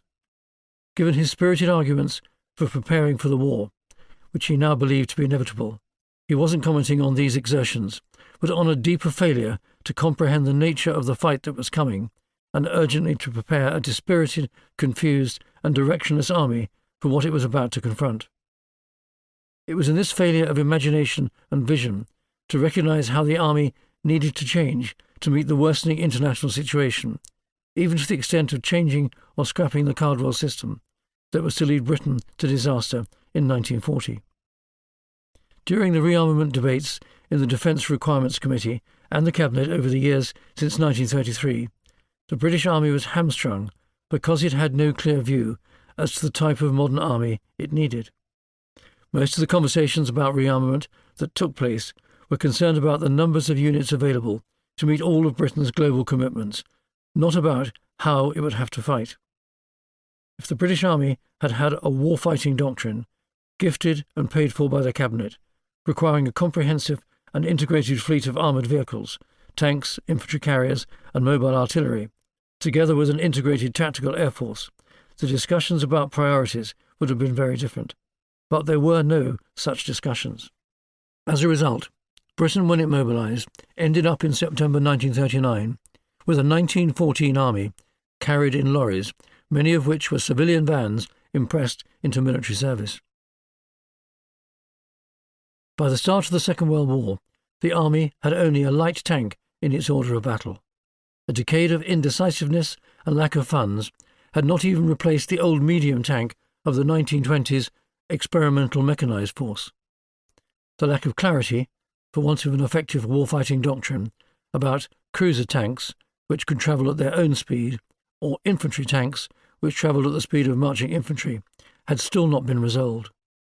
Nor had a decision been made as to whether the army needed light tanks for the Empire or heavier ones for Europe. Confusion reigned.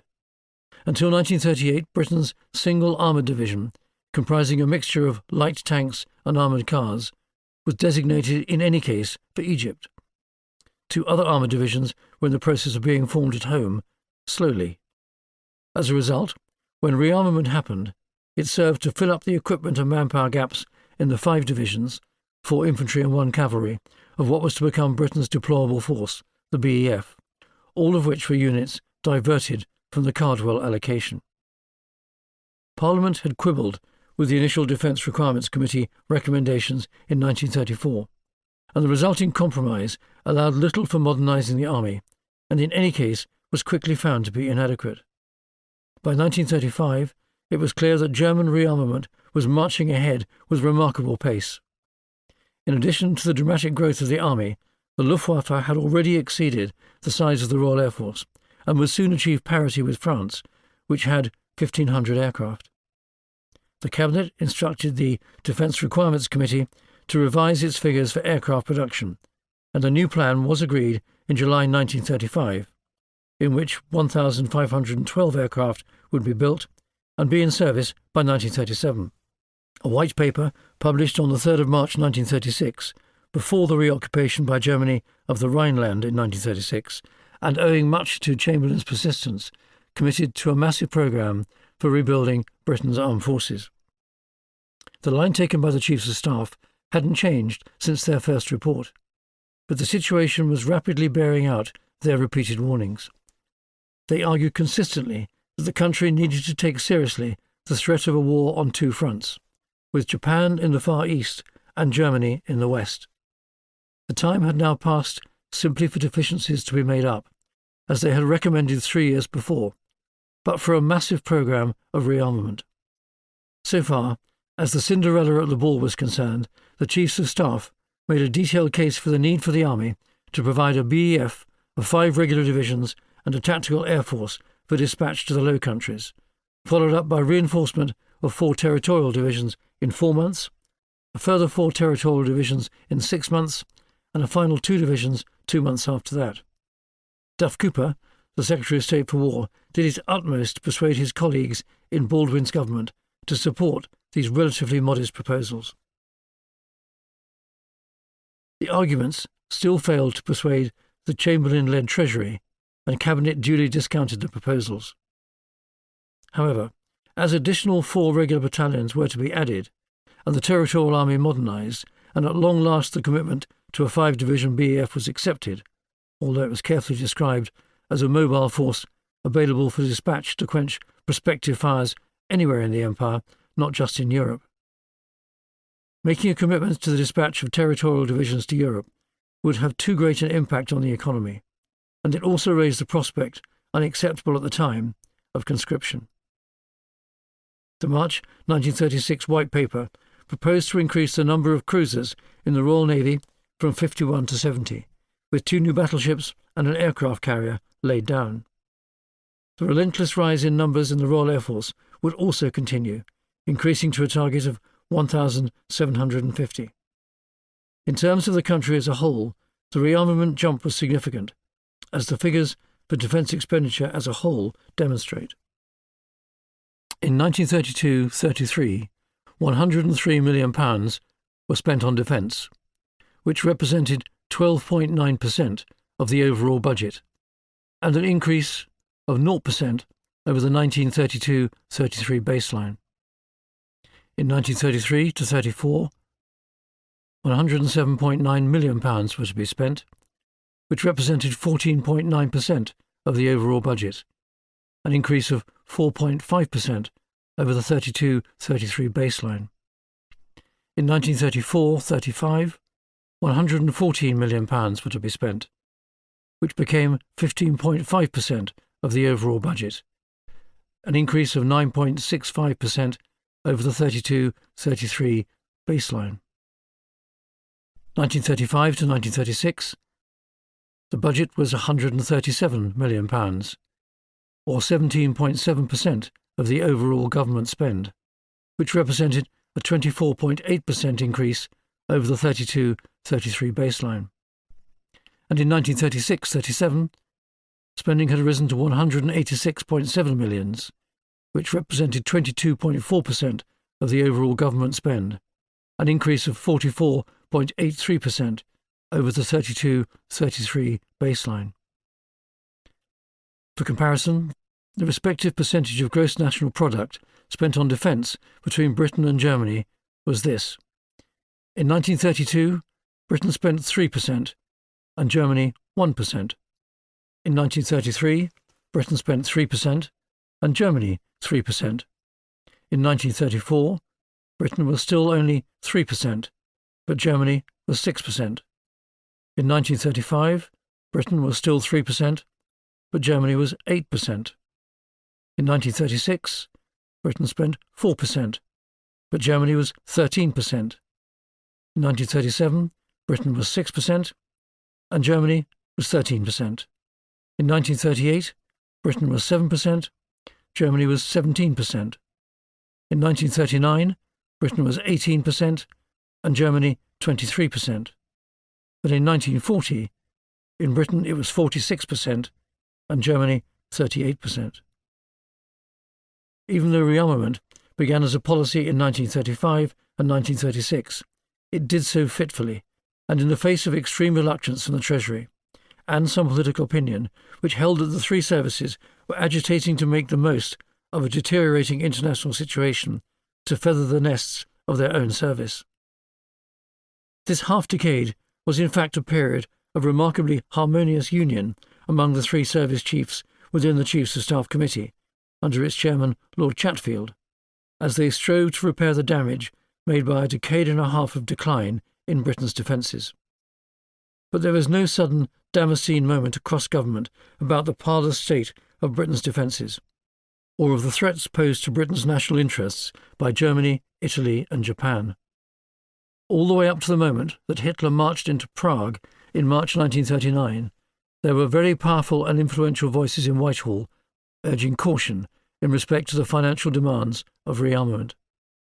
For while the rebuilding of defence capability following the establishment of the Defence Requirements Committee in 1933 was accepted, the nature and scale of rearmament remained an issue of debate, and at every step there was opposition by the Treasury to its extent in the context of the size of Britain's purse, notwithstanding its reluctant acceptance of the principle.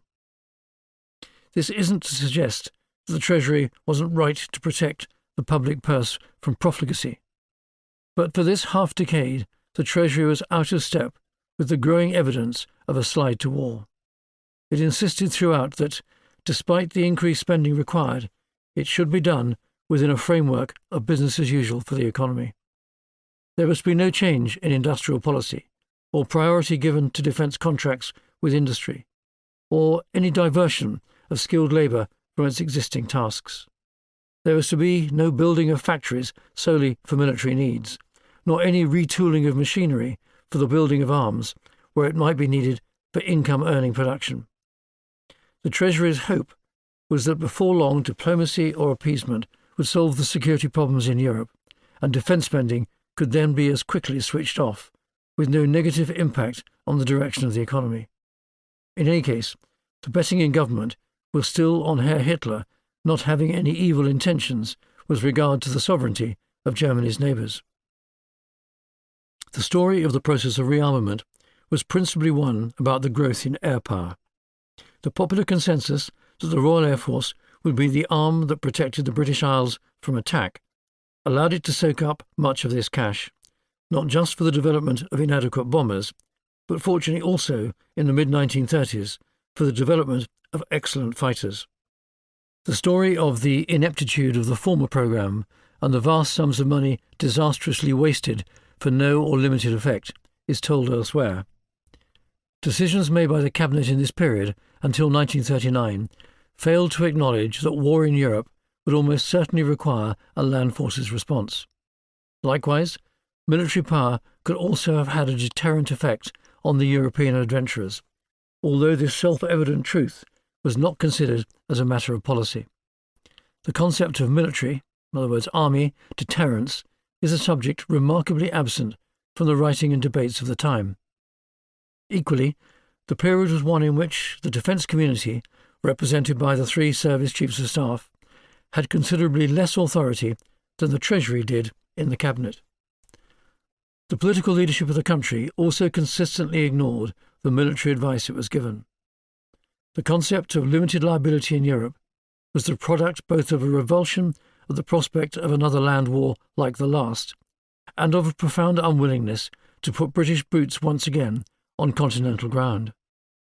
The fundamental failure of Chamberlain's rearmament programme was that it refused resolutely to acknowledge that the army would be required once more to fight a substantial war in Europe. Equally, the failure of the War Office and the army as a whole was to prepare, if only intellectually, mentally and doctrinally, given that modern equipment, armoured artillery, armoured infantry carriers, tanks and so on simply weren't available in Britain's armoury at the time, but to prepare for a new and substantial war-fighting task. The principal political cheerleader of limited liability and the most responsible for consistently ignoring the advice of the Chiefs of Staff, not just and not only for reasons of money, but because he considered himself to be a superior strategist, was Neville Chamberlain.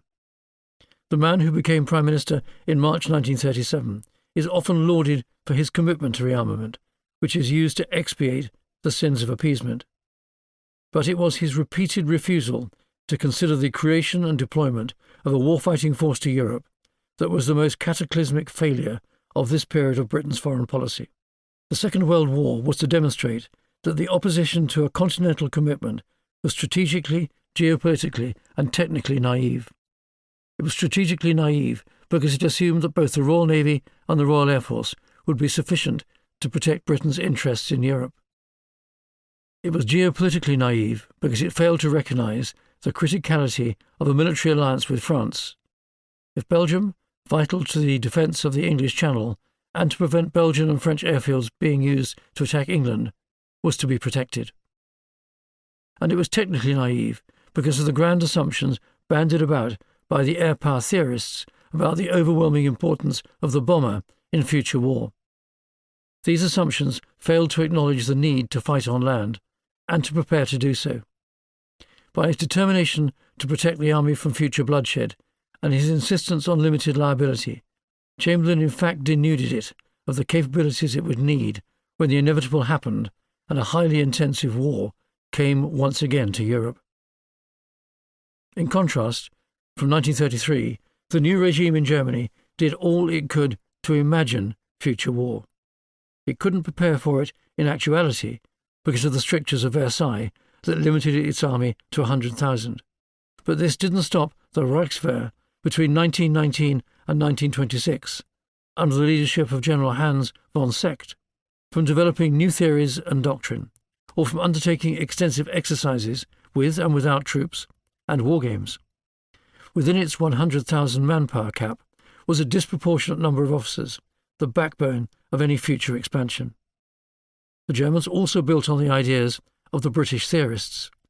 Whatever the truth of the matter, Little Hart's approach to the idea of the armoured division, a mixed force of armour, armoured infantry, armoured artillery, and tactical air power, designed to break through enemy depth positions into an expanding torrent that would unravel enemy rear areas and discombobulate their command and control, was essentially the same as that adopted in Germany, but not in Britain.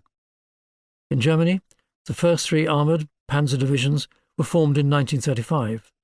The Panzer Division, a mix of tanks and lorried infantry, was designed to be the lance or spear punching through and between an enemy's fixed defences, the infiltration of Ludendorff's 1918 spring offensive tactics, be they presented in linear form or by means of bastions scattered across a deep battlefield. The purpose of the lead units in an offensive, the Panzer Divisions, was not to stay and fight, but by means of speed and manoeuvre to drive deep into the heart of the enemy, there to so confound the enemy that they would become confused, disorientated, and disheartened. They would leave the enemy positions they had passed to be mopped up by forces travelling up behind. Follow-on infantry, walking or horse-drawn, could lay siege to whatever enemy bastions remained, cut off from their lines of communication, and relatively easy, therefore, to reduce. Neville Chamberlain moved from being Chancellor of the Exchequer in Baldwin's government to Prime Minister in March 1937. The most powerful man in government became the most powerful man in the country and the Empire.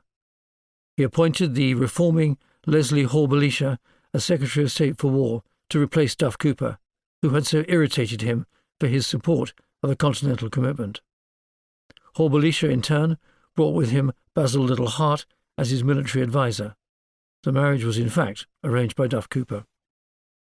One of their first jobs was to sack the Chief of the Imperial General Staff, General Sir Cyril Deverell, by leaving a note dismissing him on his desk after a period in office of only 18 months. This was based on advice proffered by Little Hart, arguing that Deverell was too conservative and an impediment to reform. That may well have been true. The charge against him was undoubtedly exaggerated, but the manner of his removal by a Secretary of State, advised by a contrarian newspaperman, was destined to set the senior echelons of the army firmly against both Hall-Belisha and Little Hart. The man chosen to replace Deverell was Lord Gort, V.C. A fighting soldier, Gort was to find himself seriously out of his comfort zone in the gladiatorial pit that was Whitehall, a place where, in any case, the army and its interests still sat firmly at the bottom of the political pecking order. Hall-Belisha's ambition was to modernise the army. To his credit, much was done to improve the army in a wide range of areas, including mechanisation. In 1935, when the process of mechanisation began, it was decided to convert the cavalry to engines, rather than to build an expanding tank arm, a decision made not on the needs of doctrine, in other words, creating an armoured division because of the need to manoeuvre operationally, but on expediency. In other words, cavalry doctrine had not changed, but technology had determined that the engine would be more helpful on the battlefield than the horse. The mobile division that emerged seemed to have been created on the basis of what automotive power money could buy, rather than what the science of war determined was required. It would comprise a reconnaissance element of 2 armoured car regiments, 2 mechanised cavalry brigades, a tank brigade with light tanks, and 2 artillery brigades with tractor-drawn guns. Under Little Hart's influence, as adviser to Hall-Belisha, this composition was changed in 1937, the mechanised division for the first time having a far less mechanised horse feel about it. The cavalry were all converted to light tank regiments, and each brigade was accompanied by a lorry-borne infantry battalion. Slow steps were being made towards a modern manoeuvre formation, but it was progress made not on the basis of agreed doctrine, but on that of predilection, influence, and social pleading. It was no way to design an army for war. However, the really important task, which should have been preeminent above all others, to determine what the army was for in this highly combustible age, who it was likely to fight, and how it would have to fight, remained unexamined. In addition, with Little Hart on Hall-Belisha's arm, any commitment to a future European war remained anathema. Chamberlain and his supporters genuinely believed that there would not be a land war in Europe, or at least not one involving Britain. Chamberlain's primary concern remained the impact of rearmament on the economy. His view that the process of rebuilding Britain's defence capability should focus on the Royal Air Force at the expense of the Army never altered. The Chiefs of Staff estimate for the cost of the latest revision to the Defence Requirements Committee report in October 1937 was £1,605 million, which far exceeded the £1,500 million the Treasury had agreed was available. But even that figure of £1,605 million was quickly overtaken by events, with a decision made to build yet more aircraft, raising the total number of airframes by 25%, over that agreed only the previous year. Rearmament placed enormous pressure on the industrial base of the country and required a diversion of scarce materials and skilled labour. But there was still no acceptance that the rapidly increasing threat from German rearmament might also affect the army. The priorities for the army in late 1937 remained the defence of the United Kingdom as the hub of the empire, the protection of its sea lanes of communication, the defence of its overseas territories, and only when these had been achieved, support to Britain's allies in the near abroad. The army was instructed to consider the dispatch of an expeditionary force to Egypt rather than to France. At home, it was suddenly lumbered with another undesired commitment, anti-aircraft defence, to shoot down the legions of bombers confidently predicted by the air power theorists. Chamberlain regarded these moves to be a prudent, if expensive, insurance premium. The only alternative to planning for war, he considered, was to persuade Germany not to follow the war path. Most ministers and the Chiefs of Staff agreed with him, but remained frustrated that the seriousness of preparation for war was still being hampered by economic considerations, when all the evidence showed that the risk of war was increasing. No further evidence of Hitler's ambitions was needed once the Austrian Anschluss, the annexation, took place in March 1938. Chamberlain was forced to announce to the House of Commons on the 24th of March of that year, "In order to bring about the progress which we feel to be necessary, men and materials will be required, and rearmament work must have first priority in the nation's effort. The full and rapid equipment of the nation for self-defence must be its primary aim." This did not mean, however, that the army was given a bone. The emphasis on rearmament remained on the Royal Air Force, with a further increase made in frontline aircraft, mainly fighters, and the introduction of radar. The idea of a continental commitment remained anathema to both public and government, and France was told not to assume that any troops would be available to support it if Germany invaded. But at long last the principle of business as usual ended, and low-level staff talks with the French army were initiated in May 1938. France knew precisely where Britain's security priorities lay, and did not take these talks at all seriously. What was on offer was no more than 2 divisions within 16 days of the start of a war. The gradual change to the attitude to a continental commitment came about as some of the earlier security certainties began to crumble. First, the question was asked as to whether it was possible to deter Germany from war against France if Britain had no publicised plan to reinforce its allies in Europe in the event of war. It was thought possible that, given France's political fragility at the time, without Britain's direct military support on land, it might cave into German demands and secure an accommodation that would not be in Britain's interests. Secondly, the role of the Royal Navy in replicating the Great War strategy of blockade was looking far less credible, with Hitler now able to secure food supplies from elsewhere in Europe. Thirdly, the old arguments about the Royal Air Force being able to strike at economic targets in Germany and bring the country to its knees were now looking frankly foolish. Neither the numbers of bombers, nor the range, nor the payload of any RAF bomber in service, or expected in service in the near future, could hope to do anything near what the theorists had for so long preached. It was hardly surprising that Trenchard's bomber strategy was quickly superseded by one in which, under Air Chief Marshal Sir Hugh Dowding, Commander-in-Chief of Fighter Command, Royal Air Force, from its formation in 1936 right through until November 1940, the enemy would now be defeated by swarms of nimble fighters. The one element of the air power equation that was only to receive the crumbs from the table was tactical air support to land formations. It wasn't until 1944 that this situation was to be satisfactorily remedied. For the Army, 1938 remained in retrospect a frustrating and wasted year. Although the War Office had built a plan to create and dispatch an expeditionary force of 4 regular infantry divisions and 2 mobile divisions to France, and a further 2 divisions to the Middle East, and to equip and train the first 4 territorial divisions, opposition from the Royal Air Force and Royal Navy to the idea of a commitment to Europe remained, as did the absolute veto of the Cabinet. United though the Chiefs of Staff had been during the 1930s, the fundamental weakness of Britain's position was that the country did not have a coherent security strategy that balanced the air, land and sea needs for the defence of the home islands. The Army remained concerned with its role of defending the Empire. Only a tiny few had given any thought to the problem of how to fight a peer-on-peer war on the continent.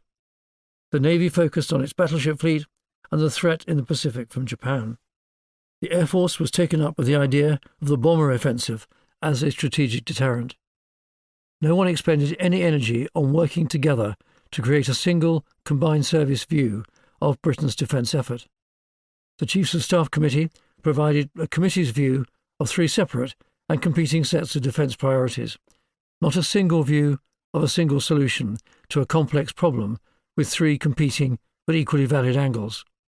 This would require a Ministry of Defence, but even that would not see the light of day for many years after the end of the Second World War. It was left to Gort, the new CIGS, to keep on plugging away at the argument for an expeditionary force.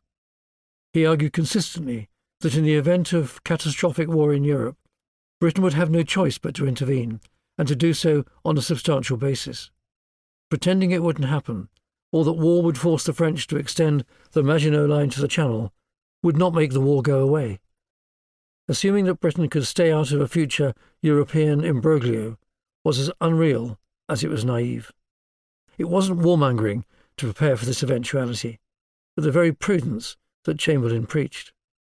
In the event, it wasn't until February 1939, days before Germany invaded the remainder of Czechoslovakia, that Chamberlain reluctantly accepted Gort's plans.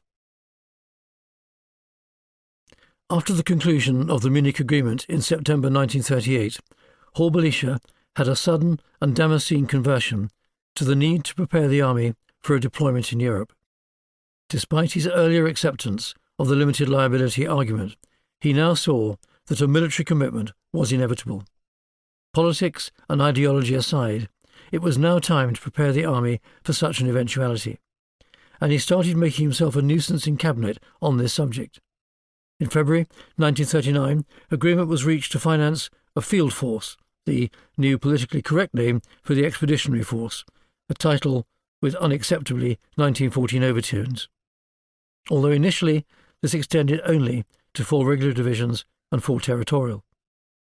It took the seizure by Hitler of Prague in March 1939 to change Chamberlain's mind, but when it happened, this was equally dramatic.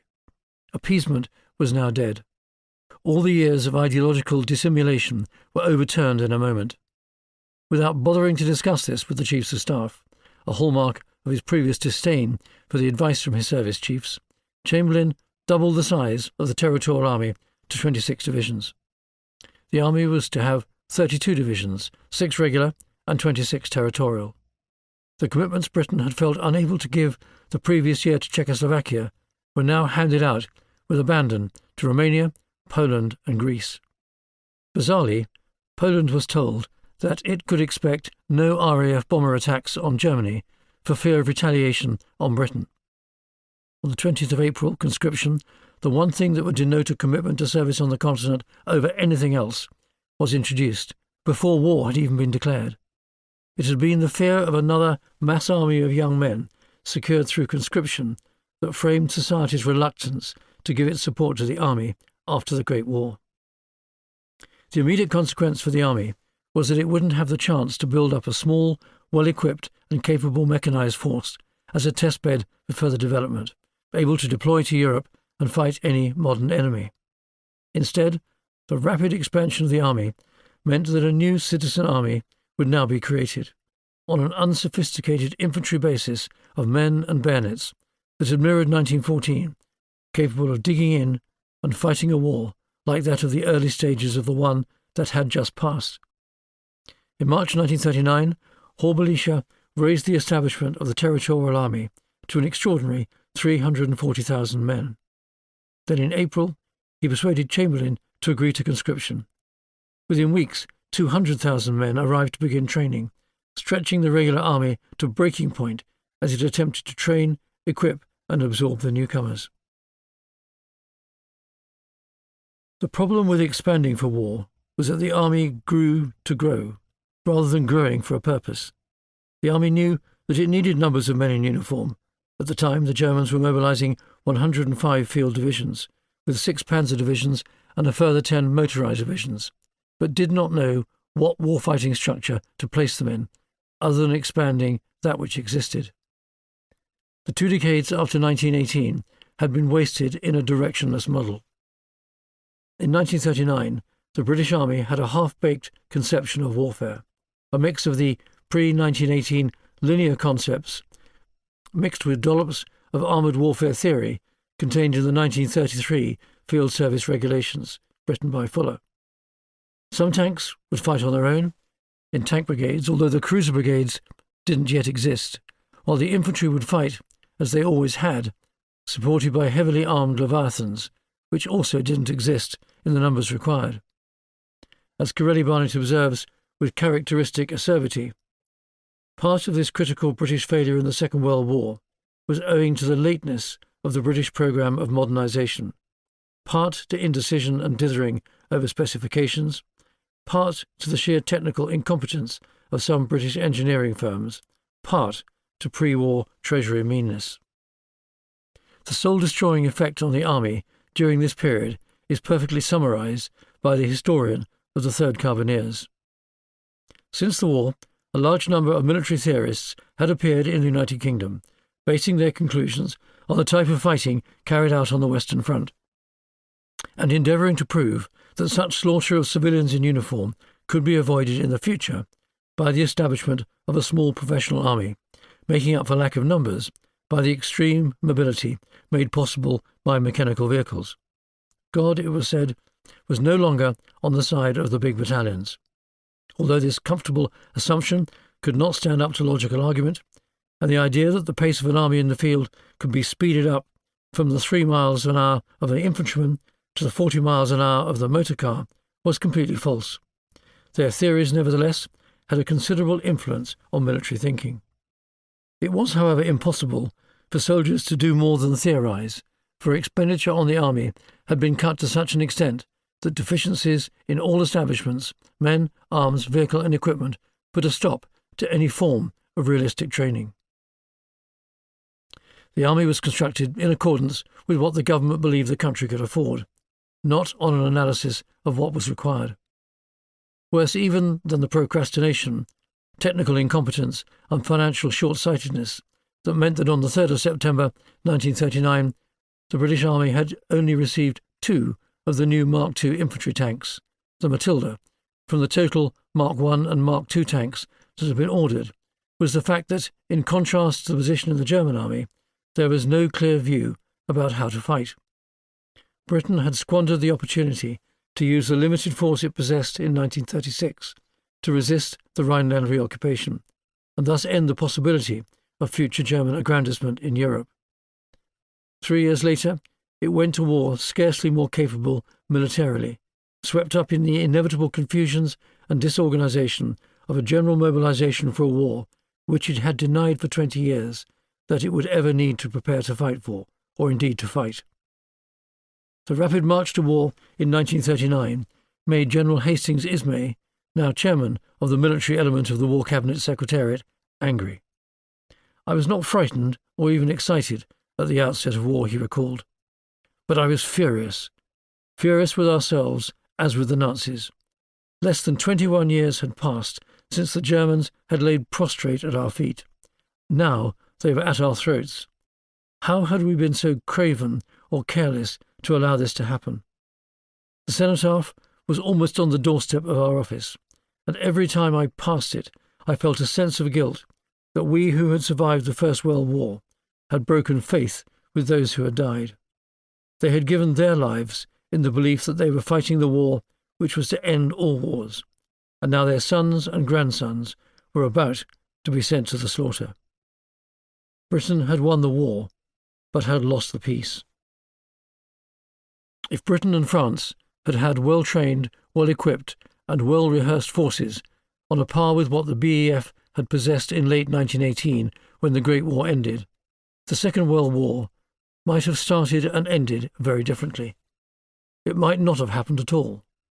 Action against Germany at the point at which Hitler remilitarized the Rhineland in 1936 would undoubtedly have warned Hitler that the Western Allies were determined to preserve the sanctity of the Versailles Treaty, and thus to resist an aggressor state unravelling the new sovereignties established at the end of the Great War. Versailles was concerned not merely with the issue of German reparations, but with protecting the many new borders established in the remapping of Europe. Then, in 1939, when Britain and France declared war on Germany, the Wehrmacht was looking east into Poland. The Siegfried Line protecting Western Germany was guarded by some 43 low-quality divisions. A confident Anglo-French army, built on an offensive doctrine inherited from 1918 and equipped and trained to those standards, could have unravelled German efforts at future territorial aggrandisement and done so with relative ease, had it been so desired. As history tells us, neither Britain nor France had such desire. One might have expected the French army, on which such high hopes were placed, to have drawn off some of the weight of the blitzkrieg on Poland by an attack from the west, observed Ismay. He noted that French arguments against undertaking an offensive were subsequently shown to be completely flawed. Britain, without even a platoon as yet on the continent, was in no position to argue the matter. Chapter 14. Feeding the Crocodile. By the beginning of 1938, Hitler had become greatly emboldened. His repeated demands for the so-called racial self-determination of the estimated 10 million German speakers who lived outside the borders of the Reich, even though most of these had never been part of a united German state, the very first demand of the 1920 Nazi Party declaration, became daily more strident. The reaction by Britain and France to both his rhetoric and his actions during the previous 18 months had been derisory. Many politicians of every ilk believed sincerely that to oppose Hitler would be to enrage him and bring about the very situation they were trying to avert. In March 1938, Paris and Moscow offered Czechoslovakia the promise of military support if it was threatened. London refused to make any similar commitment. As it turned out, France's pledge proved to be entirely hollow. Most politicians in France and Britain did not believe that the Nazis' radical agenda was real, considering that it was, rather, a mere ploy for domestic power. Once that power had been attained, like any other rational man, Hitler would follow a more statesmanlike course, especially where his neighbours were concerned. Provoking Nazi anger would, so they believed, only encourage the fanatics who believed this hegemonic nonsense about German racial superiority. In any case, Nazism wasn't Bolshevism, and the greatest fear of property-owning democracies in Europe since 1917 had been that of communist revolution in their own countries, seeping out of the unrestrained violence that had overwhelmed the old Russia. Hitler's professed hatred of and opposition to Bolshevism was enough for them. Little did they realize that Nazism and Bolshevism were not opposites, but rivals for the repression of liberty, competing for who would wear the jackboots.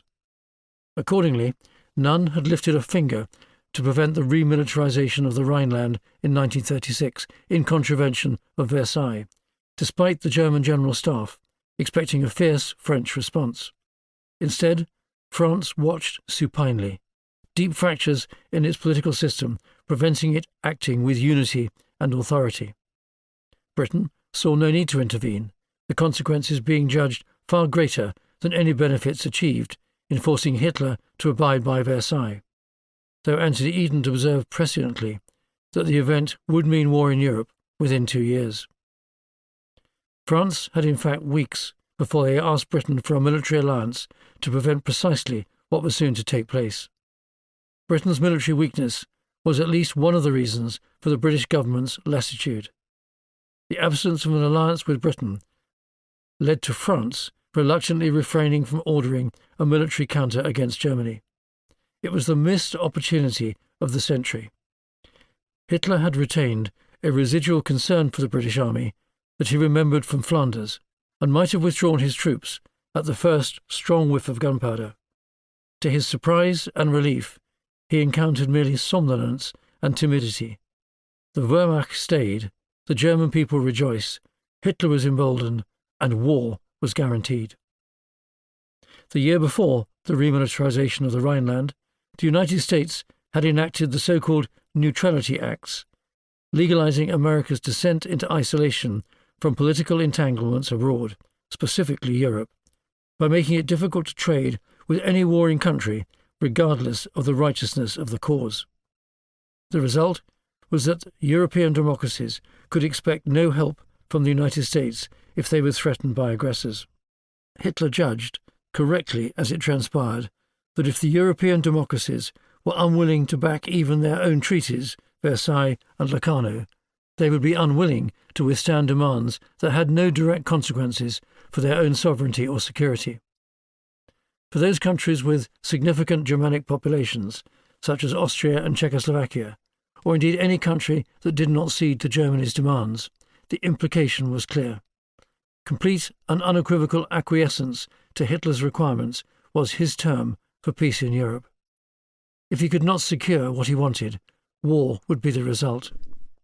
In the logic of the governing Nazi elite, the resulting war would be the fault of those who failed to acquiesce. Fearful of provoking the beast, Free Europe did nothing to stop the Anschluss with Austria in March 1938. Chamberlain admitted to the House of Commons during the crisis the reality that Britain could have done nothing to arrest this action by Germany unless we and others had been prepared to use force to prevent it. Their failure to act was the writing on the wall for Czechoslovakia. In London, the journalist Virginia Coles reported that the Anschluss raised tension to a higher pitch than at any time since the Great War. Silent crowds gathered in Downing Street to watch the cabinet ministers leaving their hastily summoned meeting, while newsboys cried out to a cold grey world, "Germany on the march again." Worried speculations ran the gamut, from saloons to fashionable London drawing rooms. There was a general rush of volunteers to ambulance services and air raid precaution organisations, and hundreds of young businessmen signed up with the Territorial Army. Everywhere there was a cry for more arms. When Virginia Coles had first arrived in London in 1937, an article she had written on the situation in Spain for The Times, which was editorially in support of the principle of appeasement if it served to prevent Britain from going back to war, caught the eye of Sir Robert Van Sittart. One of the loudest anti-appeasement voices in the government, his admonitions made him one of a few in London arguing against negotiating a compromise with Hitler. He agreed with Cole's argument that allowing Germany and Italy to wage war unchecked in Spain was tantamount to letting the bully terrorise the playground. Indeed, he considered British neutrality on Spain to be craven, because Britain chose not to police the non-intervention agreement it had signed with Italy, Germany, Russia and other European countries in August 1936, while Germany, Italy and Russia, in the full lens of world publicity, blatantly ignored it. Germany and Italy were trying to lead the world back to the Dark Ages, Van Sittart told Coles, and if we don't wake up in time here in England, they may succeed in doing it. Coles recognised that Van Sittart's, as well as Churchill's voice, was being drowned by the noise of those who believed that peace needed to be given a chance, and at any price. In London, the government tried to assuage people's fear by declaring that tensions in Europe remained just that, issues for the Europeans and not for the British. Otherwise intelligent, rational commentators bent over backwards to demonstrate that everything was not as it seemed. Coles noted, "The Times ran several leading articles emphasizing the enthusiasm with which thousands of Viennese welcomed the Nazi regime, and the Archbishop of Canterbury rose in the House of Lords to say that Hitler should be thanked for preserving Austria from a civil war. Why all the gloom?" cried Lord Beaverbrook, and the catchword stuck. Why all the gloom? Echoed the public, and settled back in its comfortable illusion of peace. In Berlin, an astonished Scharrer watched the world, which was failing comprehensively to understand these ideological certainties, attempt to placate Germany. The thing people feared most was a return to the horrors of the Great War, so in their panic they allowed themselves to ignore the democratic principles, together with their international commitments, including their promises to protect Czechoslovakia, in the headlong flight to avert a war.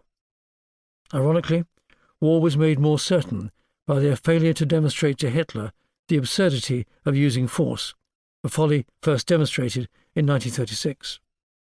Under inexorable pressure from Berlin, the only option seemed to be to encourage this new age bully's victim, Czechoslovakia, to give in to its persecutor.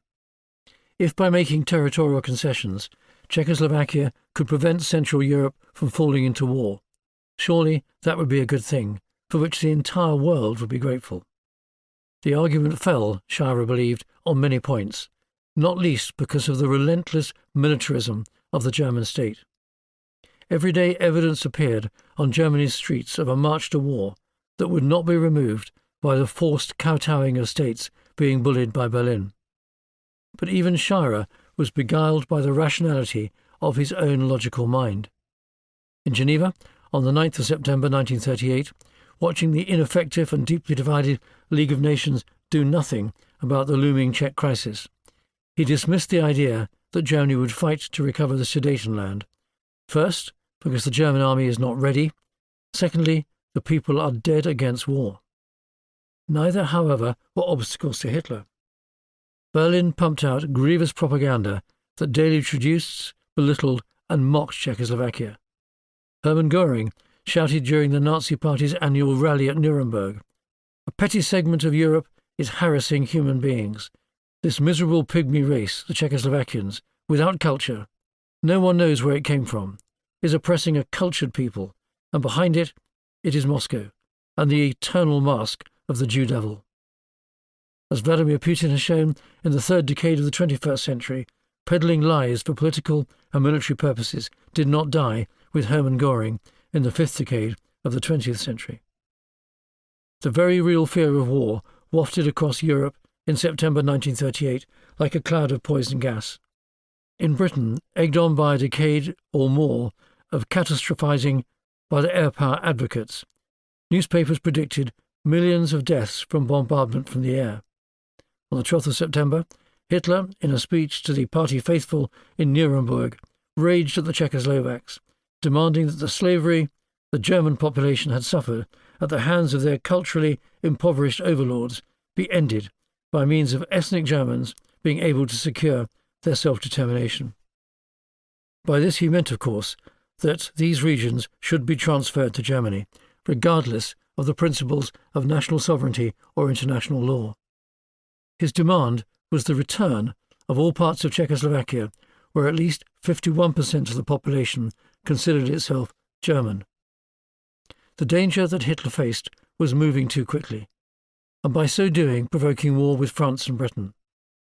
Instead, to get his way, he turned up the notch gradually. He wanted acquiescence not by force, but by a style of diplomacy that said one thing and did something entirely different. As the late summer days of September went by, it was clear that both France and Britain had determined, for reasons of keeping the peace in Europe, to seek compromise with Germany and not to contest Germany's demand for the Sudetenland if the alternative was war. The sovereign territory of Czechoslovakia was to be the sacrificial lamb for peace in Europe. On the 15th of September, Hitler made his argument to Chamberlain of Berchtesgaden for the so-called self-determination of the Sudetenland, after which the British Prime Minister, with the agreement of France, proposed the transfer of some Czech territories to Germany. The Versailles carve-up of Europe, Britain concluded, had been a mistake and needed to be partly undone. Czechoslovakia was not consulted. There is a horrifying inevitability about this process. Should Britain have intervened militarily to help Czechoslovakia? In 1938, Britain did not have the military capability to enable it to do this, even if it was politically possible or achievable. What Britain had failed to do from the beginning was to understand the malevolent intent behind Hitler's ideas and oppose them politically and diplomatically, backed by the deterrence only a strong army, navy and air force could provide. The rot had started many years before, in the deliberate running down of a military capability that could, for instance, have stood up to Hitler's expansionism in the Rhineland in 1936. Foresight, statesmanship, the preparation of national security on the basis of the precautionary principle, in other words, prepare for the worst even if it might never happen, would have enabled Chamberlain to take much more than words to Germany in 1938 and come back with something more substantial than a piece of paper. Appeasement is regarded by many as a moral failure. In reality, it was primarily a political one. Very little could have been done to stop Hitler in 1938 and 1939 outside of the actual apparatus and the determined application of military power. Chamberlain went to Germany in 1938 and 1939 naked, and Hitler, after 1936, knew it. The political dance macabre undertaken by Chamberlain was his pretence that he was wearing the garb of a military power, with the ability to exercise its prerogatives should he wish.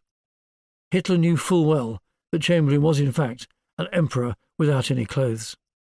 That was the folly of appeasement, not the moral posturing over far-off countries with people of whom he knew nothing, but the egregious denuding of one's own military power, such that the exercise of diplomacy on a fractured international stage became nothing more than empty posturing, because it was not underwritten by actual power.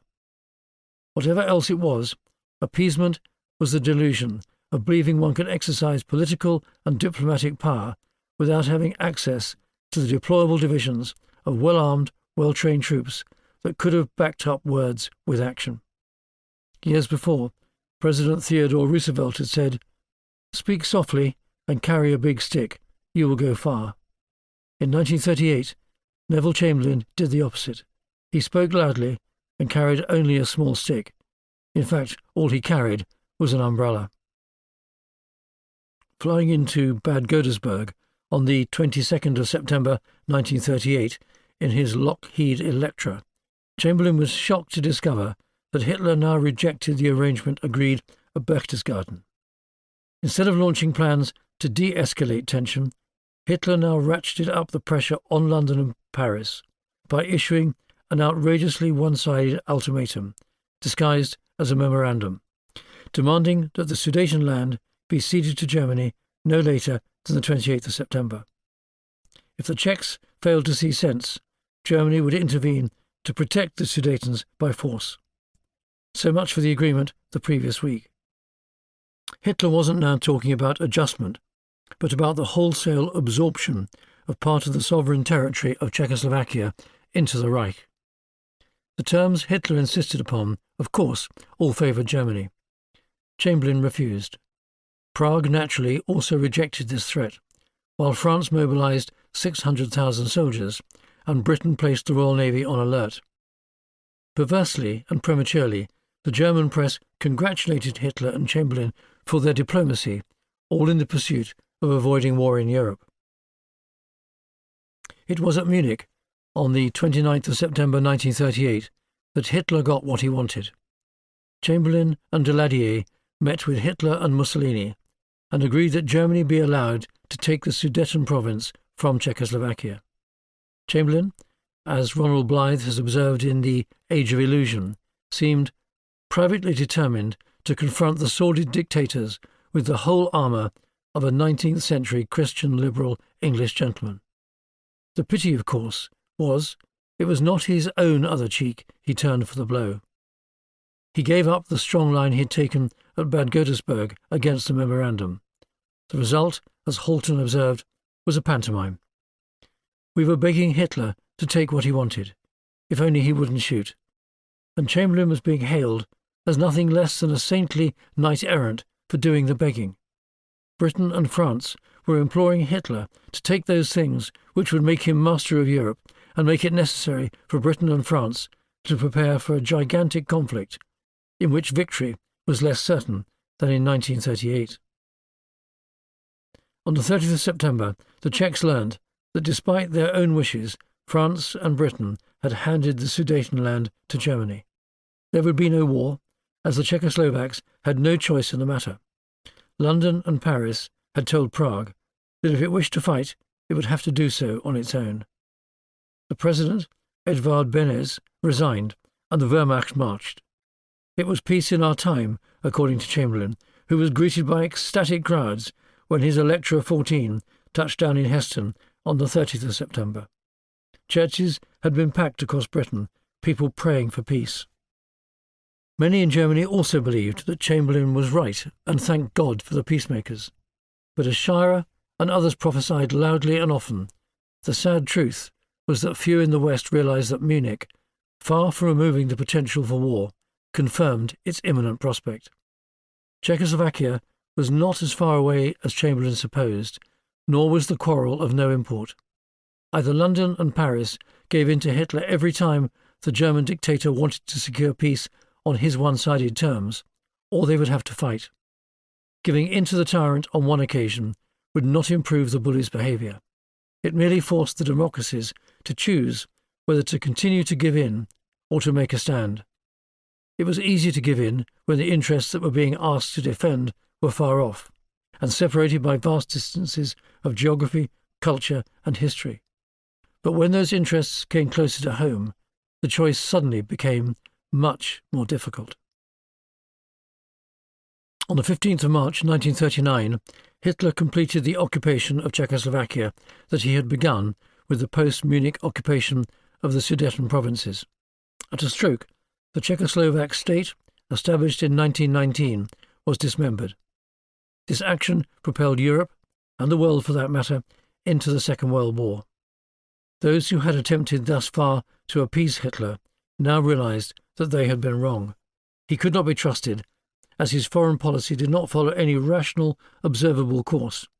It did, of course, if they had read Mein Kampf or the 1920 programme for the National Socialist German Workers' Party, or had bothered to take Hitler at his word. Thus Britain and France were forced to offer Poland guarantees for its own security, which meant that if Germany continued its process of military aggrandizement, Britain and France were firmly and formally committed to war. It meant that Hitler now had a choice: to give up any further territorial claims or risk war with the West. The problem for Britain was that despite some rearmament since 1935, the country was dangerously ill-prepared for war. Vast swathes of opinion makers had fallen for the rubric that suggested that rearmament would inevitably lead to war, while simultaneously divorcing themselves from any comprehension of the motives and inclinations of the users of force. Put another way, the argument was that possession of strong and capable armed forces would invite retaliation, and therefore be the progenitor of war, not its eradicator. What the advocates of this belief failed to appreciate was that in the hands of a free and democratic nation, strong armed forces served as a deterrent to aggression. Strong military forces in a peaceful country on the whole mean more, not less peace, while strong armed forces in a country in which peace is not valued will invariably have dangerous consequences. A country inevitably makes itself weaker if it cannot respond to military aggression by another. To counter threats, military power needs to be sufficient to deter a potential aggressor. It is important that a rational decision-maker is never given a positive answer to the question, do I think I can gain an advantage by my neighbour's military weakness or unpreparedness? In other words, equality in the balance of power is required. This has ever been the reality in the way in which states have interacted with each other, maintaining an accepted equilibrium of power. All political perspectives got it wrong. Conservative policy, while in government disastrously miscalculated, Nazi ambitions. Some in the same party saw in Nazism a European bulwark against communism. Meanwhile, the Labour Party, campaigning in the British 1935 general election, used the slogan, "Armaments mean war, vote Labour," and in 1938 used the similar slogan, "Stop war, vote Labour." It was well-meaning, but completely wrong, a denial of the experience of history, the reality of a century of European politics, and a profoundly erroneous view of the reality of human nature. The prominent American reporter, columnist and radio personality Dorothy Thompson saw this clearly in 1934, when she observed that one of the most dangerous illusions in the Anglo-Saxon mind was that all peoples love liberty, and that political liberty and some form of representative government are indivisible. Many centuries of political culture in both Britain and America, where individual liberty had developed to be the fountainhead of social existence, had blinded both peoples to the reality that not everyone thought like them. In 1939, the imbalance of power in Europe was such that the aggressor nations, Germany, Italy, and the USSR, were emboldened by the pacific nature of the European democracies, which smaller nations had trusted for their defence. The politics of wishful thinking would never survive in a collision with a Nazi worldview built on completely different principles.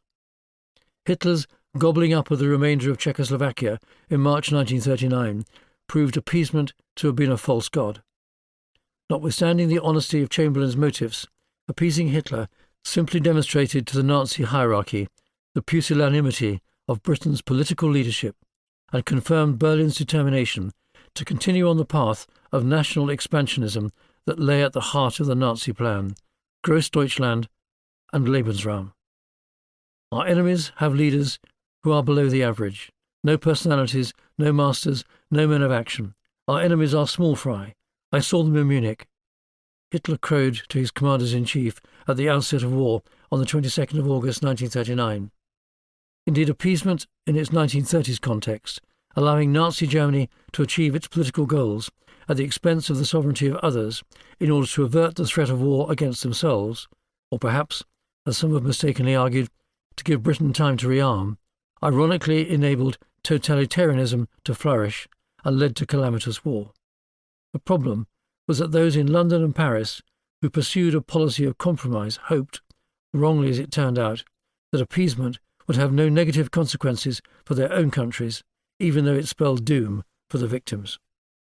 The disaster at the heart of appeasement was the acceptance that while one was attempting to contain the dictators, bad things might happen to others, though hopefully not to oneself. This had been the case in respect to Japan in China in 1931, in which Manchuria was allowed to fall into Japan's expanding orbit. Britain was also to appease Japan again in 1940 over the issue of US supplies reaching the Chinese via the Burma Road from Rangoon. After all, as Chamberlain admitted to the British public about Czechoslovakia in 1938, this was about a quarrel in a far-off country between peoples of which we knew little and by extension cared less. It was a policy of acceptable harm. I don't believe myself that we could purchase peace and a lasting settlement by handing over Tanganyika to the Germans, he observed, in explaining his approach. But if I did, I would not hesitate for a moment. Winston Churchill captured the problem, as he often did, with a pithy saying in January 1940, warning the European neutral powers, "Each one hopes that if he feeds the crocodile enough, the crocodile will eat him last." Chamberlain's approach was predicated on the firm belief that by logical and reasonable discussion and argument, Nazi minds could be changed. The great failure of the 1930s was that Europe and the United States refused to acknowledge the rise of fascism for what it was, not merely a threat to the liberty of citizens and the rule of law within a state, but the end of the rule of law between states and a reversion to the unchecked brutalism of power-based politics, and to do anything practical about preventing its unimpeded growth. This was a failure to defend Britain's national interest, because it made Britain less rather than more secure. Allowing Germany and Italy to do what they wanted on the international stage directly impacted Britain's interests, security and otherwise, and provided a specious solution to an ongoing political problem. The rise of totalitarian politics, determined to use brute force to secure the dictator's policy aims, rather than operating within the rule-based order, to use that modern phrase, was nowhere adequately confronted and denied. It was allowed to march unchecked for the fear that action against it might itself lead to war. There were few voices who advocated pushing back against Germany and Italy and adequately preparing for war. It was the fear of war that perversely allowed war and violence to flourish. Germany's political trajectory was repeatedly excused, and the consequences of Nazi ideology denied or ignored. The robust Pax Britannica of an earlier era, in which Britain stood up firmly for its national interests globally, which in the previous century included a sacrificial war against slavery led by the Royal Navy, was replaced in Europe in the 1930s with a much derided, at least in Europe, Pax Umbrellica, in which Chamberlain's badly furled umbrella was seen to signify weakness, equivocation, and uncertainty. Mussolini scoffed that people who carry an umbrella can never found an empire. Thus were the impulses of appeasement bred. It needs to be emphasised, however, that Chamberlain's approach, in which he genuinely believed that war could be averted by personal diplomacy, was wildly endorsed across most sections of opinion in Britain and across the Dominions, concerned never again to become embroiled in another bloody and pointless European imbroglio. The Times, Daily Mail, Daily Express, and Observer were all noisy proponents of appeasement, as was, overwhelmingly, the BBC, the Church of England, the House of Lords, and the City of London. It made sense to think thus if the alternative was war.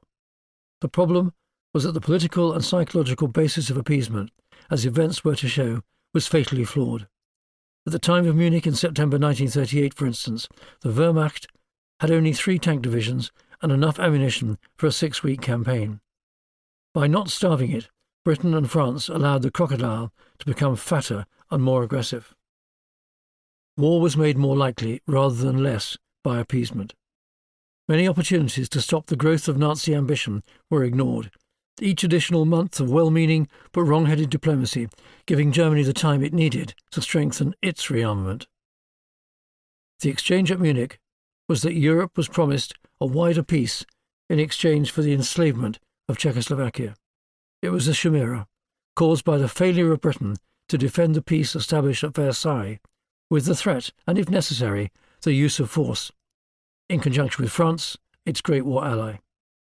The tragedy of 1938 was that the price of the exchange was not paid for by those making the agreement, Britain and France on the one hand and Germany on the other, but by Czechoslovakia, the victim. The agreement, dressed up by Chamberlain as delivering peace in our time, was ultimately deceitful, because it was written on a cheque from a bank in which London and Paris did not even have an account. Part 4. The End of the Beginning. Chapter 15. The Empire declares war. During the summer of 1939, the German government thundered threats against what they claimed to be the grotesque mistreatment of German interests by the criminally minded government in Warsaw. How many innocent Germans were fated to die cruel and barbaric deaths at the hands of illiterate, uncivilized Poles, while Germany stood idly by. Wodan's war drums hammered their insistent beat, loudly seeking revenge for the humiliation of Versailles.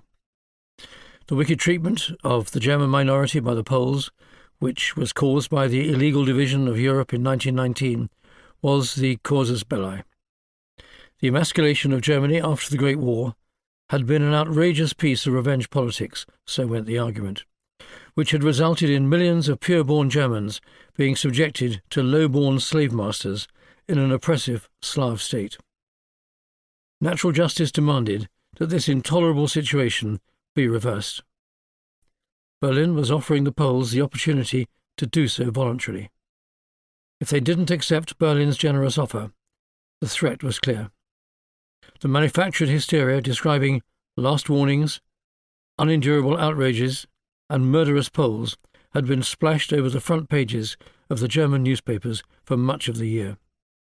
There is no doubt that the Polish mobilization in April had exacerbated the mudslinging, although by late August most newspaper-reading Germans were exhausted by this talk of war. On the 11th of August, Bill Shirer, visiting the free city of Danzig, Gdansk, despite the huge volume of military traffic on the streets of the old seaport, he reported that the local inhabitants believed that Hitler's bellicosity was specifically designed to avoid war, not to create it. The people certainly wanted to be allied to Germany, but not at the expense of war or the loss of Polish trade. Shirer was less sanguine. His view was that Poland, like Czechoslovakia before it, was threatened with extinction as long as it presented itself as a threat to a resurgent Germany. Hitler simply could not have a strong Poland, or indeed a strong Hungary, Romania or Yugoslavia, for that matter, on his eastern border. Berlin's demand to regain sovereignty of Danzig in the cause of pan-Germanism was partly a pretext for subjugating the threats against it to the east, but also a genuine expression of the long-term Nazi demand for Lebensraum. On 23rd of August, the entire world changed. The Nazi-Soviet Pact was announced to the amazement of everyone outside of Hitler's inner circle, though most of its contents remained a closely guarded secret. In Germany, the Soviet Union had always been the evil empire, and to find one's country allied to its erstwhile and bitter enemy was, at the very least, confusing. But it was immensely popular, especially with the traditional left-leaning working classes, principally because the people assumed that it meant the absence of war on two fronts, ever the haunting spectre of German strategy. To the consternation of the German populace, 2 days later the British signed a treaty of mutual assistance with Poland.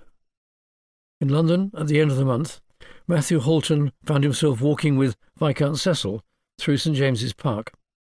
It was a delightfully bucolic scene, he recalled. Ducks squabbled under the little bridge. Flamingos poised themselves on one leg with disdainful grace. Pelicans gazed solemnly at the white towers of Westminster Abbey. Children raced between the thick velvet lawns, and bugles rang from the nearby barracks of the Household Cavalry. Visible over the Admiralty Arch, Nelson squinted from his pedestal in Trafalgar Square. And on Horse Guards Parade, water bubbled from the little memorial fountain with its inscription, "Blow out, ye bugles, over the rich dead." The conversation with Cecil was about the epitaph that would soon be written to the disastrous end to 2 decades of the failed policy of appeasement.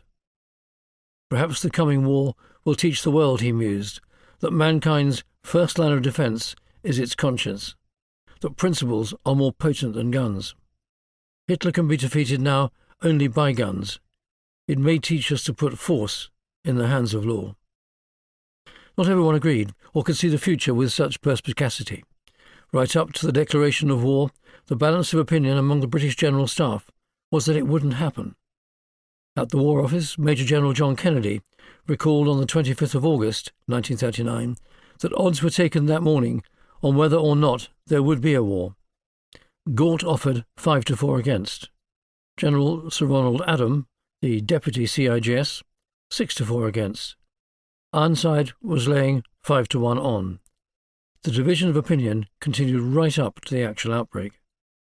London's understanding of what Berlin might or could do was shockingly limited. On the 31st of August, Hitler gave the order for his troops to cross the Polish frontier the following day. In accordance with Britain's promise to Poland, at 11 a.m. those people across Europe who were tuned into the BBC heard the slow and uninspiring tones of the British Prime Minister announcing that Britain and Germany were now at war. Chamberlain was glum, his hard-fought policy of appeasement crashing around him. Within minutes, the first air raid siren began to wail over London, sending millions of people scurrying for cover. It was, of course, a false alarm. Such was the hype that had been whipped up about the nature of modern warfare that many believed that the clouds would be instantly dark with enemy bombers. Another alarm was sounded that night, the noise incongruous with the beauty of the night sky, stars twinkling in the firmament far above the armada of vast grey, bloated barrage balloons that sat above the city as a deterrent to low-flying enemy aircraft. London on a moonlit night, in the blackout, was a place of fantasy, Halton remembered. Thousands, perhaps millions, of Londoners saw the stars almost for the first time in their lives. Someone remarked to Kuo Tai-chi, the Chinese ambassador in London, that the sky would soon be dark with enemy bombers. "The sky is already dark," Kuo Tai-chi replied, "with the wings of chickens coming home to roost." At the beginning of 1939, there were 107,000 regular soldiers in Britain. The immediate shortfall of troops needed for the BEF was made up from men called up from the reserves, in other words, ex-soldiers who had a reserve liability, many of whom who had been out of uniform for several years, and the remainder from the Territorial Army. After this came those conscripted from April 1939. The army that Britain began to mobilise in April 1939, following the announcement of conscription, was a far cry from the army it had fielded in 1918. The victorious, purposeful, well-drilled and combat-focused force of 1918 was large, a citizen army that had been transformed into a professional organisation able to master the intricacies of the battlefield to an extent that astonished the veterans of 1916. The rapidly expanding army of 1939 had to build on the emasculated structure bequeathed it in 1938, with an impoverished concept of warfighting and little residual corporate knowledge about how to fight on a fast-flowing manoeuvre battlefield. Consequently, the army sent to France in 1939 was little more than a vast conglomeration of ill-equipped citizens in uniform, bound together more by a reluctant sense of the inevitable than by a defining methodology or philosophy of battle. When appointed to lead the BEF, Gort was exhorted by the new CIGS, General Sir Edmund Ironside, to get it safely to France and dig in. It was 1915 all over again. There would be no foolish race forward to Mons to engage in an encounter battle a la 1914. Instead, the trenches of 1915 seemed to offer the only hope not merely of stopping a German offensive, but of protecting this newly enlarged and untrained army from annihilation. The great strength of the rapidly expanding army nevertheless remained its regimental structure, which provided small, perfectly formed families in which newly joined conscripts could find a home. The army retained in its ranks many who still wore on their chests the medal ribbons of the Great War, and whose battalions and regiments carried its battle honours. At the very least, they knew that when the chips were down, no matter how poorly prepared or organised, the army could fight. This was the great tragedy of 1939. Britain had had the opportunity, after 1919, to retain and further develop the kernel of an army able to fight and win against a peer adversary, but had grievously squandered the opportunity. It had tilted at the beguiling windmill of empire, arguing to itself that the Great War, or the European War as it was often described at the time, could never be repeated. And yet, here we were again. Once more, Britain and its army would need to build itself from the ground up and learn what was required to prevail in a battlefield it had ignored for 2 decades. It would be able to do so, however, only if the enemy gave it time to recover and rebuild. The fast-growing army, both regular and territorial, plundered the warehouses of boots, webbing, and uniforms left over from the Great War. There were shortages of everything. The first problem, however, was that of Britain's manufacturing capacity. The vast industrial manufactory of 1917 and 1918, so great that it was able to replace everything lost in the German March 1918 offensive within a matter of weeks, had been rapidly dismantled after 1919, in the not unreasonable rush to turn swords into ploughshares. Rifles, Bren guns, 2-pounder anti-tank guns, 3.7-inch anti-aircraft guns, armoured cars and tanks, together with a million other pieces of military equipment, had to be produced rapidly, with a dramatically curtailed level of industrial expertise and factory space available. An audit in July 1939 noted that of a requirement for 240 anti-aircraft guns required for the BEF, there were only 72 available, and of the 240 2-pounder anti-tank guns required, there were only 144. There were none of the new 25-pounders for the artillery, the only field artillery available being 18-pounder veterans of the Great War. Only 60 of the 1,646 infantry or I-tanks required had been built by August 1939, none of them the Mark II Matilda version.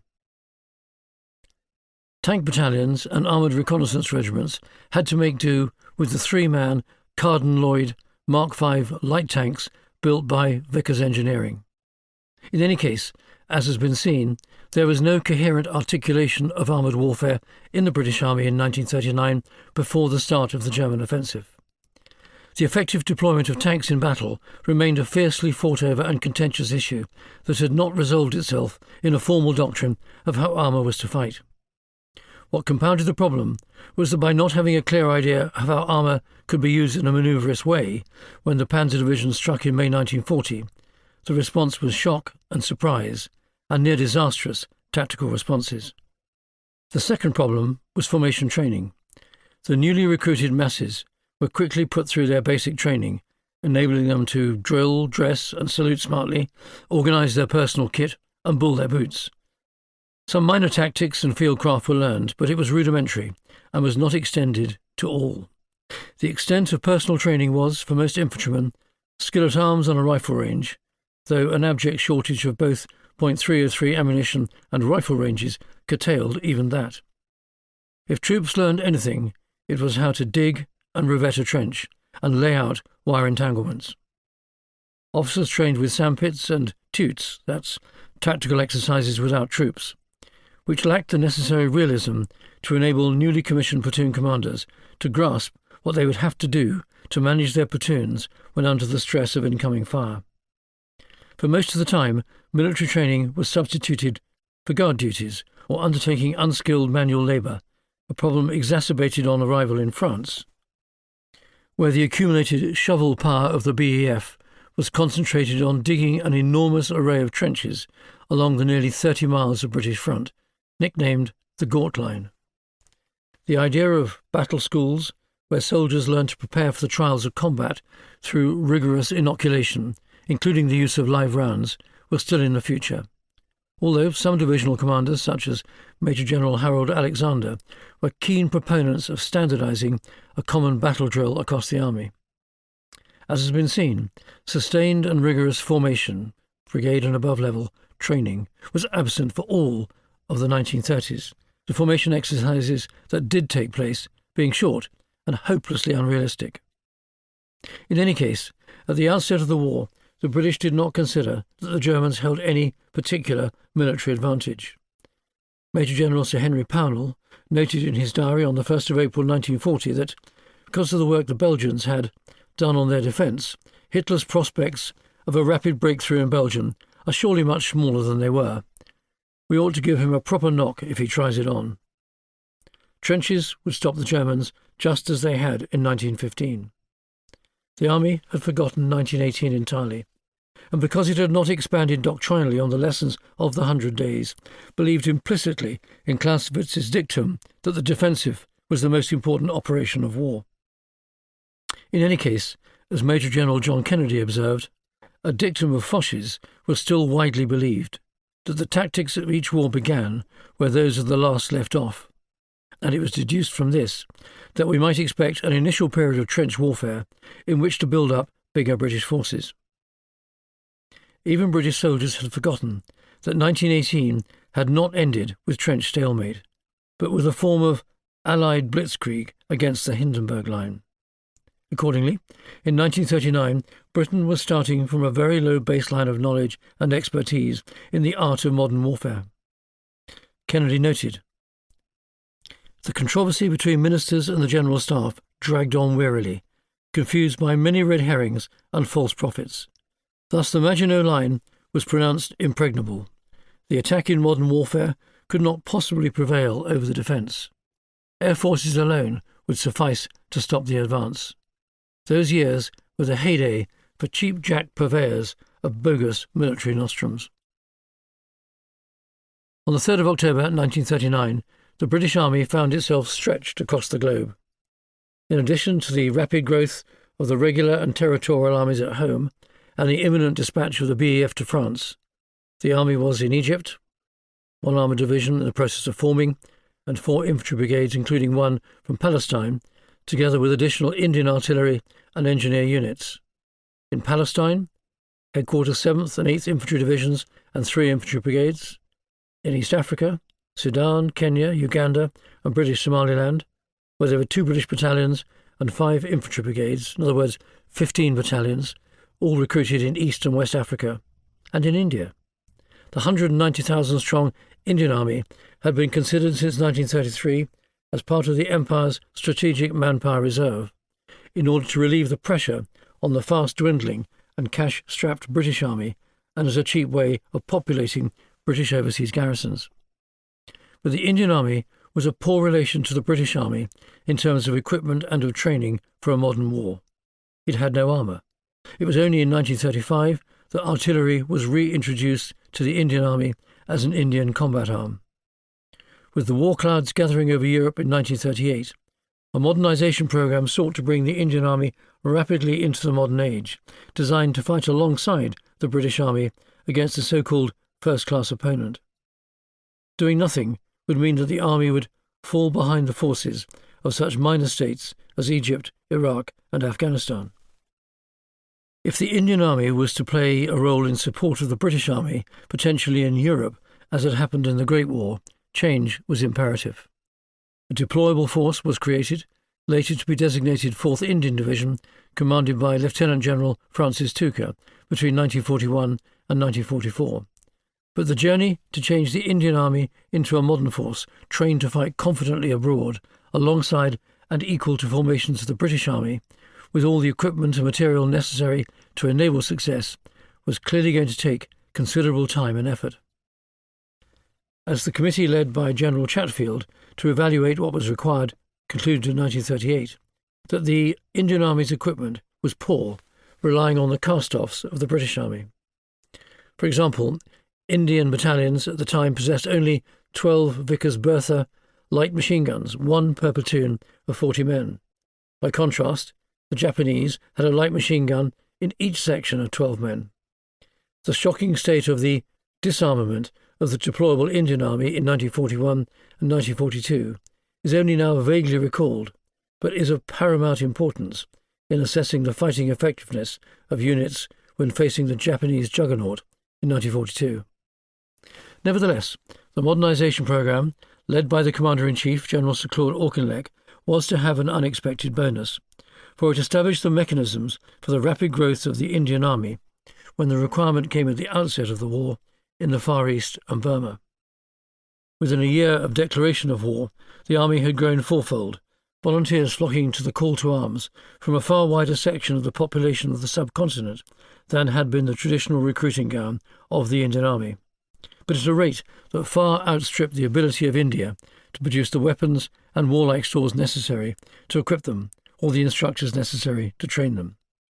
Newly formed infantry battalions could expect to receive just enough rifles to issue to recruits, but only a fraction of the automatic weapons required, and no mortars, grenades, Bren guns, or Boys anti-tank rifles. General Sir Archibald Wavell, Commander-in-Chief India, re-emphasised this running sore with a note to London on the 11th of September 1941, 2 years after the start of the war in the West, that India possessed only 20 2-pounder anti-tank guns. The fact was that Britain didn't have many more and couldn't equip its own army at the time, let alone India's. By the time of the Japanese entry into the war in December 1941, the army had 2 weak divisions in Burma and 1 Australian and 2 Indian divisions in Malaya, together with a Canadian brigade, a British brigade and an Indian battalion in Hong Kong. The confusion of getting the BEF to France and into some semblance of order along the Galt Line in late 1939 was almost overwhelming. The BEF had deployed, but how would it fight? How would the Germans attack, where and when? Nothing was certain. The Air Staff continued to push for a strategic air offensive against the Ruhr. Major General John Kennedy, at the heart of planning in the War Office, despaired.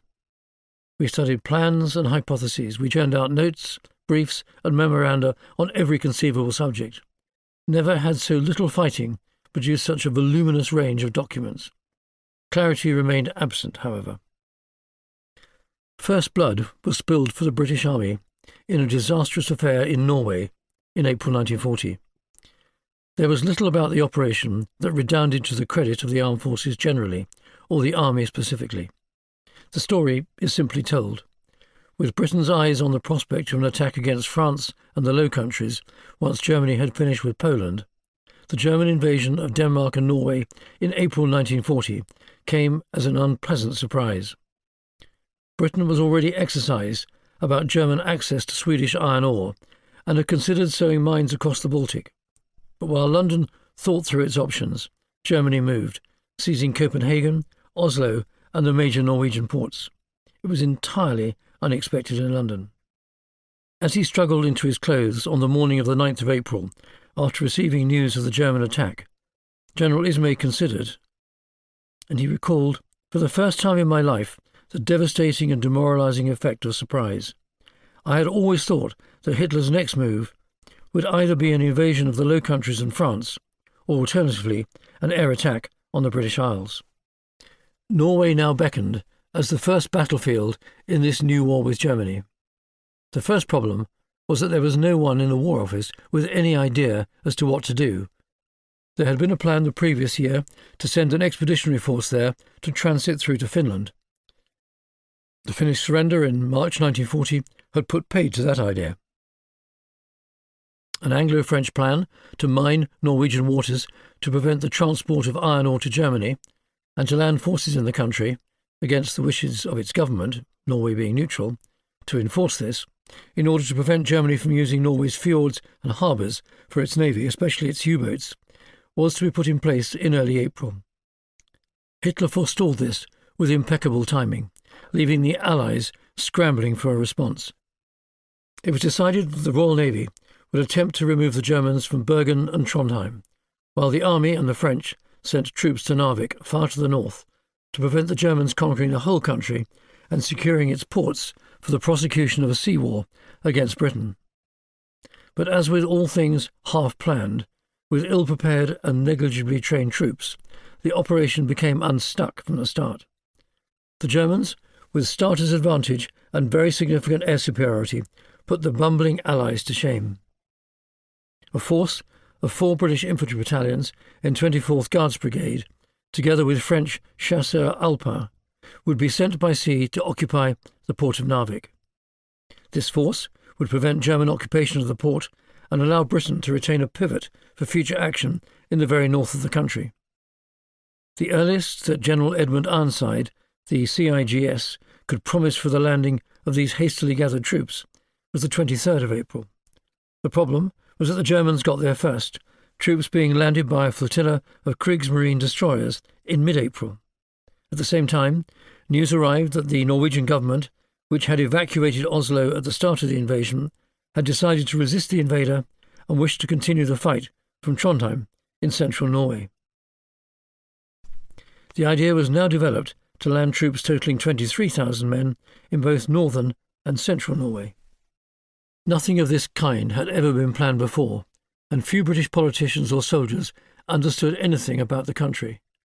It was clear that the distance between the two locations meant that neither operation would be able to support the other. Accordingly, 2 operations were hastily cobbled together with different commanders. Then, in mid-April, in 2 separate actions, the Royal Navy proceeded to destroy the 10 Kriegsmarine destroyers in Narvik, leaving the German troops in the town, of unknown quantity, cut off.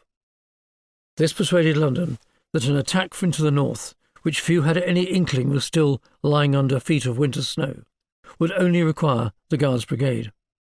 The French would be diverted to support the force heading for Trondheim. The commander of this operation was Major General Carton de Wyatt, the recently appointed General Officer commanding 61st Division. He wasn't to take his division, however, but would take command of 146th Brigade, a territorial unit mobilised at the outbreak of war. But knee-jerk and even panicked political decision-making about what to do about the sudden and unexpected problem in Norway was combined with ad hoc planning and deployment of forces. There was no single campaign plan, nor was there any intelligence about German plans in Norway, nor of the state of their forces in Narvik or those approaching Trondheim. Events in the country were fluid and intelligence was poor.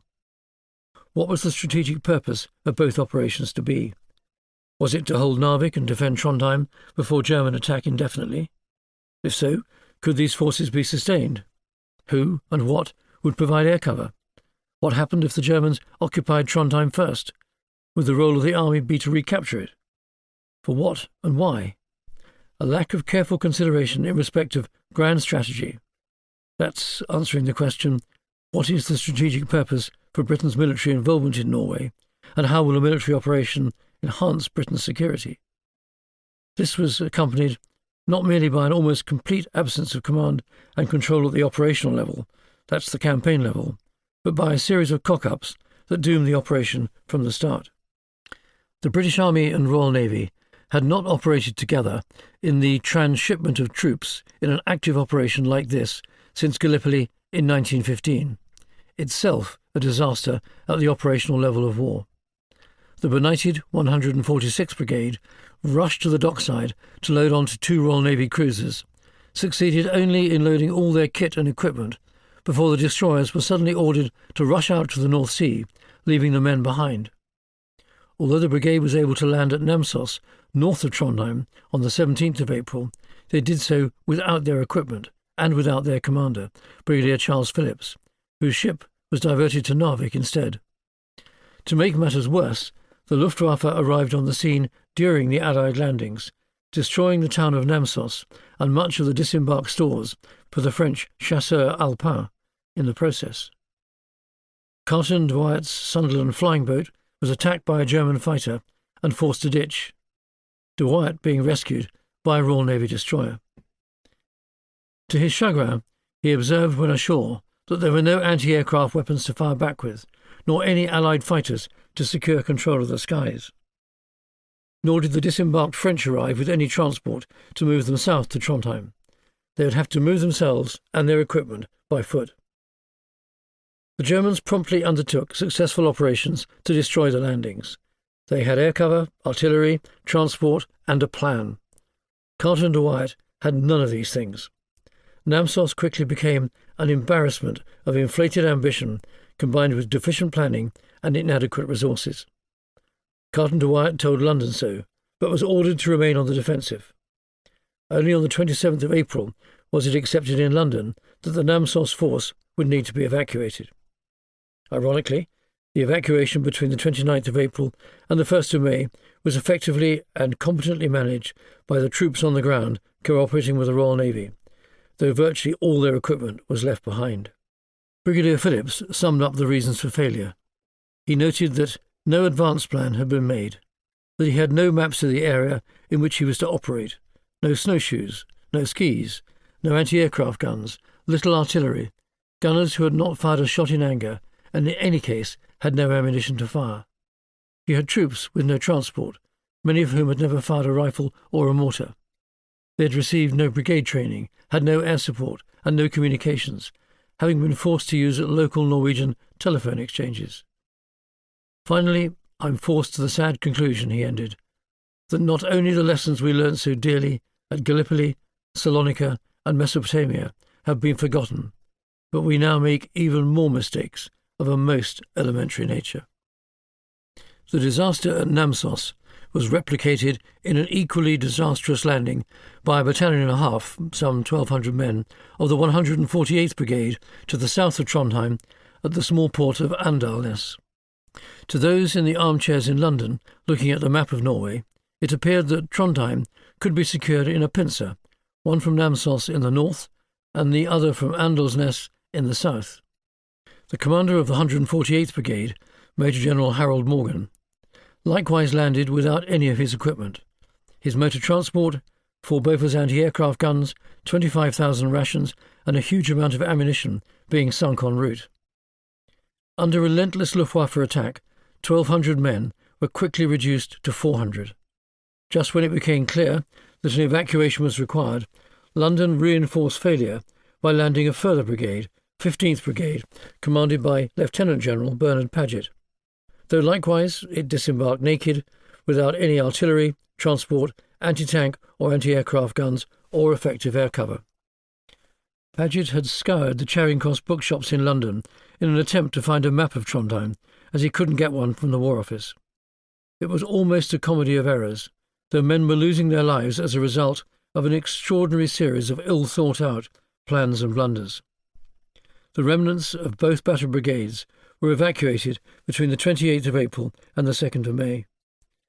Likewise in the far north, prevarication and argument between the army and navy commanders led to indecision and delay, Narvik finally falling to a mixed force of Norwegians and French. Nothing had been achieved in Norway except to highlight the utter inadequacy of British operational planning and preparation for war. Norway 1940 was an expensive lesson in the need for armed forces to operate in expeditionary campaigns only with clear plans, air cover, well-trained and well-equipped troops with the weapons to do the job asked of it. None of these were evident in 1940. It was hardly an auspicious start for what was to come next. The disastrous Norway campaign remains an object lesson to this day of how not to conceive, conduct, and command a joint service operation. Chapter 16. The Chickens Come Home to Roost. In France, Britain didn't even have a commander nominated for its expeditionary force until the day war was declared. Lord Gort, who was Chief of the Imperial General Staff and a much-decorated Great War junior officer, contrived to get himself appointed to this critical senior field command. Field Marshal Tiny Ironside had expected the role, but was instead appointed to replace Gort as CIGS, an appointment to which he regarded himself as temperamentally unsuited. Having secured command of the BEF for himself, Gort was given the following instructions. 1. His Majesty's Government have decided to send a field force to France and to entrust its command to you. The role of the force under your command is to cooperate with our allies in the defeat of the common enemy. 2. You will be under the command of the French Commander-in-Chief, Northeast Theatre of Operations. In the pursuit of the common object, the defeat of the enemy, you will carry out loyally any instructions issued by him. At the same time, if any order given by him appears to you to imperil the British field force, it is agreed between the French and the British governments that you should be at liberty to appeal to the British government before executing that order. Whilst it is hoped that the need for such an appeal will seldom, if ever, arise, you will not hesitate to avail yourself of your right to make it, if you think fit. 4. It's the desire of His Majesty's Government to keep the British forces under your command as far as possible together. If at any time the French Commander-in-Chief, Northeast Theatre of Operations, finds it essential for any reason to transfer any portion of the British troops to an area other than that in which your main force is operating, it should be distinctly understood that this is only a temporary arrangement, and that as soon as practicable, the troops thus detached should be reunited to the main body of the British forces. And further down, at point 8, while the Royal Air Force component of the Field Force is included under your command, the Advanced Air Striking Force, which will also operate from French territory, is an independent force, under the direct control of the Air Officer Commanding-in-Chief, Bomber Command in the United Kingdom. The War Office has nevertheless undertaken the maintenance of this force from the common bases up to railhead, and for this you, as Commander-in-Chief of the Field Force, will be responsible. Britain's pre-war policy of limited liability with respect to the prospect of war in Europe meant that no grand strategic conversations had been undertaken with France about its defensive plans in northern France and along the Belgian border. There had therefore been no opportunity to shape the defence of northern France in a way that was not dependent on linear defences. The conversations that took place in 1939 were about numbers of troops. The criticism of France should not be exaggerated, however. Britain did not have the doctrinal understanding or vision to be able to present to the French High Command an alternative approach to defensive dispositions in northwestern France and Belgium, based on how the Germans were likely to attack. A fully formed doctrinal position within the British Army about how to counter a mobile offensive based on the lessons of 1918 simply did not exist in 1939, meaning that a conversation with France about an intelligent alternative to the linear defence of territory could not have occurred. The French defensive strategy, based on the concrete and guns of the Maginot Line, prevailed. The British had agreed in April 1939 to increase their contribution to the defence of France from 2 to 4 infantry divisions. In retrospect, the numbers seemed laughably small and late. These troops, organised in 2 corps, one commanded by Lieutenant General Alan Brooke and the other by Lieutenant General Sir John Dill, crossed the Channel in September 1939. By the end of September, 160,000 troops were in France, and by the time the Germans struck in May 1940, the BEF had nearly quadrupled to over 380,000. The greatest deficiency lay in the preparation of senior officers for command and the training of formations. Gort had only ever before commanded an infantry battalion. By the time of the German invasion in May 1940, he commanded 13 divisions. To give some sense of the scale of the British contribution to the defence of France, the French had 110 divisions, and the still neutral Belgians 16. Confronting them, the German armies in the west had 134 divisions, of which 10 were panzer divisions. Likewise, a very considerable deficiency in the British Army lay in the lack of adequate formation training for war. There had been no mechanism in the interwar years for senior officers to be trained as brigade, division, corps, or army-level commanders. Moreover, the failure of battalions, brigades, and divisions to train in realistic, demanding exercises over considerable tracts of land, and to train together with all arms working together against a common defensive or offensive plan, and with aircraft, was principally due to budget constraints. However, it was also down to a lack of imagination by most senior officers to envision what might be necessary, and meant that no divisions had ever seriously trained as an entity, nor with other troops. There were exceptions. Lieutenant General Alan Brooke of 2nd Corps, and one of his divisional commanders, Major General Bernard Montgomery, commanding the 3rd Infantry Division, tried hard in France to train their men for the forthcoming battle, but it was too little, too late. Moreover, it went further than a lack of training. The greater problem was the lack of a doctrinal template, especially at divisional level, against which to train. How should a complex defensive battle be fought against multiple attacking armoured thrusts? How should an offensive be mounted, utilising the full combat power of the army, to beat the enemy in both time, in other words thinking and acting faster than the enemy, and space, using terrain and airspace to their maximum advantage? Apart from establishing dug-in and wired defensive lines, the British Army had no idea about the former, and because it had not embraced and developed the lessons of the 100 Days campaign in 1918, had even less notion about the latter. In the first place, it couldn't conceive of what was about to hit it, and because this was beyond its imagination, it had no counter except for the bravery and steadfastness of its men. It was not the men of the BEF who were defeated in 1940, but the paucity of its military thinking that meant that in its doing proved to be wholly inadequate for the task it faced. It was no way to prepare for or fight a modern war. During the period of grace given the Allies leading up to the 10th of May 1940, the BEF expanded to 13 divisions as the Territorial Army was mobilised. This additional time proved, in the end, to matter for nothing, as in its training, equipment and deployment it remained unequal to the task, as the Wehrmacht was shortly to demonstrate.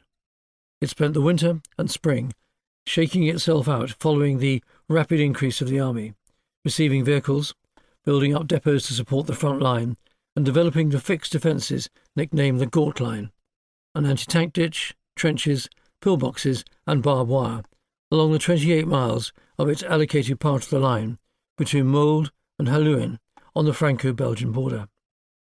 The idea that the British could have spent this time training instead for a mobile war was a nonsense. The BEF wouldn't have known where to start. During the 8 months before the German attack, Headquarters BEF undertook not a single exercise in preparation for war. Digging defensive positions and organising the arriving troops took priority over everything. In any case, it was the length and strength of the defensive line which obsessed British commanders, keen to ensure that there were no gaps through which a German attack could penetrate. The concept of creating counter-penetration or counter-infiltration positions in great depth was entirely alien to the BEF in 1940, simply because it had not studied, understood and grasped the power of a combined arms, armour-led offensive strike of the sort that was about to hit it amidships, or that it had itself deployed in the 100 Days Offensive of 1918. 20 years of amnesia was to prove to have huge consequences. 3 divisions of Gaut's 13 were not meant to fight. They had been sent to France to build airfields. 1st Armoured Division, with its 250 tanks, half of which were the woefully inadequate Vickers Mark VI light tanks, armed with twin machine guns, arrived after active operations began and played no significant part in the campaign. Unlike the German army, the only tanks in a British division were the light tanks of the Divisional Cavalry Regiment. The 1st Army Tank Brigade, responsible not for operational manoeuvre but for infantry support, contained 1 regiment, the 4th Royal Tank Regiment, with 50 infantry tank Mark Is, armed only with a .5 machine gun. In early May, just before the German attack, the 2nd Regiment, 7th Royal Tank Regiment, joined the BEF, with a total of 7 Vickers light tanks, 27 Mark Is and 23 of the new Matilda Mark IIs, which boasted an excellent 2-pounder gun. The problem remained as to how the tanks were to be used. Unlike the Germans, who used theirs in 1940 for shock action, the British and French spread their armour across their front, instead of concentrating it for counter-penetration, counter-attack or combined arms assault tasks. The story of Operation Sichelschnitt, Sickle Cut, is so remarkable that it has found its way into common mythology as a brand new type of warfare, blitzkrieg. The Germans launched their attack on the Netherlands, Belgium and France on the 10th of May, with 3 simultaneous offensives. In the first, General von Bock's army, Army Group B, with 3 Panzer, 1 motorised and 24 infantry divisions, attacked Belgium. This was what the Allies largely expected, but had nevertheless been ill prepared for, given that Belgium's neutral status had allowed for little reconnaissance or preparation. It was in conception a rerun of the 1914 Schlieffen Plan, with the addition of the capture of the Netherlands.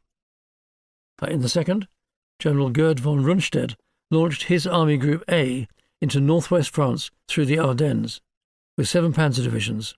That's 70% of the German total, 3 motorised and 34 infantry divisions, to cut off the Allies north of the Somme by capturing Amiens and Abbeville. In the third, the 17 divisions of General von Leeb's Army Group C were deployed against the 50 French divisions guarding the 200-mile-long Maginot Line. Both Army Group A and B were designed to work in parallel with each other. The northern offensive wasn't a feint for the fast-moving southern one, as some have assumed. Both attacks were designed as simultaneous offensive manoeuvres against fixed defences, in the north, Belgium, and in the south, French. In the months immediately preceding the German offensive, the Allies, Britain and France, had become increasingly worried about the vulnerability of northwestern France to a German attack through Belgium. The obvious German attack route, they considered, would follow the approach adopted in 1914. They agreed, after much deliberation, that the 23 divisions of General Gaston-Henri Billot's First Army Group, which included the BEF, would deploy into Belgium in the event of hostilities in order to reinforce the Belgian army and offer a counter to the expected German main offensive. The French 7th Army would then advance further north to the support of the Dutch. This meant giving up the elaborate fixed defences the BEF had prepared in France, in exchange for new, unreconnoitred and unprepared positions along the River Dyle just to the east of Brussels, Plan D. The First Army Group comprised 21 divisions of the BEF and the 1st, 2nd, 7th and 9th French armies. Between the 10th of May and the 4th of June 1940, the Wehrmacht stormed into France and the Low Countries in a decisive set of operations that were to eject the BEF from Dunkirk and cause the collapse of the French army, the loss of Paris, and the surrender of France. In the south, Army Group A was able to use superior force to break through the weak French defences along the Meuse at Sedan, striking hard against an enemy which had confidently expected the primary German attack to flow through Belgium to the north.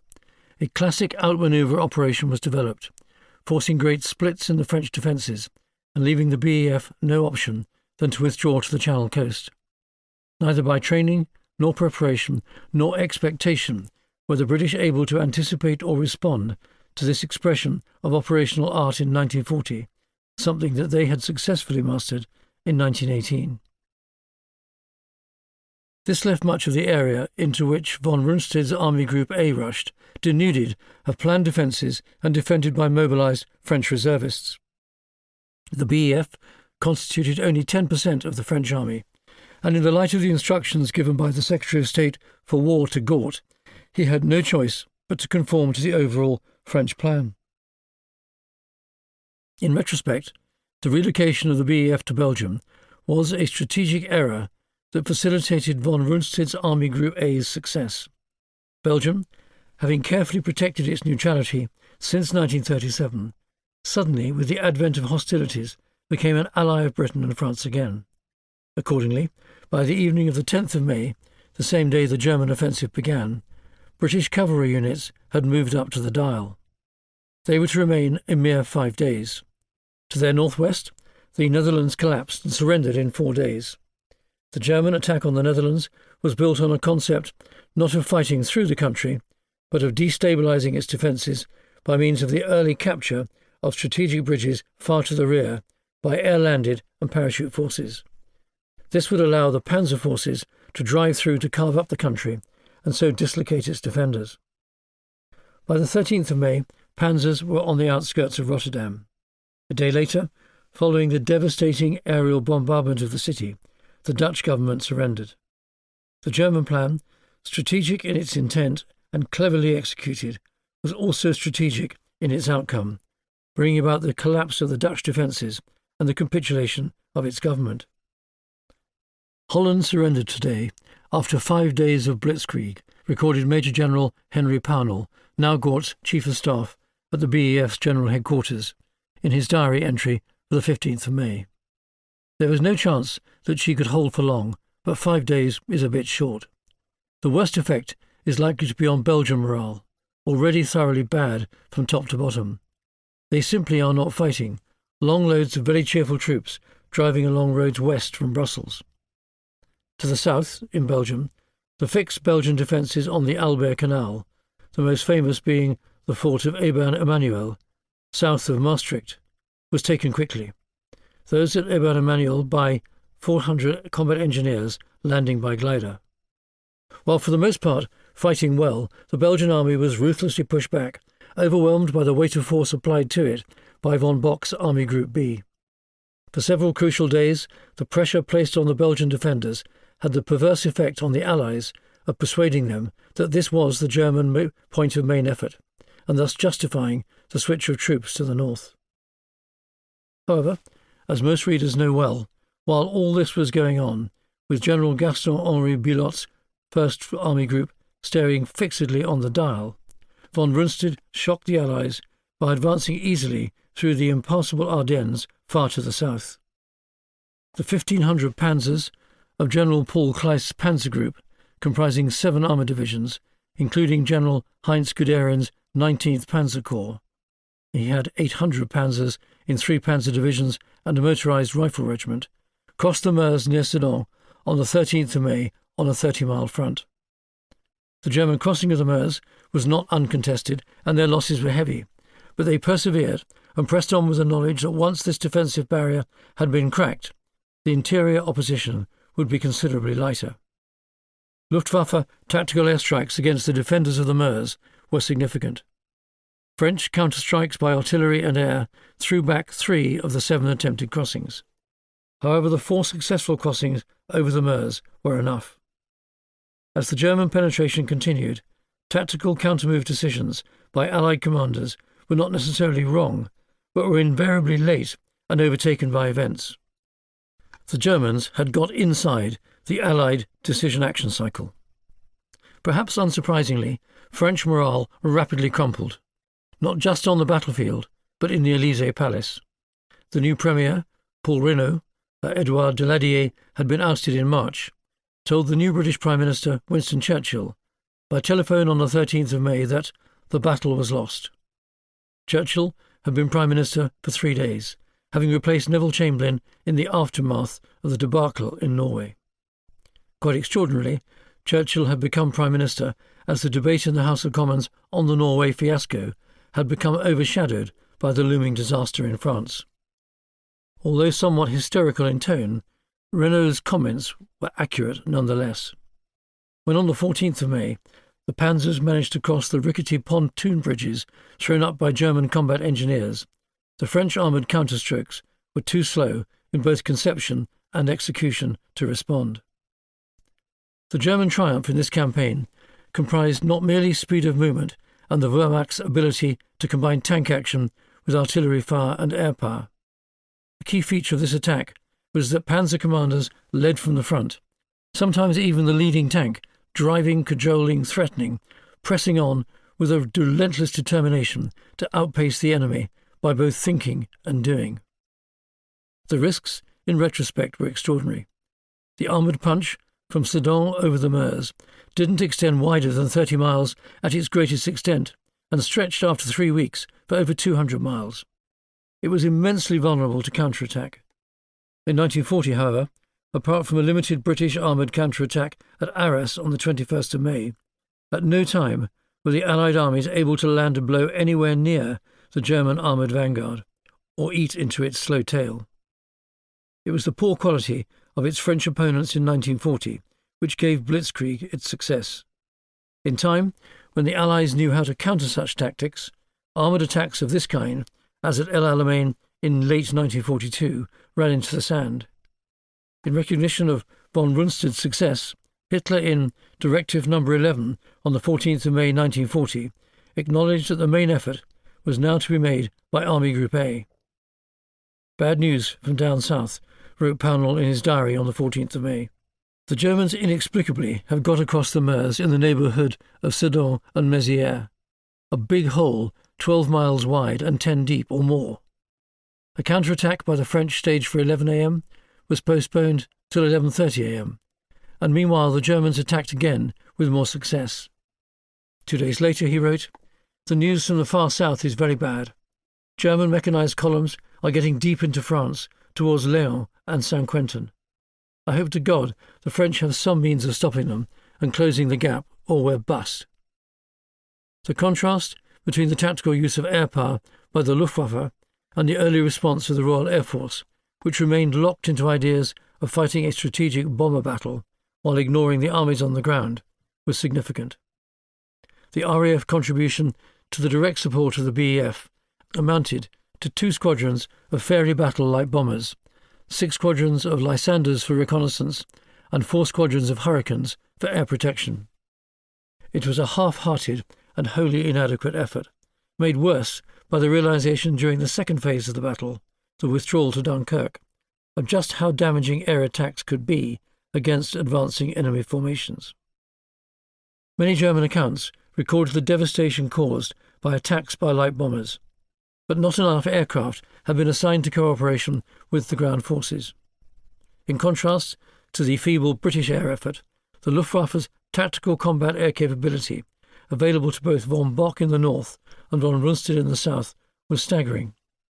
A total of 2,708 bombers, dive bombers and fighters, without counting reconnaissance and transport aircraft, all tasked with providing intimate support to the ground offensive. It was a doctrine that was to pay the Wehrmacht enormous dividends in 1940. In Britain, no effort had been made between the wars to consider the potential for combined air-land operations of the kind the Germans were to demonstrate in their masterclass of 1940. Indeed, a characteristic of Army and RAF relations for much of this time was RAF hostility to the idea that it had a significant role in fighting the land battle, a task that air theorists dismissed as one for the artillery. Right up until the German attack, the Air Ministry fought trenchantly to defend the concept of the Royal Air Force being used primarily for fighting the strategic battle against the Ruhr, and not in countering the land battle in Belgium or France. The view of the Air Ministry was that a direct commitment of air power to the land battle was a prostitution of the Air Force.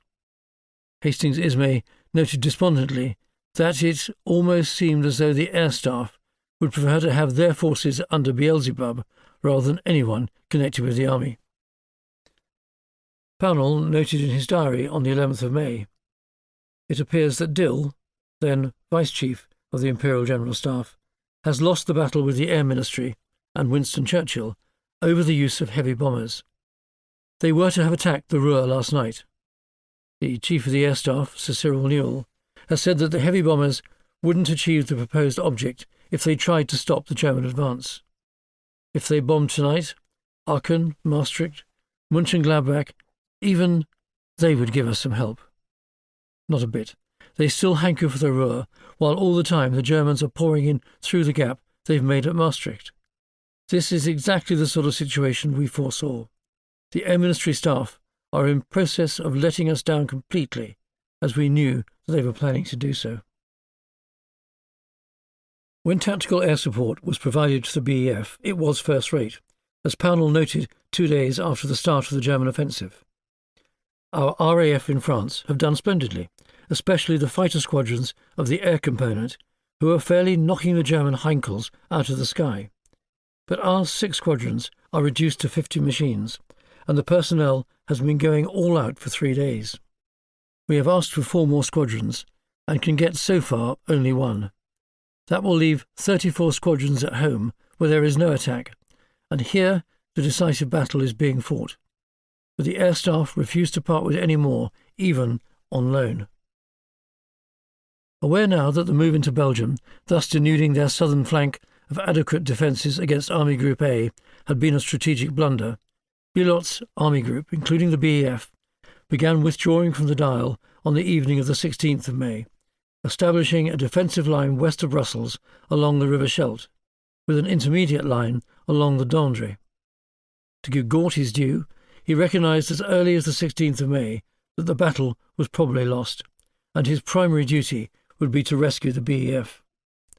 This isn't how history has remembered him, which is unfair. So much of what he now attempted to do was dependent on the actions of both French and Belgian allies, as well as a calm appreciation of what the Wehrmacht was attempting to achieve, namely the entire destruction of Billott's First Army Group. With the Belgians on his left flank giving way to the inexorable push of von Bock's legions, Gort attempted to counterattack where he could. But the cold reality of encirclement from both north and south stared him in the face. London remained out of touch with the speed of events throughout the campaign. Major General Noel Mason Macfarlane, the Director of Military Intelligence at General Headquarters BEF, let down his guard on the 15th of May when, briefing the press, he expressed the hard reality. History provides many examples of a British army being asked to operate under appalling handicaps by the politicians responsible for British policy, he observed. But I doubted that the British Army had ever found itself in a graver position than that in which the governments of the last 20 years had placed it. On the 20th of May, with the 3 leading German panzer divisions racing towards the Channel, Gort was ordered, in instructions brought to him personally by the CIGS Ironside, to attack the Germans by thrusting south to Amiens. Gort, much closer to the reality of a fast deteriorating situation, and now determined that his primary task was to preserve the BEF rather than to expend it in fruitless gestures against the inevitable, ignored them. It was at this point that a famous though short-lived engagement took place between a small force of British tanks and a man whose name would subsequently become one of the most famous of the entire war, Erwin Rommel.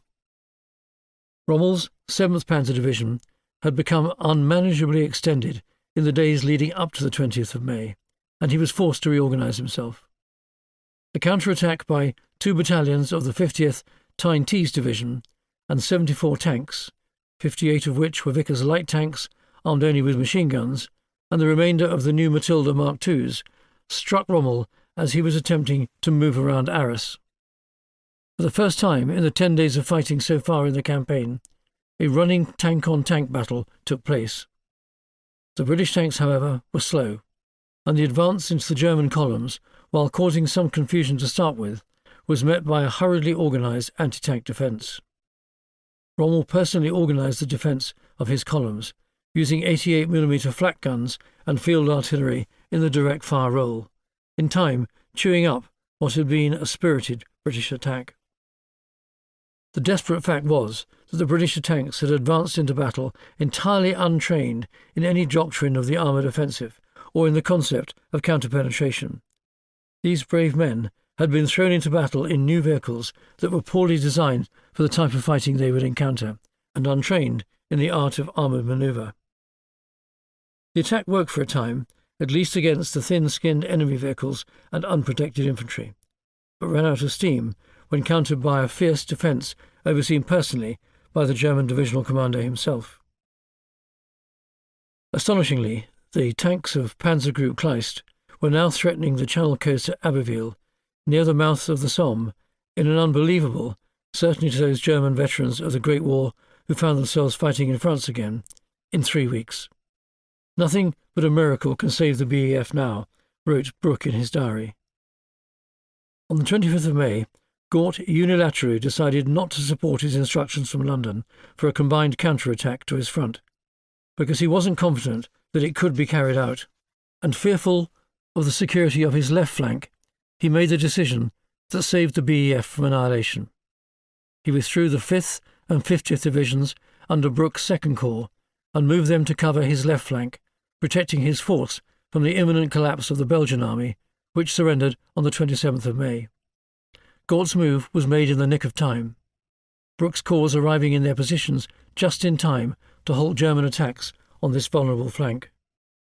From this point on, Gort had one mission, an implied task that he'd worked out for himself: to protect and evacuate the BEF, to allow it to fight another day. This, in late May, was a distant prospect.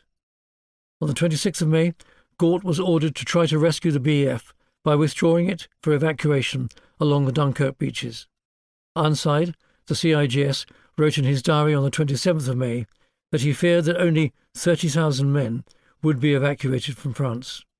In the event of the 394,165 in the BEF in April 1940, only 68,111 were lost, killed, wounded, or taken prisoner of war. Without Gort's precipitate action on the 25th of May to redeploy Brooke's corps to his northern flank, there would have been no Dunkirk. Major General Bernard Montgomery, commander of the 3rd Infantry Division, agreed. Gort saw clearly that he must, at the least, get the men of the BEF back to England with their personal weapons. He wrote in his memoirs, "For this I give him full marks, and I hope history will do the same. He saved the men of the BEF." Chapter 17. Sichelschnitt, the Anatomy of Disaster. The world has largely remembered Sichelschnitt as a brilliant German operation of war, but it was one that was fundamentally enabled by Allied ineptitude. Indeed, Blitzkrieg wasn't particularly new, innovative, or even a war-fighting doctrine. It's best described in the context of France 1940 as an event. It was simply the way that the Wehrmacht exerted its tactical and operational superiority over its more pedestrian enemies in 1940.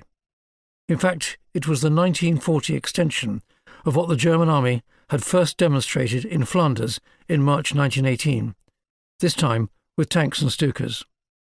It was the Panzerwaffe, the tank force, combined with a tactical air force, which in 1940 would create the breakthrough that Ludendorff had been unable to achieve in 1918.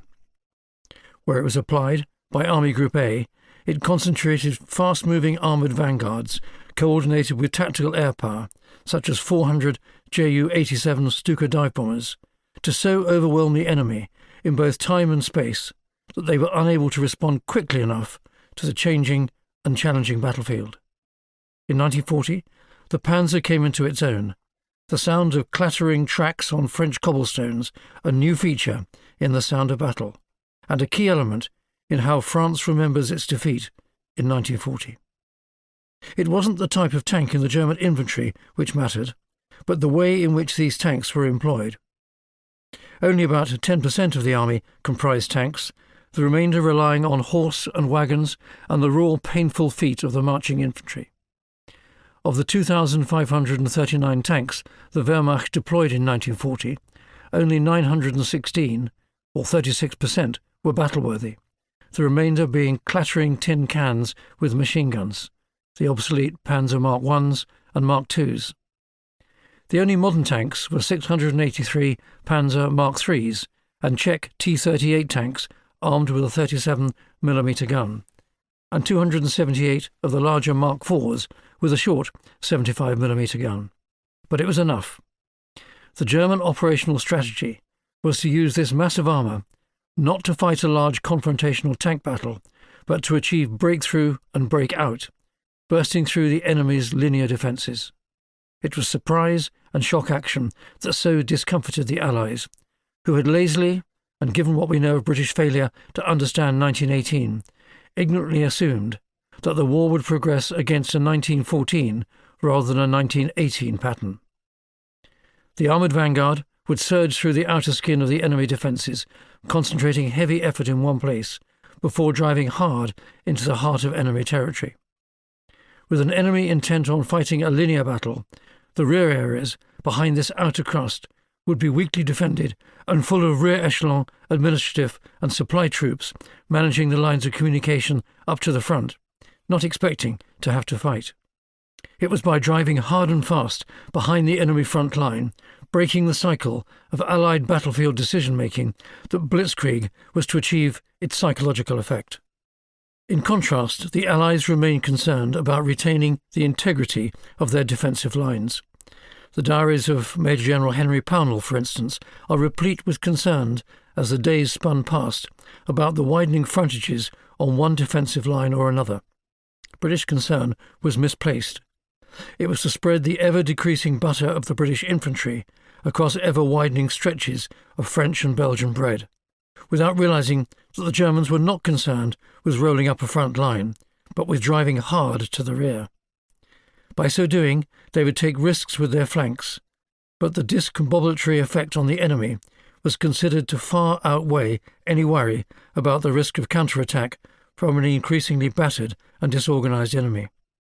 Of course, this operational concept was risky, but the risks taken were carefully calculated given what the German General Staff knew about British and French tactical doctrine, or the lack of it.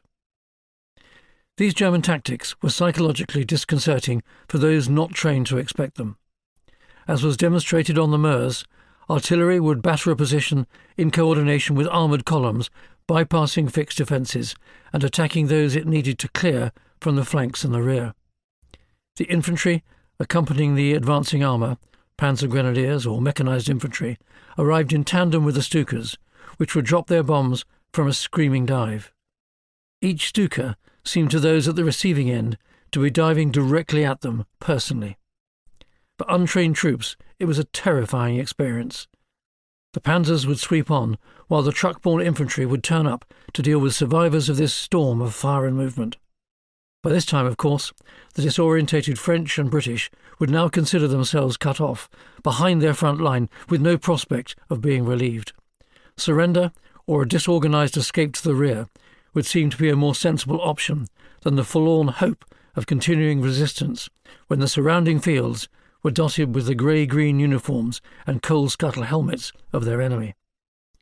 The psychological effect of Blitzkrieg was considerable. This wasn't how their fathers had told them war was fought. How did the Germans manage to discomfort them on the battlefield so comprehensively? Were they inadequate soldiers, unable to meet the standards of campaigning set by the previous generation? Or was it that their tactics were simply not able to cope with the shock of a comprehensive assault by German infantry, armour and air power, all descending on them at once? This was the battlefield that the British had entirely dominated by virtue of their tactical innovations in 1918. It was now Germany's turn, a direct result of the failure of the British Army to develop its doctrine and approaches to warfighting at the end of the Great War. Brave men in 1940 did their duty, but against a battle-winning concept of their enemy, they were outthought rather than outfought. And critically, when an army thinks it's beaten, it is indeed beaten. Sichelschnitt was thus not what Britain or France had expected, nor, for that matter, was it what the Wehrmacht had originally planned. A coterie of smart-thinking officers in von Rundstedt's army group, led by his chief of staff Erich von Manstein, saw an opportunity to completely destabilise the entire Allied plan. Manstein's plan was not initially to race to the English Channel, but to surround and destroy the French and British armies in northwestern France, in what the German doctrine described as a cauldron battle, Kesselschlacht. It was a standard operational-level German approach to the offensive, demonstrated at the Battle of Tannenberg in August 1914, when the Russian general Samsonov's Second Army was encircled and annihilated by the German Eighth Army. Such dramatic operations would subsequently characterise the early stages of Operation Barbarossa in the Soviet Union from June 1941. Deep infiltration against identifiable weak spots in the enemy defence, using fast-moving panzers, would be the vehicle by which the enemy front would be penetrated. What wasn't expected in France was just how easy it would be. Within 3 weeks of crossing the start line, Guderian's exhausted though jubilant panzer troops, with the walking infantry and horse supplies far to the rear, were looking in awe at the English Channel, a triumph of which their forefathers could only dream. They failed to execute a Kesselschlacht by virtue of the Allied withdrawal and the evacuation of the BEF from the beaches of Dunkirk, but they had nevertheless achieved an extraordinary success. The warfighting capability of the army that Britain had rushed to raise and equip after March 1939 was destroyed in France and its equipment left at Dunkirk. 12,200 artillery pieces, 1,350 anti-aircraft and anti-tank guns, 6,400 anti-tank rifles, 11,000 machine guns, 75,000 vehicles, and virtually all its scarce supply of tanks. The Germans turned south, and Marshal Petain, humiliated, offered a ceasefire, and on the 22nd of June accepted German terms. Dunkirk certainly represented profound military failure by Britain and France at both the strategic and operational levels of war. At the tactical level, most accounts show that the soldiers of the BEF, poorly prepared, nevertheless gave a good account of themselves. During the course of the campaign, no British formation was forced out of its defences or overrun. Every withdrawal which took place was carried out under orders to conform with the general plan. But wars are not won by good tactics or even by skillful fighting. They are won by using the right operational strategies. Equally, as Britain and France demonstrated in 1940, they are lost by poor operational plans and mistaken grand strategies. Disaster for Britain was only averted by the discipline and courage of the British soldier. Outthought, outmanoeuvred, and ultimately outfought, the morale of the British Tommy did not break, leaving hope for another day. In Calais, struck by waves of Stukas, artillery, and finally an infantry assault, the depleted 60th Rifles fought on until dead or winded. Gris David Skerfield's end came when, running through some back gardens to get to one of his platoon houses, he was shot. One bullet went through my right arm, another hit me in the side. It felt as if I had been clouted in the ribs with a sledgehammer. I staggered a few steps towards a burnt-out truck, hoping to find cover behind it, but I was hit again, this time in the head. I was conscious of starting to fall, and then must have passed out. Later, when it was dark, a German soldier found him, put a field dressing on his head wound, and saved his life. For Lieutenant Davis Skerfield, the war was over. He was to spend the remainder of the war as a prisoner of war. In the smoking ruins of Calais, and along the sand of the beaches of the Pas-de-Calais, lay the detritus of a smashed and humiliated army. A mere 22 years on from the defeat of the Central Powers in 1918, disaster enveloped the Second British Expeditionary Force in France. The German blitzkrieg swept all before it, and what was left was forced into a series of humiliating evacuations from the beaches and ports of northern France. Davis Schofield was one of 68,111 British casualties. The gallant defence of Calais could not quite hide the fact that lives had been sacrificed for a failure deep-rooted in pre-war British polity and military planning. General Sir David Fraser, author of A History of the British Army that tracked its early defeats in the Second World War to eventual victory, summarised in his memoirs the military reasons for the defeat of the BEF in the summer of 1940, a cataclysm that led to the sands of Dunkirk. He wrote, "We, the British and French, had been beaten not simply, not even primarily, by superior or more modern equipment, although the enemy had outmatched us in mechanised vehicles, in the air, and in the emphasis he had clearly put on using air power as an adjunct and close support to land operations. Nor had we been beaten by superior numbers. We had been beaten by dynamism, by entirely traditional grand tactics or operational doctrine, by excellent minor tactics, fitness and discipline, but above all by an army imbued with high, confident morale and the spirit of the offensive. We didn't appreciate such things at the time, but, particularly at the beginning of a war or a campaign, he who attacks has a priceless advantage. He can plan, rehearse, choose his place and his moment. For him who defends, there is a twofold penalty. He does not know what to expect, because the whole experience of war is new. By their absolute determination to stand on the operational defensive, drawing false lessons from the partial perceptions of the previous war, the Western Allies made their defeat virtually certain." It's easy to blame the army for the events in France that led up to Dunkirk in June 1940.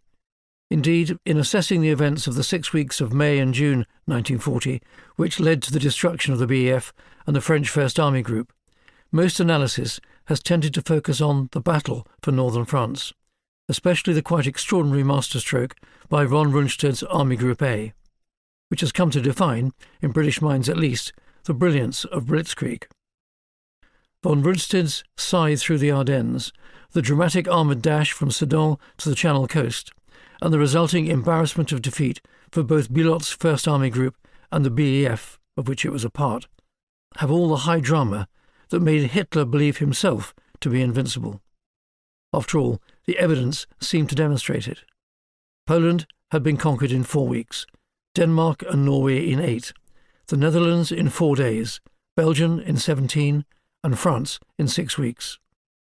It has also become the defining story, with the exception of the Battle of Britain and the London Blitz of 1940.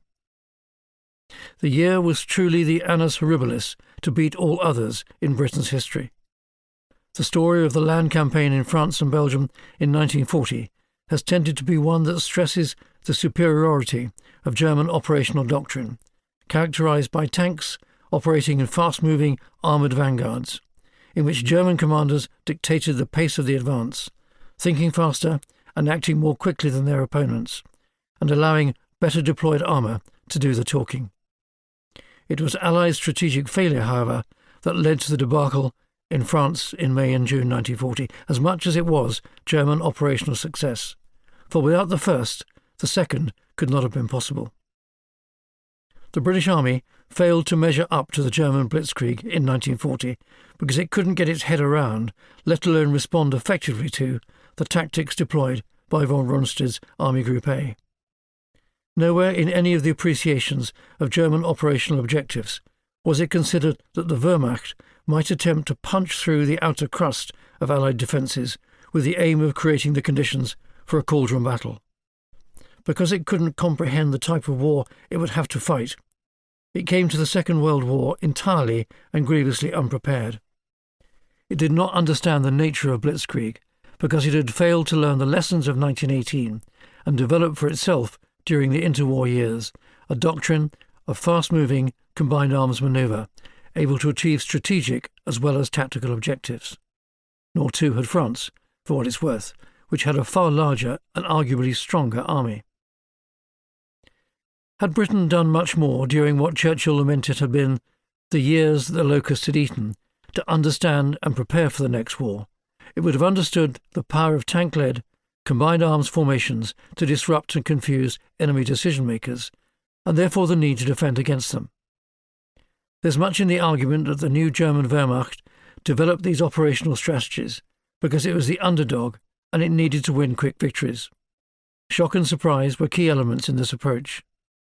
Whatever the case, German strengths in 1940 lay in both operational manoeuvre and tactical expertise. The Reichswehr had analysed 1918 far more thoroughly than the British. It has seen the near success of Ludendorff's March 1918 offensive, and much greater and sustained Allied success of the 100 Days. During the 1920s and 1930s, it created a doctrine of armoured formation manoeuvre when it had no tanks and few men. It had assiduously followed technical and doctrinal developments in other countries, including the Soviet Union, France and Britain. It had developed its own tanks for much of the 1930s in partnership with the Soviet Army, far from the prying eyes of the Versailles policemen. It thought, drilled and trained relentlessly for the next war, which, to Germans of all stamps, was increasingly an inevitability. Britain, by contrast, had not. The result was that, when initially deployed to France in 1939, the BEF meekly accepted a French strategic plan that involved the establishment of lines of fixed defences, trenches, across northern France that were designed to be an extension of the Maginot Line, together with a plan to thrust troops into now neutral Belgium to resist a German attack, without considering the strategic implications of both ideas. If British commanders had studied and trained in the concept of combined arms manoeuvre, they would have recognised the extreme vulnerability of the positions they were trying to establish. The Hindenburg Line hadn't helped the Germans in 1918. Anything similar, and the British trench lines in 1940 were not a patch on the Hindenburg Line, wouldn't survive in 1940.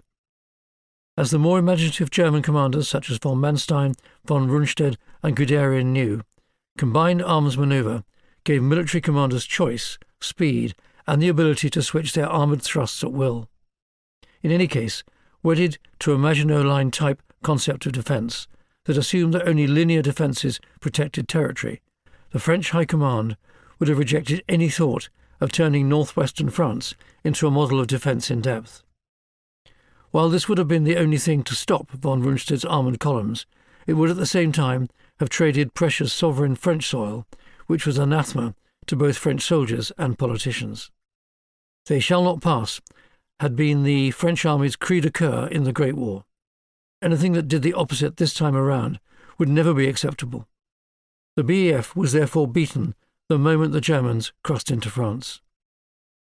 There were two possible counters to the threat of armoured penetration or infiltration that the Germans were to deploy in 1940. The first was the idea of mobile counter-penetration. These are combined armed tactics designed to deploy strong anti-armour forces anywhere on the battlefield quickly, to destroy, using mines, infantry and artillery-crewed anti-tank weapons, tanks and tactical air power, enemy armoured columns and their supply lines.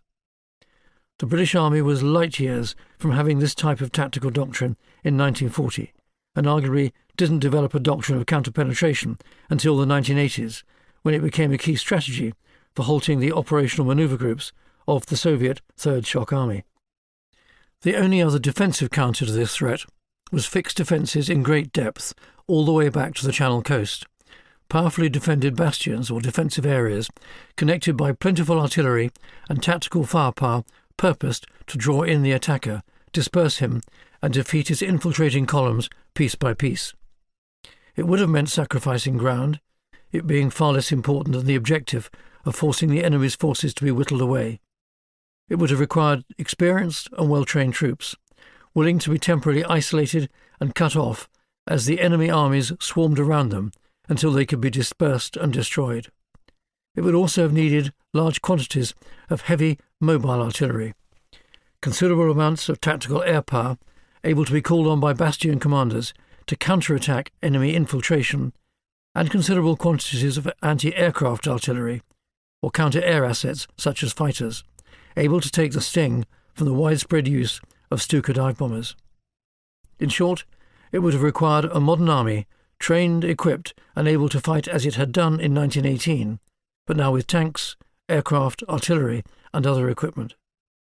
It would have needed commanders trained over years of peacetime field exercises and tabletop exercises to design and deploy a counter-blitzkrieg defensive strategy in northern France that could negate the power of a combined arms offensive that bypassed the fixed defences of the Maginot Line. On this point, it's worth noting that Hitler probably learned the wrong lessons from Sichelschnitt, believing that he had discovered the Holy Grail to the successful offensive. The Eastern Front was to demonstrate in time that such offensives could be countered. All that was needed was tactics of counter-penetration, deployed subsequently by both the Germans and the Soviets, able to defeat in detail the enemy armoured vanguards using tactical air power, mines, anti-tank guns and tanks. The fact is, however, that in 1940 neither Britain nor France had a military solution to the deep penetration undertaken by Army Group A. It's hardly surprising that at an operational and a tactical level the BEF was surprised by the speed with which Army Group C operated, and by the fast-moving German columns, for instance, accompanied by tactical air power, the infamous Stukas, which characterised the race to the sea. They were not tactics with which the British Army was familiar. This was the direct product of 2 decades in which the British Army had paid no attention to the complexities of operational-level warfighting, either offensive or defensive, in Europe. The possibilities for fast-moving, shock-inducing armoured infiltration of the sort that Army Group A delivered during those extraordinary summer weeks had never been considered, let alone been wargamed on a table or in a sandpit. In 1940, the brutal lesson taught to the British and French was the need to remain current with the theory and practice of war. Because the British Army did not operate at this higher operational level in 1940, and arguably did not until late 1942, the Wehrmacht possessed a temporary advantage in 1940. Not preparing for a peer-on-peer conflict of the type that engulfed the BEF in 1940 demonstrated that the army was very far indeed from being considered an equal to the German army when it mattered. This was a profound failure, the direct responsibility of successive governments in London, who had assumed naively for 2 decades that nothing like this could happen again in Europe, at least not in the short or medium term. The events of May 1940 made such assumptions look foolish in retrospect. This operational deficiency was compounded by the strategic blunder of moving troops with no preparation into Belgium at the outset of the fighting. The blame for Britain's military humiliations in France 1940 lay not with its benighted troops in Europe, operating to a defensive strategy that took no account of the potentiality for Wehrmacht operational brilliance of the sort seen in Sichelschnitt, but with a series of governmental decisions going back to the country's dismantling of its military capability after 1918, the worst of which was the dreamland notion that Britain could get away with a policy of limited liability in Europe. Not wishing to get involved in war on the continent was never enough to prevent it from happening. Not only did Britain do nothing to prevent the Second World War by using its armed forces to threaten retaliation against German remilitarization, for example, the Rhineland in 1936, or aggression in Europe, but by its political naivety and political ineptitude between 1933 and 1936, it enabled war to become more rather than less likely.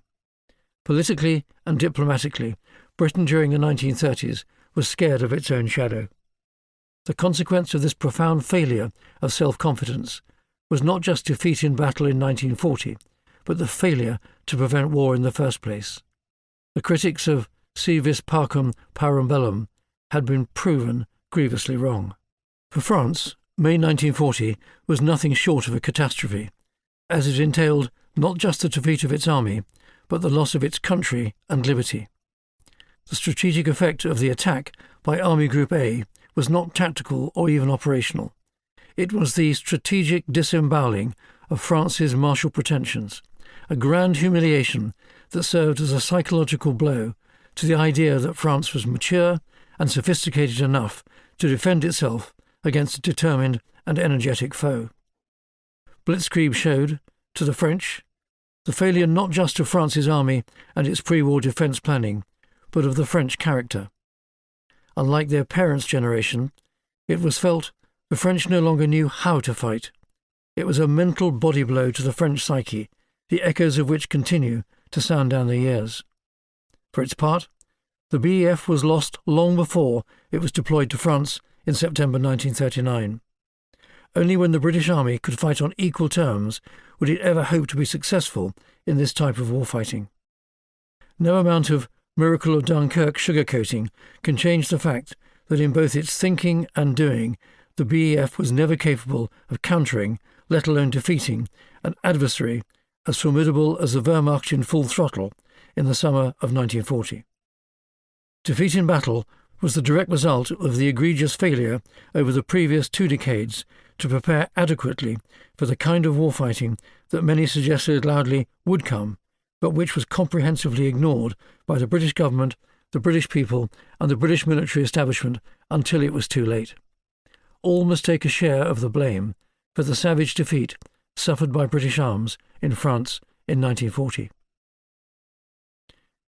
Soon after the return of the BEF to British shores, a committee of 7 was established under General Sir William Bartholomew, previously of Northern Command, to investigate the lessons of France for the organisation and training of the British Army. The committee's final report made a number of pertinent observations and recommendations, most of which were concerned with tactical changes and enhancements that the Army urgently needed following the sudden shock of war in France.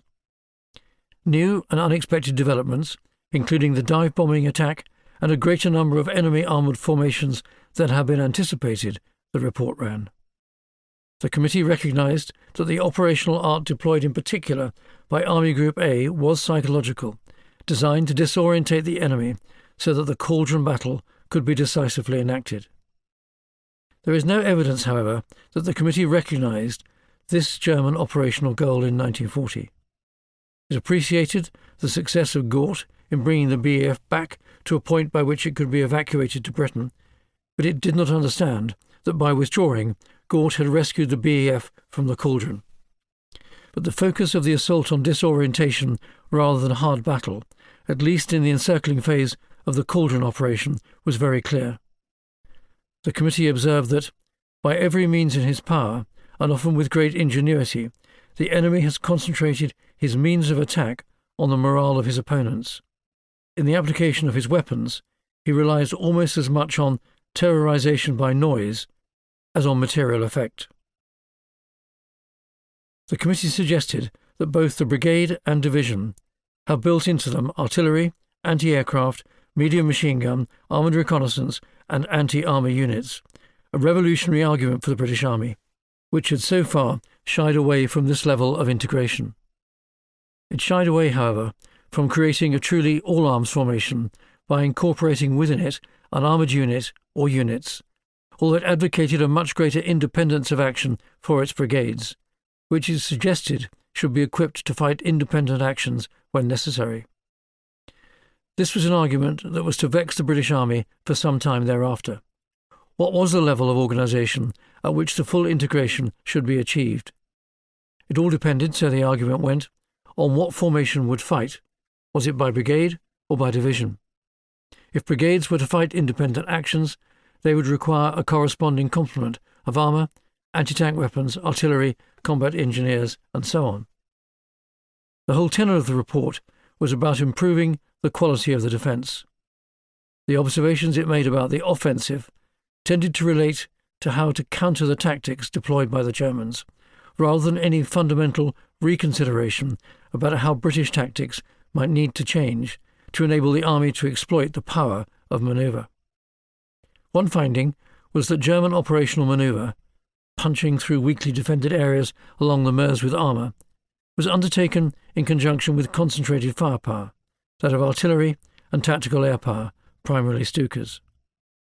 Troop-carrying aircraft, enjoying considerable measures of air superiority, even brought up additional infantry. Air superiority also prevented the BEF from using its own aircraft for artillery spotting. The report said, the German method of preparation for attack consists of rapid reconnaissance, which taps along the front line until a weak spot or gap is found. As soon as such a spot is located, the crossing of the obstacle is effected and a small bridgehead made. This bridgehead is subsequently widened and a tank bridge speedily installed over which the tanks cross. Once a crossing is made, the bridgehead is widened to allow the passage of more and more troops. If a weak spot is not found as a result of the initial reconnaissance, a concentration of gun and mortar fire or dive bombing is put down behind which a crossing is forced. The ensuing action is in both cases the same. Subsequent to the forming of the bridgeheads, which may happen at one or more places, the Germans, by using infiltration methods and with a complete disregard for open flanks, attempt to push their mobile troops through, if necessary on a narrow front. The axis of such an advance will sooner or later be one of the roads leading back through our position. The Bartholomew Report was a calm, rational and detailed analysis of the tactical problems that had presented themselves to the BEF in the sudden clamour of battle in France. It represented for the British Army, however, something of the pain of the dentist drill without anaesthetic after years of decay. Recommendations were made about tactics to deal with massed tank attacks, mines, tank-hunting infantry units and lots of 6-pounder anti-tank guns. The superb use of tactical air power by the Germans, which the British urgently needed to replicate. The need for fixed and mobile anti-tank defences to be in great depth. The need for defensive positions to be primarily offensive rather than static or sedentary. The need for all troops, when surrounded, to realise that the enemy passing them will soon exhaust their supplies, and therefore to stay put and not panic about the enemy being to their rear, and the need for surprise at every stage of the battle.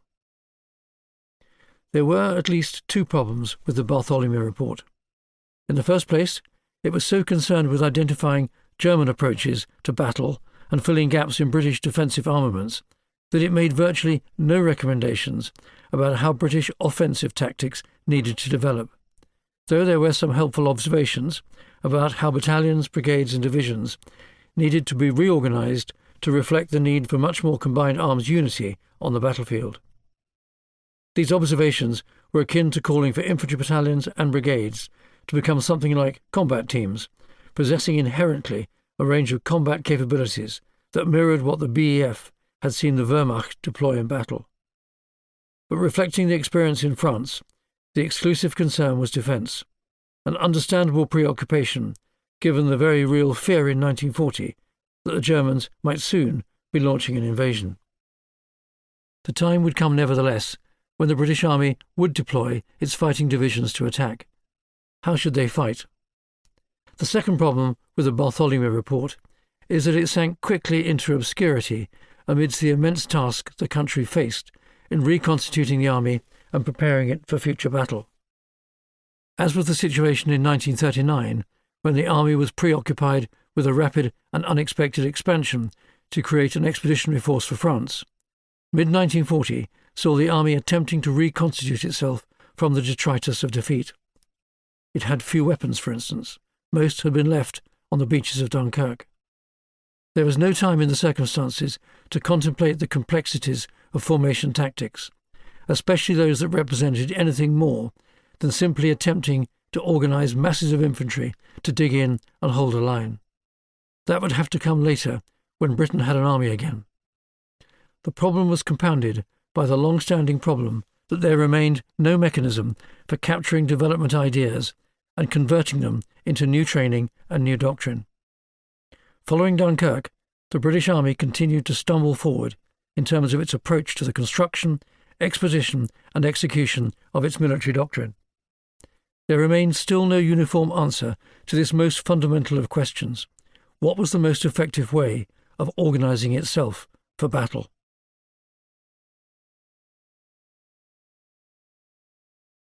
Epilogue: El Alamein and beyond. After the humiliation of 1940, the British Army struggled to identify a means of defeating the operational mobility of the Wehrmacht. The Western Desert came to be a literal sandpit for competing theories as to how the one general who came to be regarded as the arch-embodiment of German tactics, Erwin Rommel, could be defeated. In 1941, With Rommel's arrival in Africa, a doctrine-deficient British army struggled to understand, as it had in France in 1940, German operational manoeuvre.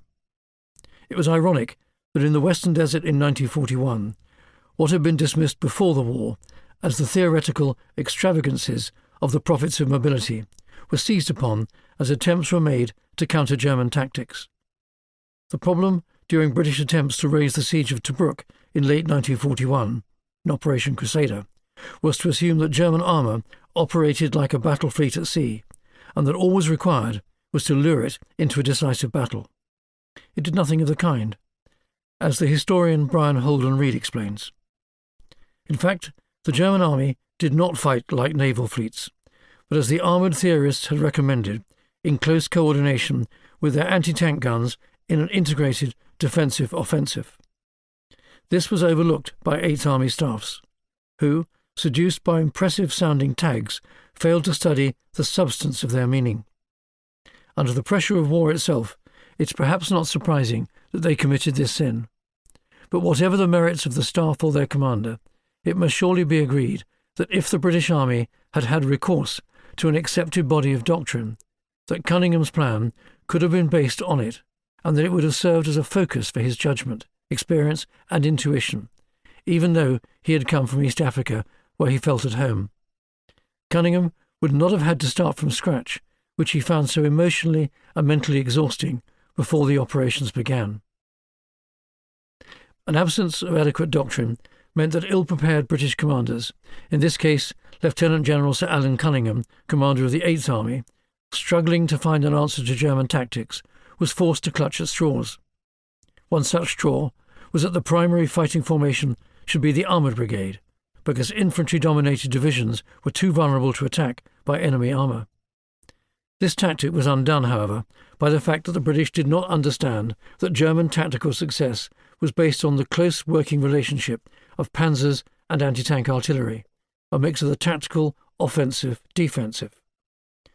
Although the British had an excellent anti-aircraft gun, the 3.7-inch, which could have been used to defeat German armoured advances, they didn't have the tactics to deploy them in a similar way to that in which the Germans deployed their famous 88mm guns.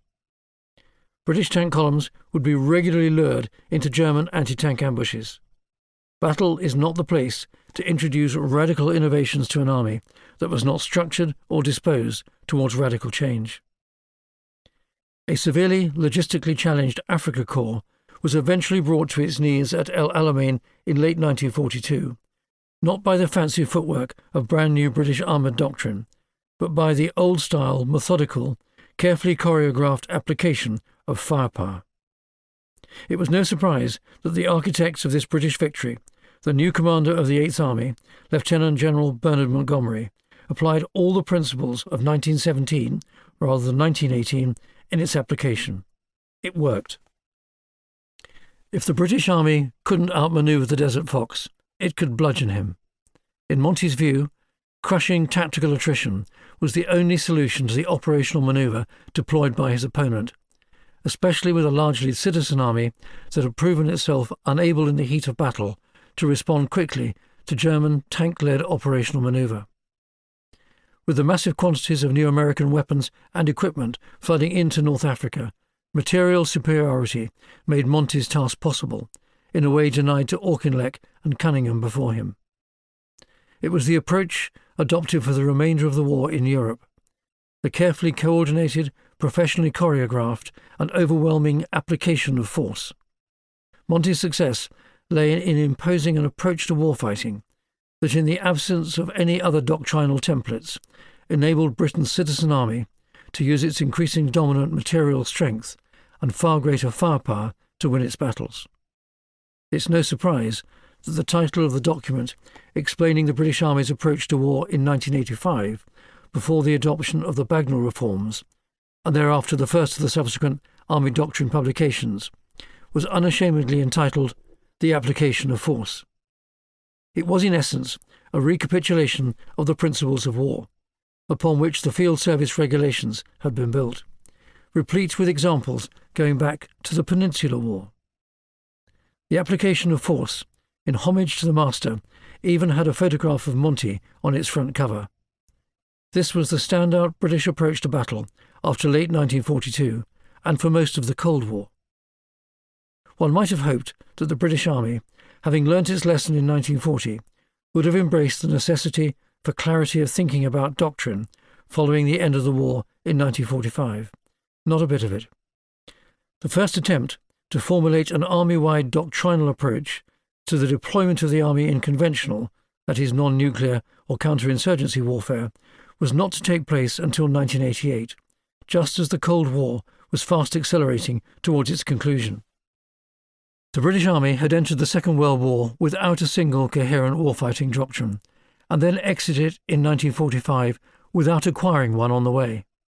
Instead, it had found a sticky plaster in Europe: material superiority or attrition, firepower, which offered something of a convenient substitute.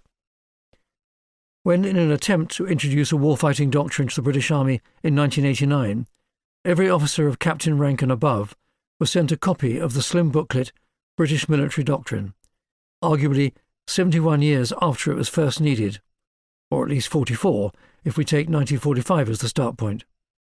In the preface, Field Marshal Sir John Chappell, who had succeeded Sir Nigel Bagnall as Chief of the General Staff, felt moved to urge officers not to dismiss the slim volume of 87 pages as a newfangled innovation. There may be some who say that laying down doctrine like this is not the British way, he wrote. To them I would say that as a nation we have had no shortage of original military thinkers.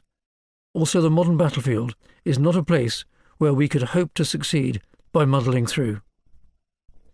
Why did the British Army stick with Monty's approach to war rather than formulating a new warfighting doctrine for so long?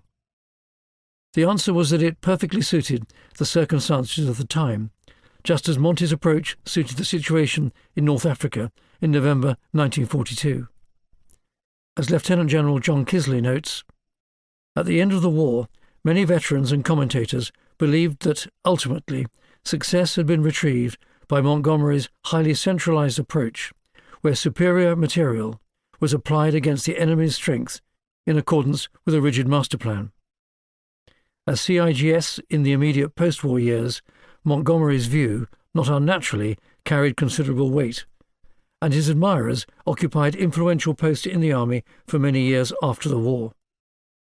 Staff College instruction at the time, unsurprisingly, emphasized a highly controlled style of warfare, which sought to impose order on the battlefield, moving firepower to destroy enemy strengths, rather than a style aimed at flourishing in situations of chaos and uncertainty. Furthermore, the attritional approach appeared to many to be equally compatible with the British Army's main role as the British Army of the Rhine. A large proportion of the army settled down in West Germany to confront the Russian and subsequently Warsaw Pact forces, limited by constraints which allowed little room for manoeuvre. A strategy of forward defence, for reasons of political necessity within the NATO alliance, resulted in a linear and heavily positional general defence plan, with lateral movement constrained by a number of national corps deployed shoulder to shoulder in what became known as the layer cake deployment. Formations and units found themselves planning positional battles and a slogging match, how best to absorb the shock of the enemy attack rather than avoid it, and requiring defensive ground to the last man. Although substantial elements of the British Army were deployed elsewhere, for example east of Suez, training emphasis at the Staff College and arms schools was firmly on the type of warfare anticipated in Europe. The parallels with the linear concepts that spawned the Maginot Line were remarkable insofar as, following all the contrary evidence of 1940, they retained their hold on defensive doctrine in Central Europe well into the 1980s. They were only replaced when the concept of operational manoeuvre was propelled into British doctrine by the advocacy of General Sir Nigel Bagnall in the early 1980s. Extraordinary as it might seem, given the lack of such things in the 1930s and 40s, Bagnall instituted standard operating procedures across the 1st British Corps, common to all units and formations for the first time. The task of reducing a Soviet offensive into Western Europe, this doctrine asserted, was best achieved by reducing the power of attacking Soviet columns, their operational manoeuvre groups, by means of manoeuvre itself, rather than through fixed lines and layers of defence that were largely immobile when battle was joined. It was akin to arguing that a von Rundstedt or Rommel thrust was best countered not by fixed defences, but by defence in depth, and by means of a von Rundstedt or Rommel-type counter-thrust. This became in due course part of the manoeuvrist approach to warfighting as a foundation stone of British doctrine. Instead of bludgeoning him to death, commanders were now encouraged to seek to defeat the enemy by shattering his moral and physical cohesion, his ability to fight as an effective, coordinated whole, rather than necessarily to destroy him physically through incremental attrition. In 1918, the British Army, after 4 long years of war, and through trial, perseverance, and the application of considerable thought and experimentation, not to mention blood and treasure, had found the formula for success in modern industrialized warfare. This was decisively demonstrated in the dramatic success of the 100 Days campaign between August and November, which destroyed the German armies in Flanders and brought an end to 4 years of terrible fighting, the early years of which had evidenced insufficient imagination or military innovation. Indeed, it was imagination, initiative, and innovation, on top of manpower and material superiority, that gave the Allies a war-winning advantage in the final quarter of 1918.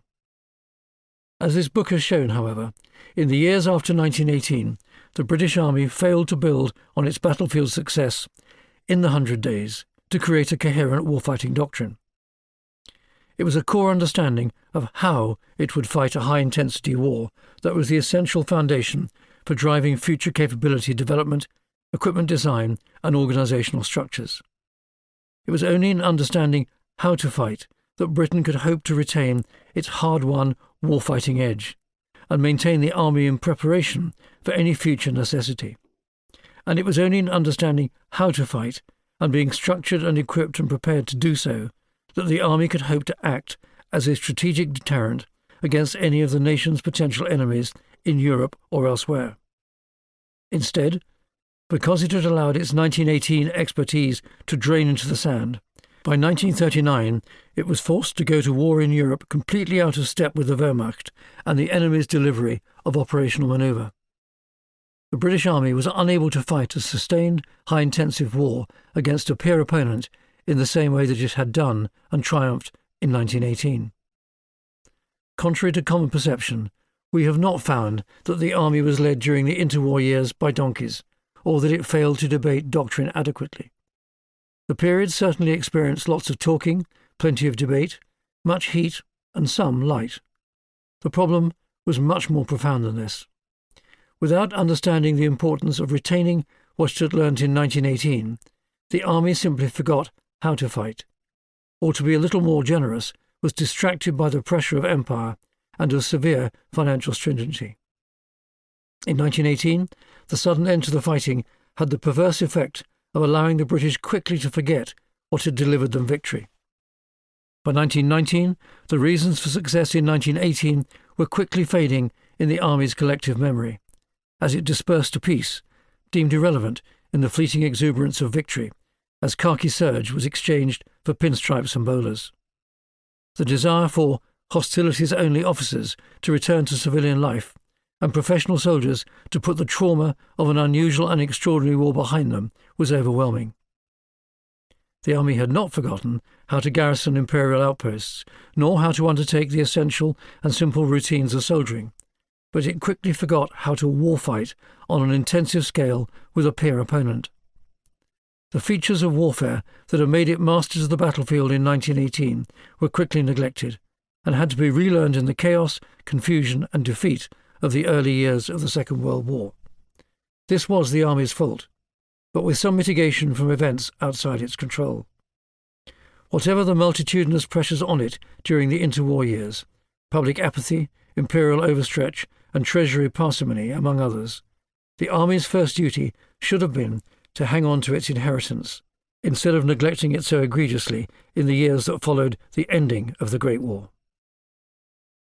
What the British Army should have done after 1918 was to preserve the knowledge of how victory was achieved, and in the years following develop and codify it into something even more fearsome and formidable. It did not do so.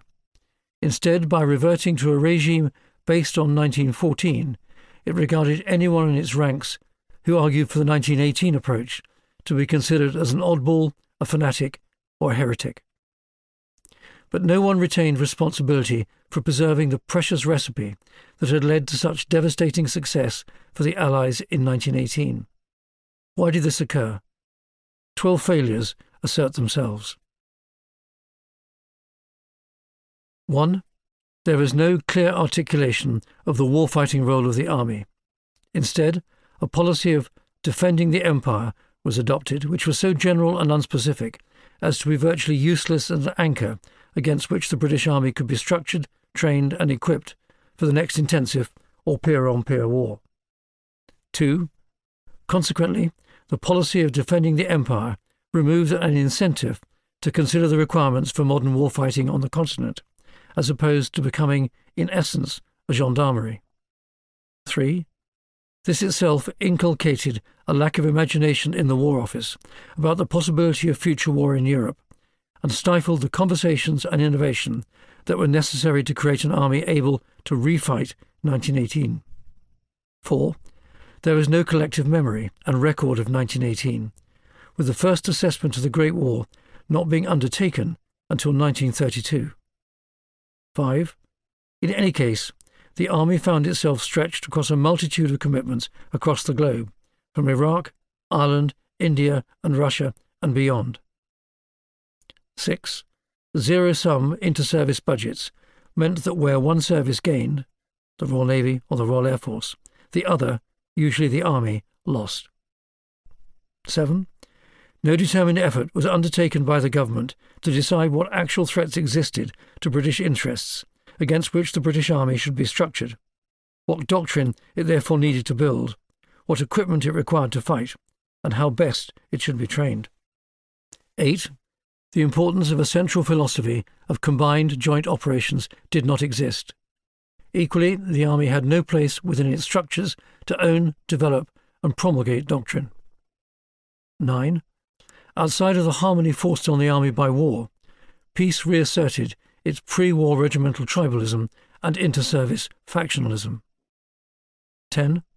Individual officers and groups of lobbyists sought to prosecute their own ideas and agendas. Some were good and noble, others less so.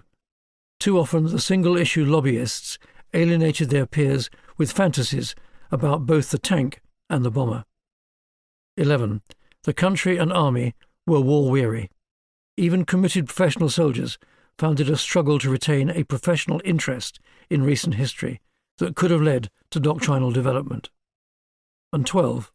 The 10-year rule, which removed the incentive to prepare for a serious war, resulted in the army being starved of funds.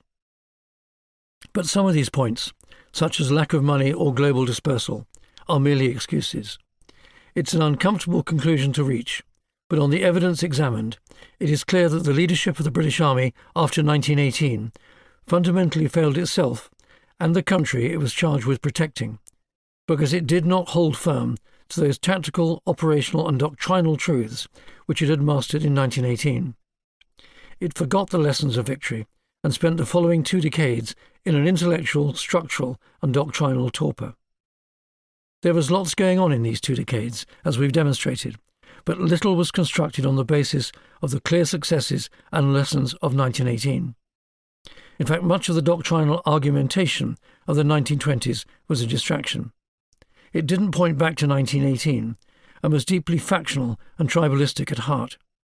It wasn't a centrally coordinated debate owned and directed by an army leadership determined to construct a set of doctrinal truths around which the entire army and armed forces could happily coalesce, based on what had been learnt and understood in 1918. That had all been ditched as irrelevant to future war. Instead, the army leadership appeared, for much of this time, to be detached observers as the government struggled with the conflicting issues of the economy, the demands of empire, Irish independence, and an overriding popular desire to avoid another war in Europe. This failure by the Army's leadership as a whole to debate, decide and direct a future operational doctrine led directly to its abysmal performance in Norway and France in 1940, and its failure to understand in North Africa in 1941 and 1942 the ingredients of battlefield success. The army was forced to learn the essentials of successful warfighting the hard way again. This book is about not just the failure of an army to prepare for war, but also the failure of both political and military leadership and dysfunctionality between the two. It's the story of the decline of an army from the triumph of victory in 1918 to defeat in 1940. It's a cautionary tale for our own times. If there is ever a temptation by the British government to relax its attention to the need to ensure the army remains capable of fighting, when and where required, at the highest levels, then a glance back to the neglect of the 1920s and 1930s and the humiliation of 1940 should be a sharp wake-up call. An army in being is a deterrent in itself, and not something to be cobbled together in a crisis when deterrence or diplomacy have failed. What should the British Army have done after 1918 to prevent the disaster that was to befall the country 2 decades later? In addition to ensuring the amelioration of the 12 failures identified above, Britain should have, first, retained a core of its warfighting doctrine and capability from 1918, rather than dispersing it in a peace dividend. Second, articulated this knowledge as the basis of the British Army's new approach to war. Third, constantly tested new approaches, ideas and concept against this doctrine as the years went by, and found a home within the War Office's structure where innovation and doctrine could coalesce. And fourth, undertaken a careful assessment of its potential enemies against which the British Army might need to be deployed. It should then have constructed its warfighting structures around the enemies it expected it might have to fight. Because if nothing else, the Army is an insurance policy which, to be effective, needs to be able to cover all risks. After the early humiliation and the potential for defeat in the opening years of the Second World War, victory was finally achieved in 1945. However, the geostrategic context of 1945 was markedly different from that of 1918. Although the Great War had been seen as the war to end war, the advancing tide of the Soviet Red Army from Stalingrad to Berlin redrew the map of Europe, ushering in the Cold War, while the atomic bombs dropped over Hiroshima and Nagasaki heralded the nuclear age.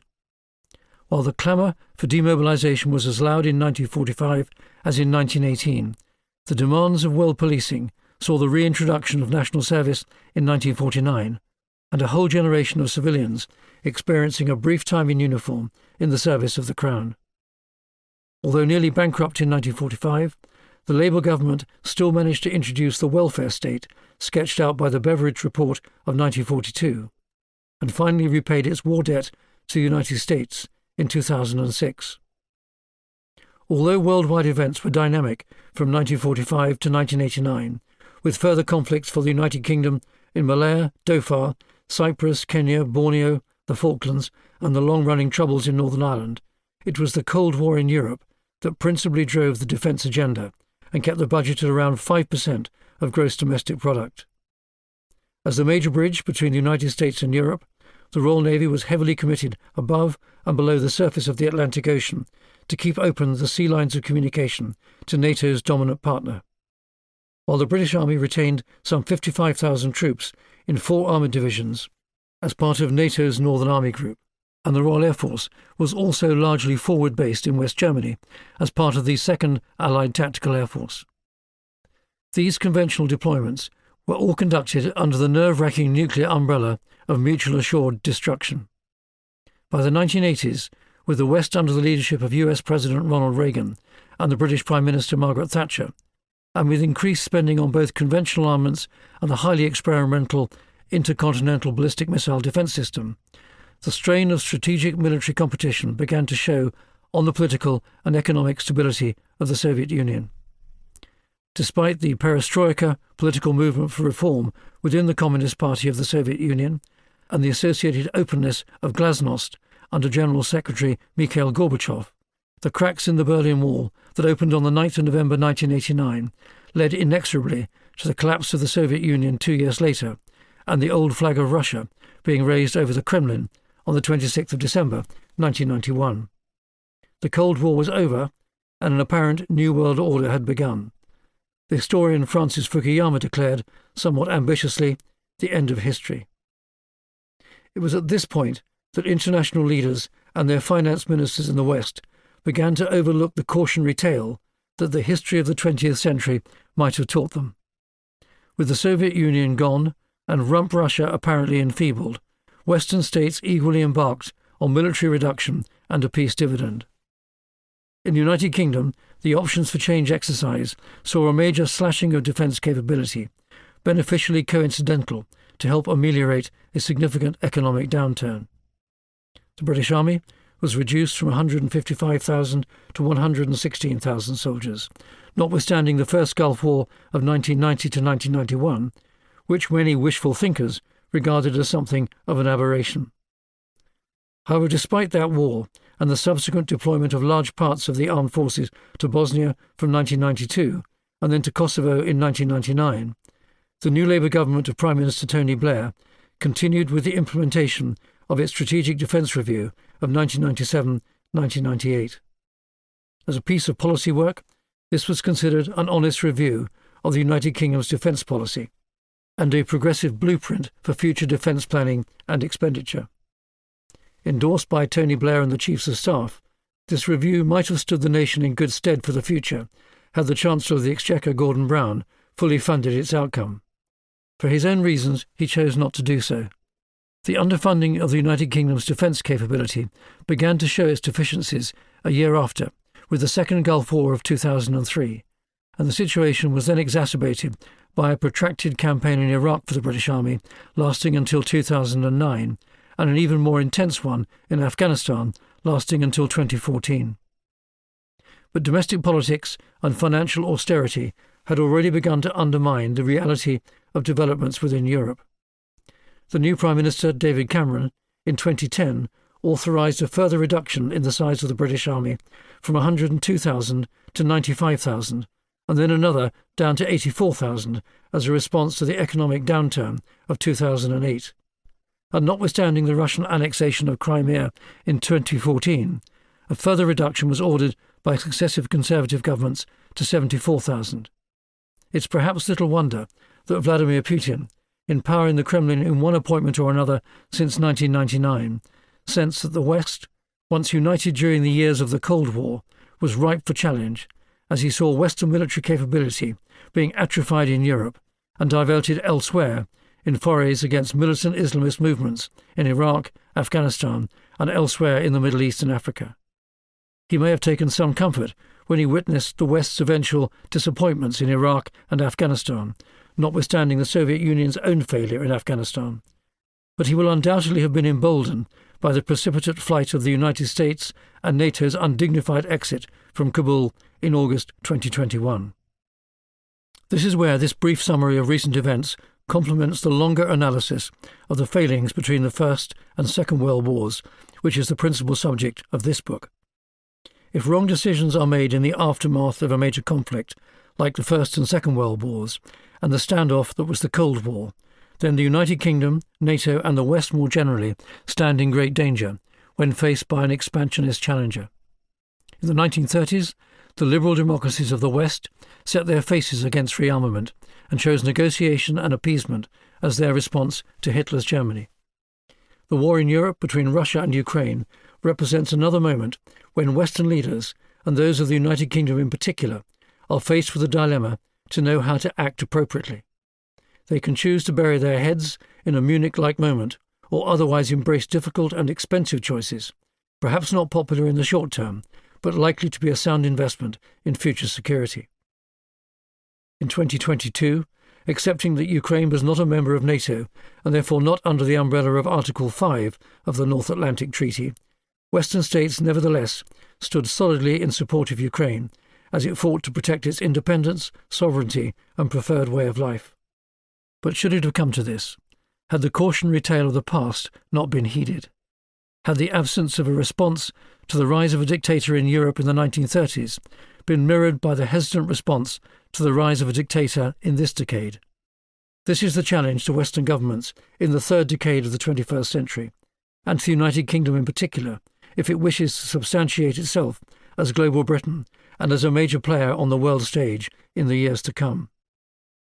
As a permanent member of the United Nations Security Council, it's difficult to conceive how the United Kingdom conduct these responsibilities, but rising to them comes with a price. The Integrated Review of Security, Defence, Development and Foreign Policy, published in March 2021, posited inter alia a geographic tilt towards the Indo-Pacific region and the prioritisation of new technologies and new ways of warfare. However, a brutal land war in Europe has proved to be a rude wake-up call. While the analysis behind the Integrated Review, largely confirmed by the refreshing of the review in March 2023, may have pointed to the way that the British government wished to act in the competitive age that it described, Vladimir Putin's violent assault on Ukraine took war back to its bloody basics. His military, having failed in a woefully inept attempt to make a lightning strike on Kyiv, had to resort to relentless pounding by rocket and tube artillery as a precursor to hapless Russian infantry being pressed forward to possess shattered territory. Meanwhile, supported by Western arms and ammunition, Ukrainian soldiers have demonstrated once again that Napoleon's dictum, that the moral is to the physical as 3 is to 1, is timeless. So what should be the response of the British government in the face of current events? The argument remains very strong that defence spending should rise to closer 3% than 2% of gross domestic product, much of which needs to be spent on a major investment in the United Kingdom's land power capability.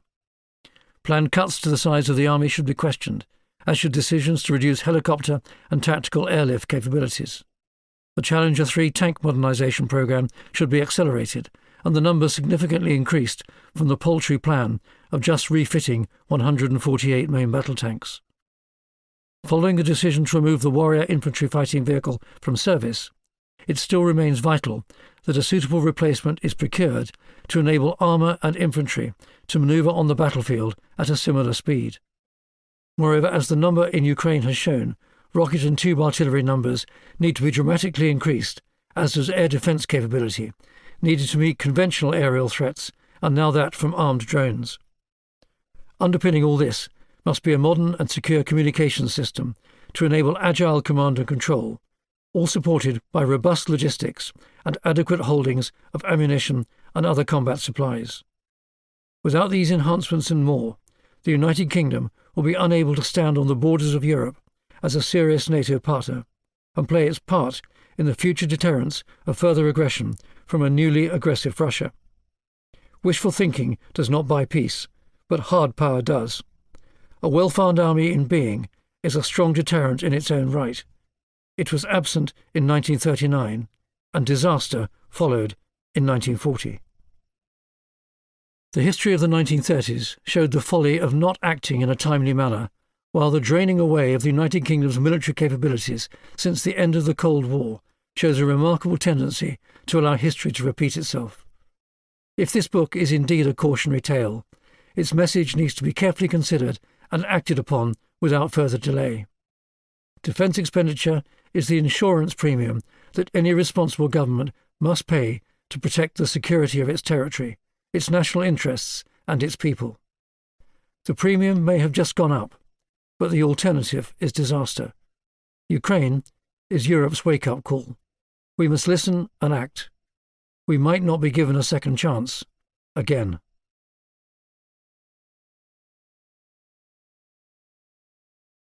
That was Victory to Defeat, the British Army 1918 to 1940 by Richard Dannatt and Robert Lyman.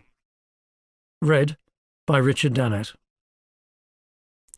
Produced by the RNIB for Bloomsbury Publishing plc, with particular thanks to Paul Pink. Text copyright General Lord Dannatt and Robert Lyman, 2023. Recording copyright Bloomsbury Publishing plc, 2023. For legal purposes, the acknowledgements in the print and e-book editions constitute an extension of the copyright. A full list of citations and notes can be referenced in the print and e-book editions. All rights reserved. Thank you for listening.